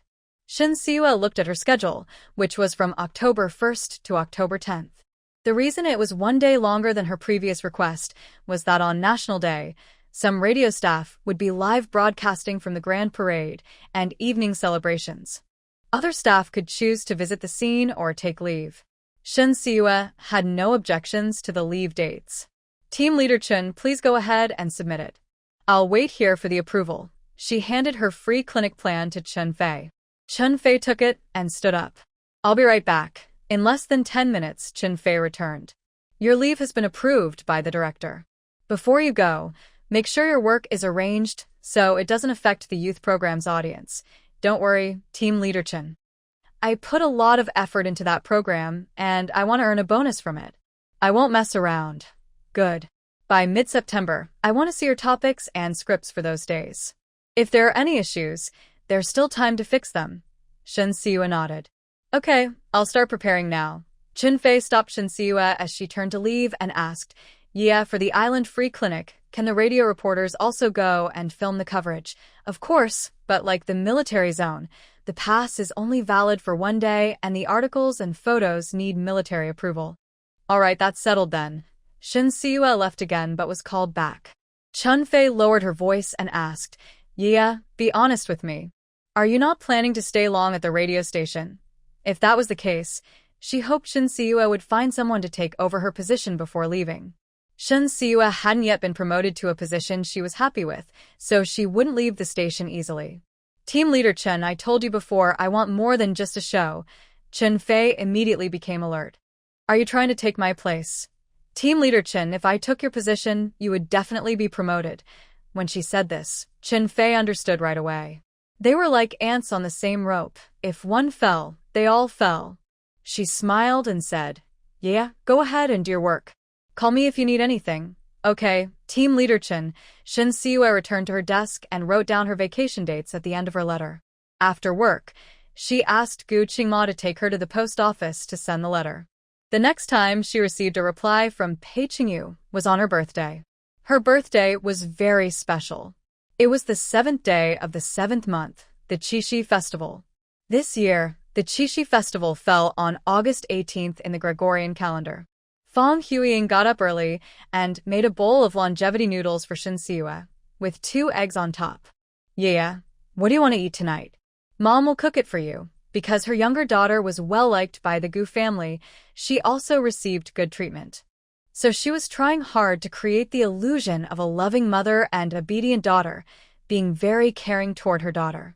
Shun Siwa didn't refuse her mother's kindness and accepted everything. But she didn't go along with the act, nor did she deliberately embarrass her mother. Mother and daughter maintained a surface of harmony. I want to eat braised pork, chestnut chicken, and steamed base. She listed more than 10 dishes, including both meat and vegetable soups. Since she wasn't paying or working hard, she didn't feel guilty. Fang Huiying knew her daughter was doing it on purpose. She thought since it only happened once a year, she didn't refuse. All right, I'll cook for you. Gu Yunchang, who is already home, asked, Yeah, is there anything you want? Uncle Gu can buy it for you. Uncle Gu, I don't need anything. I just want to invite my teacher to dinner. Dr. Meng wants to come for dinner. Whenever you want, just tell the station leaders to let you leave early today. The work at the radio station is different from other jobs. Although there are no fixed holidays, you can leave early if your work for the day is finished. Shen Siua nodded and said, after I finish the show at noon, I can leave. Gu Yunchang looked at his second son and said, Qingma, you go pick up Ye at noon and take her to the Chinese medicine hospital. Invite Dr. Meng to dinner. Gu Qingma responded, okay. Yeah, let's go. I'll take you to the radio station. After saying that, he looked at his father and said, Dad, after I take Ye there, I won't come back right away. I'll look at medical books near the station and wait for her. All right. I'll give you some money and tickets. You can eat outside at noon. Gu Yunchang took out money and tickets from his pocket and handed them to Shen Siua. Yeah, you and Qingma should eat something nice at noon. Uncle Gu, I still have money to treat my brother to a meal. Don't worry about it. After saying that, she turned and headed outside. Brother, let's go. Half an hour later, the brothers arrived at the radio station. Shen Siua jumped down from the back of her bicycle and pointed to the parking spot. Brother, it's too hot outside. Push the bike over there and park it. Come with me to the station. I'll talk to the cafeteria, and you can read in the backyard. Gu Qingma quickly refused. Yeah, I won't go in and bother you. There are many trees near the station. He could find a shady spot to read. Shen Siua stepped forward, grabbed the handlebar of the bike, and pushed Gu Qingma aside. After parking the bike, she grabbed his arm and pulled him toward the station. Brother, you can read in the backyard of the station. Then I won't have to look for you during lunch. Gu Qingma knew Shen Siua was worried he might get sunburned outside, so he said this to reassure her. He smiled and said, okay, yeah. Wherever you want me to be, that's where I'll be. After Shen Siua finished registering at the security guard's office, she took Gu Qingma into the radio station. Third brother, wait for me a moment. I need to get the team leader's signature, then I'll take you to the backyard. The radio station's cafeteria isn't open to the public, so she had to write a request first. Gu Qingma waved his hand and said, go ahead. When Shen Siua returned downstairs with a signed request, Gu Qingma was surrounded by several young female employees. Since the news of Shen Siua's charity clinic went public, everyone at the station knew she had remarried after her mother's death and was now rising rapidly. From being called a troublemaker among capitalists to becoming the daughter of a military and political family. Some colleagues often asked her about the Gu family, either openly or secretly. They wanted to know if there were any unmarried men or women in the Gu family. Finding a good marriage partner these days was not easy. Shen Siua never revealed any information about the Gu family. But every day, Gu Qingma, who was always there to pick her up and drop her off, was often approached by female colleagues. Earlier outside the station, he could easily leave. Seeing Shen Siua approaching, Gu Qingma saw her as a savior. Shen Siua quickly walked over and joked, everyone, stop crowding my third brother, or people might think our female staff are like wolves. After she said that, everyone went back to work. One bolder colleague, before leaving, asked, yeah, third brother, I'd like to invite you to dinner. Do you have time? Gu Qingma refused immediately. I'm busy and don't have time.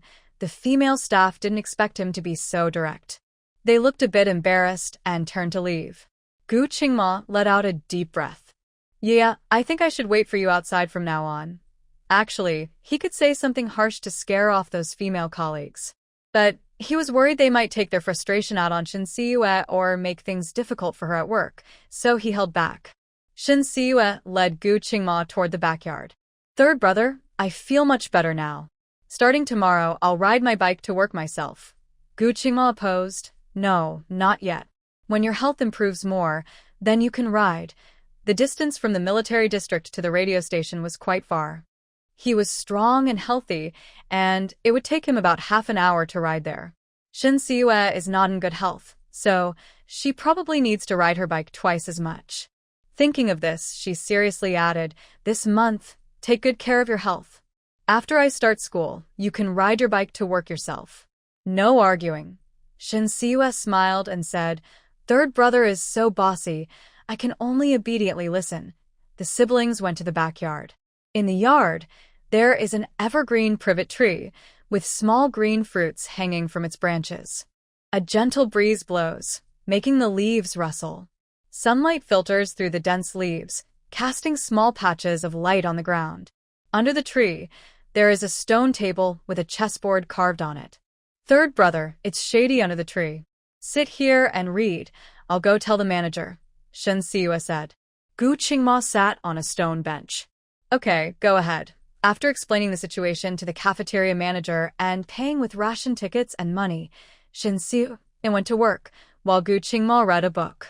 At lunchtime, she went downstairs early, took her food, and ate in the backyard. Gu Qingma didn't want to be surrounded again, so he finished eating quickly. Yeah, I'll wait for you outside the radio station, he said. Shin Siwa saw Gu Qingma off at the radio station. Third brother, I'll be done with my show soon, and then I can get off work. The youth program airs at 1 p.m. and lasts 20 minutes. Okay, go ahead and do your work, he replied. After Gu Qingma arrived at the tree outside the radio station, Shin Siwa returned to her desk to check her script. Currently, her audience ratings are 3 times higher than when she first took over. They've been stable for nearly a month. If all goes well with the quarterly report, she will be promoted to deputy team leader. By the end of the year, she will become the team leader. Although the team leader is the lowest managerial position, taking this step will make promotions much faster. The higher her position, the broader her connections, which will benefit her future development. Thinking of this, Shin Siwa checked her work more carefully. Before she finished, Chen Fei led a young girl to her desk. Yeah, this is Li Linlin. From now on, she will be your assistant, Chen Fei said. Shin Siwa was surprised. Assistant? Isn't she here to replace me? Chen Fei and Shin Siwa clearly understood the leader's intention in assigning an assistant. She didn't want to agree, but she couldn't refuse. Because Li Linlin is the director's relative. She forced a fake smile and repeated what the director told her. Yeah, Li Linlin just joined the station and doesn't know much. You're a senior, so please help her. Shin Siwa chuckled softly. The team leader is joking. This is only my second month at the station, so I can't really be called a senior. Chen Fei didn't respond. All right, get familiar with each other. In the afternoon. Before she finished, Shin Siwa interrupted her. Team leader Chen, I already said this morning, after I finish today's broadcast, I will leave work. Li Linlin had already noticed Shin Siwa's dislike for her. She initially wanted to endure it, wait until she learned how to choose topics for youth programs, and then fight back. But Shin Siwa didn't want to teach her at all, which made her very angry. It's not time to leave yet, how can you go? Shin Siwa looked at the angry Li Linlin and smiled. Assistantly, I know what I need to teach you today. Li Linlin thought Shin Siwa had finally come around and snorted coldly. You're smart. Go read the employee rules a few more times. After saying that, Shin Siwa picked up the script on the table and went to the broadcasting room. Li Linlin was even angrier and glared at Chen Fei. What does she mean? Is she dismissing me? Chen Fei patiently explained. You misunderstood. Yaya is just telling you that she has a reason to leave early according to the employee rules. The station isn't a factory. Employees are not required to work strictly on time. As long as you finish your work and have a valid reason, you can leave early. Li Linlin stomped her foot and left. Chen Fei watched her back, feeling very headache. She went to the broadcasting room. Yeah, come out for a moment. I have something to talk to you about. It wasn't yet Shin Siwa's turn to broadcast. She put down her script and left the studio with Chen Fei. Chen Fei sighed. I also don't want Li Linlin to join our team, but she's the director's relative. I can't refuse. Shin Siwa replied calmly. And then? Should I teach her how to choose topics and hand over my achievements? Li Linlin has the support of the station director. Not only can she take over Shin Siwa's show, but she can also replace her as the team leader if she wants. Team leader Chen can't do it, but I have a way. Chen Fei's eyes lit up. What's the plan? It's simple. I won't do the youth program anymore. I'll go back to my previous job. When Shin Siwa first joined the radio station, she didn't have her own show. She mainly organized materials, analyzed audience data, and occasionally filled in for others. Although the work was tedious, it didn't require much thinking. Chen Fei strongly opposed. No. Our station's youth program is already second in the same time slot. If we work harder, maybe we can be first. If you quit, all our efforts this month will be wasted. Shin Siwa stayed calm and clear-headed. Team leader Chin, if I continue, all my future efforts will be wasted too. Without solving the core problem, no matter how hard she worked, she would only be helping others succeed. If I lead Li Linlin, I will stop doing the youth program. You just need to tell the station director this. Radio stations are in competition. Whoever's show is at the bottom will be mocked. The station Shin Siwa works for has been last in the youth program for nearly a year. Every time the director went out for social events, he came back with a dark face. Since she made the youth program second in the same time slot, the director finally looked pleased. He even boasted about wanting to be number one. If Shin Siwa quits now, the director will become a joke. Chun Fei knew where Shin Siwa's confidence came from, but still admired her courage to stand up. If it were her, she would endure hardships silently to avoid trouble. All right, I will pass your message to the team leader. After saying this, she earnestly advised, Yeah, I know you have the ability and confidence, but you should be more tactful. Otherwise, your future will be difficult. Shin Siwa understood that Chen Fei meant well. She smiled brightly. Team leader Chen, when you're irreplaceable, no one can cause trouble for you. I need to go to the recording studio and prepare now. Chen Fei watched Shin Siwa's back and shook her head. Young and fearless, but once you taste hardship, you'll learn to be more careful. Shin Siwa faintly heard Chen Fei's words, but paid no attention. Having lived 2 lives, she would not be easily manipulated. After finishing her show, she returned to her workstation and found that all her materials and drafts on the desk were gone. Her colleagues looked at her and whispered among themselves. Young people these days are really bold to oppose the director. They have a lot of courage. Although the director won't fire her directly, he has ways to make her leave voluntarily. Think about the consequences before you speak or act. Don't be quick to talk without considering. Exactly. Now she's in a tough spot. She's probably feeling confused. Shin Siwa ignored their gossip and left the office directly. She was glad she hadn't kept all her recent work on the radio station. On her desk were only tomorrow's topics and unfinished drafts. Even if Li Linlin took them, they wouldn't produce good results. Thinking of this, Shin Siwa quickened her steps. Just as she was about to leave the station, Chen Fei caught up and called her. Yeah, wait a moment. Shin Siwa thought that Chen Fei usually took good care of her, so she stopped and turned around. Team leader Chen, is there something you need? Yeah, people who oppose the director usually don't get good results. He won't be threatened easily. If you want to stay at the station, you should soften up and pretend to support Li Linlin. Chen Fei didn't want Shin Siwa to leave mainly because she didn't want her to ruin the youth program and lose quarterly and yearly bonuses. Of course, she also cared about Shin Siwa and didn't want her to make impulsive decisions she might regret. Shin Siwa looked at Chen Fei, who was sweating from running so fast. Let's go. We're going to see the director.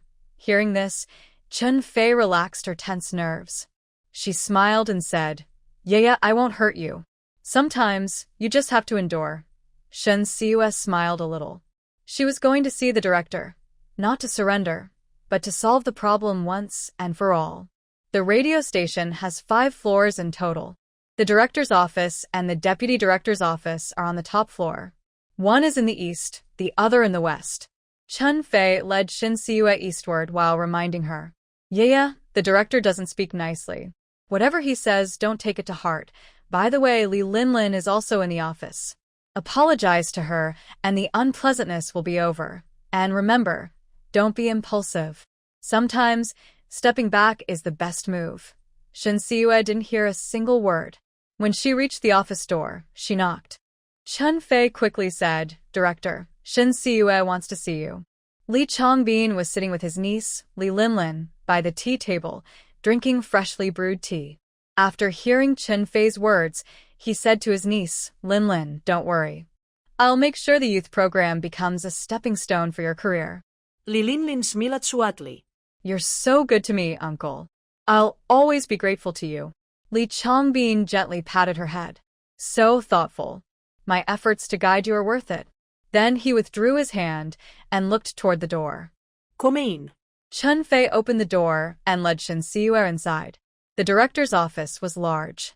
The left wall was covered with wooden cabinets filled with certificates and medals from the station's founding to the present. On the right side stood a row of locked metal cabinets containing important documents and records. Li Changbin glanced at Shin Siyu and asked coldly, "What are you here for?" Chun Fei stepped forward with a smile. Director. Before she could finish, Shin Siyu interrupted, "Director, I came to tell you that I'm willing to let Li Linlin take over the youth program." Li Changbin's frown eased. "You should have said that earlier. Tomorrow, Li Linlin can host the youth program. I'll return to my old job, organizing materials and analyzing audience data." Li Changbin said matter-of-factly, "No rush. Teach Linlin first, then we'll transfer you." Shin Siyu looked at him, her smile cold. "Why should I?" The three people in the office froze. Chun Fei quickly pulled at Shin Siyu's arm. "What are you doing? Speak properly." Shin Siyu shook off her hand. "Leader Chen, if someone tried to steal your work, take your position, and push you out of the station, could you still speak nicely? The director doesn't mean that. He just wants you to guide Linlin. Leader Chen, don't try to fool me. Even a child wouldn't believe that." Li Linlin, seeing that Shin Siyu refused to hand over the youth program, stood up angrily and pointed at her. "Uncle is the top leader at the station. Whatever he asks you to do, you must do it." Shin Siyu didn't even bother to look at Li Linlin. "What if I refuse? Can your uncle fire me? As long as employees haven't committed serious mistakes, they can't be fired. However, leaders can transfer employees, make things difficult for them, or pressure them to quit voluntarily." Li Linlin knew this and sneered proudly.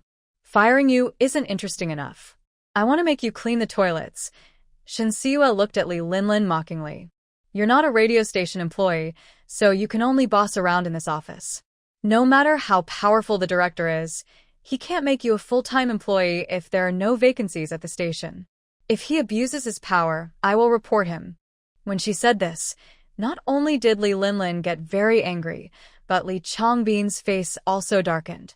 He slammed the tea table hard, causing the porcelain cup to shake. "Don't you want to stay at the station?" Shin Siyu shrugged indifferently, a small smile on her lips. "I'm not desperate to be a broadcaster. Working in a hospital is not difficult for me." Li Changbin knew Shin Siyu was Meng Xiangda's apprentice and was skilled in medicine. It was easy for her to get a job at a hospital. He couldn't argue with her, but he wouldn't let a junior embarrass him, even if the youth program's ratings would drop to the lowest again. "So, you..." Before she could finish the last word, "leave," Shin Siyu interrupted her. "No need for the director to chase me away. I'll leave on my own. With my abilities, it's easy to find work at other stations." After saying this, she looked at Chun Fei. "Team Leader Chen, I want to resign now. When can it be approved?" Chun Fei was speechless. Yeah, don't be impulsive. The director doesn't want to fire you. You've done such a good job with the youth program, making the director look good. He's grateful to you." She then looked at Li Changbin. "Director, please explain. Don't let a talented employee lose confidence or escalate to reporting. If the director was reported, it could harm the station and cause a drop in ratings." Li Changbin had brought several relatives into the station. Although everything was done through proper procedures, he still used his position to benefit himself. If it was investigated, the deputy director would surely seize the opportunity to take his director position. Li Changbin suppressed his anger and looked at his niece. "Linlin, start as an assistant to Chun Fei. Get familiar with the radio station's work. When a position opens, you can take it." He had his niece follow Chun Fei to monitor Shin Siyu and find a chance to learn from her. Once his niece learned enough, she would become a full-time employee at the station. He immediately transferred Shin Siyu to a different position to force her to leave. Thinking of this, Li Changbin looked at Shin Siyu. "Work hard and keep the youth program's ratings high. If you can be #1 in your time slot by the end of the year, your year-end bonus will be quite good." Shin Siyu found it amusing that Li Changbin acted as if nothing had happened. "Director, aren't you going to give me some compensation?" Right now, Li Changbin was asking her to stay at the station. If he didn't offer some benefits, it would be unfair to her for coming here. Chun Fei advised Shin Siyu. "Yeah, don't push your luck. No one to stop. Section Chief Chun, feeling wronged and asking for compensation is normal.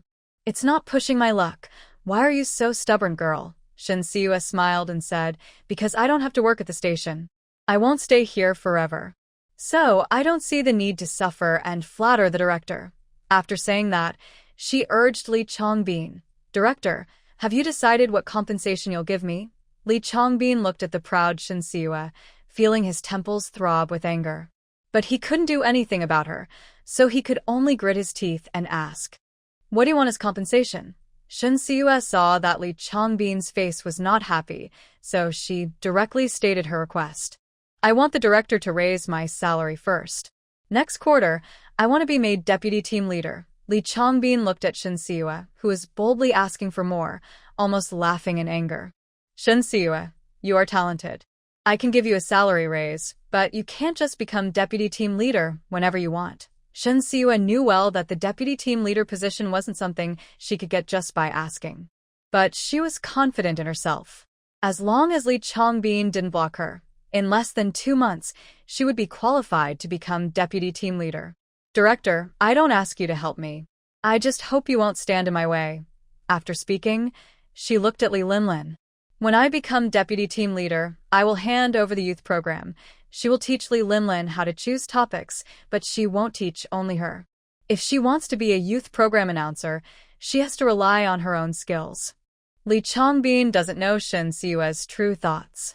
He thinks that as long as he doesn't stop her from becoming deputy team leader, she will give the youth program to Li Linlin. This deal is very beneficial for him, so he agrees. Okay, you can compete for the deputy team leader position yourself. Once you get it, give the program to Linlin. Shin Siua smiles and says, I only teach Li Linlin how to choose topics. Whether she can take on the youth program depends on her own ability. Li Linlin immediately says, as long as you're willing to teach me, I will definitely do a good job with this program. After reaching an agreement, Shin Siua leaves work. Li Chongbin looks at Chin Fei and says, go and prepare a temporary worker entry form for Linlin. Yes, Director. Linlin is your assistant. You need to take care of her and help her learn more about the youth program. Don't worry, Director. I will teach Linlin well. Also, don't tell anyone about Linlin working as Shin Siua's assistant or about my deal with Shin Siua. Chin Fei responds appropriately. I'll just introduce Linlin to Siua. Siua came to your office to ask for a raise. Today, Shin Siua had lunch early, and when she returned to the office, no one was there. With her abilities, coming to ask for a raise is understandable. So, her excuse for talking to Li Chongbin has no flaws. When Shin Siua left the radio station, Gu Qingma had been waiting for a long time. As she approached, he quickly asked, Yeah, why are you coming out so late? Did you have trouble at work? Although he couldn't help much, it was important to show concern. Shin Siua smiles and says, just a small problem, already solved. Third brother, let's go. Gu Qingma pushes the bicycle from the parking lot over. After Shin Siua sits on the back seat, he says, yeah, if you ever face something you can't solve, don't carry it alone. The Gu family has many people, someone can help you. Shin Siua looks at Gu Qingma, who treats her like a sister, and nods seriously. If that day really comes, I won't be polite with you. Then it's settled. Let's go. The two siblings went to the traditional Chinese medicine hospital. Meng Xiangda was seeing patients. He had many patients today, and his schedule was full until closing time.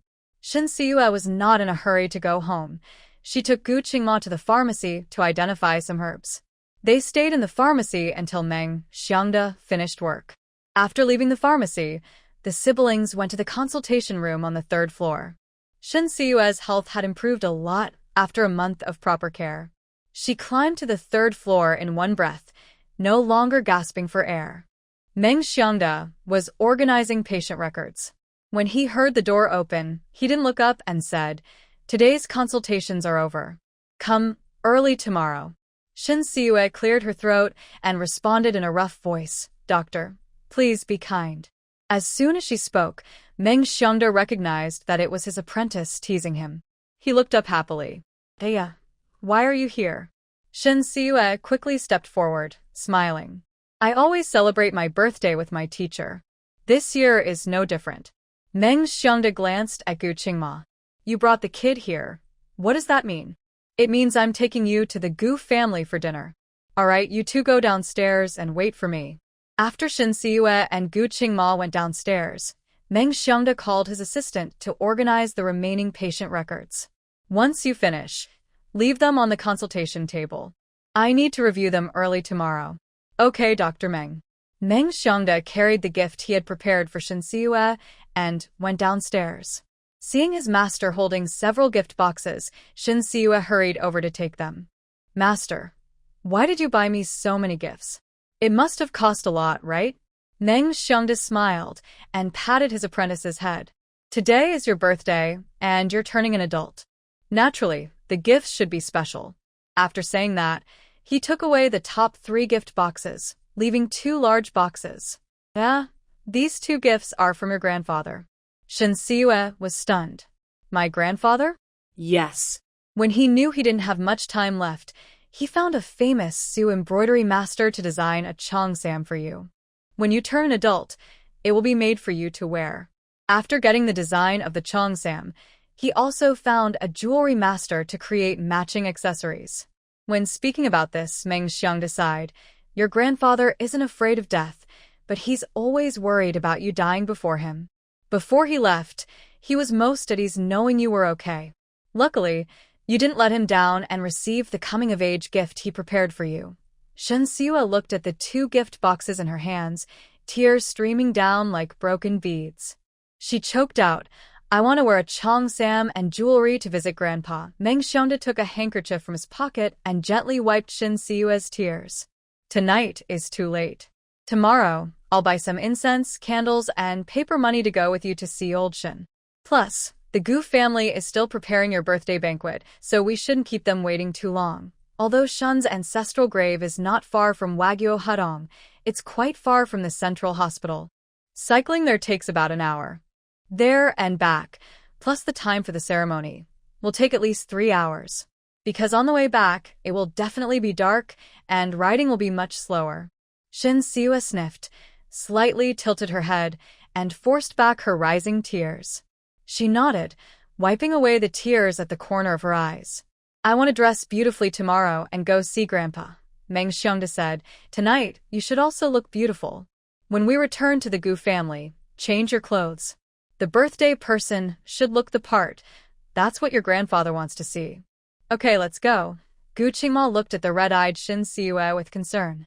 Yeah, if you really want to see your grandpa, I can take you now.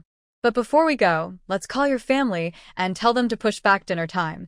Shin Siyue didn't want the Gu family to wait too long and shook her head. No, I can go tomorrow too. Gu Qingma carried Shin Siyue, while Meng Xiongda tied the gifts to the back seat, heading to the Gu family. Passing by the nearby market near the military district compound, Meng Xiongda bought some fruit. It's not good to go to the Gu family empty-handed.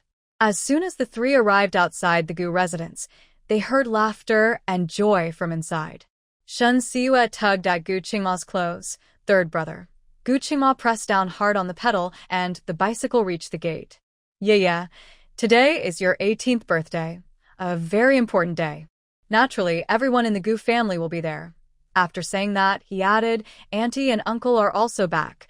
On Army Day, the couple returned in the afternoon. To comfort their heartbroken daughter, they didn't attend the dinner party. The next day, after attending Gu Yunchang and Fong Huiying's wedding banquet, the couple left. This time, they came back to celebrate Shin Siyue's birthday, showing how much they valued her. Shin Siyue was very touched. Since her grandfather passed away, she hadn't had a proper birthday. Her master would take her out to eat and give her gifts around her birthday. Because on her birthday, she had to stay at home preparing a big meal for her sister.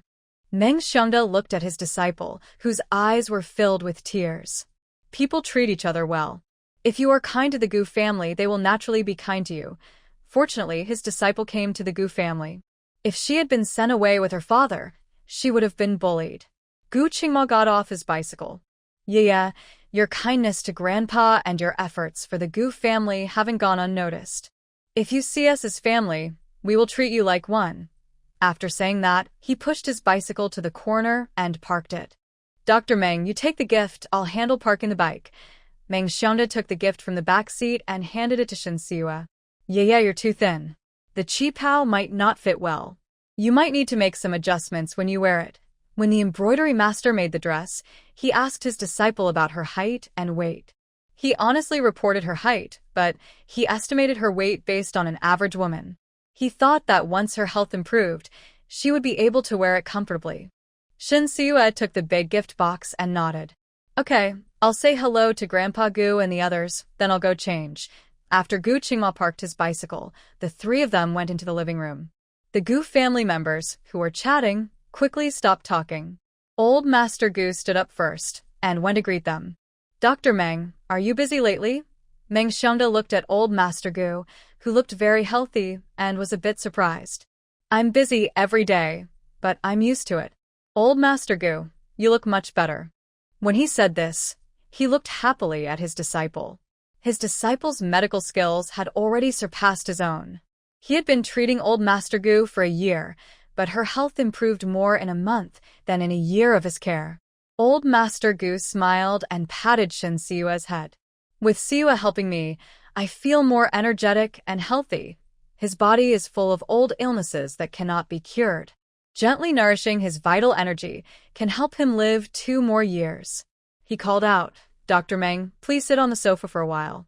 The meal will be ready soon. The family members returned to the sofa. Shin Siwa greeted each of them. The elders each took out gifts and handed them to her. Gu Yanhai said, Yeah, I don't know what you like.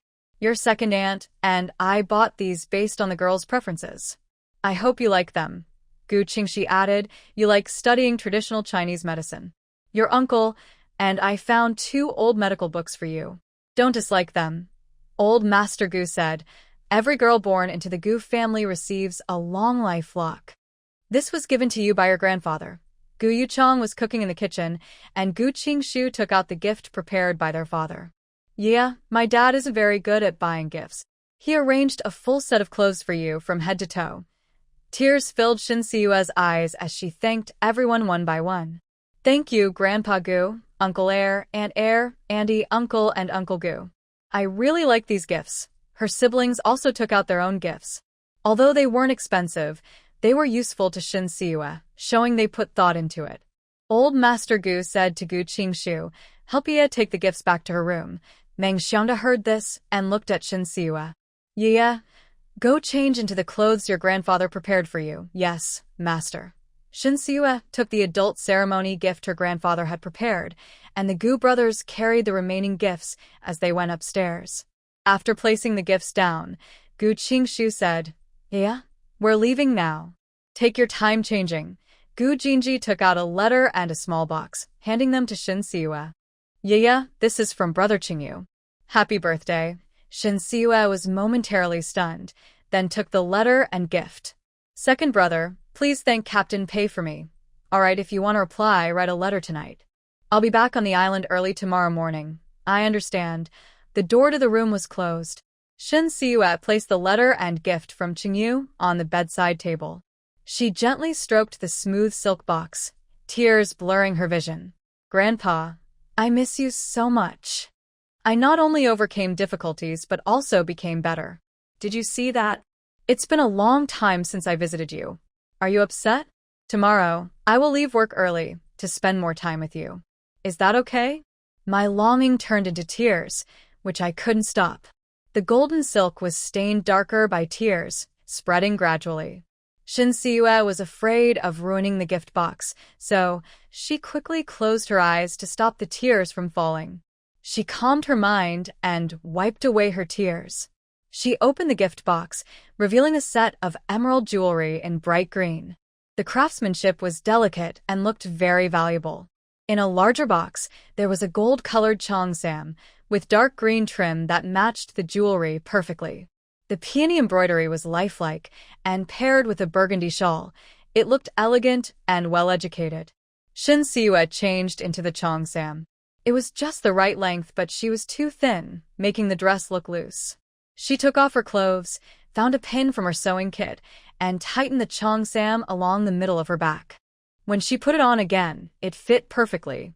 She untied her single braid hanging in front and used a jade hairpin to style a half bun. Her slightly curled hair, tied in braids, draped behind her, looking both relaxed and graceful. She put on earrings, bracelets, and a pearl pendant. Because of the hot weather, she didn't wear a shawl. Shinsewa looked at herself in the mirror, a slight smile on her lips. Grandpa, your taste is really good. After I dress like this, I don't even look like myself. Tomorrow, I will wear this to see you. After saying that, she turned and left the room, heading downstairs. Meng Xiangda was talking with old Master Gu and paying attention to what was happening upstairs. When Shinsewa appeared at the top of the stairs, he noticed immediately. Her slightly tired eyes showed a stunning look. Thea, this outfit your grandpa prepared for you is really beautiful. The Gu family members also looked at Shinsewa, dressed in a cheongsam and jade jewelry, and were surprised by her elegant and simple aura. Qin Suong, a teacher, couldn't help but quote a poem by Sima Guang. Her hair was carefully styled, with light makeup, simple and elegant. Gu Yanhai nodded in agreement, saying, Old Master Shen is not just thoughtful. He truly treasures Yaya with all his heart. The qipao she wore looked like a master's work, and the jade jewelry was quite valuable.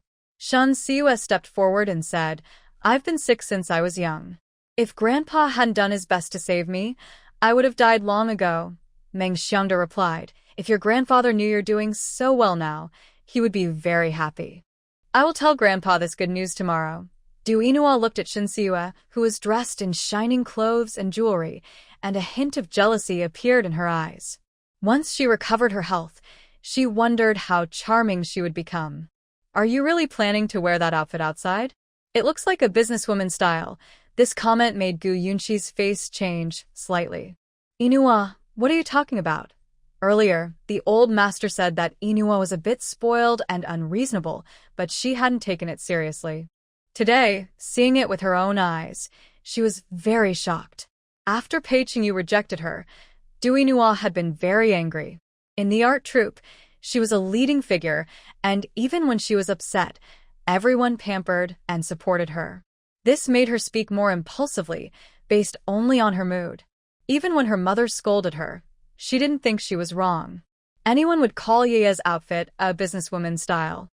I think she just didn't get enough scolding before, and now wants to find someone to yell at.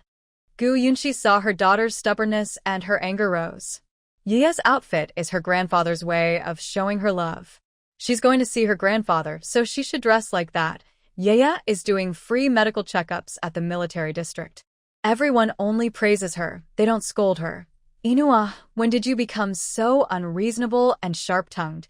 No wonder Pei Qingyu didn't like her. If she weren't worried about her daughter's pride, she really wanted to say all this. Du Inua's face turned red from her mother's scolding, feeling both angry and wronged. Mom, how can you scold me unfairly just to please outsiders? What outsiders? Yaya is part of the Gu family now. She's one of us. Inua, if you keep talking nonsense, you won't be attending tonight's family dinner. Who cares? If you hadn't forced me to come back, I wouldn't be here. After saying this, Du Inua stormed out angrily. Du Qingjun hurried to stop her, saying, Inua, you're having a bad day. Calm down. Apologize to ya. Dad, are you not on my side either? You did the right thing. Of course, Dad is on your side, but if you do something wrong, you need to apologize. Shinsewa doesn't want her family to be upset because of her. She quickly said, No need to apologize. My cousin didn't say anything wrong. My outfit is indeed very flashy, like a businessperson style.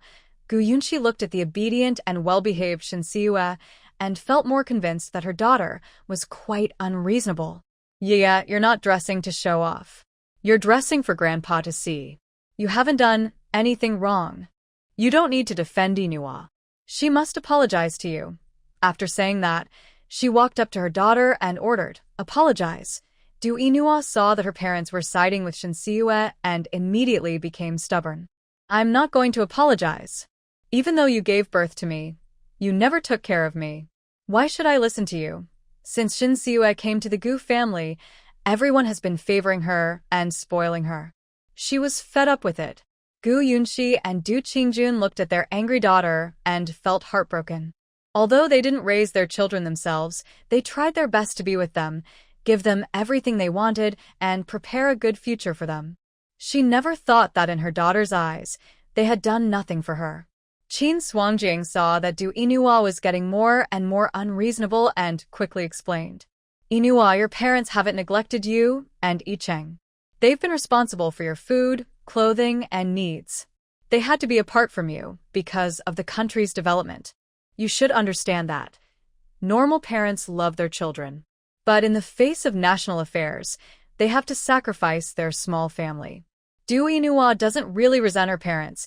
She's just angry and spoke without thinking. But she can't bring herself to apologize. And she doesn't want to apologize. Before, no matter what she said or did wrong, her family never minded. They only spoiled and pampered her. Why has everything changed after Shin Siyu arrived? Second Annie, I know it's not easy for Dad and Mom, but is it easy for me and my brother? Old Master Gu, who had been silent, suddenly spoke. Tell me, where is it hard for you and Yicheng? Is it that your parents didn't give you enough to eat and drink, or that your family didn't spend enough time with you? In the entire Gu family, he loved his granddaughter the most and never lacked anything for her. I didn't expect his favoritism to spoil his granddaughter so much that she becomes unreasonable. Du Inua could tell that her grandfather was angry. She didn't dare to cause trouble anymore. She turned and walked up to the old man, tears falling down her face. Grandpa, Yicheng and I haven't done anything wrong. We were just upset because of our parents' words. You treat us siblings very well. Please don't be angry. Tears and acting cute used to be Du Inua's best weapons, but now they didn't work anymore. Grandpa Gu's serious expression didn't soften at all. Old Man Shen was a capitalist who contributed greatly to the country's development.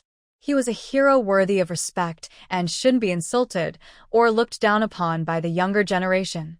With just 2 simple words, Du Inua stopped crying and put away her acting. She bit her lip tightly, stubbornly refusing to speak. Yicheng saw the tense atmosphere and quickly apologized for his sister. I'm sorry. My sister is straightforward and speaks without thinking. Don't take it to heart. Old Shin didn't mind Du Inua's rudeness. Exactly right. If I wear this outfit outside, I'll only be judged and cause trouble for the Gu family. My sister is just trying to do what's best for the family, so I understand her feelings. After speaking, she looked at Du Inua. Sister, don't worry. I won't wear this outfit to show off. I'll change it before we go to pay respects to my grandfather. Her understanding and reasonableness made Du Inua seem even more unreasonable and stubborn. Du Inua knew this well. So, she thought Shin Siyu was hypocritical and grew more annoyed with her. But she didn't dare to show it. Because now, everyone in the family was supporting Shin Siyu. She could only follow her lead and step down. Just understand my good intentions. I also said things I shouldn't have earlier. Where even now, not apologizing was her last act of stubbornness. Shin Siyu responded confidently. All right, we're even. In her heart, Du Inua sneered. You better pretend to be kind forever, or I will make everyone see your true face. Grandpa Gu saw that the two had made peace and said nothing more. The small, unpleasant episode quickly passed. Dinner was ready too. There were more than 10 dishes, most of which Shin Siyu had named earlier in the day. The rest were the family's favorites. Fong Huiying was sweating heavily, her clothes soaked with sweat, and her hair looked greasy. She looked at her beautiful young daughter with surprise on her face. Yeah, where did you get your clothes and jewelry? Although she didn't know what gift the Gu family had given, it definitely wasn't a traditional dress or jade. Shin Siyu replied, Grandpa prepared this for my coming-of-age ceremony 10 years ago. Fong Huiying quickly asked, and Inins? She was someone who appreciated fine things, and this set of jade jewelry was worth at least 10,000 yuan. Meng Xiangda looked at Fong Huiying, who was greedily eyeing the jewelry, and said annoyed, Old master, Shin only prepared a coming-of-age gift for Yaya. Anyway, Shin Xin has what you all gave her. Hearing this, Fong Huiying's face showed a moment of awkwardness before returning to normal. Dr. Meng, what are you saying? Yaya is a part of me. Of course, I will prepare a gift for her. After speaking, she took a small gift box from her pocket. Yeah, this is something I bought with a month's salary. I hope you like it. Shin Siwa took the gift box and opened it. Inside was a large silver pearl brooch. It was beautiful and versatile. Thank you, Mom. I really like this brooch. She knew her mother gave her the brooch to show the Gu family. But that was okay. She also gained something, so it was a win-win situation. I'm glad you like it. Everyone sit by the dining table for a while. I'll go back to my room to change. Gu Yunchang's clothes were also soaked with sweat. I'll go change too. Fang Huiying went upstairs to her room and found an unopened letter and a simple gift box on the bedside table. Curious, she opened the box, which contained a Medal of Honor. The letter was clean and empty, with no words or stamps. She wanted to see who had written the letter to her daughter, but found it was sealed. If it was forcibly opened, that stubborn girl would definitely cause trouble. Thinking of this, Fang Huiying closed the box and went to change her clothes. When she came downstairs, the Gu family was already sitting around the table. Sorry to keep everyone waiting. After speaking, she sat next to Gu Yunchang. Each person had a cup in front of them. The old man's cup held tea, the men's cups held wine, the women's cups held fruit wine, and the boys' and girls' cups held soda. Old Mr. Gu raised his glass and said, "Today is Yeya's 18th birthday, a big day for her coming of age. Let's toast to her." Shin Siwa quickly picked up her glass and stood up. "Thank you all. I'll go first." After saying that, she drank the homemade grape wine in one gulp. The wine had a strong fruity smell, and the alcohol level was low, making it easy to drink. But she had never drunk alcohol before, and she drank too quickly, choking and coughing repeatedly. Her fair face turned red quickly, and tears welled up in her eyes, making her look delicate. Huaning quickly took the cup from her daughter's hand and poured her some tea. "Drink slowly. No one is rushing you." Shin Siwa's throat felt burning, so she hurriedly took the cup and drank it all. The tea was warm, and after drinking it, her throat felt much better. She put down the cup and smiled apologetically. "I saw others do it this way before. Sorry for making everyone laugh." Gu Yunchang looked at Shin Siwa with kindness. "It's okay. Take your time. As a family, there's no need to be so formal. Sit down." After Shin Siwa sat down, he poured himself a glass of white wine and raised it to her. "Yeya, from today on, you are a grown-up girl. You must think carefully before speaking or acting. You need to have the courage to take responsibility. Making mistakes isn't scary. Don't run away from them.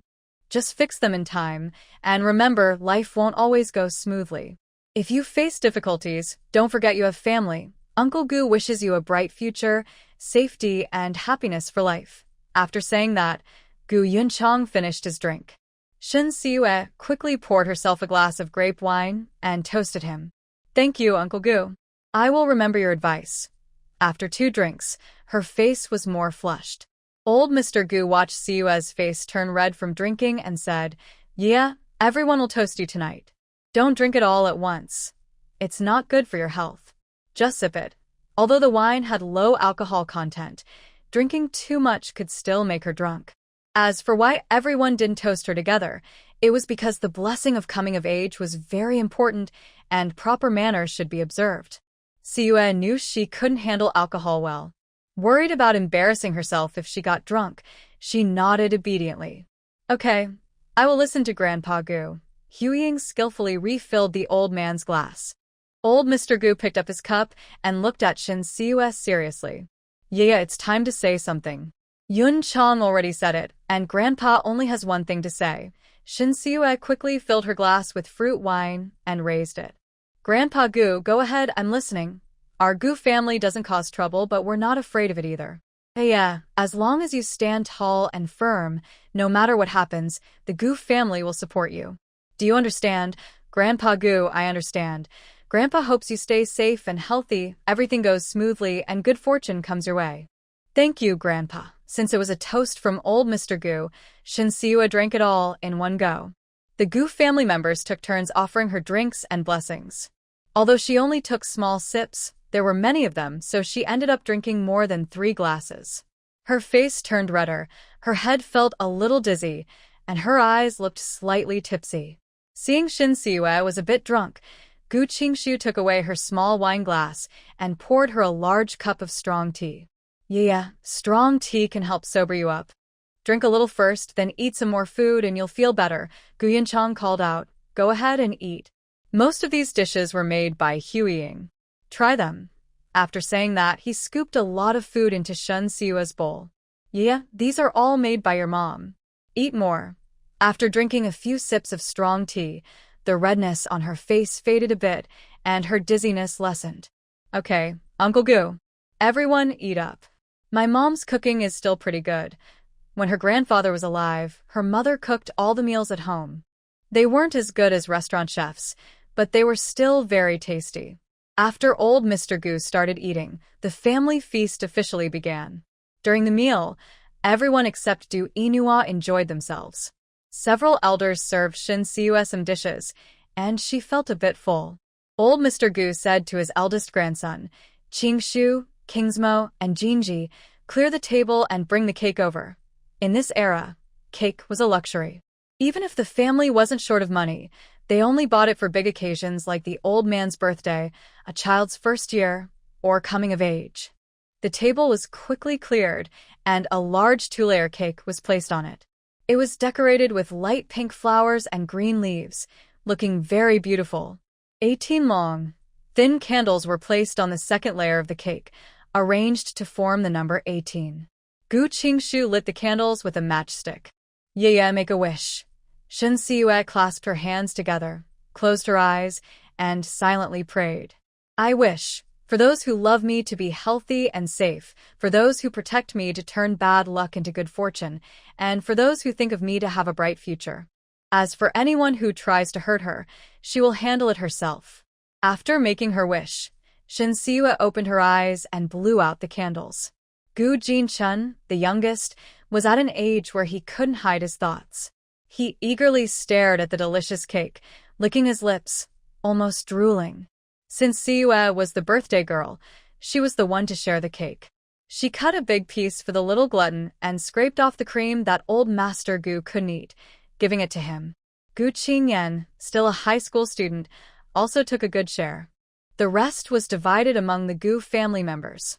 Siwei ate until she was full, leaving herself the smallest piece. After a few bites, she said to old Master Gu, Grandpa Gu, I'll go make some medicine and cook a medicinal meal for you. Old Master Gu reached out and held Siwei back. Qingyan has already prepared the medicine. It's okay if you don't eat the medicinal meal today. You can go for a walk with Grandpa, and we'll drink the medicine when we return. Siwei helped old Master Gu to stand. She looked at Master Meng and said, Master, please sit for a while. When I come back, I'll see you off. Gu Qingma quickly said, Yeah, just stay with Grandpa. I'll see Dr. Meng off.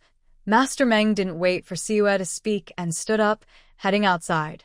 All right, since you're going to see me off, just take me to the gate of the military district. The four of them left the Gu family together. Gu Qingma and Master Meng rode away on bicycles first. Siwei accompanied old Master Gu for a walk. The night breeze was cool, blowing away the daytime heat and bringing a refreshing chill. At this time, it was perfect for people in the compound to relax and chat. Occasionally, loud voices could be heard. The Gu family was located at the northernmost part of the compound. There was a row of detached houses, not crowded. The grandfather and granddaughter walked all the way to the Pei family at the end of the road, without meeting many people. On the way back, old Master Gu spoke. Yeah, you were on the radio today. Did something happen? He was worried that the young girl might be upset at the radio station but kept his feelings to himself and didn't say anything. Shin Siwei held Grandpa Gu's arm and spoke honestly. Grandpa Gu, the station director, not only wants to take my youth program for his niece, but also asked me to teach her how to come up with topics. I know that once her niece learns, he will kick me out and let her take my place. After hearing this, Grandpa Gu didn't immediately say he would support Shin Siwei. He asked kindly, Can it be solved? Shin Siwei nodded confidently. Yes, I can handle it. I'm not someone to be easily bullied. The old man was still worried and asked, How did you solve it? Shin Siue first talked about her unique abilities and then about threatening the station director to get bonuses and a position. Grandpa Gu, I didn't do anything wrong, right? Grandpa Gu looked at the seemingly delicate but strong-willed Shin Siue and smiled kindly. You did very well. We don't bully others first, but we also won't let others bully us. If you face something you can't solve in the future, just come to Grandpa Gu or Uncle Gu, okay? Okay. With Grandpa Gu and Uncle Gu supporting me, I definitely won't let myself be wronged. Hearing this, Grandpa Gu felt relieved. The two returned to the Gu family house. The medicine was starting to cool and tasted bitter. But the grandfather and granddaughter had been taking this medicine for many years and were used to the bitterness. They drank a bowl without even frowning. Grandpa Gu was feeling tired, so after finishing the medicine, he went to take a shower. Shin Siue went upstairs to change her clothes. She noticed that the envelope and gift box on the bedside table had been tampered with, and her face looked unhappy. At that moment, Fong Huiying came in. Mom, did you touch my things? Fong Huiying asked back without waiting for an answer. Who gave you that letter and gift? Did you secretly start dating someone? Shin Siue looked at her mother with a confused expression. What are you talking about? Am I talking nonsense? If you weren't dating someone, why would they give you a Medal of Honor? Hearing this, Shin Siue quickly opened the gift box. Inside, there was a medal that read Hero of Battle. This medal was hard to get and was earned with great effort. Why would Pei Qingyu give it to her? Shin Siue couldn't figure it out and immediately opened the letter. She hadn't had time to unfold the letter before her mother snatched it away. I want to see which man it is. As soon as she finished speaking, she opened the letter and looked at the signature. The words Pei Qingyu were written with sharp strokes, and the ink soaked through the paper. Fong Huiying was momentarily stunned. Only after her younger daughter took the letter did she realize what was happening. She asked happily, "Yeah, you and Captain Pei." Although she didn't say it clearly, her expression was suggestive. Shin Siue coldly warned, "Mom, stop with your dirty thoughts. Between me and Captain Pei, it's only work." Fong Huiying didn't believe her. What work could you have? Not to mention her, even the Gu family didn't know Shin Siue was going to the island for a free clinic. Gu Jinji knew, but he wouldn't say anything until the official documents were issued. He wanted to avoid any surprises or misunderstandings later. Shin Siue understood this well and naturally wouldn't tell Fong Huiying about the clinic. You'll find out soon. Afterwards, she warned, "Mom, the Pei family has a higher status in the military and government than the Gu family. Don't go around spreading rumors that could harm Captain Pei's reputation."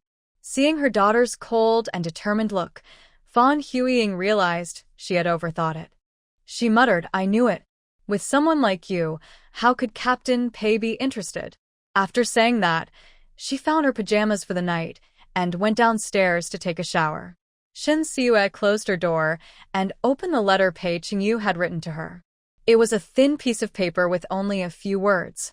The date for the free clinic had been set. Pei Qingyu had approved the plan. Soon, hospitals in the capital would receive notices about the voluntary clinic. By the end of the month, the number of medical staff going to the island for the clinic would be confirmed. Once the number was decided, they could assign specific doctors and nurses and plan the patient consultations. As for the Medal of Honor, it was a promise from Pei Qingyu to Shin Siue. After all, he was the one who suggested the clinic. He owed her a favor. No matter what request Shin Siue made, as long as it was within his ability, he would agree. After reading the letter, Shin Siue stared thoughtfully at the new Medal of Honor. I have seen this medal before. In my previous life, at a funeral. Pei Qingyu was lying cold in the coffin, dressed in a neat military uniform, with several medals pinned to his chest. The medals represented his honor, but they also gradually led him toward death. Because medals are earned at the cost of life. Shin Siue remembered Pei Qingyu's swollen face from being soaked in water. She picked up the medal and held it tightly in her hand. In this life, she would never let him die young. The sharp edges of the medal hurt her palm. She released her grip, placed the medal back in the jewelry box, and stored it in her space. After hesitating for a few seconds, Shin Siue decided not to write a reply. There was nothing much to say. She would just ask her second brother to pass a message to Pei Qingyu tomorrow. She changed out of her qipao, took off her jewelry, and put everything into a small leather case, hiding it in the wardrobe. Then she opened the gifts she received today and tidied them up. The most valuable gift was not the gold longevity lock from old Master Gu, but several large denomination banknotes from Meng Xiangda. They totaled over 100,000 yuan, which was probably all his savings from his salary. Shen Siyue felt as if the banknotes weighed 1,000 pounds, heavy enough to bring tears to her eyes. She placed the banknotes back in the jewelry box and stored them in her space. She wouldn't return this money to her master because it would hurt his feelings. But she also wouldn't touch it. She planned to spend it on her master in the future. After organizing the gifts, Shin Siyue took out paper and pen and continued working on the script for the youth program she hadn't finished earlier. When she finished, Fang Huiying came back to her room. While drying her freshly washed hair, she said, "Today, there are many people from the Gu family, so we took turns bathing. It took quite a while. You can go down later." Shin Siyue had already thought of this and nodded. Got it. Fang Huiying looked around but didn't see the gift her father had prepared for her younger sister. "Where are your qipao and jewelry?" Shin Siyue looked at her mother and warned, "Don't even think about touching my jewelry, or I won't be polite to you." This was her grandfather's keepsake, and no one was allowed to touch it. Fang Huiying was annoyed by her daughter's attitude and snorted coldly. "Ungrateful wolf in sheep's clothing. You only give birth but don't raise, so we're equally responsible. Don't look down on each other. Maybe you've forgotten that your life was given by me, and I brought you into the Gu family." Shin Siyue rolled her eyes. "If you don't give birth to me, both of us will die. Gu family is my sister's choice, and you only brought me here because you had no other option." "Mom, if you don't want us to get along peacefully, I'll help you out. The Gu family is honest and will support me, not you." As soon as she said this, Fang Huiying immediately became obedient. "What else can you do besides threaten me?" Shin Siyue picked up the ancient medical book that Gu Yunxi had found for her and opened it. "I also know acupuncture. Want to try? I guarantee it will make your mouth crooked and your eyes cross, leaving you bedridden and unable to bother me again." Fang Huiying. How did she end up with a troublesome child who seems to be against her? She turned around and went to the balcony to enjoy the night breeze, avoiding the annoying voices. Without the irritating sounds, Shin Siyue carefully studied the medical book. After breakfast, the Gu family members who came to celebrate Shin Siyue's birthday were about to leave. Gu Jinji called Shin Siyue aside and asked, "Yeah, do you want to give a gift to Brother Qingyu?" "No, just wait until the detailed plan for the free clinic is confirmed, and then give me a copy." "Okay, take care of yourself. I'm leaving now." Before Gu Yunxi left, she deliberately said in front of her daughter, "Yaya, Inua is the first girl in the Gu family, spoiled, selfish, and not very smart. If she targets you, just fight back. Don't let yourself suffer." Du Inua's face turned green when she heard this. "Mom, who is really your daughter? I help reason, not family ties.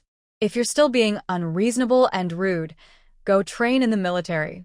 After saying this, Gu Yunxi turned to her son and said, "Yicheng, watch your sister well. Don't let her cause trouble again." "Got it, Mom. You and Dad, don't just focus on work. Take care of yourselves." Du Qingjun patted his children's heads. "Listen to your parents. When we have time, we'll come back to see you." After the Gu family left, Gu Qingma took Shin Siyue to the radio station. She carried her suitcase and sat in the back seat, which was padded with foam. "Third brother, you don't need to pick me up after work. I'll go see my master after lunch, then go with him to pay respects to my grandfather, and then take a car back to the courtyard." "Okay, your grandfather gave you some very valuable jade jewelry. Make sure to take good care of it and don't lose it." "I will." Half an hour later, Gu Qingma took Shin Siyue to the entrance of the radio station. "I happened to meet Li Linlin on her way to work. She was wearing a pretty red fitted dress, white sneakers, and her curly hair was braided into two pigtails hanging in front of her. The moment she saw Shin Siyue, her smile disappeared, and she rolled her eyes. But when she lifted her eyelids, she saw the handsome Gu Qingma. Li Linlin quickly changed her expression, pretending to be shy by grabbing her hair. Gu Qingma had been taking Shin Siwa to work for a month. He had seen all the staff at the radio station. The girl in front of him looked unfamiliar and was rude to Siwa, so he immediately guessed something was wrong. He softly said to Shin Siwa, "Yeah, if anyone at the station bullies you, you must tell your third brother. Our Gu family is not easy to mess with." Shin Siwa glanced at Li Linlin. "Third brother, don't worry, no one can bully me." Her hint was very obvious, and Li Linlin was so angry, she stepped into the station quickly. Gu Qingmo raised an eyebrow. "Was it her who caused trouble for you yesterday?" Shin Siwa nodded. "But she didn't get any advantage, so you don't need to worry about her. Okay, you can go to work now. Third brother, be careful on your way." After Gu Qingma left on his bike, Shin Siwa went to work. Ma Chunhua, who loved gossip, saw Shin Siwa carrying a briefcase and asked, "Yeah? Why are you bringing a box to the station?" Shen Ziyu casually lit. "I need to visit my grandfather's shrine after work. The box has offerings inside." She said this on purpose, thinking everyone would be annoyed by her so they wouldn't pay attention to the box. Sure enough, Ma Chunhua looked disgusted and took a step back. "Oh, are you leaving early again today?" "Ma sister, as long as I finish my work early, is it okay to leave early?" "Of course, no problem." Ma Chunhua said this with a bit of jealousy. She was a program scheduler and couldn't leave right after her work like the announcers. Shin Siwa ignored her and carried her briefcase to her desk. As soon as she sat down, Li Linlin ran over and said, "Team leader Chen asked you to show her today's script." Shin Siwa put her briefcase under the table, right next to her feet.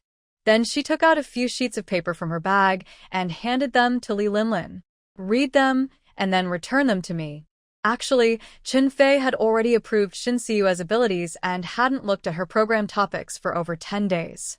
"Today, I am here again because of Director Li Chongbin's request. Shin Siwa doesn't mind letting Li Linlin see. She has a program to broadcast at noon, and Li Linlin knew about it a few hours earlier, so it's not a big deal." Li Linlin holds the topic in her hand, but doesn't leave immediately. When Shin Siwa looks at her with confusion, she suddenly leans forward and lowers her voice. "As long as you introduce your third brother to me, I won't make things difficult for you, Shin Siwa. Then keep making things difficult for me. My third brother is so outstanding. You don't match him." Li Linlin stomps in anger. "Don't regret it." Shin Siwa doesn't even give her a glance. She casually picks up a newspaper today and reads it carefully. Before leaving, Li Linlin glances at the newspaper Shin Siwa is holding. Back in Chen Fei's office, she doesn't immediately look at the program topics, but chooses a newspaper to read. Chen Fei glances at Li Linlin, who still hasn't understood the secret learning, and gently shakes her head. Everyone has a copy of the newspaper, but eye-catching topics can't be found just by looking at the newspaper. However, she doesn't remind Li Linlin. As long as this connection person doesn't bother her, she can do whatever she wants. Shin Siwa works hard all morning, preparing 2 program topics and scripts. Li Linlin only returns the script during lunch. Writing is just SOSO, with no flair at all. "I'm better than you." Shin Siwa lifts half a smile, with a mocking look in her eyes. "If you're so good, why didn't you pass the radio station's recruitment exam?" Li Linlin is speechless after being criticized and stomps off angrily to the team leader's office. Shin Siwa puts away the script, places her suitcase and the topic into her space, and goes to the cafeteria for lunch early, just like yesterday. After finishing her meal and returning to her desk, her colleagues gradually go to the cafeteria. She rests for a while on her desk, then goes to the broadcasting room. After finishing her program, she greets Chen Fei and then leaves work. Shin Siwa takes the bus to the Chinese medicine hospital. After getting off, she secretly takes out her suitcase from her space. She doesn't go straight to find her master, but instead heads to a funeral shop near the hospital to buy incense, candles, and paper money for worship. Then she goes to a fruit stall and buys some green tangerines that old Master Shin likes. After buying the offerings, she entered the traditional Chinese medicine hospital, but did not go upstairs to disturb Meng Xiangda. She found the head nurse and said, "Nurse Liu, when you go to the 3rd floor later, please tell my master." I'll wait for him on the first floor rest bench. The head nurse knew that Meng Xiangde was going to accompany Shin Siyue to pay respects to the deceased. Okay, I happen to be going to the third floor soon. Today, Meng Xiangde had fewer appointments than usual and did not take a break at noon. When the head nurse arrived at the consultation room, fewer than 10 patients were waiting outside. After knowing Shin Siyue had arrived, he said, "Nurse Liu, tell Siyue that I will be busy for no more than an hour. All right, I'll go get started." Downstairs, Shin Siyue received a message and took out an ancient medical book she hadn't finished reading last night, reading it carefully. Time quickly passed. When Meng Xiangde finished his work and came downstairs, Shin Siyue had read half of the book. Suddenly, a shadow fell over her head. She looked up immediately. Seeing it was her master, she quickly closed the book. She smiled and said, "Master, you're done." Meng Xiangde nodded and looked at the 2 cloth bags on the ground. "Did you buy everything?" "Yes, I bought incense, candles, paper money, and the green tangerines Grandpa loved." "Is the chi pao in the suitcase?" "Yes, I'll go find Sister Chen to borrow a change of clothes from the nurse's duty room." The ancestral grave of the Shun family was in an open area, so changing clothes there was not possible. "Go ahead, but don't wear jewelry first." That set of bright green jade jewelry was too eye-catching. Wearing it openly might cause trouble. "Okay, master. I'll go change." Shin Siyue carried her small suitcase to find the head nurse and quickly changed into a qipao. When she came out of the nurse's duty room, she immediately attracted many eyes. Although the government had not banned wearing qipaos, they were considered a symbol of the capitalists and were rarely worn anymore. Shin Siyue ignored all the gazes and left the hospital with Meng Xiangde. The master and disciple took a bus to Wagwantong. The Shun family's ancestral grave was not far from the alley, about 20 minutes' walk. Shin Siyue carried her small suitcase, and Meng Xiangde carried the offerings. As they walked, she asked about the medicine stock. "Master, have you finished talking with the medicine vendors?" Meng Xiangde nodded. "Yes, it's settled, but the container hasn't been rented yet. We have to wait." Containers cannot be rented openly, because the procedures are a bit complicated. It will take about 10 days for him to get the right to use them. After hesitating for a moment, Shin Siyue mentioned her plan to go to the island for free medical treatment in October. "Master, after the medical mission ends, Captain Pei will help the islanders buy some medicines. I suggested to him that you handle the purchasing." Hearing this, Meng Xiangde guessed his apprentice's little plan. He smiled and asked, "Are you trying to get me to buy extra supplies of each medicine?" Shin Siyue smiled, her eyes curved with happiness. "You know me best, master. Although I don't know why you're stockpiling so many medicines, I will support whatever you want to do." Shin Siyue held Meng Xiangde's wrist and gently shook it, acting cute. "Thank you, master." After saying that, she linked her arm with his and asked, "Master, do you know anyone who collects antiques?" She originally wanted to ask a reporter who had visited the military area about it. Because reporters have many contacts, it's easier to find out information. But she thought they weren't close, so she decided not to bother them to avoid trouble. Meng Xiangde turned to look at his apprentice. "Do you want to sell antiques? Are you short of money? Didn't you see the birthday gift I gave you?" He threw out these 3 questions, and Shin Siyue answered them one by one. "I saw the birthday gift you gave me. It's very valuable. I won't touch those savings unless absolutely necessary. Buying medicines costs a lot of money, and my salary isn't enough. I need to sell some old things." "Where did you get these old things?" Shin Siyue didn't know how to explain her space and rebirth, so she didn't tell the truth. "When my grandfather was alive, he gave me many good things.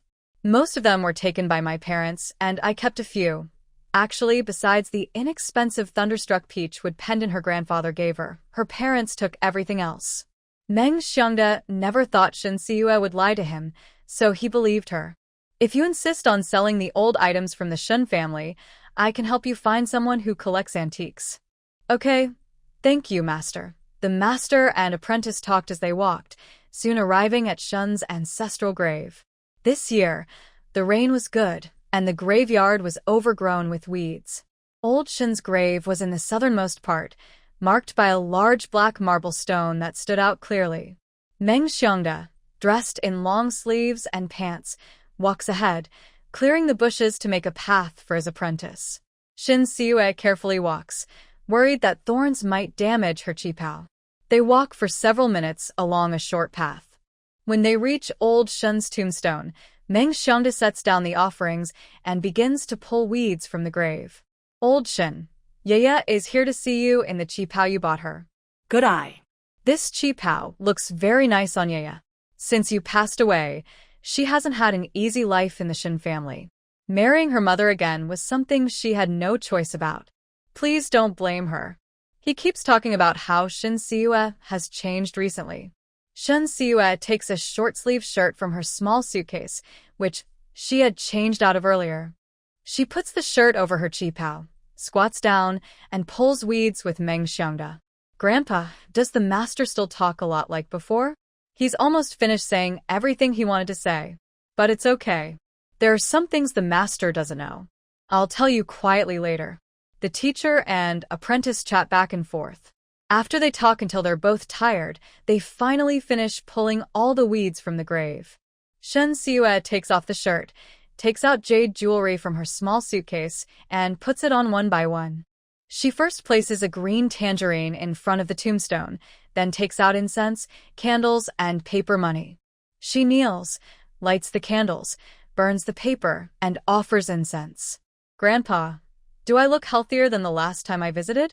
The Gu family treats me well. Since you left, I finally have a family again.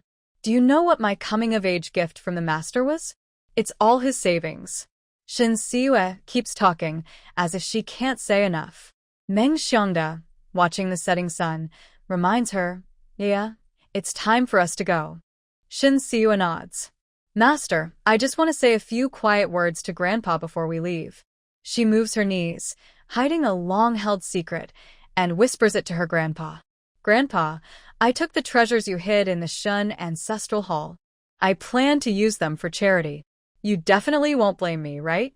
Grandpa, if only I could be reborn as a child again. I wouldn't let you leave me so early. Grandpa, the master who sold me the Thunderstrike Peachwood pendant isn't a liar. The pendant not only saved my life, but also gave me a vast space to explore. I will make good use of my skills and treasures to help others and save lives.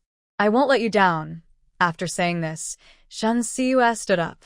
She had knelt for a long time, and her knees went weak, almost causing her to fall. Fortunately, Meng Xiangda caught her in time. She rubbed her knees until the pain eased, then took off her jewelry and placed it in a small leather box. Grandpa, once I am free, I will come to see you again. After saying this, she left with Meng Xiangda. Time quickly passed, and it was late August. Gu Qingma was going to study at the Workers', Peasants' and Soldiers' University and would only return home during holidays. He felt very reluctant to leave. Yeah, tomorrow you have to ride your bike to work by yourself. The road will be busy, so be careful. I will review the traditional medicine you taught me often so I won't forget. Grandpa is counting on you to take care of him. If you need help, just ask Qingyan. A series of reminders made Gu Yunchang smile. You're not leaving home for the first time to go to school.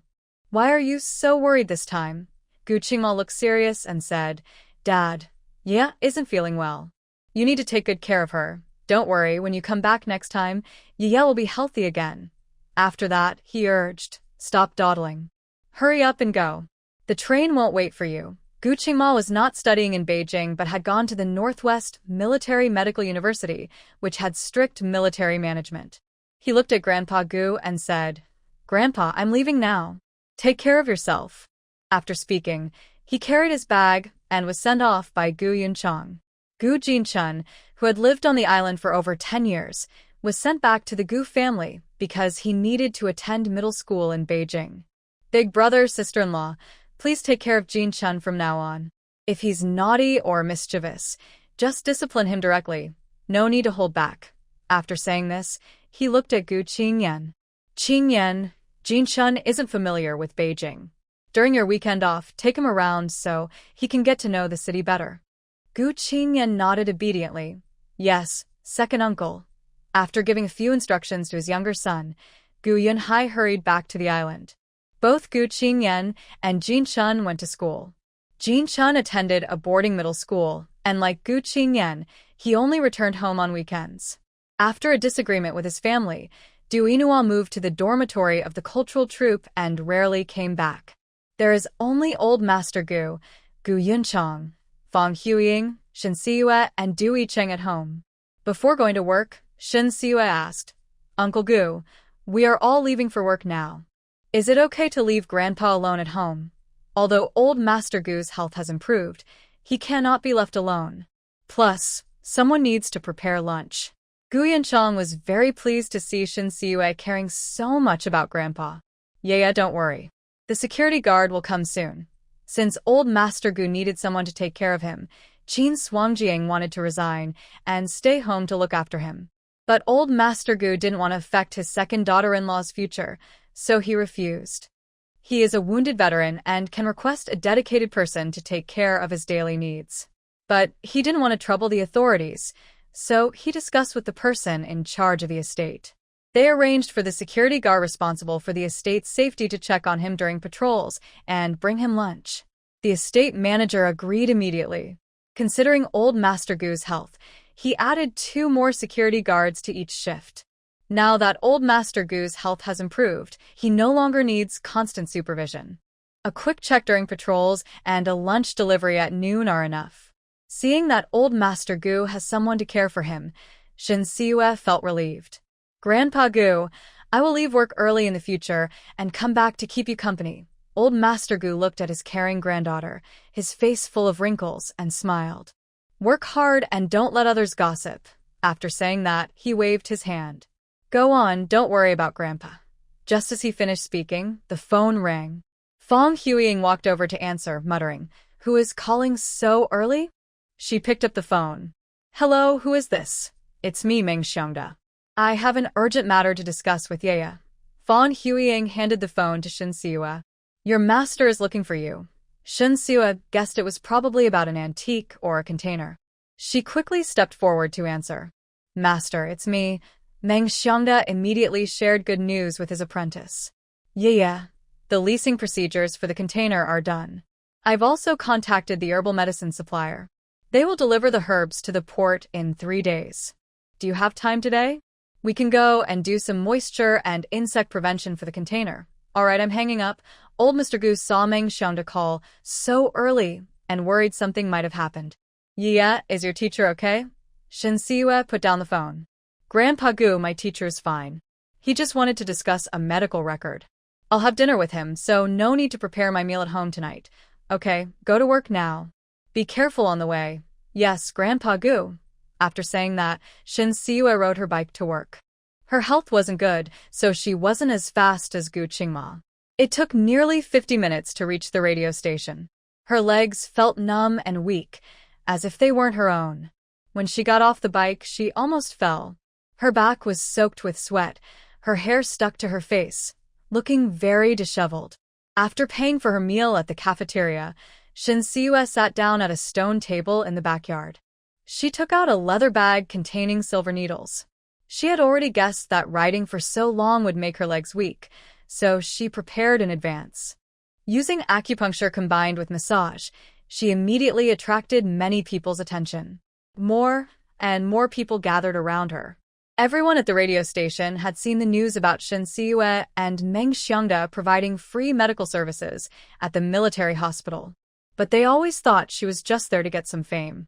After all, she was too young. She didn't look like a doctor who could treat patients. Even if reporters saw it with their own eyes and vouched for Shin Siyue, no one believed it. So, they watched as Shin Siyue poked her own leg with needles, grimacing in pain. It looked like the needles were stabbing them, causing a sensation of pain. "Shin Siyue, does it hurt to poke your leg like that? I've had acupuncture before." The doctor usually inserts the needles slowly. If you don't know how to do it, don't do it. Don't ruin your own leg." Shin Siyue inserted the needles quickly and accurately. To those who didn't understand, it looked like she was just stabbing randomly. She didn't explain her actions when questioned. Because these people didn't understand medicine, explaining would be like talking to a wall. She used one hand to insert needles and the other to massage. The thin silver needles trembled slightly, as if they might bend inside her leg. The scene looked a bit frightening. It made people want to watch but also feel afraid to look directly. Ma Chunhua pretended to advise. Yeah, stop pretending to be strong. Your legs are more important than your pride. Immediately, someone agreed. That's right. You're still young, and it's normal if your medical skills aren't perfect. No one will laugh at you. Shin Siua knew that few cared about her. Most people were just watching the fun. She clearly felt her legs' soreness easing. Everyone, don't worry. I just rode my bike for a long time, and my legs are a bit sore. I'll use acupuncture and massage to help, and I won't become disabled. After saying that, she continued massaging. A few minutes later, she removed the silver needle and put it into her leather bag. Then, in front of everyone, she stood up and took a few steps. I'm not disabled. You can all go back to work. Ma Chunhua still didn't quite believe it. She reached out and pinched Shin Siua's calf, where the needle had been inserted. If it hurts, just say so. Don't hold it in. She squeezed hard, making Shin Siua feel some pain. Shin Siua's face grew cold. She quickly took out a thick, long silver needle from her bag and inserted it deeply into Ma Chunhua's Tianju acupoint. She smiled and said, Sister Ma, if it hurts, just shout out. Don't hold it in. Ma Chunhua was hit with the pain and started trembling, her head spinning. When she finally reacted, she screamed in fear. Ah! It hurts so much. Did you do this on purpose? Quickly take it out. Ma Chunhua's face twisted with pain, and cold sweat broke out all over her body. She wanted to pull out the needle but was afraid of making things worse. Take me to the hospital.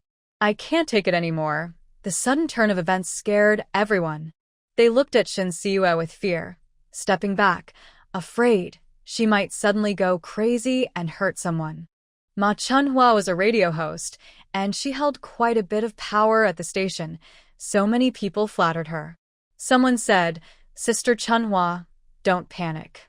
I'll go find the director and ask him to send a car to take you to the hospital. Someone whispered, should we call the police? Shin Siua looked at the group, avoiding her like a snake or a scorpion, and a faint smile appeared on her face. No need to call the police.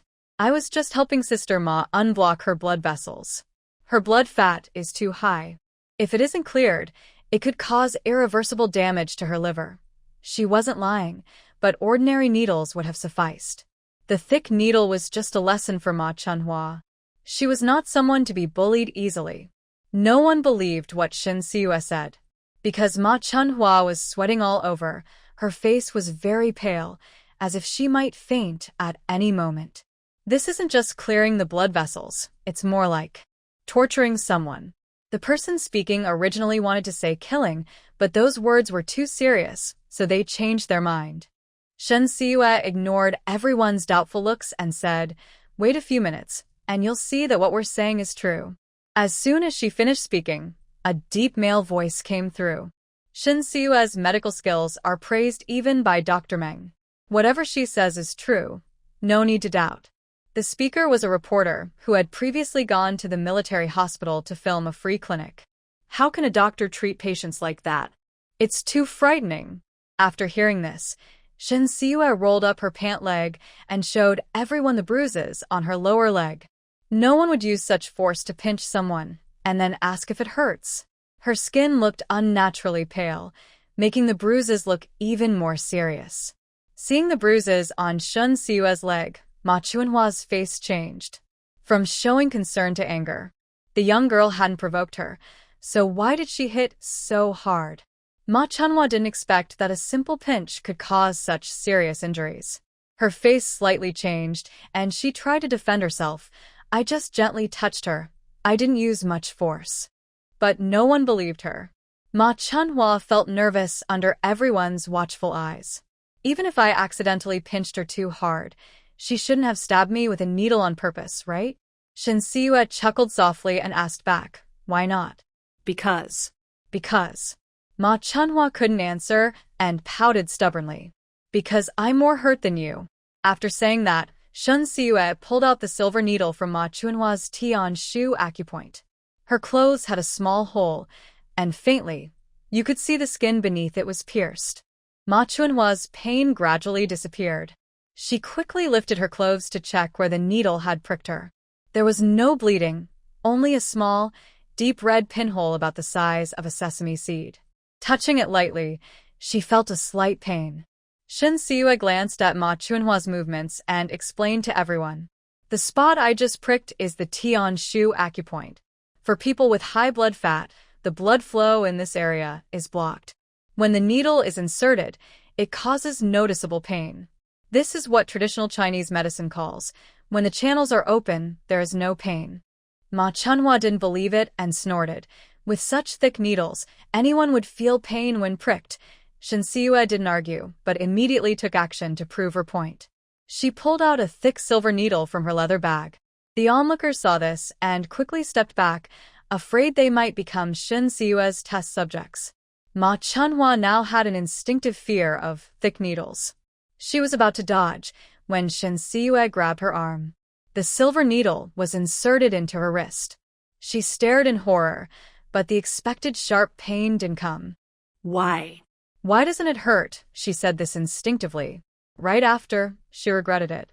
Shin Siyue explained, I just pricked the Shunmen point. Since you don't have heart problems or mental issues, it naturally doesn't hurt. After explaining, she pulled out the needle and massaged points on Ma Chunhua that could help with high blood pressure. This is the Waiguan point. Gentle massage can help with the triple burner and is important for treating high blood pressure. This is the Tsuchi point. Massaging it can clear heat and detoxify. She spoke seriously, and everyone listened carefully. Based on her instructions, they also massaged their own points. Anyway, whether or not they had high blood pressure, massaging these points wouldn't do any harm. Shin Siyue put a lot of effort into teaching because she wanted to prove her medical skills, find potential patients, and lay the foundation for opening a clinic in the future. Ma Chunhua was initially very resistant to Shin Siyue touching her randomly. But as she massaged, she felt completely relaxed, her whole body becoming light and comfortable. Everyone saw her change and no longer doubted Shin Siyue's medical ability. After teaching all the points for treating high blood pressure, Shin Siyue released Ma Chunhua. Ma Chunhua looked at Shin Siyue, who had a cold and serious expression, and was forced to speak. I'm sorry. I shouldn't have doubted your medical skills, and I shouldn't have pinched you. This is your first mistake. I won't hold it against you. But next time, don't blame me for being less patient. Ma Chunhua. She had almost fainted from the pricks, and this was called not holding a grudge? But she didn't dare ask that aloud. She was truly afraid of that thick silver needle. And she also didn't want to offend a skilled doctor, in case she could save her life someday. It won't happen again. It won't happen again. Shin Siyue happily withdrew her gaze and carefully put away her leather bag. The lively event is over. Everyone should go back to work. As soon as she finished speaking, the staff at the radio station gradually left. The crowded backyard suddenly became much more spacious. Shin Siyue's legs no longer felt as sore, but the spot where Ma Chunhua had pinched her still hurt a little. She gently massaged the area with her hand and prepared to leave. The cafeteria manager called out to Shin Siyue. Miss Shin, my husband has high blood lipids. Could you please repeat the acupoint points you just explained? He was worried she might refuse, so he quickly added, Don't worry, I will pay you. Shin Siyue was short of money, so she naturally didn't refuse. Plus, doing it for free would cause her a lot of trouble. If she didn't charge, today someone would come looking for her, and tomorrow someone else. So, she set a price slightly higher than what a hospital would charge. Uncle Zhang, if you're okay with it, I can write you a detailed massage guide for the acupoints. Sure, no problem. The cafeteria manager happily paid her. When you finish writing it, just give it to me. No rush. During lunchtime is fine. After saying that, Shin Siyue went to work. Because of the small incident in the backyard, she arrived late today, while her colleagues had already gotten there. They were all talking about her brave deed. Seeing her enter the office, they quickly gathered around to gossip. Yeah, you look small and thin, but I didn't expect you to have such a fiery temper. Your medical skills are amazing. When you have free time, help me take my pulse. Indeed, a good teacher produces good students. With such great medical skills, why did you come to work at the radio station? Shin Siyue sat at her desk. She was about to tease them a little when Li Linlin rushed over from the team leader's office. "You're here to work at the radio station, not to chat or show off your medical skills." As soon as she said that, everyone returned to their own desks. They couldn't afford to offend the station director's niece. Shin Siua looked at Li Linlin, who was looking for a fight, with a serious expression. "Everyone knows you have nothing to boast about. No need for you to remind us." Li Linlin had never beaten Shin Siua in a verbal argument. After saying, "petty and ambitious," she extended her hand. "Please submit the script for today's program." Shin Siua unusually did not give it. "I have something to discuss with team leader Chen. I will submit today's script myself." After saying that, she went to the team leader's office. Chun Fei had just arrived and was organizing the program topics submitted by her staff. Seeing Shin Siua come in, she was a bit surprised. "Yeah, is there something?" Shin Siua handed her the script. "Team leader Chen, for the next month, I will leave early after finishing my programs, but don't worry, I won't affect the work. Occasionally leaving early as a broadcaster is fine. But leaving early every day is unusual." Chun Fei took the script and placed it in front of herself, looking seriously at Shin Siua. "Yeah, although you are very capable, you can't have special treatment. If everyone follows your example and only come to the station to work when broadcasting, what kind of situation is that? Also, you're about to be promoted to deputy team leader, so you need to be careful with your words and actions." The main reason Shin Siua wanted to leave early was because Li Linlin was constantly watching her, bothering her and preventing her from focusing on her scripts. "Team leader Chen, you can't offend the station director. You can only let me leave early and work on scripts at home." Li Linlin, relying on her uncle who is the station director, was brazenly learning from her. Chun Fei was also annoyed with her but understood and said kindly, "Yeah, for working on scripts at home, you need to talk to the station director." "All right, I will go see the station director now." Shin Siua went to find Li Chongbin and negotiated. "Director Li, as long as you let me leave early in September to work on scripts at home, I can let Li Linlin handle the youth programs during my leave." Li Chongbin thought this deal was good and immediately agreed. "Okay, as long as you ensure it won't affect your work, I approve your early leave." Shin Siua took out a pre-written leave request and had Li Chongbin sign it. This was to prevent him from using early leave as an excuse to force her to resign later. Li Chongbin did have this intention, but he didn't expect Shin Siua to cut off his bad ideas first. He carefully looked at the leave request, confirmed that Shin Siua hadn't set a trap, and signed it. "Once you return in October, I will appoint you as deputy team leader. At that time, you won't need to broadcast programs and can focus on teaching Li Linlin how to prepare scripts." Shin Siua nodded. "Okay." After saying that, she left the director's office and went to find Shin Fei with her leave slip to confirm she could leave early this month. Shin Siua worked until noon, then wrote detailed massage points for treating high cholesterol. She also prepared an affordable herbal prescription, along with a diagram of the acupuncture points, and gave it to the cafeteria manager. The manager didn't want to take advantage and asked, "Miss Shin, how much does this prescription cost?" "It's not expensive. Just give me some extra dishes later." "No problem. Whatever vegetables you like, I'll add more for you." After finishing her meal and her program, Shin Siua rode her bike to the Chinese medicine hospital. Riding in the hot midday sun almost made her faint from the heat. At the hospital, she went straight to the pharmacy and bought a bottle of herbal medicine. After drinking it, her body's heat gradually eased. When she left the pharmacy, she happened to meet the head nurse. "Lu Jia, is my master busy today?" The head nurse smiled and said, "When isn't he busy? He told you to come straight to the 3rd floor to find him." "Okay, I'll go upstairs now." Just as Shin Siua was about to leave, the head nurse called her back. "Yeah, your face doesn't look well today, and your legs seem weak. Are you okay? I rode my bike here, so I'm a bit tired. A rest will do." "Thanks for your concern, Lu Jia. As long as you're fine, go find Dr. Meng." Shin Siua responded, and then went to the consultation room on the 3rd floor. Meng Xiongde didn't take a break today to leave work early. When Shin Siua entered the consultation room, she helped him see patients, which made the process much faster. Just after 3:30 p.m., they finished seeing all the patients. While organizing the medical records, Meng Xiongde said, "Yeah, the port is too far away. It takes 3 or 4 hours round trip. You probably can't make it back to Gu's house for dinner. Did you tell anyone in advance? I already told Grandpa Gu I'll have dinner with my master tonight. That's enough. Let's go now, and leave early to get back early. After speaking, Meng Xiangda pointed to the cabinet against the wall. Yeah, I've prepared the moisture-proof and pest-proof medicine. Go and get it. The container was large, filled with many herbs.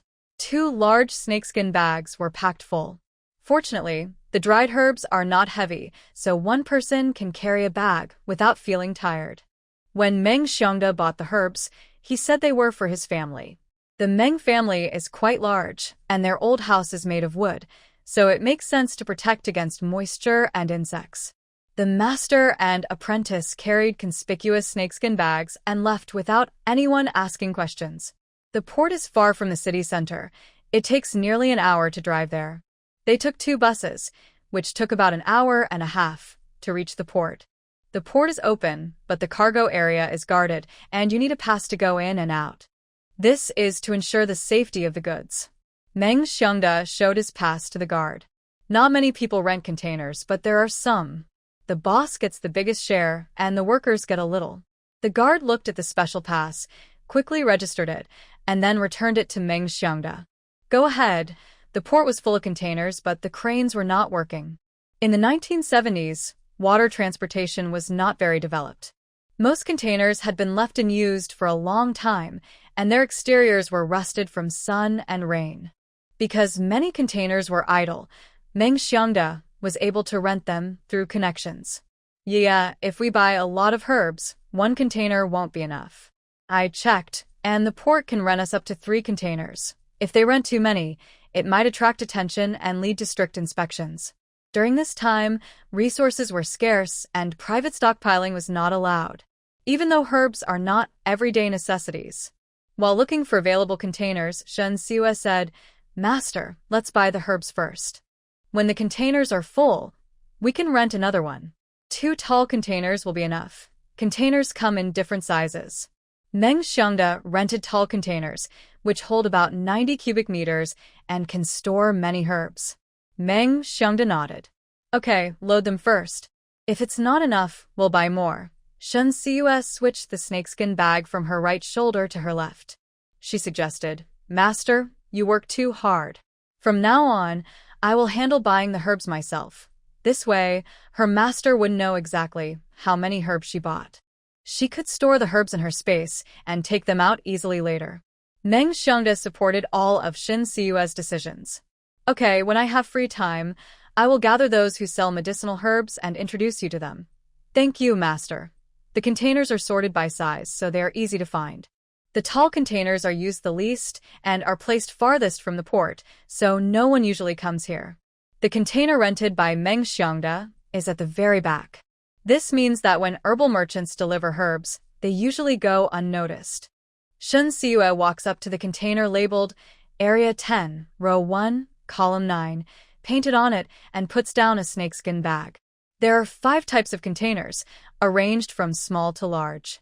Each type has 100 boxes, divided into 2 sections, with 10 rows and 5 columns each. Meng Xiangda didn't choose the last column because the outermost containers are rusted badly and don't protect against moisture well. The paint on the front of the containers is peeling, and they are covered in rust. The large lock hanging on the door is also rusty. Meng Xiangda puts down the herbal medicine, takes out a key from his pocket, and hands it to Shen Siwa. She takes the key and opens the door. The lock is rusty too, and it takes a while to open. She removes the lock and pulls the container door open with effort.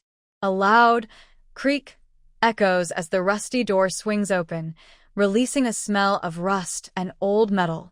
When the door is fully open, the inside of the container is fully visible.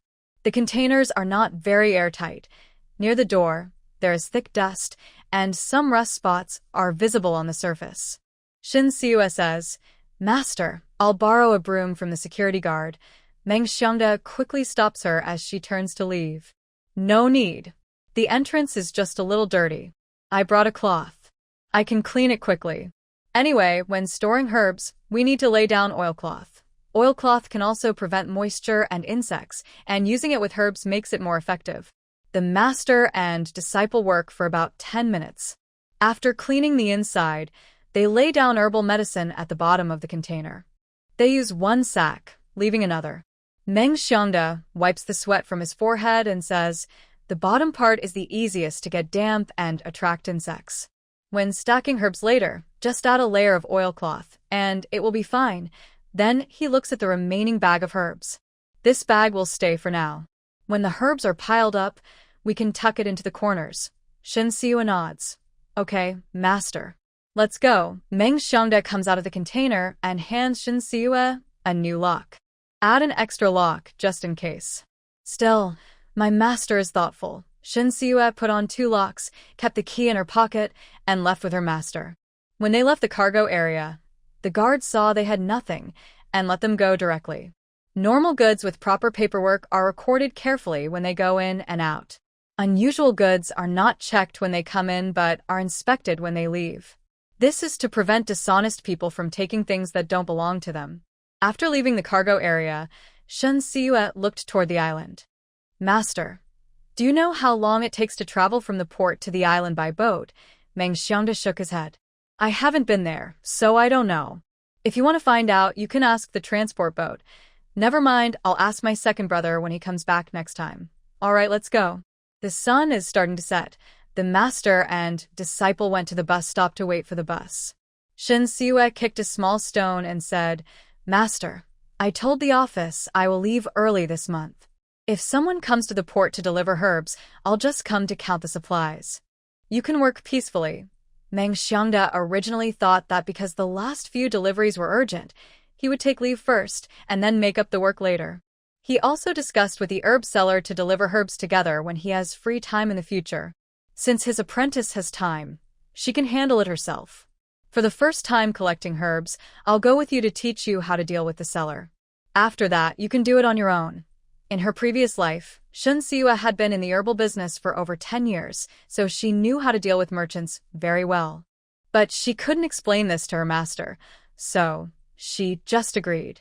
"Okay, I'll listen to my master." The master and disciple took 2 more buses and returned to the Chinese medicine hospital.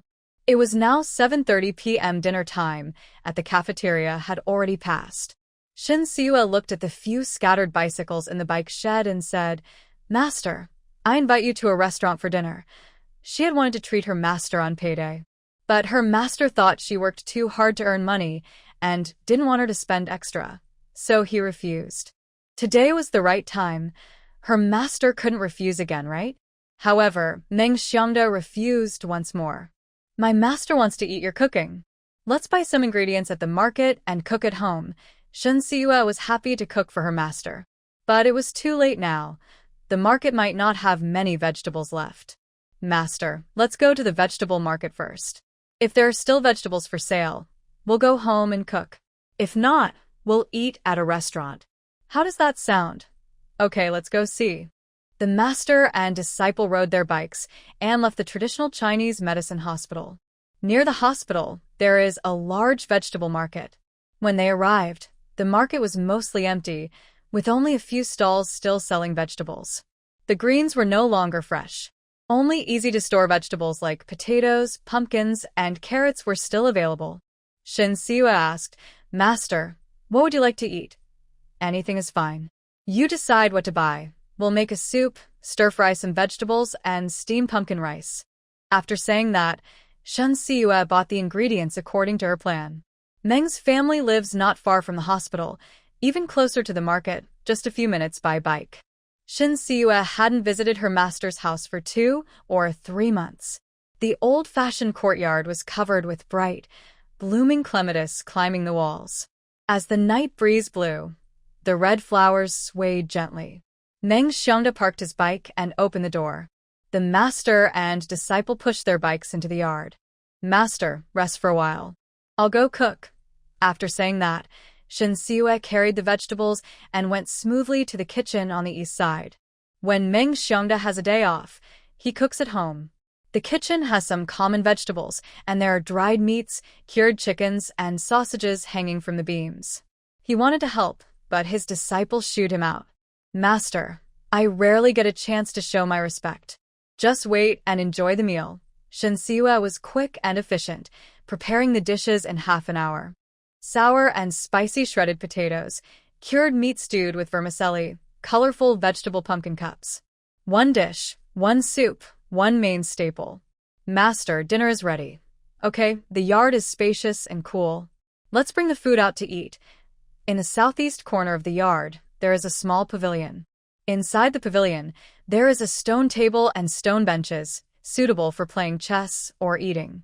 Shin Si-yuan brought out the dishes. Meng Xiongda took a bite and paused. Seeing this, Shin Si-yuan's chopsticks stopped midair. Master, do you not like these dishes? Your cooking is very good. It makes me feel proud. How many times must she have cooked at the Gu family to improve her cooking skills so quickly? Meng Xiongda's last meal made by Shin Si-yuan was when she just finished high school. Since that day, only a little over 2 months have passed. But for Shin Si-yuan, there was a full 18-year gap between that meal and this one. Her cooking skills developed after opening a clinic in her previous life, where she often cooked for her master. But she couldn't tell her master this. Master, Uncle Gu, and second Aunt Gu are good cooks. I learned a lot from them. After saying this, Shin Si-yuan scooped some of his favorite noodles onto her master's plate. The Gu family treats me well. I usually only prepare herbal medicines and herbal meals, rarely cook dishes. Worried her master might not believe her, she pinched her face, which was starting to gain some flesh. Look, my face has some meat now. Meng Xiongda looked at his cute and lively apprentice, and his face lit up with a smile. I've raised you for 10 years, but the Gu family has raised you for more than a month. That's not fair to say. When my master raised me, the entire Shin family was holding me back. But when the Gu family raised me, everyone worked together with one heart, so the results are naturally different. Shin Si-yuan added a plate of sour and spicy shredded potatoes to her master's bowl. Master, eat quickly. Meng Xiongda also helped his apprentice serve some food. Hurry up and eat. After you finish, you should go. It's already getting dark, and walking at night isn't safe. Shin Si-yuan nodded, eating heartily and chewing her rice loudly. After finishing, she looked at her slow-eating master and said, Master, take your time. I'll go ahead. Be careful on the road. When you get to the Gu family, call me to report safety. Meng Xiongda's phone was installed by the hospital in case of urgent patients needing his help. Okay, Master. See you the day after tomorrow. The day after tomorrow was when the first batch of medicinal herbs would arrive at the port. Meng Xiongda saw his apprentice off at the gate. See you the day after tomorrow. Shin Si-yuan rode away on her bike. Not far away, she looked back. Her master was still standing at the gate. In the large courtyard, the small figure looked especially lonely. She thought to herself, Master, once the country implements private enterprise, I will open a clinic with you and stay with you every day. When Shin Si-yuan returned to the military compound on her bike, it was almost 9 o'clock. From afar, she saw a figure standing under a tree at the gate, looking around. As I got closer, I realized it was my mother. Probably because she had been waiting for a long time, she looked unhappy. Fong Huiying was indeed very angry. She had been waiting under the tree for nearly half an hour, bitten all over by mosquitoes. But when she saw her little daughter return safely, her tense heart slowly relaxed. She hadn't yet settled into her new home, and her daughter hadn't fully recovered the old man's health, so nothing could go wrong. Shin Si-yuan parked her bike in front of her mother and got off. She had ridden for almost an hour. Her legs felt weak, and she was out of breath. Mom, I'm tired. Please take me back to the Gu family. Hearing her daughter's natural tone, Fong Huiying couldn't help but laugh bitterly. She asked angrily, Do you know how long I waited for you? Why did you come back so late? Shin Si-yuan smirked and pointedly exposed her mother. You're not waiting for me, just pretending for the Gu family. Don't make yourself look so wronged. After saying that, she impatiently asked, Are you coming or not? If not, I'll go alone. Fong Huiying couldn't do anything about her daughter now. Seeing her about to ride into the courtyard, she quickly grabbed the handlebar. Why rush? I never said I wouldn't take you. Shin Si-yuan let go and waited for her mother to steady the bike before immediately sitting on the back seat. Let's go. Grandpa Gu and Uncle Gu must be waiting anxiously. Fong Huiying dutifully pedaled back to the Gu family. She hadn't ridden a bike with a passenger in a long time, and just a short distance made her sweat all over. Meanwhile, Shin Siyue, after a brief rest, looked much healthier. When her mother reached the Gu family's gate, she jumped off the bike and hurried into the living room. Grandpa Gu, Uncle Gu, sorry to have worried you. Old Mr. Gu waved at Shin Siyue. When she approached, he took her hand and said, "It's good that you're safe. How is your master's health?" "Master is doing well. When he's on leave, I'll invite him over for a meal." "All right, Dr. Meng can come to the Gu family for dinner whenever he wants." After saying that, the old man shifted to more serious topics. "Yeah, are you planning to go to the island where your second brother works for a medical mission in October?" By the end of August, the list of volunteer doctors and nurses for free clinics at hospitals in Beijing had been finalized. There are over 60 public hospitals, plus more than 130 factory and mine hospitals and clinics. Nearly 500 medical staff have signed up. About 300 are doctors and around 200 are nurses. The specific time and arrangements for the free clinic have already been decided. Gu Jinji told his grandfather about this. Shin Siyue sat next to Grandpa Shen and nodded. "Yes, I talked with my second brother about going to the island. When Captain Pei heard, he wanted to organize a free clinic for the fishermen there, and I agreed." Grandpa Shen snorted coldly. "Old Pei is really bold. He asked you and you agreed. He wasn't angry at poaching you, but he was worried about Shin Siyue's health." Shin Siyue held Grandpa Shen's arm and said honestly, "It's good for both sides and also helps others, so I had to agree. Tell me, what did Chingy give you in return?" "A medal and some rewards. I can be featured in the military newspaper, and I also gained a favor from Captain Pei." Grandpa Shen's smile returned. "That kid is smart. You shouldn't work too hard. Doing good is important, but you must take care of yourself." "Don't worry, Grandpa, I will put myself first." "That's good. Are you tired from riding today?" Hearing this, Shin Siyue remembered that Grandpa Shin needed acupuncture tonight. "Yes, I am a bit tired, but I will do massage and acupuncture." After saying that, she stood up and took out a leather bag from her cloth bag. "Grandpa Gu, it's time for your acupuncture." Grandpa Shin quickly said, "It's late. Let's do it tomorrow. You've had a long day, rest early." Usually he would already be in bed at this time. But he refused acupuncture because he didn't want Shin Siyue to be exhausted and still have to take care of his old bones. Shin Siyue took alcohol from the medical box and disinfected the silver needles. She smiled and said, "Acupuncture isn't tiring. Lie down quickly." Grandpa Shin saw that Shin Siyue insisted, so he lay down on the rosewood sofa. After inserting the needles, Shin Siyue gently massaged Grandpa Shin. Combining acupuncture and massage gives better results. "Grandpa Gu, I will leave work early this month. If I don't go to the traditional Chinese medicine hospital to see my master, I will stay home to keep you company." "I don't need you to stay with me. Focus on your work." Grandpa Shin also didn't want Shin Siyue to delay her job because of personal matters. "Yeah, you focus on your work. The security guard will take good care of Grandpa Gu." Shin Siyue saw that the acupuncture session was almost over. She removed the silver needles while explaining, "I'm not skipping work just to take care of Grandpa Gu. I did it to avoid the director's niece, who wants to take my position. I suggested working from home on a show topic, and the director agreed." When she said this, the Gu family father and son were not reassured. They were both angry. Old Mr. Gu didn't wait for the silver needles to be removed and sat up angrily. "That girl is too arrogant. She dares to send you home to work. Does she think our Gu family is easy to bully?" Yun Chong, accompany Yaya to the radio station tomorrow to handle things. He couldn't bear to see his little girl being bullied. Gu Yunchong nodded with a serious face. "Dad, don't worry. That director made a mistake. I will make sure he pays for it. He never used his power to bully others." But this radio station director was really over the line.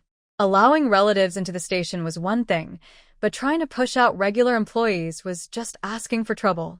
Shin Siyue quickly removed the silver needles from Grandpa Gu. "Grandpa Gu, Uncle Gu, I decided to work from home myself. It has nothing to do with the director or his niece.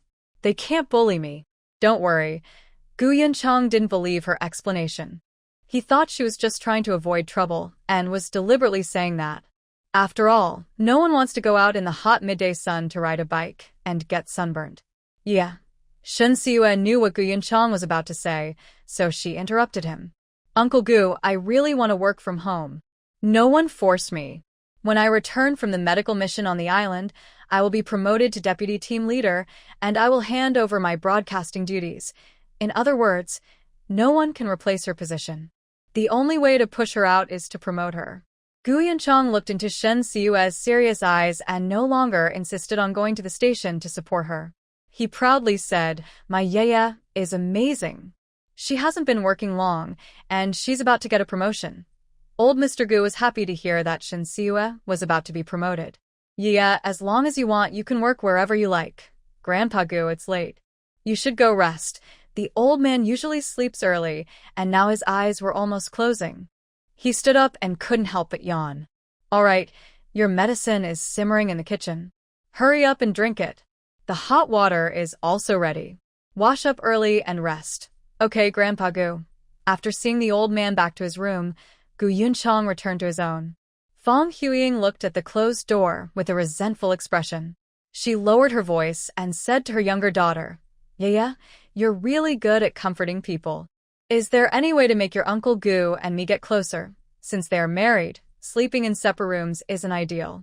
She was desperate and, feeling helpless, asked her young daughter for advice on this matter. Shen Siyue looked at her mother as if she were crazy. If you have mental issues, go see a doctor. After saying that, she went to the kitchen.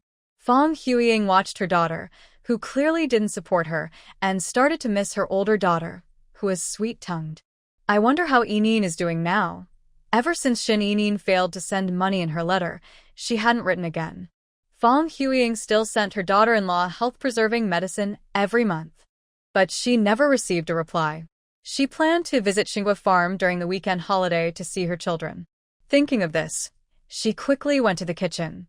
Shen Siyue was about to take her medicine. Seeing her mother come in, she thought she was there to get hot water for a bath. Fang Huiying approached Shen Siyue and asked, Yeah, do you want to go to Xinghua Farm and see your older brother, sister, and sister-in-law? Shen Siyue blew on her hot medicine and refused outright. She remembered that in her previous life, her mother and sister had also visited Xinghua Farm around this time. They carried some food, daily necessities, and clothes. All for her father and 2 brothers. She and her sister-in-law had nothing and were criticized for not taking good care of the 3 men. Her sister held a birthday photo and proudly showed it off. Little sister, we were born on the same day, so why is one in heaven and the other on earth now? At that moment, she was so exhausted she could only breathe heavily and couldn't say a word. But she had a strong thought in her heart. All those who look down on me will eventually look up to me. Later, she achieved that. She became the first female entrepreneur to own a listed company. Fang Huiying didn't know what Shen Siyue was thinking, only noticing her changing expressions. I thought she was refusing with her words, but deep down, she really wanted to go. She quickly said, Yeah, family members shouldn't hold grudges overnight. Shen Siyue impatiently interrupted her mother. Stop. I don't want to hear this disgusting nonsense. If you enjoy saying it, go ahead, but I won't listen. Be quiet. Besides her grandfather, who in the Shin family has ever truly treated her as family? Fang Huiying's face showed a hint of awkwardness. She wanted to explain but felt that anything she said would sound fake. Just as she was unsure how to persuade her daughter, Shen Siyue asked, The Gu family doesn't want us to get too close to the Shin family. Why do you suddenly want to go to Xinghua Farm? It can't be just because she's bored and wants to show off, right? Knowing her mother's nature, she's only interested if there's a benefit. Going to the farm must have a purpose. She tried to remember but couldn't recall any details. All she remembered was that her sister boasted about the farm, then disliked it, and was called away by their mother. When they left, she was so tired she didn't want to move, so she didn't see them off. Fang Huiying felt uncomfortable under Shen Siyue's probing gaze. She cleared her throat. Before she could finish her lie, Shen Siyue cut her off sharply, warning her sternly. Mom, you only get one chance to tell the truth. Think carefully before you speak. Seeing she couldn't deceive her anymore, Fong Huiying had to tell the truth. Your grandfather left your father quite a bit of good stuff. Don't you want to get a share? She knew very well that Shin Jianzhong had handed over all the Shin family's assets, but that was just a tiny part. The real treasures had long been hidden by old Shin. Only Shin Jianzhong knew where they were hidden. Now that the Shin family was short of money, she thought she could try to find out where the treasures were hidden. Even if she couldn't get the information, it might help strengthen their mother-son relationship. The more she went, the more likely she was to succeed.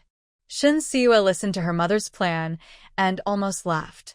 She wondered how her father would react if he found out the treasures were gone, or her mother realized she was wasting her time. Suddenly, she remembered that her sister, Zhang Monli, had a miscarriage after being beaten in September. All right, I'll ask the team leader tomorrow if I can take a day off. If I can, I'll go to the farm with you this weekend.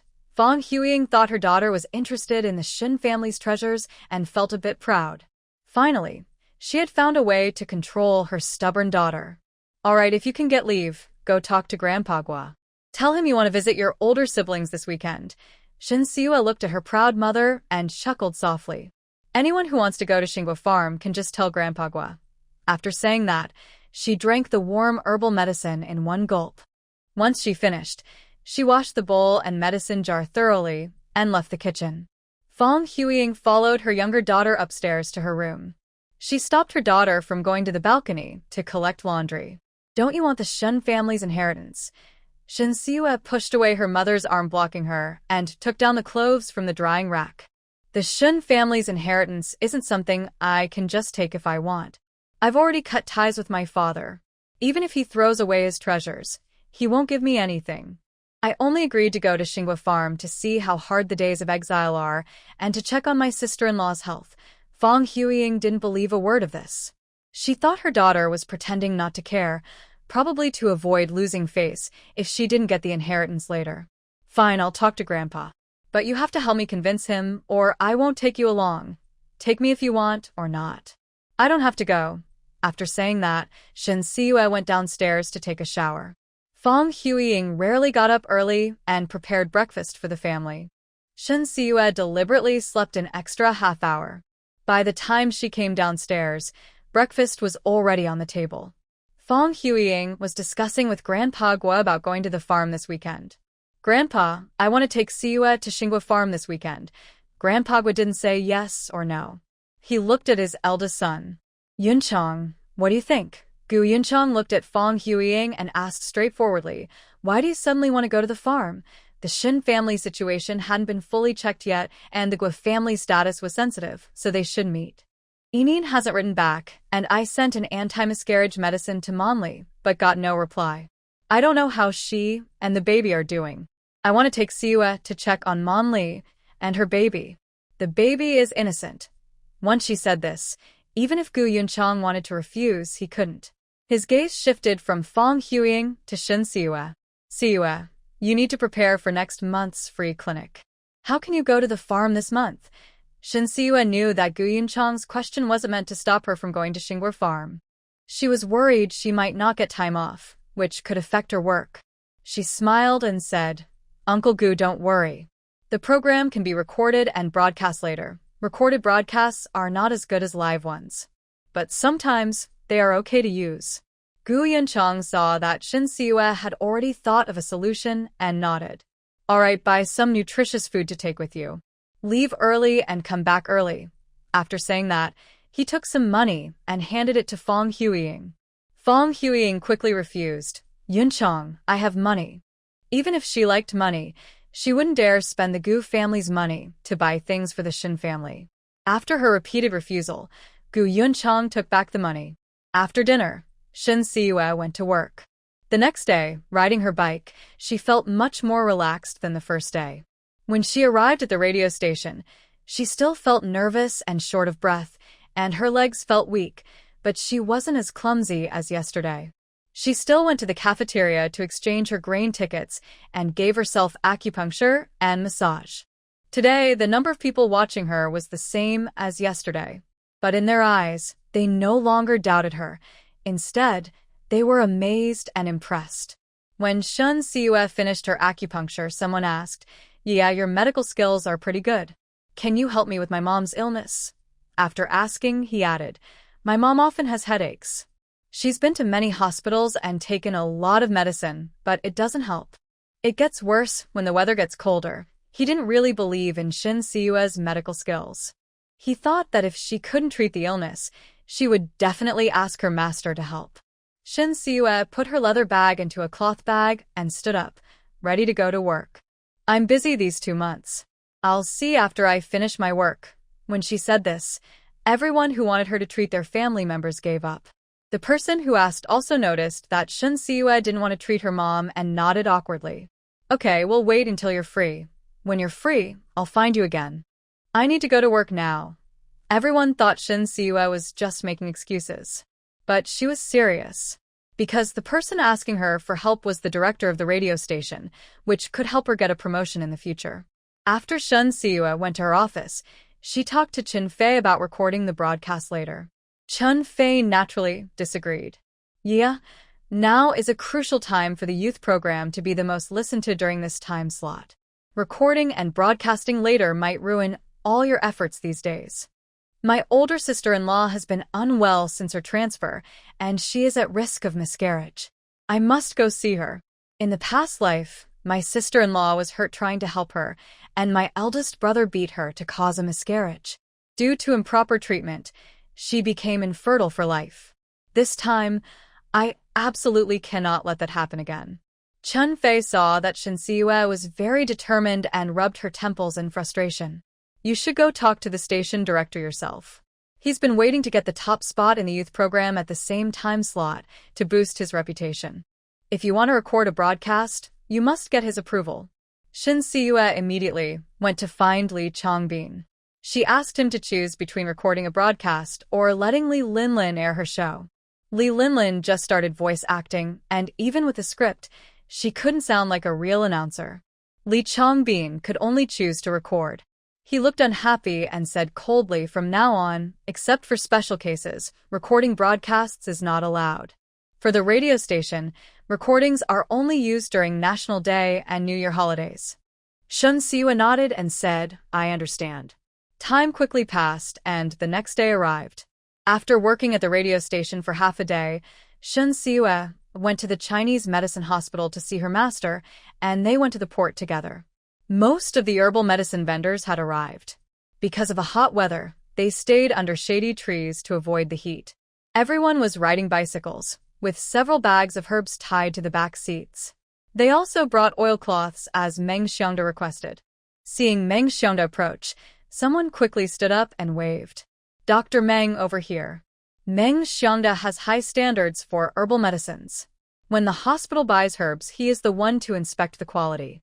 So he knows all the herbal vendors. And these vendors rely on him for business, so they flatter him. When they heard he was buying herbs privately, they brought him the best ones.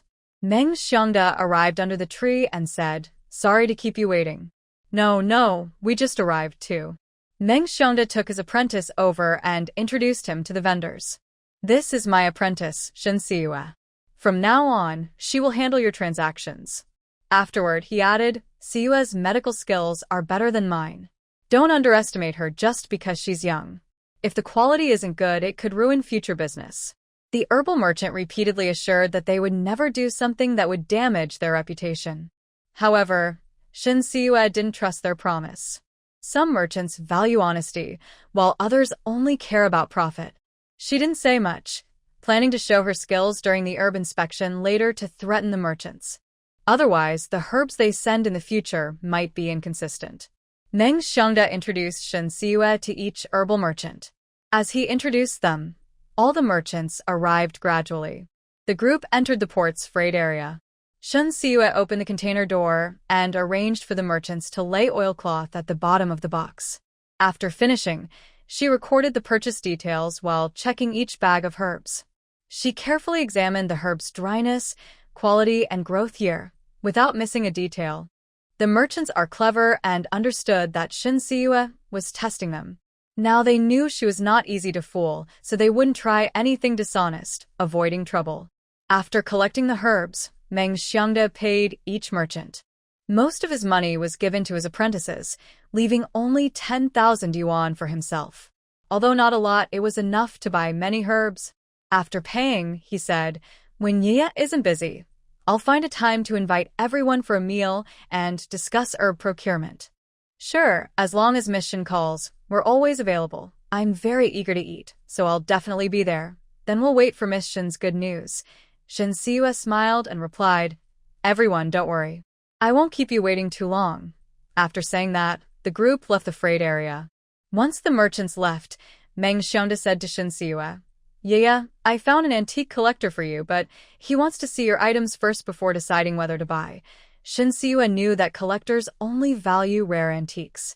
Coincidentally, the items left by her grandfather were almost all rare and hard to find.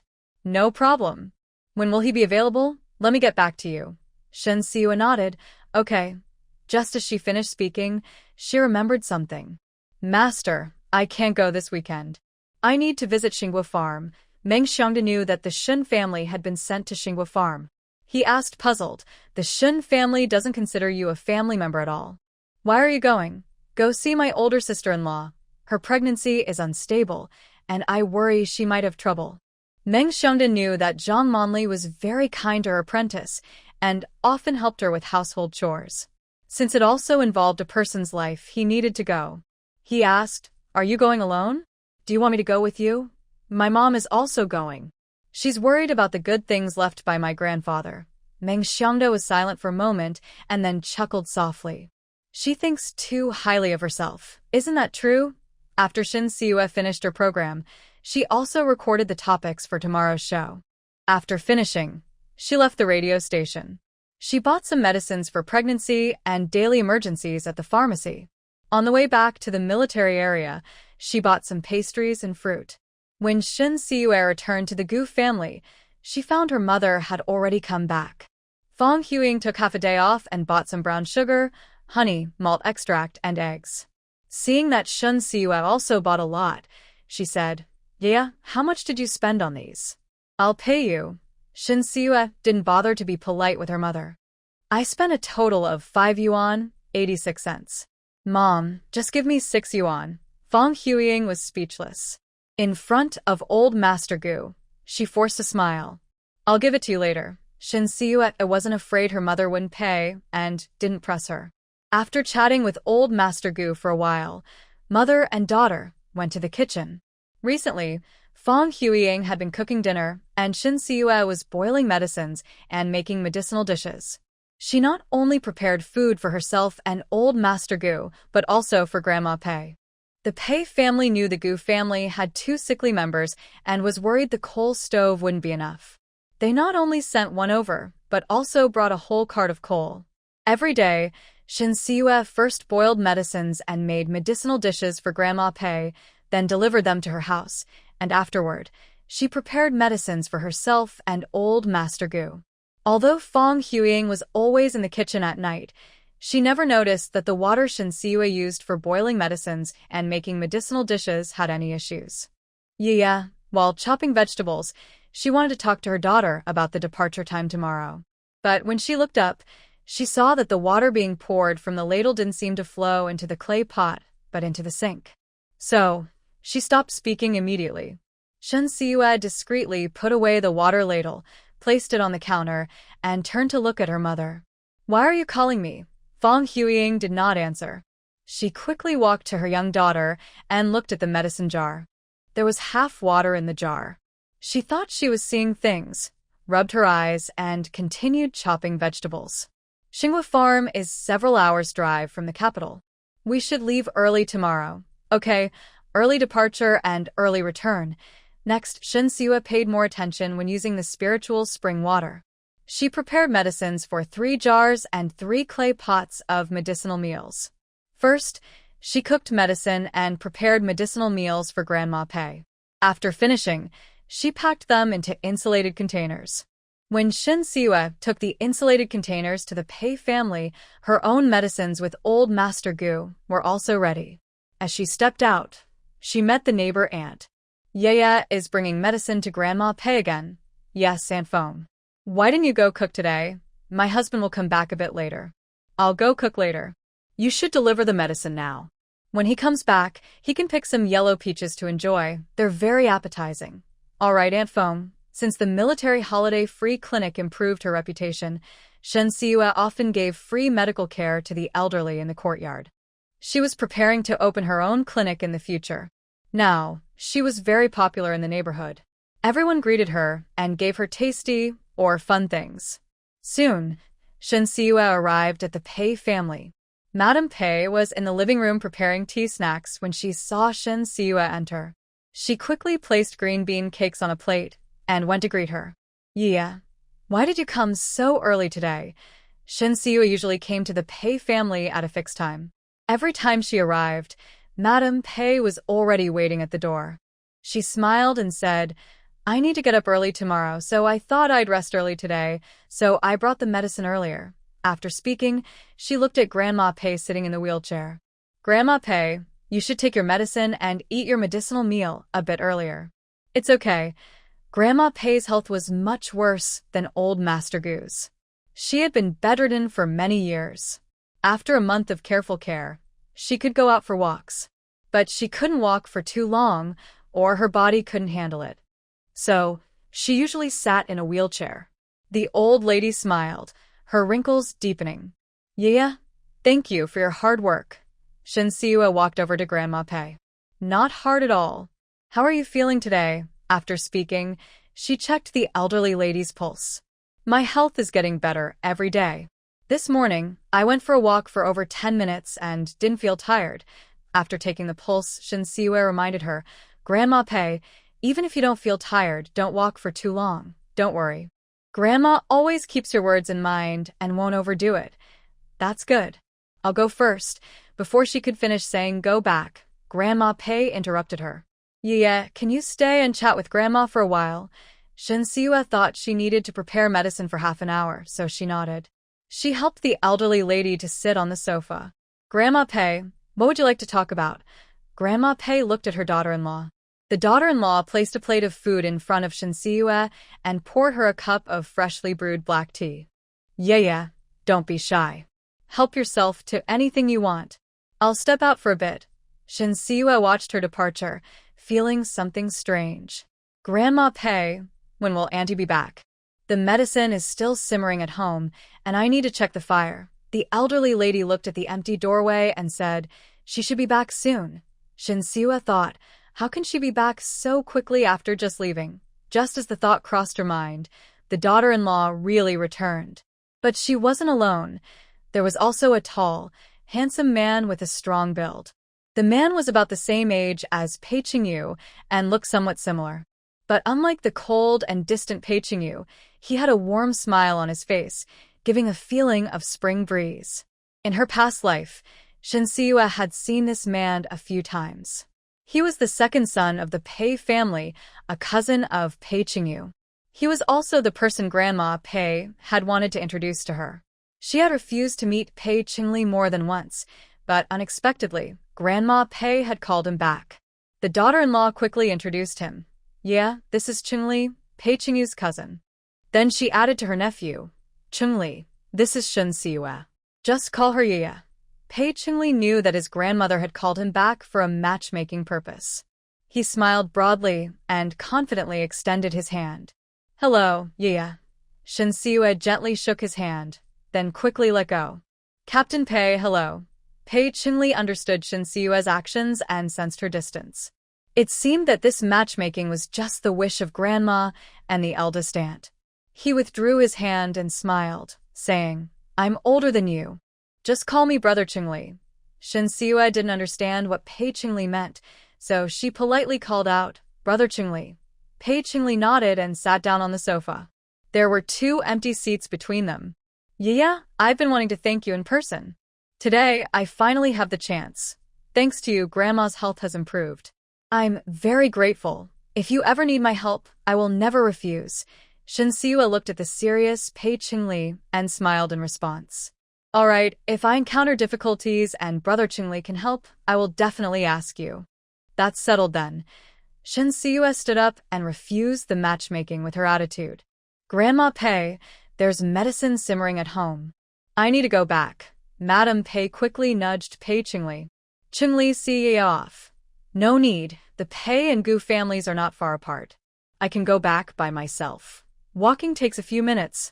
Let Qingli ride his bike to take you. Seeing Madame Pei insist, Shen Siyue agreed.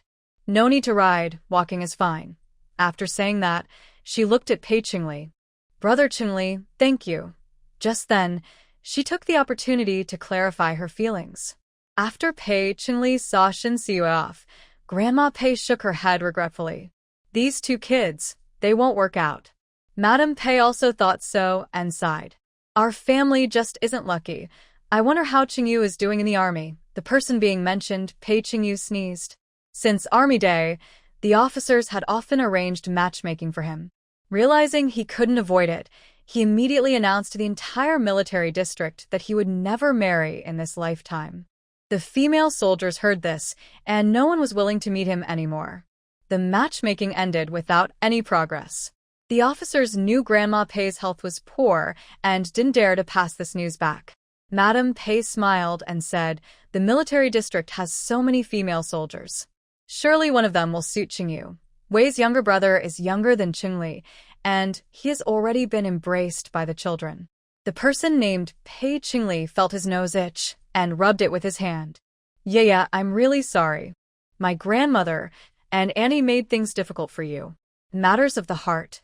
You should follow your own feelings. Don't worry about what others think. He agreed to come back for the matchmaking because he didn't oppose getting to know Shin Siyue, but he never expected there would be a definite result. After understanding Shin Siyue's attitude, he started to see her as a little sister. Although Shin Siyue didn't like Grandma Pei and Madame Pei's sudden actions, she could understand them.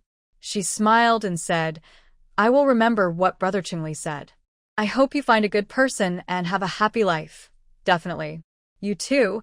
Good, let's work hard together. After they finished talking, their conversation became much more relaxed. Pei Qingli took Shin Siyue back to the Gu family and greeted Old Master Gu before leaving. As soon as Pei Qingli left, Old Master Gu asked Shin Siyue to sit beside him. Yeah, what do you think of Qingli? He had long known that the Pei family wanted to match Qingli with Shin Siyue, but didn't stop it. Because Qingli was a person worth trusting for life. He looked good, had a good personality, a good job, and a bright future. He hadn't married because his work environment was closed off and he was very busy. Shin Siyue sat beside Old Master Gu and placed the yellow peach given by Aunt Feng on the coffee table. Grandpa, Brother Qingli is good at everything, but I don't think I am suitable for him. My health is too poor. I need at least 2 or 3 years to recover before having children. So I plan to consider marriage after I turn 20. After saying that, she added, Grandpa Gu, as far as I know, Qingli works in a confidential job and he won't change careers in the future. I don't want to sacrifice my career for him. She didn't know exactly what kind of work Pei Qingli did, but she knew it was related to satellites. This kind of work probably lasts a lifetime. So, Pei Qingli is only suitable for women who are willing to give up everything for him or colleagues who work together. Old Master Gu's views are somewhat traditional and didn't consider what Shin Siyue said. But he wouldn't force Shin Siyue to live according to his ideas. Yeah, just live the life you want. Grandpa won't interfere. Shin Siyue and Feng Huiying woke up early. Mother and daughter prepared breakfast, ate, then left carrying their things. The bus at the gate of the courtyard couldn't go directly to the bus station, so they had to transfer. By the time they reached the Qinjia village commune, it was almost noon. Feng Huiying looked at the bumpy dirt road, her eyebrows knitting together. She looked at her daughter and handed her the visiting permit. Go inside and ask how to get to Xinghua Farm. Just as Shin Siyue was about to refuse, she heard the engine of a tractor. Without looking, she knew it was Chen Weidong, because only he could drive a tractor in Qinjia village. She didn't want to see Chen Weidong, who caused her to have a car accident and die in her past life. She took the visiting permit. After glancing in the direction of Xinghua Farm, she entered the familiar people's commune. At this time, most of the staff had gone to work for their labor points. Only the switchboard operator and the secretary were there. Near the entrance of the commune, there was a desk. On the desk was the only telephone in the entire commune. Wan Suling, the switchboard operator, was knitting a sweater while guarding the phone. Seeing someone come in, she quickly looked up. Shin Siwa was wearing a military green short-sleeve shirt and navy nylon pants. Although simple, she had a fair face that clearly showed she was not from the countryside. Wan Suling examined Shin Siwa and asked, "Who are you? What brings you to the commune?" Shin Siwa looked at Wan Suling, who was wearing a floral nylon shirt and a red string on her head, and answered seriously, "I'm here to visit relatives. In July, Zhang Monli was sent down to Xinghua Farm. She's my sister-in-law. Can you tell me how to get to the farm?" This relationship was a bit complicated, so Wan Suling was momentarily confused. She only knew that Zhang Monli was from the Shin family, a capitalist family. "What's your relationship with the Shin family? Why are you visiting them?" People avoided capitalists who were sent down. Someone coming to visit voluntarily might have a shady background. Just as she thought this, she suddenly understood the relationship between Zhang Monli and the sister-in-law. "Are you Shin Xian's sister?" The youngest daughter of the Shin family who remarried after her mother, Shin Siwa didn't expect the Shin family's secrets to be uncovered. She nodded calmly. "It is me, but I have already cut ties with the Shin family. Today, I came to visit my sister-in-law. I heard she is not feeling well and might have a risk of miscarriage. I am a doctor, so I came to check on her." After saying that, she lifted the bag of traditional medicine she was holding and showed it to Wan Suling. Wan Suling listened to Shin Siwa and looked outside the door. Sure enough, she saw a beautiful woman still full of charm. She knew this wealthy lady had remarried a military officer and couldn't afford to offend her. "Wait a moment, I'll go call the secretary." Secretary Chin Yongzhong was sitting in his office, thinking about the secondary business of the third production team. The commune had 7 production teams, but only the third team side business was struggling to grow. This lowered the overall productivity of the entire commune. Suddenly, there was a knock on the door, interrupting Chen Yongzhong's thoughts. Wan Suling pushed the door open. "Secretary, Shun Jianzhong's wife, who remarried, has come to visit her family with her young daughter." Chen Yongzhong immediately stood up and went to meet Shin Siwa. "Shin family has political issues. If you want to visit, you need a visiting permit." Although he didn't want to offend the mother and daughter who had connections, he had to follow the rules. Shin Siwa handed over her visiting permit to Chen Yongzhong. Seeing it was issued by the military district, his attitude became respectful. "Having a visiting permit allows you to visit, but Shin family has political issues. Family visits must be open to the public." This meant that the whole visit would be monitored. Shin Siwa understood and nodded. "Understood. Can I go to the farm now?" "Wait a moment." Chen Yongzhong took some paper and a pen from Wan Suling's desk and wrote a few words. He handed the note to Shin Siwa. "When you get to the farm, give this to the staff. Otherwise, you won't be allowed in." The note instructed the farm manager to arrange the visit and supervise the entire process. Shin Siwa took the paper and asked, "Excuse me, secretary, which direction is the farm?" Chen Yongzhong pointed west. "Go along this road to the west. When you see people, just ask. It's easy to find." "Okay, thank you." When Shin Siwa left the commune, the sound of the tractor's engine had already faded away. She looked at her nervous mother and smirked mockingly. "Let's go. Xinghua Farm is to the west." After saying that, she confidently headed west. Fong Huiying quickly caught up and asked, "Yeah, why did you go for so long?" Shin Siwa, without turning her head, sarcastically replied, "Didn't you already guess that visiting relatives of the capitalist being sent away isn't easy?" She was clearly afraid of trouble, so she let her go. "What's there to pretend?" Fong Huiying awkwardly cleared her throat. "What did they ask you? If you want to know, go next time yourself." Shin Siwa finished speaking and quickened her pace toward the farm. It takes about 20 minutes to walk from the commune to the farm.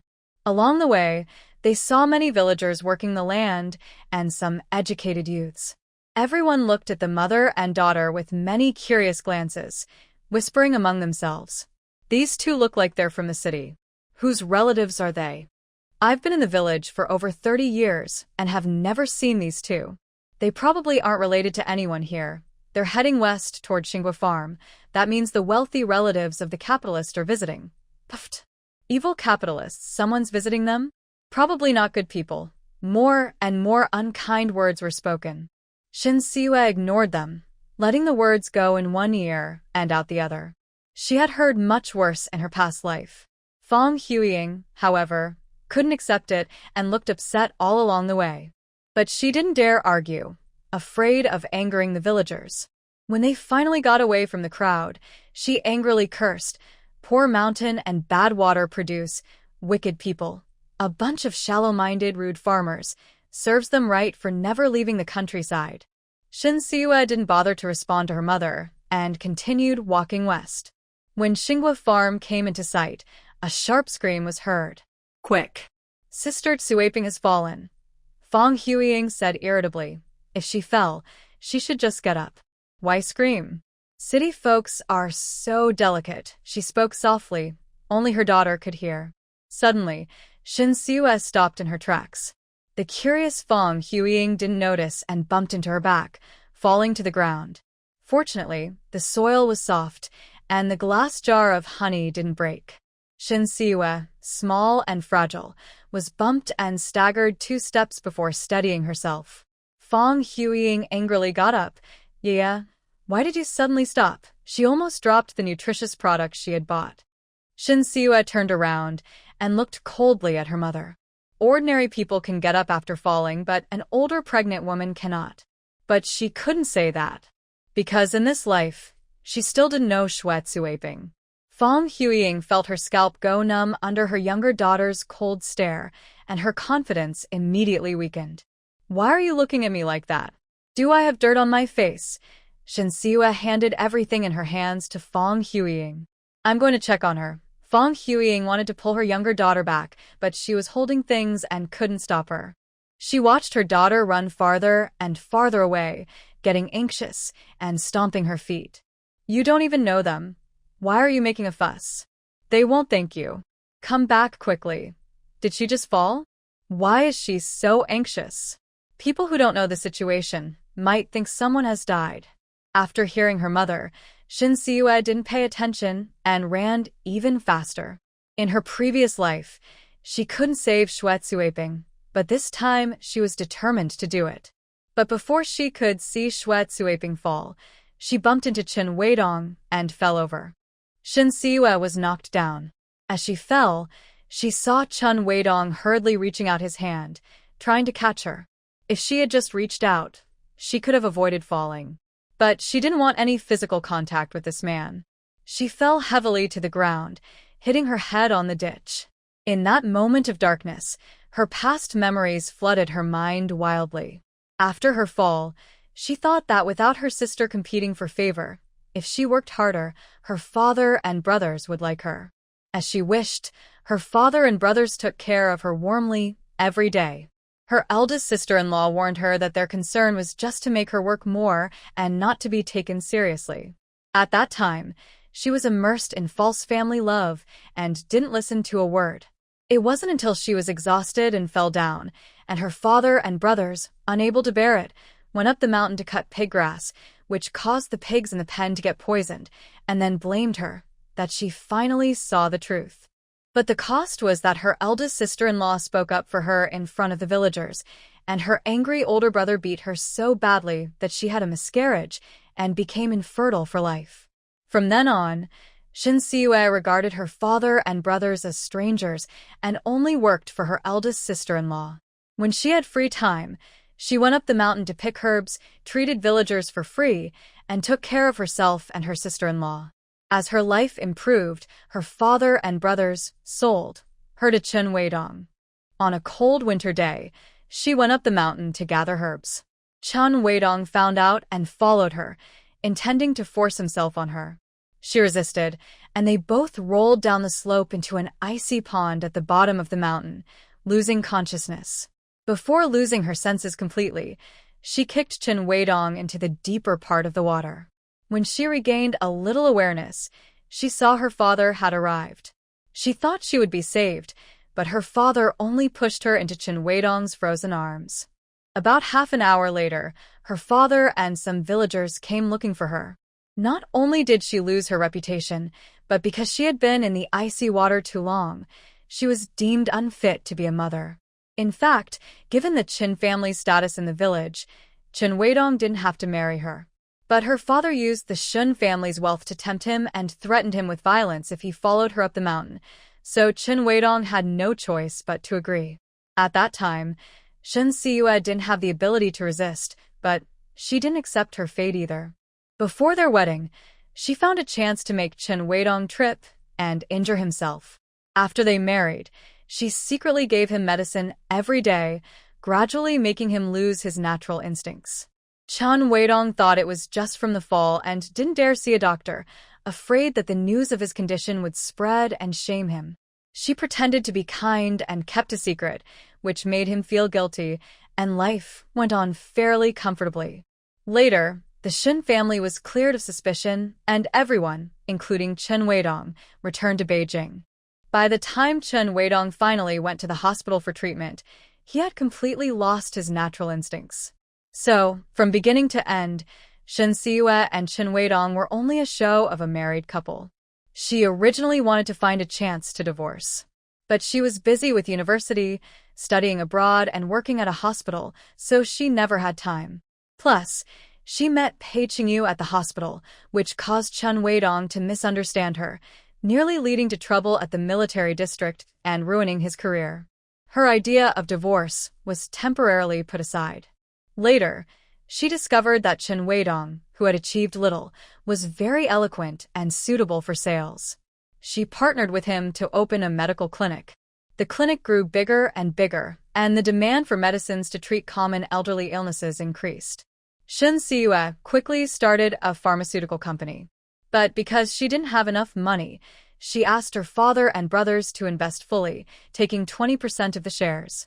Chen Weidong didn't want to be left out, so he drained his family's assets and agreed to a condition. He would leave after the company went public, and he took 10% of the shares. As a result, on the day the pharmaceutical company was listed on the Shanghai Stock Exchange, Chen Weidong bribed a truck driver to try to kill her. When the truck came toward her, he excitedly said, "Shen Siyue, the company is now listed. You have no more use. Go die. I and your family will take all your assets. Chen Weidong, go die." Before Shen Siyue could speak, she unfastened her seatbelt and desperately grabbed the steering wheel. At the moment the truck hit, the vehicle turned backward. The truck, which should have hit the passenger side, instead crushed the driver's cabin. Chen Weidong died instantly, and she, badly injured, was rushed to the hospital for emergency treatment. She still had a slim chance of survival, but her family, wanting to inherit the inheritance, decided to give up treatment. When her oxygen tube was removed, she smiled faintly. Trying to take her assets for free? She had already signed a donation agreement with a lawyer. If she died, everything under her name would belong to the state. Shen Siyue recalled many things, but only a moment had passed. When her eyes cleared, Chen Weidong's face, full of resentment, appeared before her. "Miss, are you okay? Did you fall and hurt yourself? I'll help you up." Shen Siyue rolled to the side, avoiding Chen Weidong's hand. She hid her hatred deep inside and stood up. Chen Weidong awkwardly retracted his hand and asked, "Are you all right?" He quickly apologized. "Sorry, I was running too fast and didn't see you." At the intersection of the fields, a big tree blocked Shen Siyue's path, and she bumped into it. Her head hurt faintly, but she didn't have time to argue with Chen Weidong. "I won't die." After saying that, she continued running toward the place where Xue Suiping had an accident. In September, Beijing was in the harvest season. Because of the busy harvest, villagers could be seen everywhere in the fields. On a hot noon, workers didn't go home for meals. Their families brought food to the fields. Xue Suiping, who was over 8 months pregnant, was there delivering food. She listened to the villagers' gossip about the unfamiliar mother and daughter, curious, and turned her head to look. But she missed her footing and fell into the cornfield. She had wanted this child for over 10 years, trying all kinds of medicine before finally conceiving. Everyone in the village knew this, and they were all very anxious. "She's bleeding. Both the child and the mother are in danger. Hurry and take her to the clinic. The clinic might not be safe enough. It's better to take her to the hospital. Where is Weidong? Hurry and have him bring the tractor. The corn in the field isn't harvested yet, and the tractor can't get through. First, let's carry her to the main road. When Shin Siwa arrived, her husband, Chin Daeong, and other villagers were about to lift her. She quickly stopped them, saying, "Don't move her yet. It might cause the baby to be in the wrong position." Hearing this, the two people ready to help immediately stopped. Chun Daeong looked at Shin Siwa cautiously and asked, "Who are you? Why do you say that?" After asking, he threatened fiercely, "If my wife's treatment is delayed because of you, I will hold you responsible." Chun Daeong looks honest and simple, strong and sturdy, but he is a caring husband. Shwet Suaping had not been pregnant for 10 years. To protect her, Chun Daeong always said it was his own problem and endured many rumors. In a past life, Shwet Suaping went into labor during National Day. They planned to name the baby National Day, but due to breech presentation, she had a difficult labor and bled heavily. They couldn't get her to the hospital in time, and the health worker was helpless. At that time, villagers trusted Shin Siwa's medical skills. Chun Daeong went to the farm to ask her for help. But before she arrived, Shwet Suaping passed away. The strong smell of blood, mixed with Chin Daeong's heart-wrenching crying, made her feel heavy inside. Later, Shun Siwa was accepted into medical school and chose obstetrics as a specialty. Thinking of this, she promised Chin Daeong, "Don't worry, I am a doctor. I would never harm my patients." After saying that, she waved her hand. Everyone stepped back a little to give the pregnant woman some air. The villagers hesitated and looked at Chin Daeong. They didn't know Shin Siwa well and didn't trust her words. Chun Daeong looked at his wife, then at the young Shin Siwa, feeling overwhelmed. He didn't trust strangers connected to capitalists. But he also didn't dare to act rashly, afraid that his careless actions might hurt his wife and child. Seeing Chun Daeong hesitating, Shin Siwa immediately checked his pulse and proved herself with facts. "You often have nightmares, night sweats, and in severe cases, palpitations and chest tightness." After speaking, she moved behind Chin Daeong, pressing firmly on his spine, sliding from the back of his neck down to his lower back. Then, from bottom to top, she twisted 3 points. Chun Daeong couldn't bear the pain and shouted, "Let go quickly." Shin Siwa released her grip and said, "The 3 points earlier all have problems. You should go to the hospital for a checkup." After speaking, she looked at Shwet Suaping, whose face was pale from pain. "Now, do you believe I am a doctor?" Chin Daeong nodded. "Please help my wife. If you can keep her and the baby's safety, I will thank you greatly. If not," he didn't finish his sentence, but his threat was clear. "Everyone, step aside so the doctor can check Suaping." Afterward, he took off his sweaty short-sleeved shirt, spread his arms to block the sunlight for his wife. Although Shun Siwa showed some medical skill, most villagers didn't believe in her abilities. They thought she was too young, and even if she knew some medicine, it wouldn't be very effective.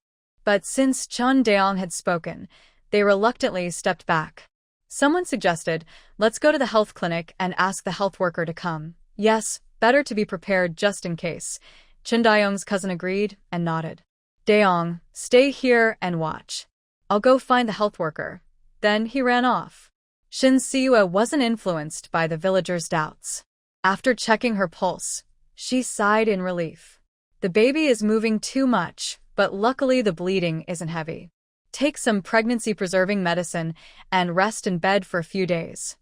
After speaking, she took out a silver needle from her pocket to stop Suaping's pain and bleeding. Otherwise, prolonged muscle tension could cause contractions and lead to premature labor. Chun Daeong watched Shin Siwa insert needle after needle, feeling nervous. "Can you do acupuncture? Why are you inserting so many needles?" "Don't worry, I won't do anything reckless. With so many of you, are you afraid I might run away?" "I'm not afraid you'll run, but I am worried about my wife." Suaping felt much better, and the feeling of her belly sinking disappeared. She forced out a weak smile. "Daeong, this girl's medical skills are quite impressive." "Don't worry." Hearing this, Chin Daeong's tense heart eased. "Suaping, how are you?"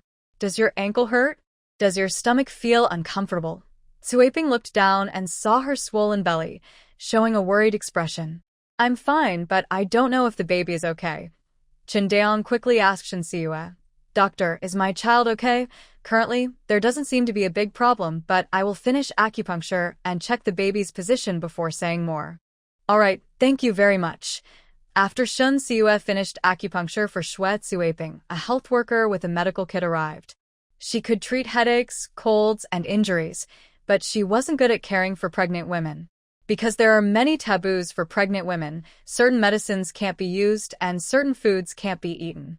Seeing that someone else was already treating Shue Tsuaping, the health worker asked unhappily, Isn't there a doctor here? Why did you call me? Chen Dayong's cousin quickly flattered her. This young lady is young, and her medical skills can't compare to a health worker. Please help take a look. Every doctor has their own way of treating patients. I think I should wait until she's finished, then I can check. That's fine. Please wait a moment, health worker. Shin Siue stored her silver needles and gently touched Shue Tsuaping's belly.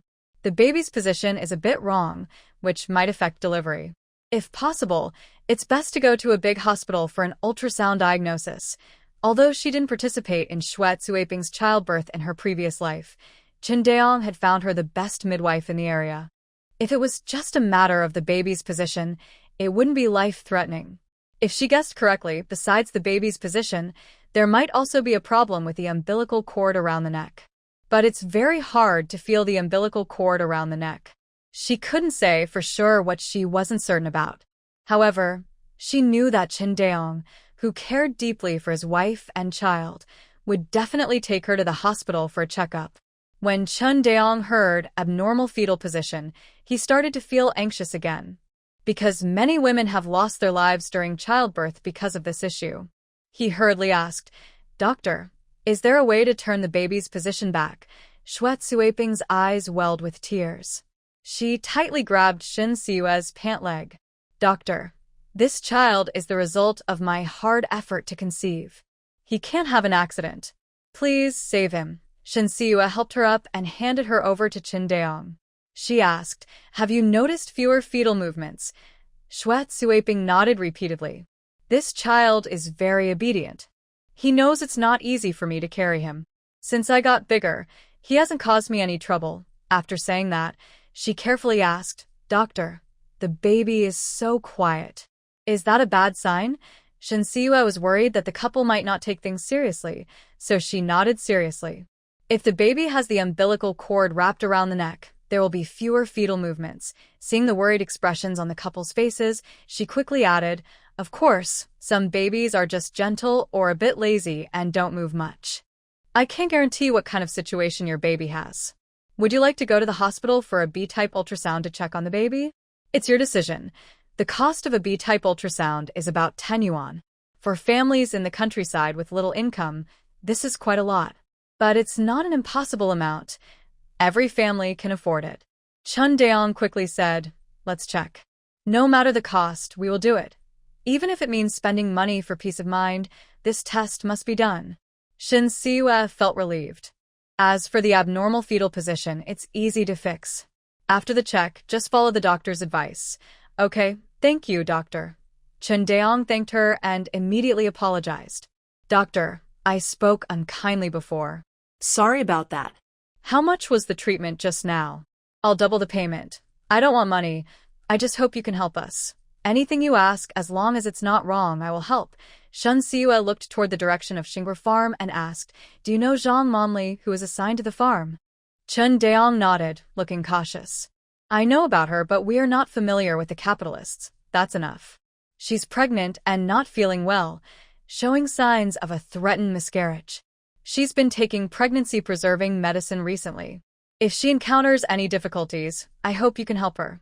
Shin Siue couldn't stay at the farm to protect Zhang Monli, nor could she make her divorce immediately. She could only help her build some connections and support her in difficult times. Before Chen Daong could say anything, Shue Tsuaping agreed. No problem. Although Daong and I can't help her with work, we can lend a hand when she's in trouble. As fellow pregnant women taking pregnancy-preserving medicine and having almost had a miscarriage, She felt quite sympathetic toward Zhang Monli. Among the 5 capitalists assigned to the farm, she was the only one with a tough life. Shin Siu-S smiled slightly. Thank you. After thanking her, she reminded him, don't try to correct the baby's position without an ultrasound at the hospital. If there is a problem like the umbilical cord wrapped around the neck, it could cause early labor or difficult delivery. Chen Daong nodded repeatedly. I understand. Shin Siu looked at Xue Tsueping and said, you shouldn't move around now. It's best to use a stretcher or a door panel to carry you back for rest. Just buy some pregnancy-safe medicine from the health worker. After speaking, she left. Chen Weidong quickly asked the health worker, Xiang Yun, do you have any swelling medicine in your first aid kit? Lu Xiangyun, the health worker, thought Chen Weidong was hurt, so she hurriedly opened her kit and took out a bottle of herbal oil. Brother Weidong, are you hurt? I can help you apply some medicine. She reached for the bottle cap. Chen Weidong snatched the herbal oil away. I'll bring the money for the medicine to the clinic later. Before he finished speaking, he went after Shin Siu. Doctor, wait a moment. Hearing Chen Weidong's voice, Shin Siu quickened her steps. But she couldn't outrun Chen Weidong, who was tall and long-legged, and he soon caught up. Why are you running? I caused you to get hurt. Here, take this herbal oil. Shin Siu refused. No need. I'm a doctor. I have better medicine for swelling. Chen Weidong saw her rejection and quickly tried to make peace. Aren't you Yinin's twin sister? I know your sister well. She often mentions you. I didn't expect you to look so different. Shin Siu knew her older sister was sent away because of Chen Weidong. In her past life, she was Chen Weidong's devoted wife. Her sister was crazy to even mention her in front of him. She didn't bother to explain and kept walking forward. Chen Weidong leisurely followed, talking all the while. Are you heading to Xingua Farm? I know a shorter way. I happen to be going there too. Want to go together? You seem to dislike me. Why? Shin Siu suddenly stopped and turned to look at Chen Weidong, her eyes full of clear dislike. How can you be so clueless? I don't want to go with you. Stay away from me. Chen Weidong, handsome and from a good family, was usually loved by many women. But the first time someone avoided him like this, his desire to win her over immediately grew. Is it just because I bumped into you? I didn't do it on purpose. I offered you medicine, but you refused. How can I not be angry? Shin Siu had long since seen through Chen Weidong's shamelessness and sneered with a smirk. Want me not to be angry? It's simple. Stay as far away as you can. After saying that, she turned around quickly and headed toward her mother. Chen Weidong's thick skin couldn't stand being humiliated all the time. He didn't follow her, but his eyes were fixed on Shin Siu, determined to get what he wanted. Shin Siu noticed his gaze but chose to ignore it. Once her older sister dealt with this lecherous troublemaker, she would have a chance to settle the score from her past life. As she reached her mother, she was questioned. Yeah, who was that man following you earlier? I don't know him. Maybe he's crazy. You're now the daughter of a leader and will marry into a noble family. You can't be involved with country bumpkins, understand? Shin Siu was too tired to bother with her and took the gift she bought for her sister-in-law from her mother, then hurried toward the farm. Fang Huiying followed behind, chattering endlessly. Yeah, Mom is doing this for your own good. You must listen to me. Poor couples are always sad. Since you have the chance to climb higher, don't settle for less. In the future, when choosing a partner, let Uncle Gu and me help you look. Are you deaf or mute? Can't you say a single word? I'm already accommodating you so much. What more do you want? Shin Siu was extremely annoyed and threatened. Mom, if you keep talking nonsense, I'll cut ties with you. Fang Huiying. She knew her daughter was capable of cutting ties, so she kept quiet. Soon, mother and daughter arrived at the entrance of Xingua Farm. A strong wind carried the smell of pigsties and cow dung right to their faces. Fang Huiying almost vomited from the foul smell. She pinched her nose and said hoarsely, "This countryside is really no place for people. It's too stinky." Then she looked at her seemingly unaffected daughter. "Luckily, you came with me to the Gu family. Otherwise, with your health, you wouldn't last long." She pretended to look worried, as if she was saving Shin Siu from disaster. Shin Siu scoffed mockingly. This hardship, she had already experienced in her past life. Dreaming of being a savior in front of her is just wishful thinking. The brain remembers tastes very clearly. Although it smells bad, she can tolerate it. I'll go ask at the guardhouse. It's lunchtime now, and the guard is eating corn porridge with pickled vegetables. A typical rural meal, no oil or fat, just enough to fill the stomach. Uncle, we're here to visit relatives. This is a note from the secretary. Please take a look. After speaking, Shin Siua handed the note written by Chen Yongzhong to the guard. The guard needs to register when entering and leaving, so he can read. After reading, he took the porridge in one hand and the note in the other, and came out of the guardhouse. I didn't expect that even some of the displaced capitalists have visitors. That's quite rare. Usually, people avoid such visits to prevent misunderstandings about political issues. We're here to see my sister-in-law. She's pregnant, and it's not easy for her. The guard knew that Zhang Monli's days were tough, and he nodded. Follow me. Shin Siue and Fong Huiying followed the guard toward the kitchen. Most of the farm's people are cooking and eating at this time. Smoke rises from the kitchen, but there's no smell of food. From a distance, Shin Siue saw Zhang Monli busy at the stove. She is now 5 months pregnant, and her belly is clearly visible. But she is too thin, making her belly look especially big. Fong Huiying stared in disbelief. It's only been a little over a month since I saw her. How did Monli become so thin? Hearing this, the guard snorted coldly. Capitalists are just not human. Because Zhang Monli was pregnant and at risk of miscarriage, the farm arranged lighter work for her. Cooking pig feed, feeding cows, raising chickens and ducks, and occasionally cleaning the poultry yard. Heavy work like lifting pig manure and cow dung was never assigned to her. But the Shin family never showed any concern for Zhang Monli. All the household chores were left to her. Shin Siue quickened her steps and shouted loudly, "Sister-in-law." Zhang Monli was cooking cornmeal porridge. When she heard the familiar sister-in-law, she thought she was hearing things. Until she heard an even louder sister-in-law. She immediately looked toward the sound.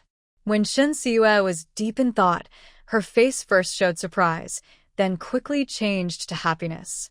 She raised her hand and waved, saying, "Yeah." After greeting, she saw her mother-in-law walking slowly behind her. Fong Huiying was overwhelmed by the bad smell and felt dizzy and weak. She responded weakly. In the kitchen, the security guard said, "You can chat here." After that, he went to find the farm manager, Chen Maokai. Shin Siue looked at Zhang Monli, who was almost as thin as her, feeling very sorry. "Sister-in-law, why have you become so thin?" Zhang Monli knew she looked very messy and smiled awkwardly. The kitchen was shared, with no chairs. Everyone sat on sturdy wooden logs. Zhang Monli was about to go to the firewood pile to fetch some, but Shin Siue went ahead. "Big sister-in-law, you rest.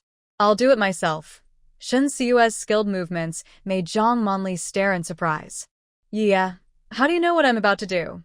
Shin Siue brought over 2 large pieces of wood, as thick as thighs.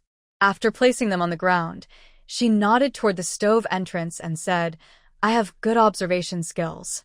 Zhang Monli was in a good mood, and her smile and complexion improved a lot. She felt a bit guilty and said, "Mom, yeah, the farm's environment is simple.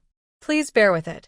Shin Siue looked at her mother and said, "Mom, you help sister-in-law cook. I'll check her pulse." Fong Huiying had never used a firewood stove before and looked resistant. "I don't know how to use this big stove. Sister-in-law has already stacked the firewood. Just watch the corn husks and make sure they don't burn." After Shin Siue finished speaking, she held the wood with one arm and pulled Zhang Monli away from the stove, sitting under a tree near the courtyard wall. Zhang Monli looked at her mother-in-law by the stove and felt very emotional. "I didn't expect Mom to listen to you one day." Shin Siue smiled and said, "This is called the wheel of fortune turning. Those who owe me will pay back someday." After that, she checked Zhang Monli's pulse. The pulse was very poor. She frowned and asked, "Sister-in-law, did Mom send you some pregnancy tonic? You haven't taken it." If she had taken the tonic, it wouldn't have shown signs of miscarriage. Zhang Monli's smile faded, and she sighed heavily. "Yeah, I regret not agreeing with you when you suggested divorce. She had long known that Shin Baiyan was no longer interested in her. After all, he agreed to marry her only because she had a face he liked. But even the most beautiful face can grow tiring someday. So, she never expected her husband to always like her. But she never thought Shin Baiyan could be so cruel to his own child.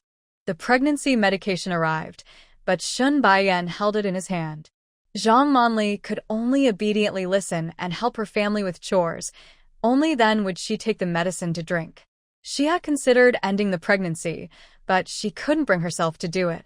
The heavy daily work and her family's harsh words exhausted her, and she often saw blood. She knew there was a high chance she couldn't keep the baby, but she kept trying her best to save it. Even if one day the child left her, she would not regret it. Shin Siyue, after hearing Zhang Monli's words, had already guessed the outcome. Otherwise, in her previous life, her older brother wouldn't have beaten his wife into a miscarriage. She gently patted Zhang Monli's thin hand. Older sister-in-law, it's still possible to get a divorce now, but it involves some risk. Are you willing? Although Zhang Monli couldn't return to the city after the divorce, it was still better than staying with the Shin family and being drained by them.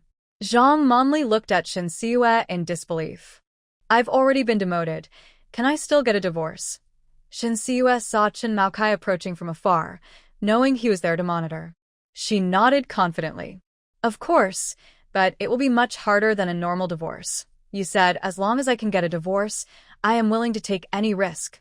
Older sister-in-law, do you want to keep this child? Hearing this, Zhang Monli immediately reached out to touch her swollen belly. If I can keep him, I definitely want him to survive. He's my child. Shen Siyue said firmly. If you want to keep him, I will do my best to save him, but she couldn't guarantee she could save the baby. Because the baby's position was already descending, if she hadn't come to the farm, the baby would have been lost in less than 3 days. Even with all her efforts to protect the pregnancy, there was still a risk of miscarriage. Zhang Monli understood the hidden meaning in Shin Siyue's words. She also knew it was hard to keep the baby, so doing her best was enough. Yeah, thank you for coming to see me and helping me think of a plan. If you need me to do anything, just say. Shin Siyue leaned close to Zhang Monli's ear and whispered. Later, Zhang Monli listened nervously and nodded repeatedly. Yeah, does that mean we can get a divorce now? Of course not, but this is the trigger. Your job is to make the whole farm, even Qinjia village and the people's commune, support you. What should I do? Appear weak on the outside, secretly stir trouble, and let Shin Baiyan make more mistakes. Shin Siyue learned this trick from her mother. Gu Yanchang agreed to marry her mainly because she had been long subjected to domestic violence. But he didn't know that the violence was part of her mother's plan to get a divorce. Zhang Monli wasn't stupid. She immediately understood Shin Siyue's meaning. And the danger she mentioned was about the children. Because every time Shin Baiyan scolded her, it was a test for the children. But she knew well that if she didn't take a risk, she wouldn't be able to get a divorce, and the children wouldn't survive. Only by taking a risk could she and the children have a chance. Okay, I'll do as you say. Seeing Chen Maokai coming, Zhang Monli stood up. Yeah, you and Mom don't rush to leave. Stay for lunch. I'll fry some eggs. Frying eggs was the trigger to provoke Shin Baiyan. Shen Siyue nodded. Okay, let Mom come and rest for a bit. After that, she asked, has the Shin family gone up the mountain to cut grass and not come back yet? Zhang Monli looked towards the back mountain. They should be back soon. They usually wait until the food cools before coming back. It's not that the Shin family was lazy or deliberately dawdled until Zhang Monli finished cooking. It's because they've been spoiled for many years and work slowly.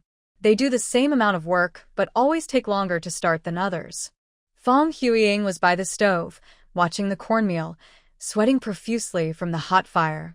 When Zhang Monli arrived to take over, she didn't hesitate to run away.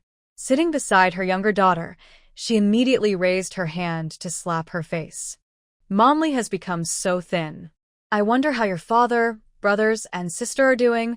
They must be dark and thin again. Not easy on the eyes. No one in this life helped them with chores, and they were often dragged to struggle meetings. No wonder their health was poor. I wonder if your sister regrets anything? Ask her later. As soon as he finished speaking, the 4 members of the Shin family returned, carrying grass on their backs, looking dirty and tired. Shin Sein was walking beside Chen Weidong, who was helping her carry a bundle of grass. Clearly, Chen Weidong had gone to the back mountain to inform the Shin family. Fang Huiying looked at her eldest daughter, who was thin and dark, and felt very worried. She quickly ran forward. She wanted to take the bundle of grass from her daughter's arms but hesitated, feeling a bit reluctant. In the end, she didn't reach out. Yin, you've worked hard. Because there were outsiders present, she couldn't speak badly about the farm, so she could only look at her eldest daughter with tears in her eyes. Shin Sein saw a flicker of dislike in her mother's eyes. She felt angry inside, but didn't show it outwardly. Being sent to reform through labor and working hard is what I should do. After saying this, she glanced at her younger sister sitting under the shade of a tree. Her eyes lowered slightly, hiding her surprise and jealousy. Fortunately, Yeye didn't come. Otherwise, she wouldn't be able to handle it and would also drag her family down. She didn't expect that in less than 2 months, her sister's health had improved and her face had become more beautiful. In contrast, her own proud figure had become thin and shriveled, and her pretty face had turned dark from the sun. The big difference made her regret going to the countryside with her father and brothers. But when her peripheral vision caught sight of Chen Weidong, she felt it was worth it. Now it was already September. In half a year, the Shin family could return to Beijing with their reputation restored. Just need to endure a little longer. Fang Huiying didn't know her eldest daughter's true thoughts. She sighed. If only Yeye were as sensible and obedient as you. Mom, let's put the grass away first, then we can talk slowly. Fang Huiying was also exhausted from the hot sun. All right, go quickly. Chen Weidong was the first to place the grass near the cow pen and then went to rest under the shade. Seeing Shen Siyue's face flushed from the heat, he smiled and said, "We meet again." He thought Shin Siyue came to visit because she cared about her family. So he went to the mountain to help, hoping to win her favor. But he didn't know that everyone in the Shin family, including Shin Siyue, hated him.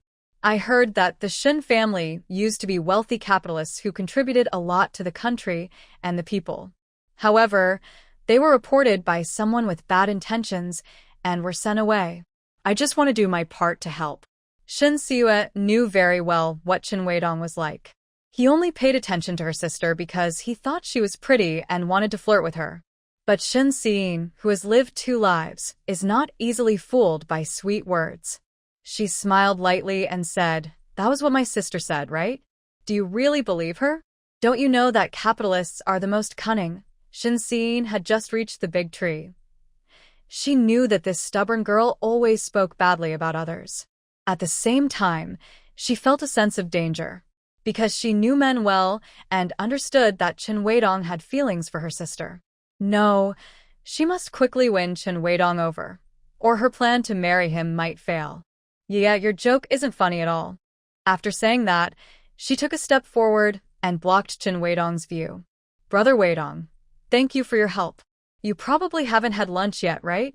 Stay and eat with us. I'll get some more dishes. When she said more dishes, she only meant adding a cold wild vegetable salad.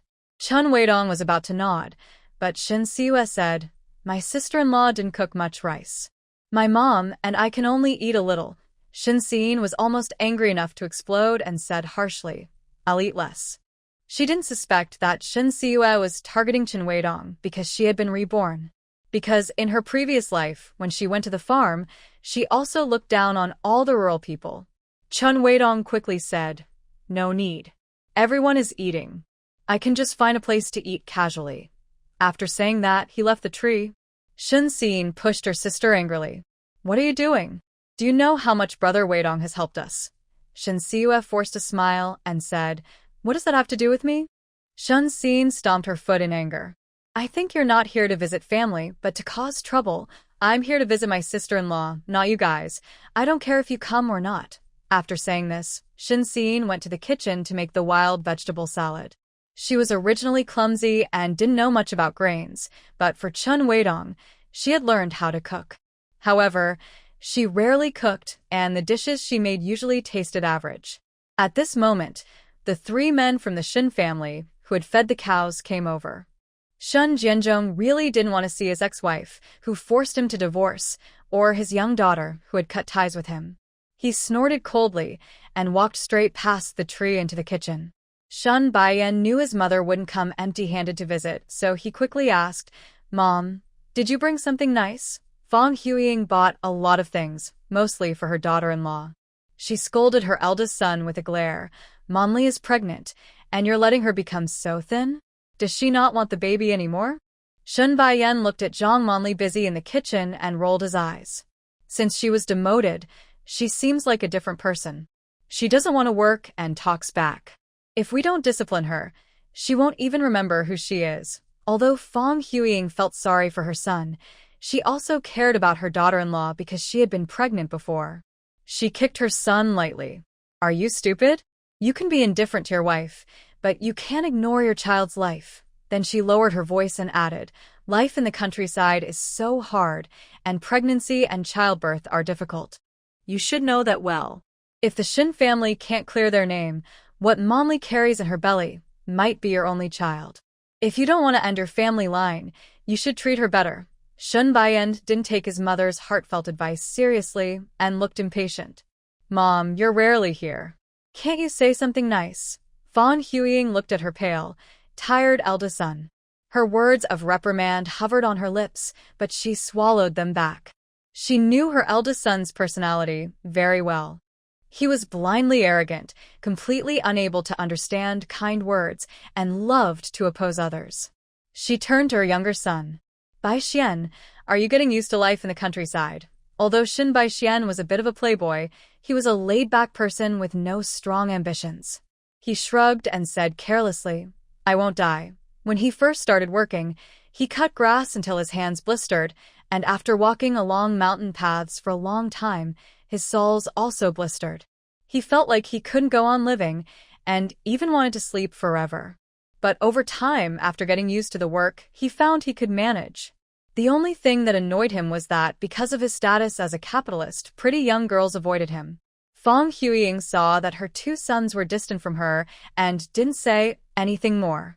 She turned her head to look at her older daughter busy in the kitchen and a strong man nearby, her brow slightly furrowed.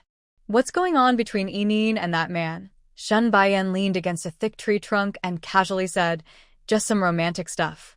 Everyone in Qinjia village knew that her younger sister was crazy about men. Although he thought that for a displaced capitalist, the son of the production team leader was a good choice. But her sister's bold behavior made him feel ashamed. Fang Huiying asked again, "Who is that man?" "He's the son of the production team leader. Not only does he look good, but he can drive and fix cars. He's popular in the area." After Shun Baiyan finished speaking, he added, "If Yinin can marry him, she won't have to work in reform camps, and we can benefit too." Shun Baiyan nodded in agreement. Although Chun Weidong was very charming to women and not a good match, as long as he could get some benefit, it was fine. Fang Huiying knew very well that for a displaced capitalist, marrying the son of the production team leader was a very good opportunity. But she didn't want her older daughter to marry a common worker and waste her life in the countryside. Because as long as the police found out that the Shin family hadn't transferred assets overseas, they might be rehabilitated and allowed to return to the city.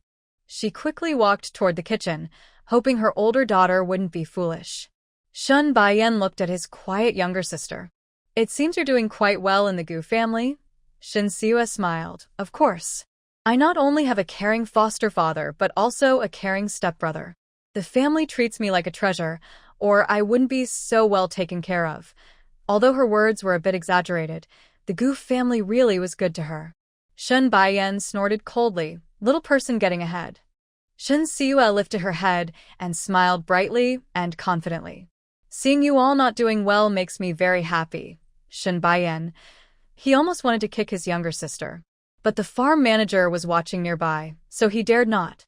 Shin Siwa's sweet smile caught Qin Weidong's eye, making his heart skip a beat. "City girls are really beautiful." Shin Xian's attention had been on Qin Weidong the whole time. Seeing him staring at her sister, she felt more and more anxious. "No, She must act quickly to carry out her plan. Fong Huiying quickly moved a few steps aside to block her eldest daughter's view. Yinin, before she could speak, Zhang Monli said, "Dinner is ready." After saying that, she called Shin Siue under the tree. "Yeah, dinner time." Shin Siue stood up and carried some wood back to the kitchen. The steam made it hard to breathe. There were 7 bowls of cornmeal porridge on the stove, with a little more than 3 bowls, and less than 4. A small basket of coarse grain cornbread. Also, a bowl of sour vegetable pickles soaked in brine, a boiled potato chunk, and 3 steamed eggs. Shun Jianzhong naturally thought the eggs were for the 3 men in the family.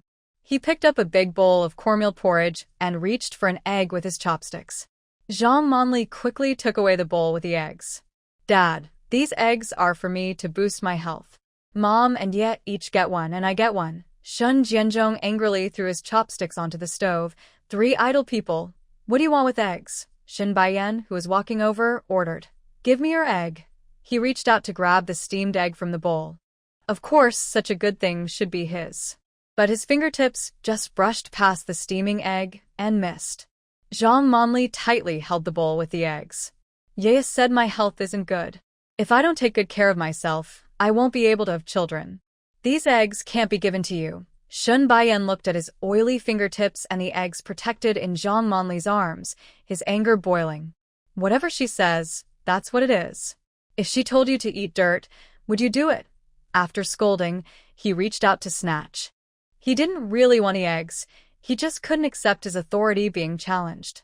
Shun Siue saw her chance and secretly signaled to Zhang Monli. Zhang Monli understood immediately and quickly hugged her bowl and stepped back. The more she dodged, the angrier Shin Baiyan got. He couldn't reach her, so he kicked out with his foot. Zhang Monli had already guessed Shin Baiyan would kick her. When his foot came toward her, she immediately turned to protect her belly. At the same time, Shin Siue shouted loudly, "Sister-in-law, watch out."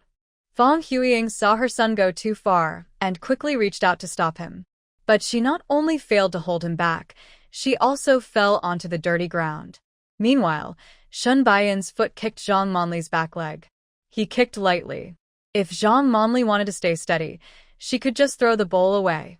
But she fell down naturally, and the bowl shattered on the ground, and she cried out in pain, clutching her stomach. "Yeah, my stomach hurts. Please save my baby." There was some acting involved, but she was truly panicked. Because she felt the weight in her stomach more strongly, she was scared that her baby might leave her. "Yeah, my baby, my child." When Shin Siue quickly reached Zhang Monli's side, blood had stained her army green pants black. "Big sister-in-law, you're bleeding. Don't move around.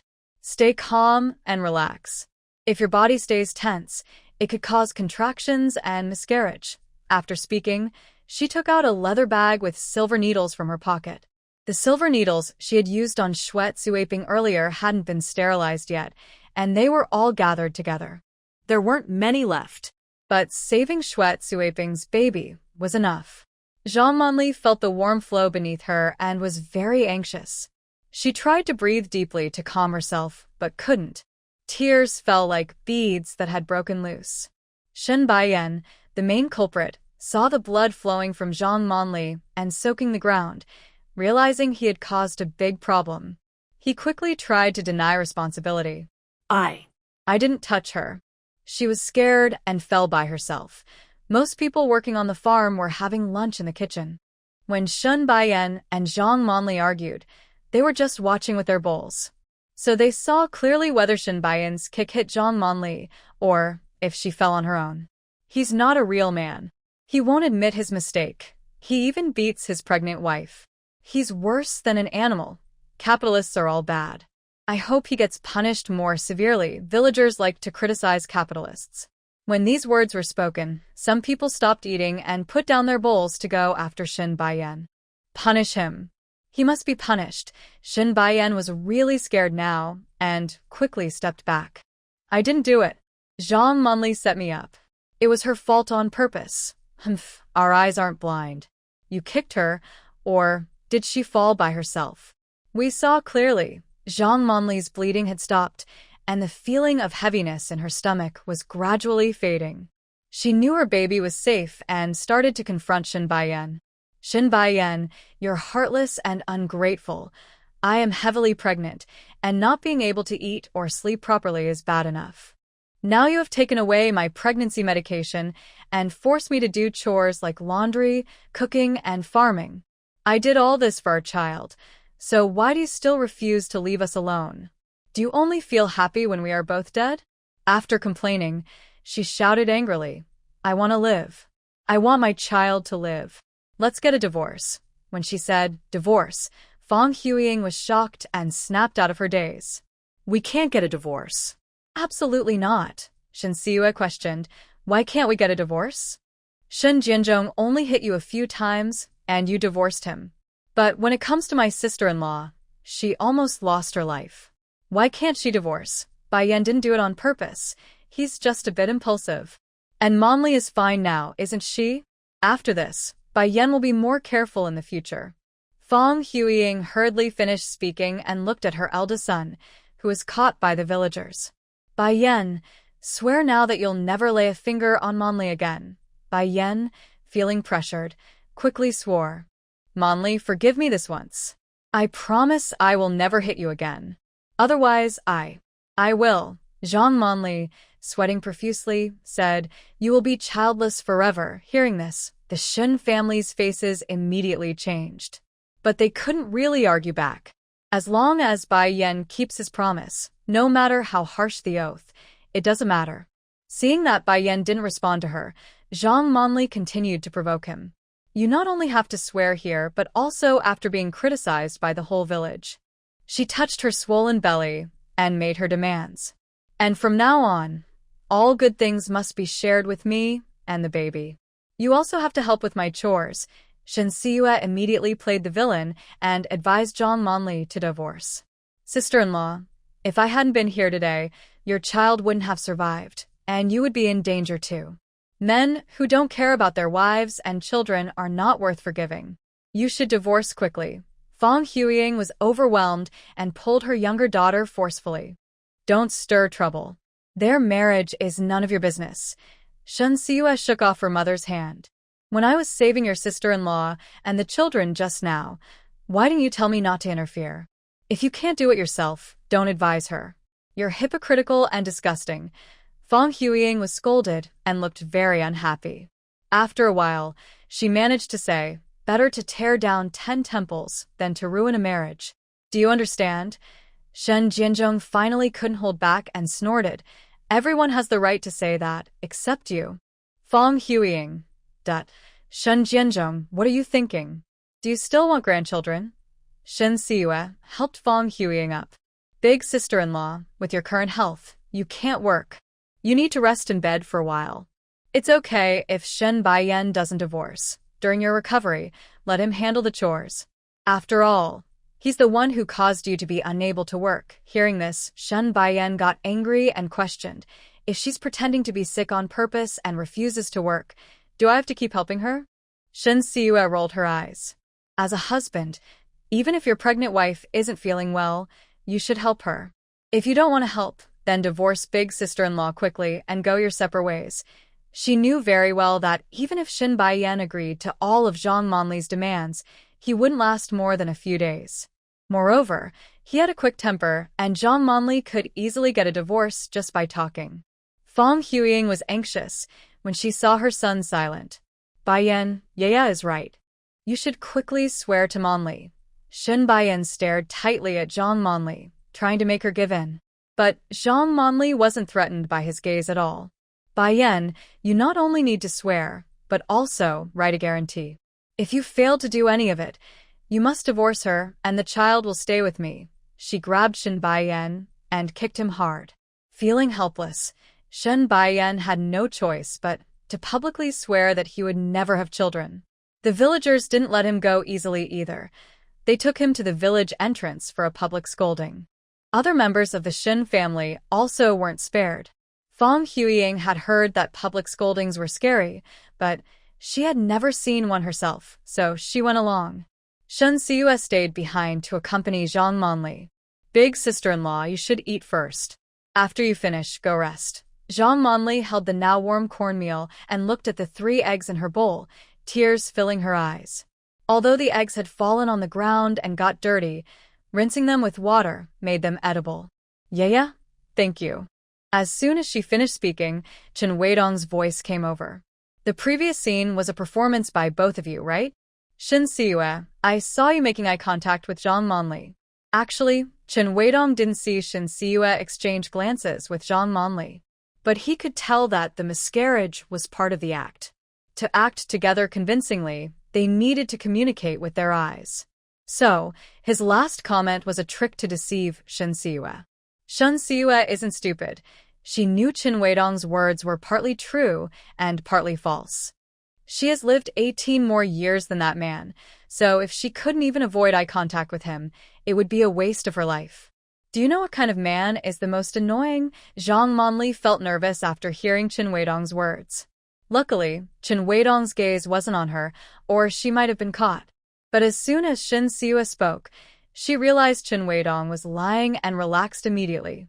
She answered Shin Siyue's question, self-righteous. Then she looked at Chen Weidong with a serious expression. I really want a divorce, but I won't risk my child. Chen Weidong was scolded by the two women and chuckled softly. You can't fool me. Shin Siyue was fed up with Chen Weidong and became more impatient. If you believe in yourself so much, go to the public accusation meeting and tell everyone that my sister-in-law is acting and Shin Baiyan is completely innocent. Even if Chen Weidong had a lot of influence in Qinjia village, he wouldn't dare say such things. Because many people saw Shin Baiyan kicking Zhang Monli. Everyone also knew the condition of Zhang Monli and the attitude of the Shin family towards her. She wanted a divorce, which was understandable, and she used the situation to her advantage. So, even if this man saw through their act, he couldn't determine who was right or wrong. Chen Weidong understood this naturally. But he didn't expect that Shin Siyue, so young, would be so calm and clever, seeing through his threat as superficial. He stared at her fair, thin face, with doubt in his eyes. Why do you dislike me? He had thought about this question for a long time but couldn't figure it out. No matter how bad a person's temper is, they wouldn't completely deny someone because of an accident. Shin Siyue looked at Chen Weidong's confused face and asked instead of answering. Are you so persistent because you like me? When she said that, not only did Zhang Monli choke in surprise, but Chen Weidong also looked shocked. He thought that the gentle and shy Shin Siyue was reserved and quiet, but she spoke so directly. Why do you think that? Shin Siyue sneered. Persistent pestering is just a way to chase after women. Chen Weidong forced a confident smile. It could also be about wanting to make friends. Let me be clear, I don't want to be friends with you. Why not? You're a flirt who flirts around. How dare you ask why? Zhang Monli finally caught her breath but was so frightened by Shin Siyue's words that she hiccued. Her sister-in-law's words were getting more and more powerful. Chen Weidong looked upset but refused to admit it. Rumors are not always true. Shin Siyue didn't hold back and exposed him plainly. I haven't met many people in Qinjia village, but I already saw two, my sister and the health worker. You're a flirt. What innocence are you pretending to have? After speaking, she picked up her bowl and started eating. Chen Weidong felt embarrassed and got up to leave. After he walked away, Zhang Monli immediately gave Shin Siyue a thumbs up. Yeah, you're amazing. You said what I've been wanting to say. She had been in Qinjia village for over a month and knew how flirtatious Chen Weidong was. She even advised Shin Xin about it. But Shin Xin not only ignored her, but also said she was short-sighted. Shin Siyue looked calm and said, I'm not from the Shin family, who was sent down here. I don't fear Chen Weidong's power. I will say what I want. She wouldn't waste her energy pleasing a bad person. Zhang Monli smiled and said, Yeah, you're doing very well now. It showed that the Gu family treated her well. Otherwise, she wouldn't be so free to do as she pleased. Shin Siyue scooped some potato chunks into her bowl, mashed them with chopsticks, then mixed in some corn residue. She took a bite. Sure enough, the taste was just like she remembered. Soon, she finished her bowl of corn residue and placed the empty bowl on the stove. Sister Monli, the path to divorce is already laid out. You must stay firm and go through with it. Zhang Monli looked at Shin Siyue seriously and nodded firmly. Yeah, don't worry. Although I am weak, once I make a decision, I will never turn back. I'll help you change into new clothes and then rest well. Zhang Monli also placed her empty bowl on the stove. Okay, let's go. The two went to the small house beside the cattle shed. Zhang Monli was used to the smell coming from the cattle shed. She looked at Shin Siyue, who was frowning, and said with apology, Yeah, you've worked hard. It's okay. I can endure it. When Zhang Monli changed into clean clothes and lay down on the mat, Shin Siyue suddenly pulled her up. Sister Monli, from today on you sleep on the bed, but this bed is for Enin to sleep on. Shin Siyue gently sat Zhang Monli on the edge of the bed, smiling brightly. My real sister is kind-hearted. She definitely wouldn't want her sister-in-law, who is at risk of losing the baby, to sleep on the ground. Zhang Monli understood Shin Siyue's deliberate praise. She smiled and nodded. I understand. Sister Monli, today I saved Xue Suiping and her child. If you have something urgent to handle, you can go to her. She will help you. Tearfully, Zhang Monli looked at Shin Siyue. Yeah? Thank you for doing so much for me. I will repay you someday. Sister Monli, I've taken note of that. If I ever need help, you can't refuse. Zhang Monli raised her hand and swore. As long as Yaya needs help, no matter if I can do it or not, I will never refuse. Shin Siyue gently pressed her hand down and asked, Sister Monli, do you know anyone at Xingguo Farm? Xue Suiping is only for emergencies. If there's someone who can take care of you regularly, that would be even better. Zhang Monli shook her head with a bitter smile. I'm a displaced capitalist. Everyone avoids me, even if they don't want to. Because she was pregnant, people didn't make things difficult for her, but they also didn't befriend her. Shin Siyue had already guessed this outcome. She asked this to lead into the next statement. Does anyone at this farm need a doctor? The turning point for Shin Siyue's situation was just a few days ago. The third wife of the Qin family, who was responsible for caring for the pigs and cattle, slipped and broke her leg in the rain. Not only did Shin Siyue save her, but she also healed her leg. After hearing about her medical skills, the villagers often came to find her. Although she does not accept payment for treating illnesses, villagers often bring her food and supplies to make her life easier. Shin Siyue was unsure if the events from her past life would happen again, so she asked a question. Zhang Monli did not want to trouble Shin Siyue and shook her head repeatedly. Big Sister Monli, what's difficult for you is easy for me. Just tell the truth. Faced with Shin Siyue's serious gaze, Zhang Monli finally gave in. Jiao Auntie broke her leg the day before yesterday and hasn't come to work since. It seems quite serious. After saying this, she added, Yeah, it takes 100 days to recover from a broken bone. Jiao Auntie's leg is hard to treat, so it's better not to get involved. Since Shin Siyue dared to mention it, she must have a way to treat it. Treating someone's illness just requires the right medicine. You don't need to do it yourself. Zhang Monli said, but Jiao Auntie is Chen Weidong's third aunt. You just made him angry, and he will definitely make things difficult for you. Is Jiao Auntie's leg more important than Chen Weidong's face? That's not it. I'm just worried about you. Before Zhang Monli finished speaking, Shin Siyue interrupted her. If it's not a problem, then don't worry about Chen Weidong. Just tell me where the Qin family lives. Zhang Monli described the location of Chen Weidong's family in Qinjia village in detail. Shin Siyue immediately set out. About 7 or 8 minutes later, she arrived at the door of the Qin family. In her previous life, Shin Siyue married Chen Weidong at the end of the year. Because she had soaked in icy water for too long, she was unable to have children, and the Qin family did not agree to the marriage. Later, Chen Weidong injured himself and needed her treatment, which made the Qin family finally agree. So, she spent 3 months in the Qin family and lived fairly comfortably. There were no conflicts with her mother-in-law or sisters-in-law. But Shin Siyue knew very well that the Qin family members weren't bothering her just because they found her useful. In fact, they all had their own hidden motives, making it hard to get along with them. Thinking of this, she took a step forward. Her toe hit something, and she bumped into the doorframe, making a dull sound. She looked down and saw a round glass marble. The marble surface was worn and dirty, clearly discarded by a child. She thought of something and quickly picked it up, placing it in her space. Then she knocked on the half-open door of the Qin family. The Chen family has a rare red brick house in the village, with 2 wooden doors carved with lucky guardian beasts. Inside the doors is the courtyard. Behind the courtyard is the main house. In the middle is the main hall, with 2 bedrooms on each side. The master bedroom is near the front door. On the east side is Grandma Chen's room, and on the west side are the rooms of Chen Weidong's parents. At the back is the secondary bedroom. On the east side lives Chen Weidong, and on the west side are his third uncle and aunt.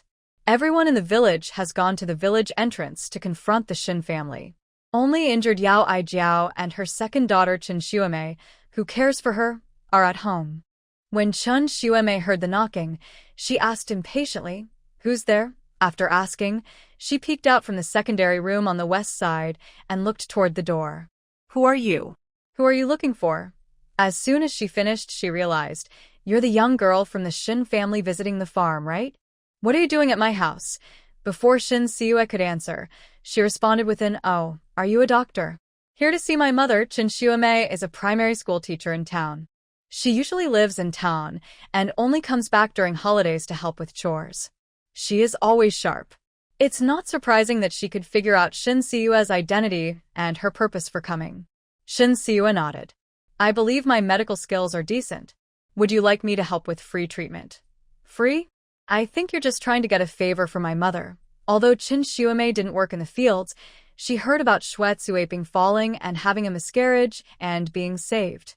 Otherwise, she wouldn't have guessed Shin Siue's purpose for visiting. "Yes, Aijiao Auntie works on the farm, and when my eldest sister-in-law has difficulties, I want to help her. I can't decide this myself. I need to ask my mother." Yao Aijiao, lying in the room, had already heard her daughter talking with Shin Siue. When her daughter entered, she said, "Xuemei, go call that girl in. I have a few words to ask her." "Okay, Mom." Shin Siue was quickly led into Yao Aijiao's room by Chen Xuemei. The secondary room is less bright and less ventilated than the main room. There was a strong smell of medicine in the room, which was quite pungent. She rubbed her nose and said, "The smell of medicine is too strong, not good for recovery." Yao Aijiao had been in the room for a long time and was used to the strong medicinal smell, so she didn't find it bothersome.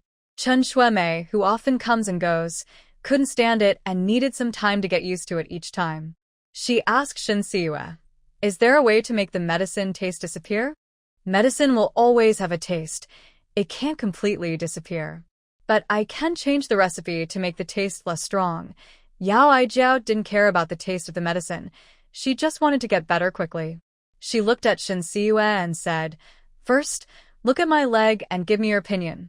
Then I will decide whether to talk with you." Without saying a word, Shin Siue took Yao Aijiao's pulse. After checking her pulse, she examined her broken leg. Then she made a diagnosis and suggested a treatment plan. "Aijiao, as long as you follow my prescription for internal and external treatment and rest well, you should recover in about a month and a half." Yao Aijiao had already seen nearby doctors. The better doctors said it would take about 100 days to heal from muscle and bone injuries. The average doctor said her injury was too serious to fully recover. When she heard Shin Siue's words, her first reaction was disbelief. "You're so young. Can your medical skills really be better than an old traditional doctor?"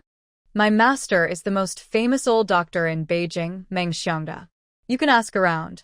After saying this, Shin Siue looked at Chen Xuemei. "Please give me some paper and a pen. I need to write 2 prescriptions. Whether you use them or not is up to you." Chen Xuemei, following her mother's instructions, brought paper and a pen. After writing the prescriptions for internal and external treatment, Shin Siue said, "Aijiao, I am treating you because I want to help my sister-in-law. I won't harm you." Then she asked, "Auntie, may I rebandage and fix your leg?" Yao Aijiao couldn't believe Shin Siue's medical skills, especially since she was so young. But she also thought Shin Siue's words made sense, and trusting her wouldn't hurt. After hesitating for a moment, she nodded. "Okay, but if you make my injury worse, don't blame me for being rude. Rest assured, Auntie. I never do things I am not confident about."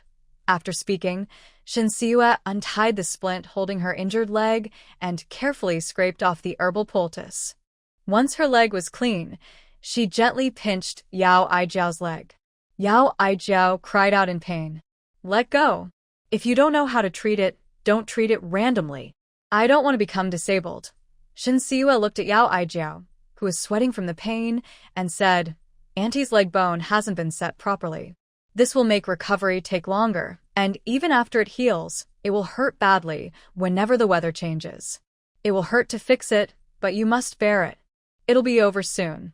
Yao Aijiao was in so much pain that she couldn't speak. She looked at her daughter, asking for help with her eyes, hoping she would stop Shin Siwa. Chen Xuemei understood and quickly grabbed Shin Siwa's arm, trying to stop her. Seeing this, Shin Siwa shouted sharply, Don't move. You'll make your aunt's leg bone shift out of place. Hearing that, Chen Xuemei didn't dare to move again and quickly pulled her hand back. Yao Aijiao cared deeply about her leg and didn't dare to move either. Fortunately, Shin Siwa soon finished. Looking at Yao Aijiao's swollen leg, she asked Shin Xuemei, Do you have a kerosene lamp? Although electricity had reached the countryside, few people used light bulbs. Candles were considered a luxury, so most people used kerosene lamps because they were cheaper. But the Chen family was different. They had been using light bulbs for a long time. Even during power outages, they used candles instead of kerosene lamps, which had long been stored away in the warehouse. Chen Xuemei didn't want to go into the dusty warehouse and asked, What do you need a kerosene lamp for? To disinfect the silver needles and give anti-acupuncture. I've already used these needles and burning them is the fastest way to disinfect them. The heat also makes the acupuncture more effective. Yao Aijiao was frightened and didn't want the treatment. No need, just put the medicine on and fix my leg. She was already in terrible pain. Auntie, you don't have a choice. You must listen to me, or I won't bandage your leg. Yao Aijiao was speechless, her temples throbbing with anger. She wanted to scold her, but knew it was useless. Shun Siwei added, The sooner we finish the acupuncture, the less pain you'll have. Yao Aijiao sighed and said to her daughter, Go to the warehouse and find the kerosene lamp. Although unwilling, Chen Xuemei didn't dare disobey her mother. Soon, she came back with the lamp, her clothes covered in dust. Shun Siwa lit the lamp, disinfected the silver needles, and began the acupuncture treatment for Yao Aijiao. Half an hour later, the villagers' voices could be heard from afar. Clearly, the public criticism of the Shin family had ended. And Shun Siwa's acupuncture treatment was also finished. After she stored away the silver needles, the Chin family members gradually entered the room. Yao Aijiao looked surprised at her own leg, which didn't feel much, and said, I didn't expect your acupuncture to be so good. My leg hurts less now. However, Chen Xuemei said, Mom, don't get too happy yet. You were pricked with such hot silver needles, so your flesh is probably numb from the heat. Yao Aijiao. Although her words sounded a bit frightening, they made some sense. Shin Siwa had already put away the silver needles. When she saw Chen Xuemei doubting her, she took out another needle and held it over the oil lamp to heat it. At this moment, the Chen family members had already entered the main room. Everyone heard voices from the side room and came to see what was happening. Chen Weidong, tall and quick, was the first to arrive at the door. He was surprised to see Shin Siwa in his house and saw her remove the glowing red silver needle from the oil lamp and then insert it into her wrist. He shouted in fear, Stop! But Shin Siwa didn't listen to Chen Weidong. Before he finished speaking, she had already inserted the needle into her acupoint. Soon, she took out the needle, showed the small puncture to Yao Aijiao, and explained, Annie, this silver needle is very thin. After removing it from the fire, its temperature drops quickly. It's still hot, but it won't burn you. Silver needles heat up easily and cool down quickly. Because they are very thin, the remaining warmth not only won't harm the body but also stimulates the acupoints, making the acupuncture more effective. Yao Aijiao was skeptical, but looked at her own injured leg. On her swollen leg, she could faintly see tiny red puncture marks. Seeing that the marks looked normal, she relaxed and looked at Shin Siwa. If the medicine you prescribed really works, I will take care of Zhang Monli. She's had a hard time too. Shin Siwa rewrapped and secured Yao Aijiao's leg. After finishing, she said, Thank you, Auntie. You don't need to do anything. Just pay more attention to the Shin family and make sure they don't cause trouble for my sister-in-law. After promising, she asked, is the girl's acupuncture very good? Do I only need one session? Regular acupuncture helps with leg injury recovery. Are you the only one who knows how to do the acupuncture, or do other doctors also? Shin Siwa understood what Yao Aijia meant. She wanted her to teach the village doctors how to do acupuncture, so they could treat her leg. I can write down the acupuncture points in order, but the doctors must know how to do fire moxibustion. Otherwise, the silver needles won't heat evenly, which could cause problems. Just write it down first. After Shin Siwa finished, she advised, do acupuncture every 3 days. After a month, you can stop. But if you keep doing it until your leg is fully healed, that would be even better. Aijiao, I wish you a quick recovery. I should go now. Yao Aijiao quickly looked at her daughter. Shui Mei, go see her off. Chen Weidong immediately said, I'll go see her off. Earlier, when Shin Siwa was sticking needles into herself, he reacted strongly and everyone in the Chen family saw it. Everyone knew how flirtatious Chen Weidong was. It was not surprising that he liked a pretty girl from the city. Chen's mother nodded and reminded, make sure to send the girls safely to the farm. She knew Shin Siwa had married up after her mother remarried, becoming the daughter of a military district leader. If her son could marry into this family, the whole family would benefit. Thinking about her next plan, Shin Siwa pretended to refuse. No need. The village isn't far from the farm. I can go by myself. Chen Weidong quickly said, there are many fierce dogs in the village. You didn't encounter them before because they were all at the village entrance, or I can take you to the farm. After a few seconds of hesitation, Shin Siwa nodded. Then that would be helpful. Chen Weidong sent Shin Siwa out of the Chen house and said, you're quite good to your sister-in-law, busying yourself for her, even better than for your own family. Shin Siwa looked at the muddy dirt road, searching for a raised stone. People treat each other well. Whoever is good to me, I will be good to them. Hearing this, Chen Weidong was confused. Is the Shin family not good to you? He knew that the Shin family loved their youngest daughter very much. When they found out she was unwell, they let her marry her mother and live a good life.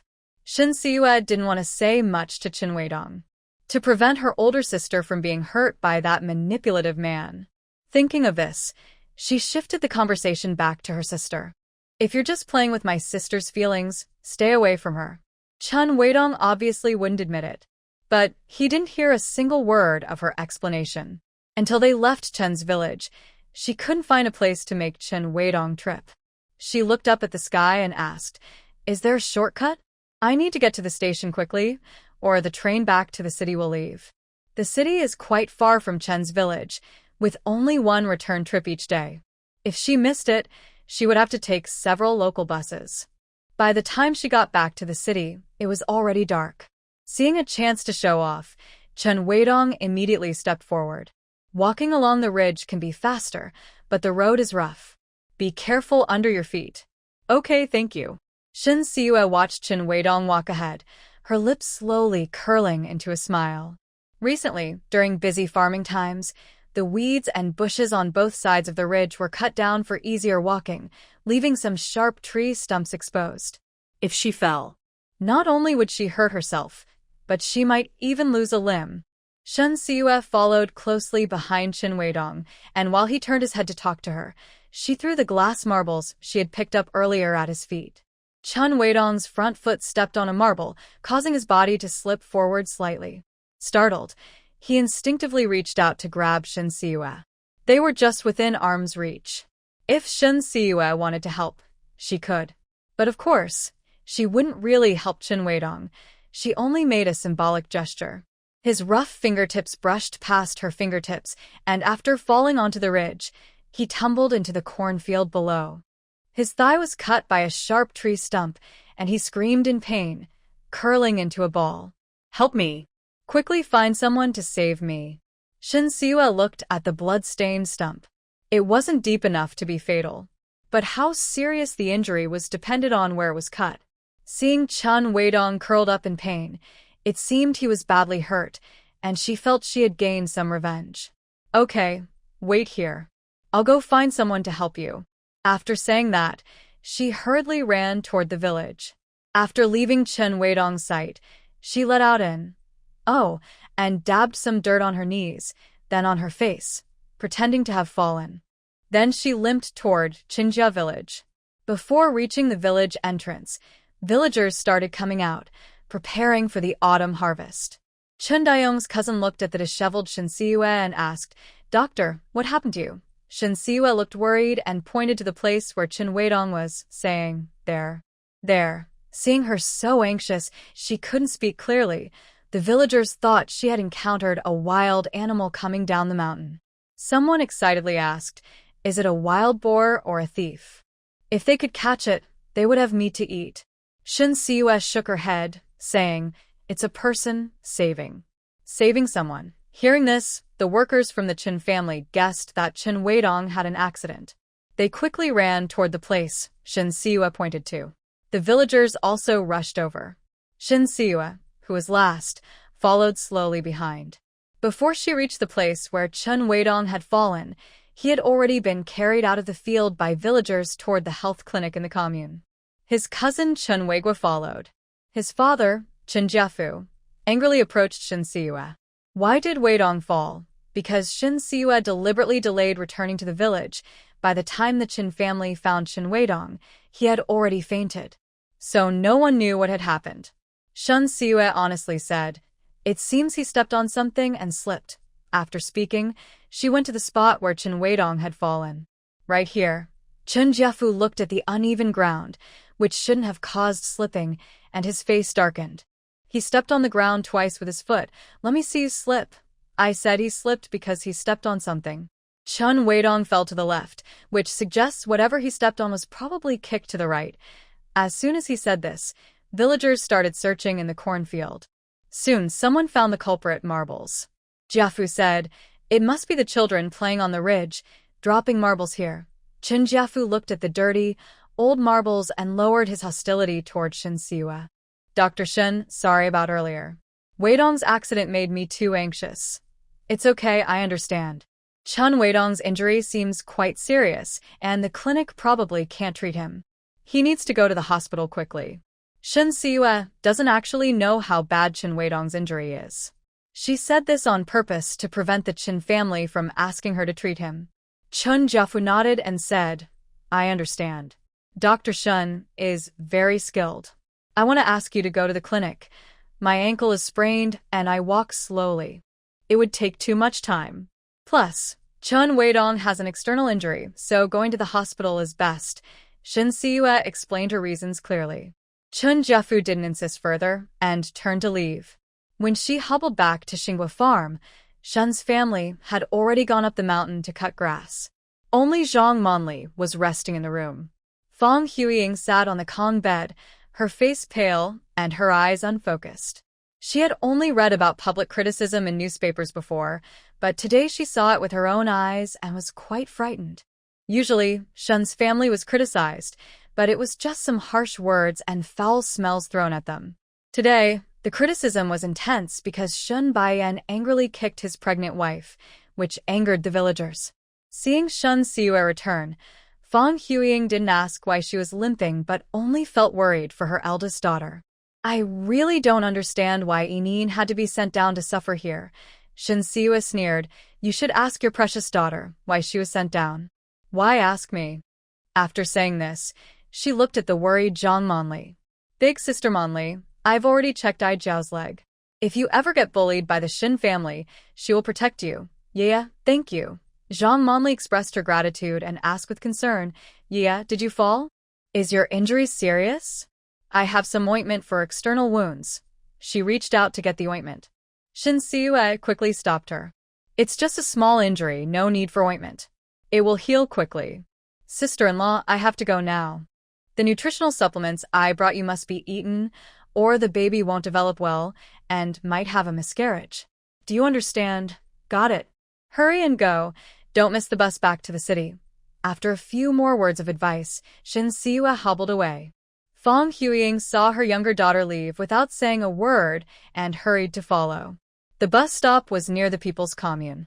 When they arrived, Chen Weidong had already been taken to the town hospital. News of his disgrace has already spread throughout Chen village. Soon, everyone in the nearby area will know. By then, Chen Weidong will find it harder to harm girls. Shin Siue saw Lu Xiangyun come out of the clinic and immediately went over to ask about Chen Weidong. Ask if Chen Weidong is badly hurt, thinking that her brother Weidong was injured because of the woman in front of her made Lu Xiangyun very angry. She stepped forward and raised her hand to slap Shin Siue. Shameless woman, it's all your fault. But Lu Xiangyun's slap didn't hit Shin Siue's face. Instead, she turned her head away. Shin Siue shook off Lu Xiangyun's hand and looked at her coldly. Does it hurt? If it does, take care of your hand. Otherwise, if someone hits harder, don't expect your face to stay the same. After saying that, she gently lifted Lu Xiangyun's chin. I don't mind you insulting others, but if you insult me, you'll have to pay the price. A sharp pain made Lu Xiangyun cry and tear up, screaming in pain. She wanted to put her chin back, but it hurt so much that she broke out in cold sweat and dared not use force. At this moment, the bus back to Beijing arrived. A loud horn warned passengers that the bus would leave in 5 minutes. When Shen Siue and Fang Huiying went aboard the bus, the doctor from the clinic hurried out and helped Lu Xiangyun put her chin back in place. 5 minutes later, the bus headed toward Beijing. Fang Huiying looked out the blurry window at the trees rushing past, feeling very annoyed. It was really a case of losing more than she gained. She originally wanted to use this visit to improve relations with her eldest daughter-in-law and her children, and to find out where old master hidden things through Shen Jianzhong. But she spent money on a lot of things, and didn't get to say a proper word. Shin Siue thought this trip was very worthwhile. Not only did she solve her sister-in-law's divorce problem, but she also gave Chen Weidong a big gift. She just didn't know how badly he was hurt. Chen Weidong was taken to the town hospital. A 2-finger-thick wooden stake had pierced a hole in his thigh. Although emergency treatment was done at the clinic, the wound was too large and the bleeding hadn't stopped. When he was sent to the town hospital, he was losing a lot of blood. The doctor was giving him a blood transfusion while cleaning and stitching his wounds. After the surgery, the doctor couldn't help but comment, "I don't know if he's lucky or unlucky." The assistant was tidying up the surgical tools and asked, "Dr. Huang, what do you mean?" "Well, if he's unlucky, at least he kept his most important part. If he's lucky, his future married life might be affected. That must be unlucky. People who are lucky wouldn't have such accidents." "That's true. You finish here, I'll go update the family." The doctor left the operating room and honestly told Mr. Chen about his son's condition. Chen Jiafu, who only had this one son, was devastated when he heard the news. "Dr. Huang, you must save my son. I'll pay any amount. It's not about money. I can only do so much here. If you have the means, you could take him to Beijing for better treatment." Hearing this, Chen Weigua nodded in agreement. "Uncle, the doctor is right. There are many good doctors in Beijing, and the treatment would be better than here. But it will cost a lot." Dr. Huang nodded as he prepared the medicine. "Of course. The consultation fees in Beijing are high, and the medical equipment is more advanced. Many imported medicines are not available in small towns, so it all costs money." After finishing, he handed the prescription to Mr. Chen. "If you want to transfer your son to another hospital, you can hold on to these medicines for now, so the doctors in Beijing don't prescribe the same ones again."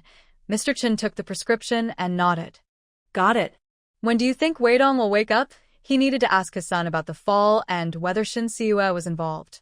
The patient lost a lot of blood and was badly hurt. He should wake up in about 2 hours. The car Shin Siue was in entered Beijing. Finally, Chen Weidong woke up. Mr. Chen stayed by his bedside and immediately asked, "Weidong, did Shin Siue cause you to fall?" The anesthesia had worn off, and his thigh was throbbing with pain. He looked pale and weak, shook his head gently, and spoke faintly, "It has nothing to do with her. I think I stepped on a marble while playing on the village's dirt path." Although he didn't see the marble, he could feel it under his foot. "Dad, how are my injuries? Are they serious?" He tried to sit up and take a look, but as soon as he used his legs, the pain nearly made him faint. Chen Jiafu immediately held his son's shoulder. "Don't move around. If you tear the wound, your condition could get worse." Hearing this, Chen Weidong realized his situation wasn't good. Dad, tell me honestly, how bad are my injuries? Chun Jeffu thought for a moment and then told the truth. Looking at his son's pale face, he said with concern, Weidong, don't panic. I'll transfer you to a better hospital in the city right away. We'll get you treated and make sure you recover fully. Marriage is a big thing, and if it's not harmonious, people will mock you. Plus, if not treated properly, it could affect having children. Chen's family doesn't have many members, and his branch can't afford to have no heirs. Chun Weidong understood how serious the problem was and angrily hit the bed. Why is my luck so bad? If he hadn't used his hand to brace himself when he fell, he might have been seriously hurt or worse. Thinking of this, he remembered Shen Siue, who tried to help him but didn't catch him. Dad, where is Yaya? Hearing such a close nickname, Chin Jiafu paused for a moment. Then, with a surprised look, he asked, Son, have you talked to Dr. Shin? His words were polite, but Chen Weidong understood the real meaning. Dad, people in the city are very sharp. They're not easy to fool. And my health isn't great right now. Which woman would be interested in me? Weidong, don't be too sad. Dad will find a way to help you recover. Didn't Shin Siue say her master is a famous traditional doctor in the city? I'll arrange for you to transfer hospitals. You got hurt because of her. Seeing her master for treatment will definitely be cheaper. Chen Weidong thought this was a good idea and nodded in agreement. Even if the treatment isn't cheap, he could use this chance to see Shin Siue and get to know her better. He liked her face, and he also liked her stepfather's background. Dad, don't rush to transfer hospitals. First, ask the Shin family for Shin Siue's address. With the address, finding her would be much easier. Chun Jiafu looked at his nephew. Wei Guo, go to the farm and ask about Wei Dong. Just say that Wei Dong was injured because of Shin Siue. We don't want compensation from her, only to ask her master to help Wei Dong. Okay, uncle. When Qin Weiguo went to the farm, Qin Jiafu arranged for the transfer to another hospital.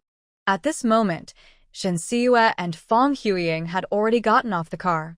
The long-distance bus only reached the bus station.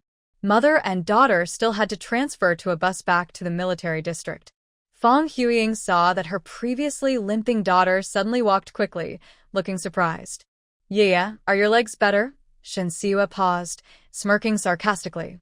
Are you finally willing to care about me? Fong Huiying awkwardly smiled and defended herself. Your brother and sister went through so much before, I didn't have the mind to focus on you. Is being criticized such a big deal? After being sent down, they experienced it at least twice a week. That's true, but I haven't seen it myself. The scenes of criticism are really frightening. You don't know how badly your older brother was beaten. He was covered in injuries but couldn't rest. He immediately went back to work on the mountain. Shin Siue snorted coldly. He deserves it. After saying that, she swung her leg and casually lied. I just fell, not seriously hurt. I massaged my leg on the way back, and it's already fine. Then she deliberately asked, Mom, didn't you see me massaging my leg? Fong Huiying, in a bad mood, kept staring out the window, unaware of what her daughter was doing in the car. She cleared her throat and made a vague excuse. I was too worried about your older brother, so I didn't notice you. Shin Siue explained this not to leave any loopholes for Qin Weidong to suspect her. She didn't care whether her mother cared about her at all. It's okay. It's not the first time you've ignored me. After saying that, she quickly left the bus station and took a bus back to the military district. When mother and daughter arrived at the Gu family, it was already 6:30 p.m. Old Master Gu was listening to the radio in the living room. The radio was broadcasting the brief news of the day. Old Master Gu immediately noticed the dust on Shin Siue's knees and her slightly messy hair. Yeah, was your trip to the countryside not smooth? Shin Siue walked behind the rosewood sofa and began to massage Grandpa Gu's head. As soon as her fingers touched his temples, he caught her wrist. Don't bother with that. Sit down and talk with Grandpa. Fong Huiying was afraid her younger daughter might say something that would make her elder son look bad and ruin his chances of getting help from the Gu family in the future. She quickly said, Yeah, you should go to the kitchen to prepare the medicine and the herbal meal. Grandpa Gu, of course, understood what Fong Huiying was thinking. His tone turned cold. That can wait. Yun Chong just went to the kitchen. Go and give him a hand. Fong Huiying didn't dare to go against him. All right, Dad. After she left the living room, Grandpa Gu looked at Shin Siyue kindly and asked with concern, "Yeah, what happened?" Shin Siyue first explained Zhang Monli's current situation and health condition, then admitted that she had encouraged her sister-in-law to get a divorce and had given her advice. "Grandpa Gu, I told my sister-in-law to stand up to my brother. I didn't do anything wrong, did I?" No, you didn't. "Your brother is selfish. If your sister-in-law hadn't divorced him, something terrible might have happened. You were smart and your idea was a good one." After saying that, Grandpa Gu still felt something was off. He thought for a moment and then remembered Fong Huiying. "Yeah, where did you learn that clever trick?" Hearing this, Shin Siyue realized that Grandpa Gu was starting to suspect that her mother had been mistreated for a long time. But now wasn't the right time to tell the truth. "I read it in a book. I didn't expect it would ever come in handy." Grandpa Gu smiled. You used it well. "But what happened to make you so dusty and messy?" "I fell a couple of times while helping someone. I got a bit dirty, but I'm fine." She didn't mention the dull pain at the back of her head. She planned to use a warm towel on it later when she took a bath. "As long as you're not hurt, take better care of yourself, all right?" Shin Siyue held his arm playfully. "I know, Grandpa Gu." Then she stood up. "I'll go to the kitchen to make the medicine and the herbal meal. You've had a long day. Let your Uncle Gu handle it. I've been sitting in the car for over 3 hours. My body's stiff, I need to move around a bit." As Shin Siyue headed to the kitchen, Grandpa Gu suddenly remembered something and quickly called out to stop her. "Yeah, I remember you said that today's youth program was a recorded broadcast, right?" "Yes, Grandpa Gu, did you hear?" "Was the effect not good?" Ever since the old man found out that Shin Siyue was a radio host, he listened to her program every day. Today was no exception. He looked serious and said, "Not only was the youth program not your recording, but there was also a broadcasting mistake." As soon as he said that, Shin Siyue's face changed. "No need to guess. It's definitely Li Linlin. Because of the broadcasting mistake, the audience ratings must have dropped sharply." "Grandpa Gu, I understand. The broadcasting mistake isn't a bad thing for me. I'll handle it tomorrow." Old Mr. Gu understood what Shin Siyue meant. The radio station made a mistake without permission, and the young girl needs to fix it. Her card is now even stronger. "All right, as long as you understand." Shin Siyue still did what she usually did. She brewed medicine and prepared medicinal food for Grandma Pei. After delivering it to the Pei family, she was busy with herself and Old Man Gu, drinking medicine, eating, taking a bath. By the time she lay in bed, it was already past 9. Fong Huiying looked at her daughter with displeasure. "Did you say bad things about your older brother in front of Grandpa?" Seeing her mother ready to lecture her again, Shin Siyue sat up. She looked at her mother with a fake smile and straightforwardly said, "I told Sister Monli to only fry 3 eggs on purpose to provoke Shin Boyan into hitting her, aiming to help her get a divorce and escape the trap of the Shin family." Fong Huiying was about to scold her daughter for being ungrateful. But Shin Siyue added another sentence. "Mom, you're so good at teaching. Otherwise, I wouldn't know how to set a trap like this." Grandpa Gu also said I used this trick well, and even asked where I learned it. This made Fong Huiying's heart race with worry. "What did you say?" Seeing her panicked mother, Shin Siyue smiled and said, "The thing you worry about didn't happen, but when it will happen depends on your attitude towards me." After saying that, she lay down to rest. Fong Huiying's temples throbbed with anger, but she couldn't do anything about her daughter. Knock, knock, knock. When the knocking sounded, Shin Siyue was sleeping soundly. Fong Huiying immediately woke up, turned on the bedside lamp. "Yunchong, is that you?" Gu Yunchong's voice came through. "It's me. I woke you up. I'm downstairs waiting for her." After saying that, he went downstairs. Shin Siyue was already awake. When she heard this, she thought something had happened to old Master Gu, so she quickly got out of bed. Fong Huiying also suspected the same and went downstairs with her daughter. Gu Yunchong stood by the phone and said to Shin Siyue as she came downstairs, "Yeah, Dr. Meng's call." His tone sounds quite urgent. It was almost midnight now, and Shin Siyue couldn't imagine what urgent matter her master might have to call her at this hour. She hurried downstairs and apologized to Gu Yunchong. Uncle Gu, I'm sorry for waking you so late. It's okay. Come quickly and answer the phone. After Shin Siue answered the call, she asked anxiously, Master, is something wrong? If it wasn't an emergency, her master wouldn't call her so late. Meng Xiangda yawned. The traditional Chinese medicine hospital just received a transfer patient from a small town. Before he finished, Shin Siue asked, Is it Chen Weidong? Yes, he said he's your friend and was badly injured because of you. He wants me to come for an emergency. Yeah, what's going on? Shin Siue didn't expect the Chen family to be so shameless. In her previous life, Chen Weidong was more seriously injured than today, but he never came to Beijing for treatment. In this life, he came, and it seemed he wanted to cling to her. She briefly explained how Chen Weidong, accidentally, fell. Of course, she also mentioned how Chen Weidong had intentionally bumped into her and was pestering her. Master, the hospital has emergency doctors. You don't need to worry about him. Go back to sleep. Hearing this, Meng Xiangda yawned even more. All right, you should also go rest. Shin Siue hung up and looked at Gu Yunchang. Uncle Gu, if Chen Weidong can get the hospital to contact my master, he might also try to find the military compound. When you go out tomorrow, tell the gatekeeper that the Gu family doesn't entertain outsiders, so Chen's family won't bother Grandpa Gu. She even suspected that Chen's family might come looking for her at the radio station. Gu Yunchang knew that Shin Siue disliked someone very much, and it was probably more than just what she said. He didn't ask further and nodded. All right, go to sleep quickly. Mother and daughter went upstairs to their room. Fong Huiying said unhappily, Such a big matter. Why didn't you tell me? My leg is so obviously injured. Did you ask me about it? After saying this, she turned her back to her mother and closed her eyes to rest. Fong Huiying, feeling bored, muttered, I don't know what kind of trouble Yinyin has gotten into, but it has to be Chen Weidong. I hope she can wake up. She even had the feeling that her eldest daughter insisted on going with her father, just to be close to Chen Weidong, which was all a misunderstanding. But why? If she remarried into the Gu family, any man she married would be better than someone from the countryside, right?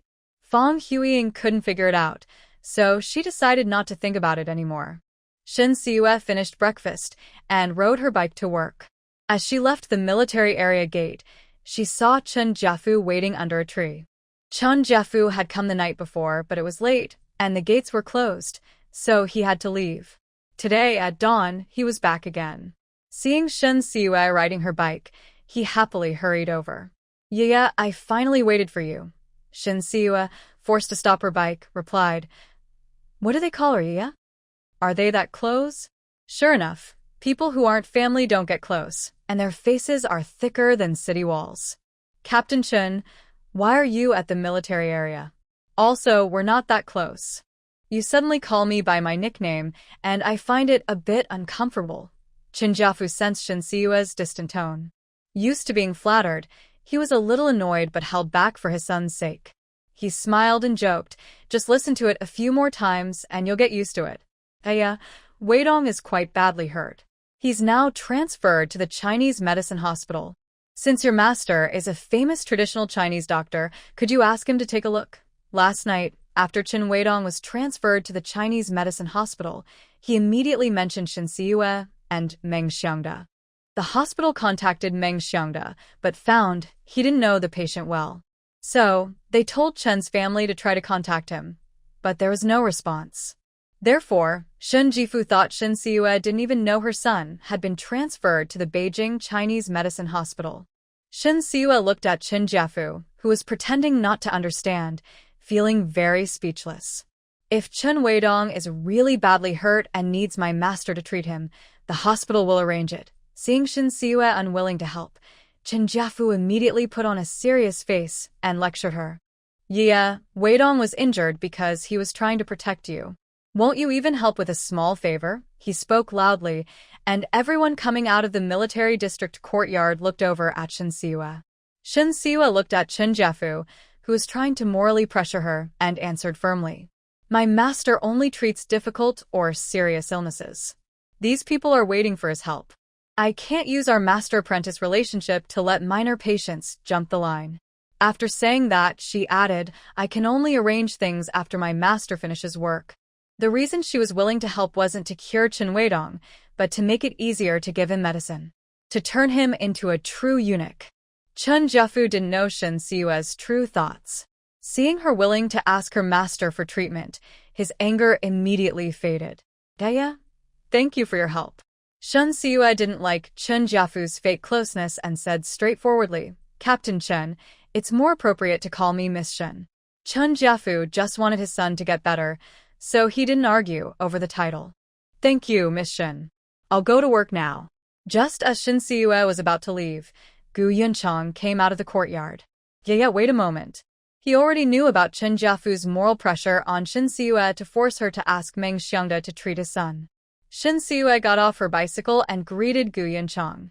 Uncle Gu. Chen Jiafu, who had been acting high and mighty, immediately became very nervous when he saw Gu Yunchang in his neat military uniform. He wanted to greet him, but didn't know what to call him. The words commander hovered on his lips, but before he could say it, Gu Yunchang spoke first. Your son's fall was an accident. It's not right to blame Yaya. Yaya was willing to help because she's kind, not because she owes you anything.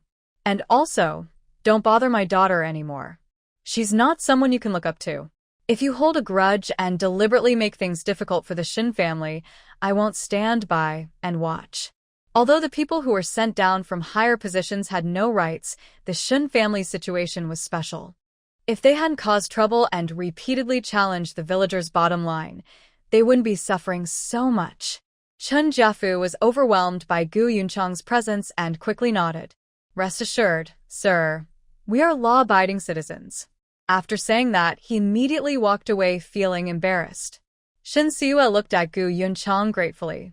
Uncle Gu, thank you for supporting me. No one knew how much the words, my daughter, touched her. Gu Yunchang patted Shen Siyue's head gently. You are part of the Gu family. As long as you haven't done anything wrong, no one can bully you. After saying that, he withdrew his hand. Hurry up and go to work. Don't be late. Okay, Uncle Gu, take care on your way. I'm leaving now. An hour later. Shen Siyue arrived at the radio station on her bike. Just as she parked, Ma Chunhua rode up. Yeah, do you know that Li Linlin is replacing you for the Youth Day program? Shen Siyue looked at Ma Chunhua, who seemed eager to watch a show, and smiled. I just found out. Let me tell you, Li Linlin messed up the broadcast. The listenership, which was just starting to rise, dropped by half. All your efforts over the past month were for nothing. I can succeed once, so I can succeed twice. It depends on whether I want to or not. After saying that, Shen Siyue went into the radio station. Because of a broadcasting mistake yesterday, team leader Qin Fei was very angry. Everyone arrived early today. The office was filled with a gloomy atmosphere. When Shen Siyue appeared, everyone looked at her with sympathetic eyes. They wanted to say something, but didn't know how to start. Shen Siyue placed her bag with the program topics on her desk and went to the team leader's office. Chun Fei saw her come in and stood up to close the door.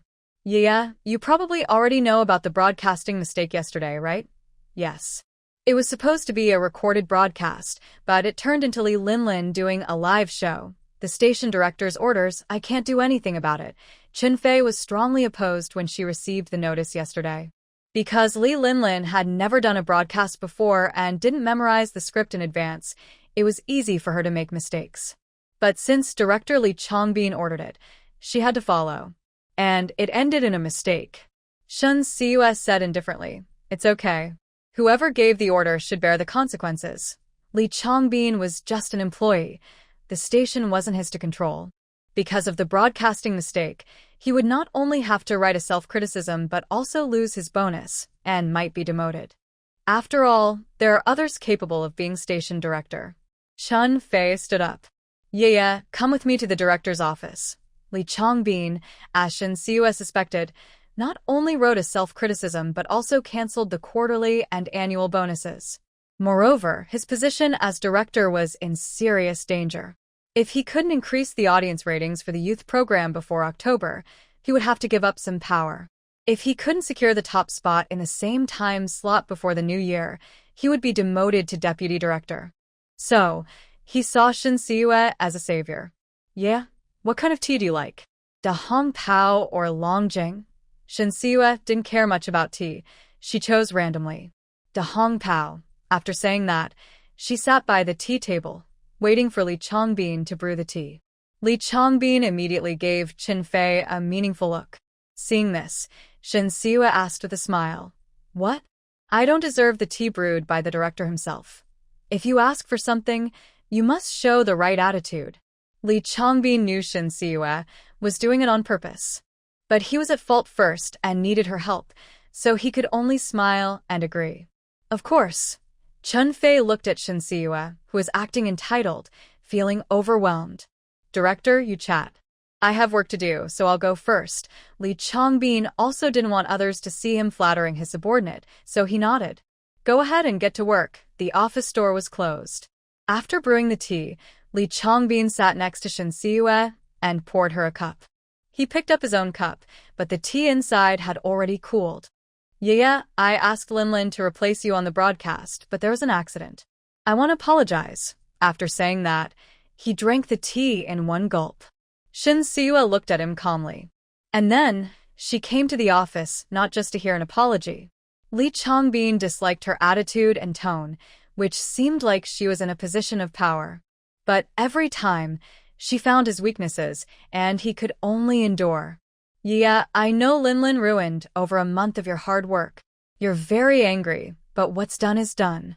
We must find a way to fix it quickly." Shin Siue picked up her steaming cup of tea and looked at Li Changbin through the rising steam. "Director, it seems you've misunderstood something. The person who destroyed my effort isn't Linlin, but you. If it weren't for Li Changbin's orders, Li Linlin wouldn't have been allowed into the broadcasting room." Li Changbin knew he couldn't admit fault, so he couldn't continue the conversation. He nodded and said, "You're right. It's my fault that Linlin is broadcasting. Here's an idea. If you can increase the youth program's ratings within a month, I will promote you to deputy team leader immediately." Shin Siue looked at Li Changbin with a faint smile. She placed her teacup heavily on the coffee table. "Director, have you forgotten what you said before?" Li Changbin had previously promised that once Shin Siue returned from her free clinic, she would be made deputy team leader. But now things have changed, and the previous promise no longer applies. "Yeah, I said that only if you make the youth program's ratings the highest during the same time slot, or raise the ratings to match the primetime news, will I promote you." If Li Linlin hadn't caused trouble, Shin Siue could have achieved either goal easily. But now, to accomplish both, she needs twice the time. So, the director's mistake is my responsibility? If that's the case, I might as well quit this broadcasting job. After saying that, she stood up and left. Li Changbin was anxious and quickly stood in her way. "Tell me, what do you want?" The director isn't showing any sincerity. Even if I want to help, I can't speak up. Shin Siue implied that Li Changbin should give her some benefits first, and then she would negotiate. Li Changbin rubbed his temples in frustration. "I can promote you to deputy team leader immediately and give you a compensation, but you must raise the declining ratings within this month. I can meet your conditions, but your offer isn't enough." "Increase it." Li Changbin. "Just tell me what you want. If I can do it, we can work together." Shin Siue sat down, picked up her half-cold tea, and took a sip. "All right, I want to be promoted to deputy team leader immediately, receive a 500 yuan compensation, manage 5 daytime programs, with bonuses calculated like the team leader, and participate in all the station's business activities." The last part is her real goal. She stayed at the station to build connections. Li Changbin looked at Shin Siue, who was making bold demands, and immediately refused without hesitation. "No way. Your demands are too unreasonable. Even if I agree, the party committee won't approve. Although I am the station director and have the authority to manage all station affairs, I must first seek approval from the party committee when it comes to personnel changes and job assignments. I cannot make direct appointments." Shin Siue knows her demands are high, but they are within Li Changbin's ability to handle. If the station director can't do it, then forget I ever came here. I will resign later. She stands up and leaves again. Seeing Shin Siue's firm attitude, Li Changbin has no choice but to agree to her demands. After all, he can't lose his position as station director. Fine. As long as you can restore the declining ratings to their original level by the end of the month, I will agree to your request. Shin Siwa continues to set conditions. I want Li Linlin to publicly apologize on the youth program. This way, Li Linlin's chance to work at the station is completely blocked. Li Changbin immediately opposes. No. Linlin is still young. She shouldn't have her future ruined just because of one mistake. You can suggest other conditions. Since Li Linlin's future is so important, then the station director's future might have to be sacrificed. Shin Siwa, everyone sees you every day. Do you really want to make things so final? Shin Siwa finds this quite amusing. When the station director has Li Linlin broadcasting, isn't that just to replace me? You do the first shift, I do the 15th. That's fair. Li Changbin is speechless from being called out and reluctantly agrees. Fine, Linlin will apologize publicly. Let's do it today. Please have the station director put the conditions we discussed into a written document, sign, and stamp it before giving it to me. After saying this, Shin Siwa leaves the station director's office. Li Changbin looks at the closed door, furious, and knocks the documents off his desk. He glances toward the break room. Come out. Li Linlin is so scared she trembles and cautiously walks out of the break room, tears in her eyes. Uncle, I didn't do it on purpose. I was just too nervous during my first broadcast. Just nervous? You didn't even familiarize yourself with the script, and your broadcast was like reciting a lesson, stumbling all over. With that, you still dare to compare yourself to Shin Siwa, claiming you're better and capable of doing her job? Where do you get your confidence? Li Changbin is furious, but seeing his niece crying so hard, he softens his tone. Linlin, your uncle will find you a better job in the future. Please apologize publicly during the program at noon. Uncle, I want to be a broadcaster. I can't apologize. If you don't apologize, your uncle's position as station director won't be secure. You must apologize. After shouting, Li Changbin calmed down and said, Next year, I will find a chance to get you into the radio station. But before that, you need to study broadcasting well and prove yourself with real skills. Okay, uncle. I understand. Time quickly passed to noon. Shin Siwa finished her lunch, rested at her desk for a while, then went to the broadcasting studio. Li Linlin was already standing at the door of the studio. Her eyes were red, and her eyelids were swollen, clearly having cried. Shin Siwa, I know I was wrong. Can you forgive me? Shin Siwa refused and went into the studio. Li Linlin glared fiercely at her back and followed inside. During the 20-minute youth program, Shin Siwa stepped out for 2 minutes to publicly apologize to Li Linlin. Everyone listening to the program knew that the person responsible for the broadcasting mistake was Li Linlin. After apologizing, Li Linlin cried and ran out of the studio. Shin Siwa remained calm and completed her broadcast. But the audience didn't return quickly, so the ratings didn't increase much. This result was expected by her. As long as she prepared some topics that interested the audience, she believed the ratings could recover within half a month. Shin Siwa spent the afternoon reading newspapers, researching, and preparing topics. Before leaving work, she received a notice of promotion to deputy team leader and a 500 yuan compensation. There was also a document signed and stamped by Li Changbin. The document listed the conditions Shin Siwa had proposed. Chun Fei led the congratulations. Yeah, you're amazing. You've been here less than 2 months and already became a deputy team leader. By the end of the year, I might have to step down as team leader for you. She had been a broadcaster and team leader for about 7 or 8 years. Because her abilities weren't outstanding, she spent nearly 5 years as a team leader without promotion. It's impossible to say she wasn't jealous of Shin Siwa. But besides her jealousy, she also genuinely admired Shin Siwa's skills. Yeah, since you got so much compensation, should you treat us to a meal? Chin Fei's small broadcasting team had about 10 people, and a meal would cost around 300 to 500 yuan. Shin Siwa's relationship with her colleagues is neither good nor bad. She smiled and said, Okay, but I didn't tell my family today, so it's not convenient to eat out. How about we go after work tomorrow? Then it's settled for tomorrow. After agreeing on the time, Shin Siwa finished her work and left. She didn't go straight home but rode her bike to the traditional Chinese medicine hospital. Chen Weidong's injury was serious, but not life-threatening, and he was hospitalized on the second floor.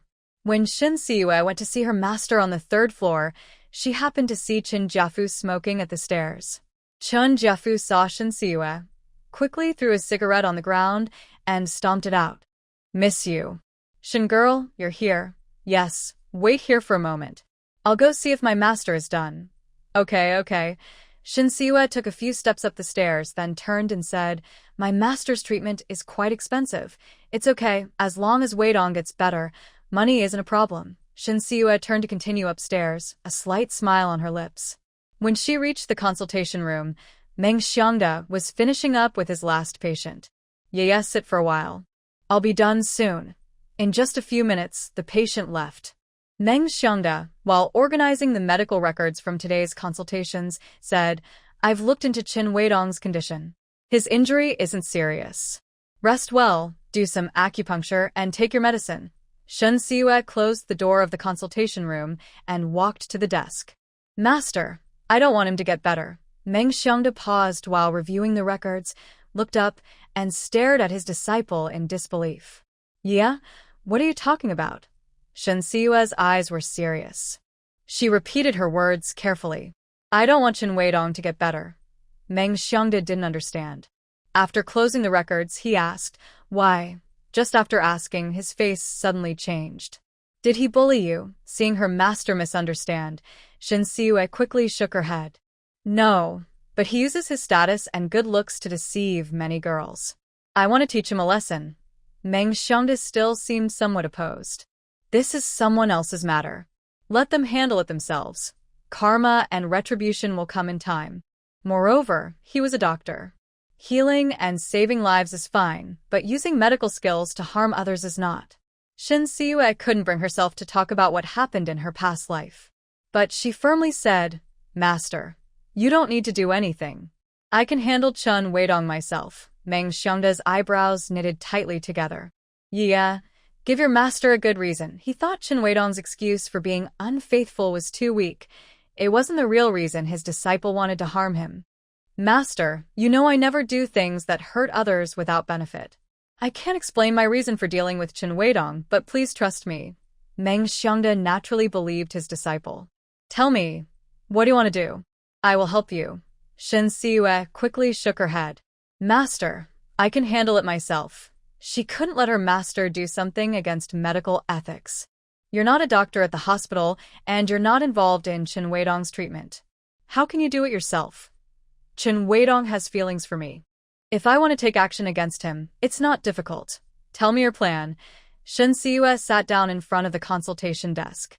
"I'll give him poison and remind him that he must not break his vow of chastity within 6 months, or he will lose his manly instincts. In this way, after Chen Weidong becomes a eunuch, he won't suspect it was the master's doing. He'll only think he didn't follow medical advice, which led to serious consequences." Meng Xiangda asked curiously, "Yeah, how can you be sure he won't break his vow within 6 months? This is a lifelong matter. Any man would take it very seriously.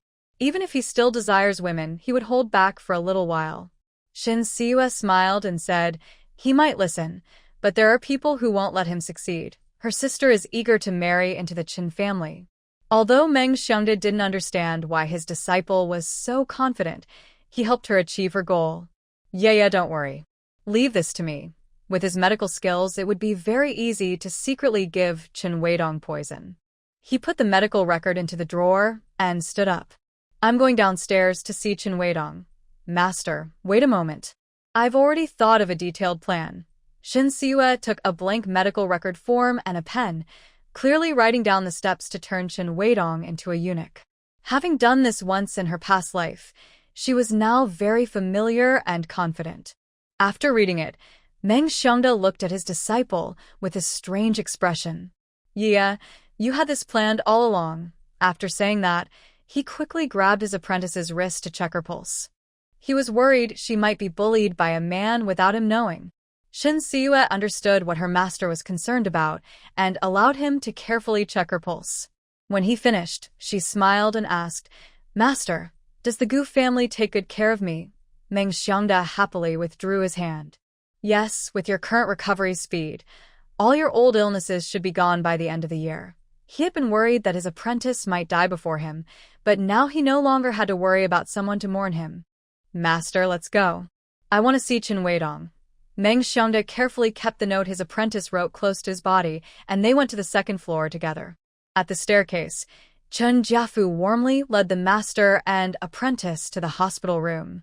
Dr. Meng, I only have this one son. Please, you must save him. Meng Xiangda looked serious and seemed difficult to approach. I've checked Chen Weidong's condition. He can still be treated, but the cost of treatment isn't cheap. Hearing this, Chen Jiafu felt relieved, as if a weight had been lifted from his heart. No matter how expensive the treatment is, even if I have to sell everything, I will cure Weidong. The three of them entered Chen Weidong's hospital room. The room had 4 beds. The air was filled with the mixed smell of medicine and disinfectant. Chen Weidong lay pale on the bed, wearing a blue and white hospital gown, sweating profusely. The sweat was caused by pain. Painkillers could affect wound healing, so doctors wouldn't prescribe them unless necessary. In September, Beijing was still hot during the day. Chen Weidong's injury was near his thigh, and to avoid rubbing the wound, his legs were spread apart, and he wasn't wearing pants. A thin blanket covered his waist, abdomen, and thighs. When Shen Siyue entered the room, he awkwardly pulled the blanket a little. Yeah, you're here. Shen Siyue was displeased and corrected Chen Weidong's way of addressing her. We're not that close. Call me by my name. Chen Weidong thought Shen Siyue was shy. If he truly disliked her, why would he ask her master to treat him? He forced a weak smile. All right, Miss Shen. Meng Xiangda turned to Shen Siyue and said, Yeah, you should go out first. I'll check on him. After Shen Siyue left the room, she leaned against the cool wall. She looked toward Qinjia village, and the smile on her face grew wider. She whispered softly, only she could hear. Sister, don't let me down. Far away at Xinghua Farm, Shen Xin sneezed, feeling uneasy. Chen Weiguo was going to Beijing for treatment and would definitely visit his sister. Although his sister probably wouldn't like a rural man, few women could resist a man's sweet words and persistent efforts. Fortunately, Chen Weidong's injury was to his vital part, so even if someone had bad intentions, they wouldn't have the strength. Thinking of this, Shen Xin looked toward Beijing and thought to herself, I must win him over before Chen Weidong and my sister get back together. Shen Siyue, who was being thought of, rubbed her nose.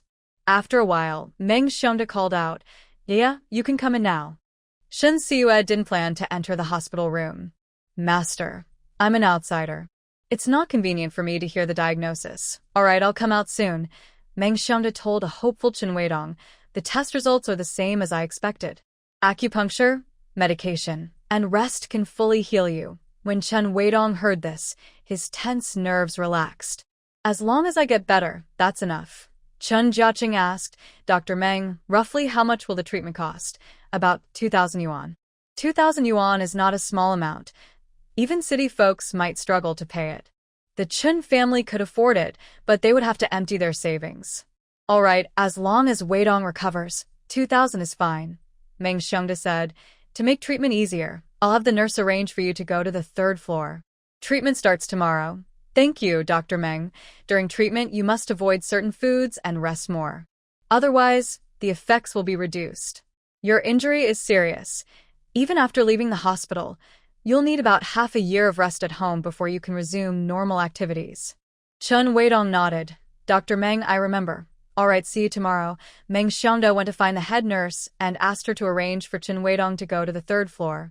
After finishing, he asked his apprentice, Yeah, where do you plan to have dinner tonight? Shen Siyue linked her arm with Meng Xiangda's. Master, I was promoted to deputy team leader today and received a 500 yuan bonus. I want to treat you and Grandpa Gu to dinner. Meng Xiangda gave a thumbs up and praised. Yeah, is really impressive. Did you notify the Gu family? Not yet. I want to find a restaurant near the military area. Is that okay? Of course. I'll call Old Master Gu and tell the family not to cook dinner first. Old Master Gu was very happy to hear that Shen Siyue was promoted. Dr. Meng, tell Yaya not to come back. Just go straight to the restaurant. When Yun Chong and Huiying return, we will go there immediately. All right. I will wait for you and Yaya at the restaurant. There was only one state-run restaurant near the military area, about 2 kilometers away. Not long after the master and disciple arrived at the restaurant, old Master Gu and the others also arrived. Yun Chong was very happy for Shin Siua. Yeah, you are probably the fastest person to be promoted at the radio station. Shin Siua nodded with a smile. Yes, good timing, good location, and good people. No, it's because you're smart and capable, turning disadvantages into advantages and facing difficulties with good luck. Old Master Gu nodded in agreement. Yun Chong is right. Your quick promotion is your own skill. Tonight, this meal is on Grandpa. Shin Siua quickly objected. Grandpa Gu, no, I must pay for this meal. Meng Xiongda pulled old Master Gu to sit down. Yaya wants to show filial piety, so let her. All right, then I will listen to my granddaughter. Shin Siua ordered 5 dishes and 1 soup, with both meat and vegetables. Everyone enjoyed the meal happily. After finishing the food and drinking the soup, Meng Xiongda, who was farther away, got up and left first. Yaya, on Thursday afternoon, go to the Chinese medicine hospital. I need to see you about something. When Shin Siua heard this, she knew it was about selling antiques. Okay. Be careful on the way, master. After seeing Meng Xiongda off, Shin Siua pushed her bicycle and walked back to the military area with the Gu family. When she arrived home, she said, Grandpa Gu, I have to invite colleagues to dinner tomorrow night, so I won't be home. But I will come back early to prepare herbal medicine and medicinal meals. She didn't mind the medicinal meals, but the herbal decoctions shouldn't be skipped for several days.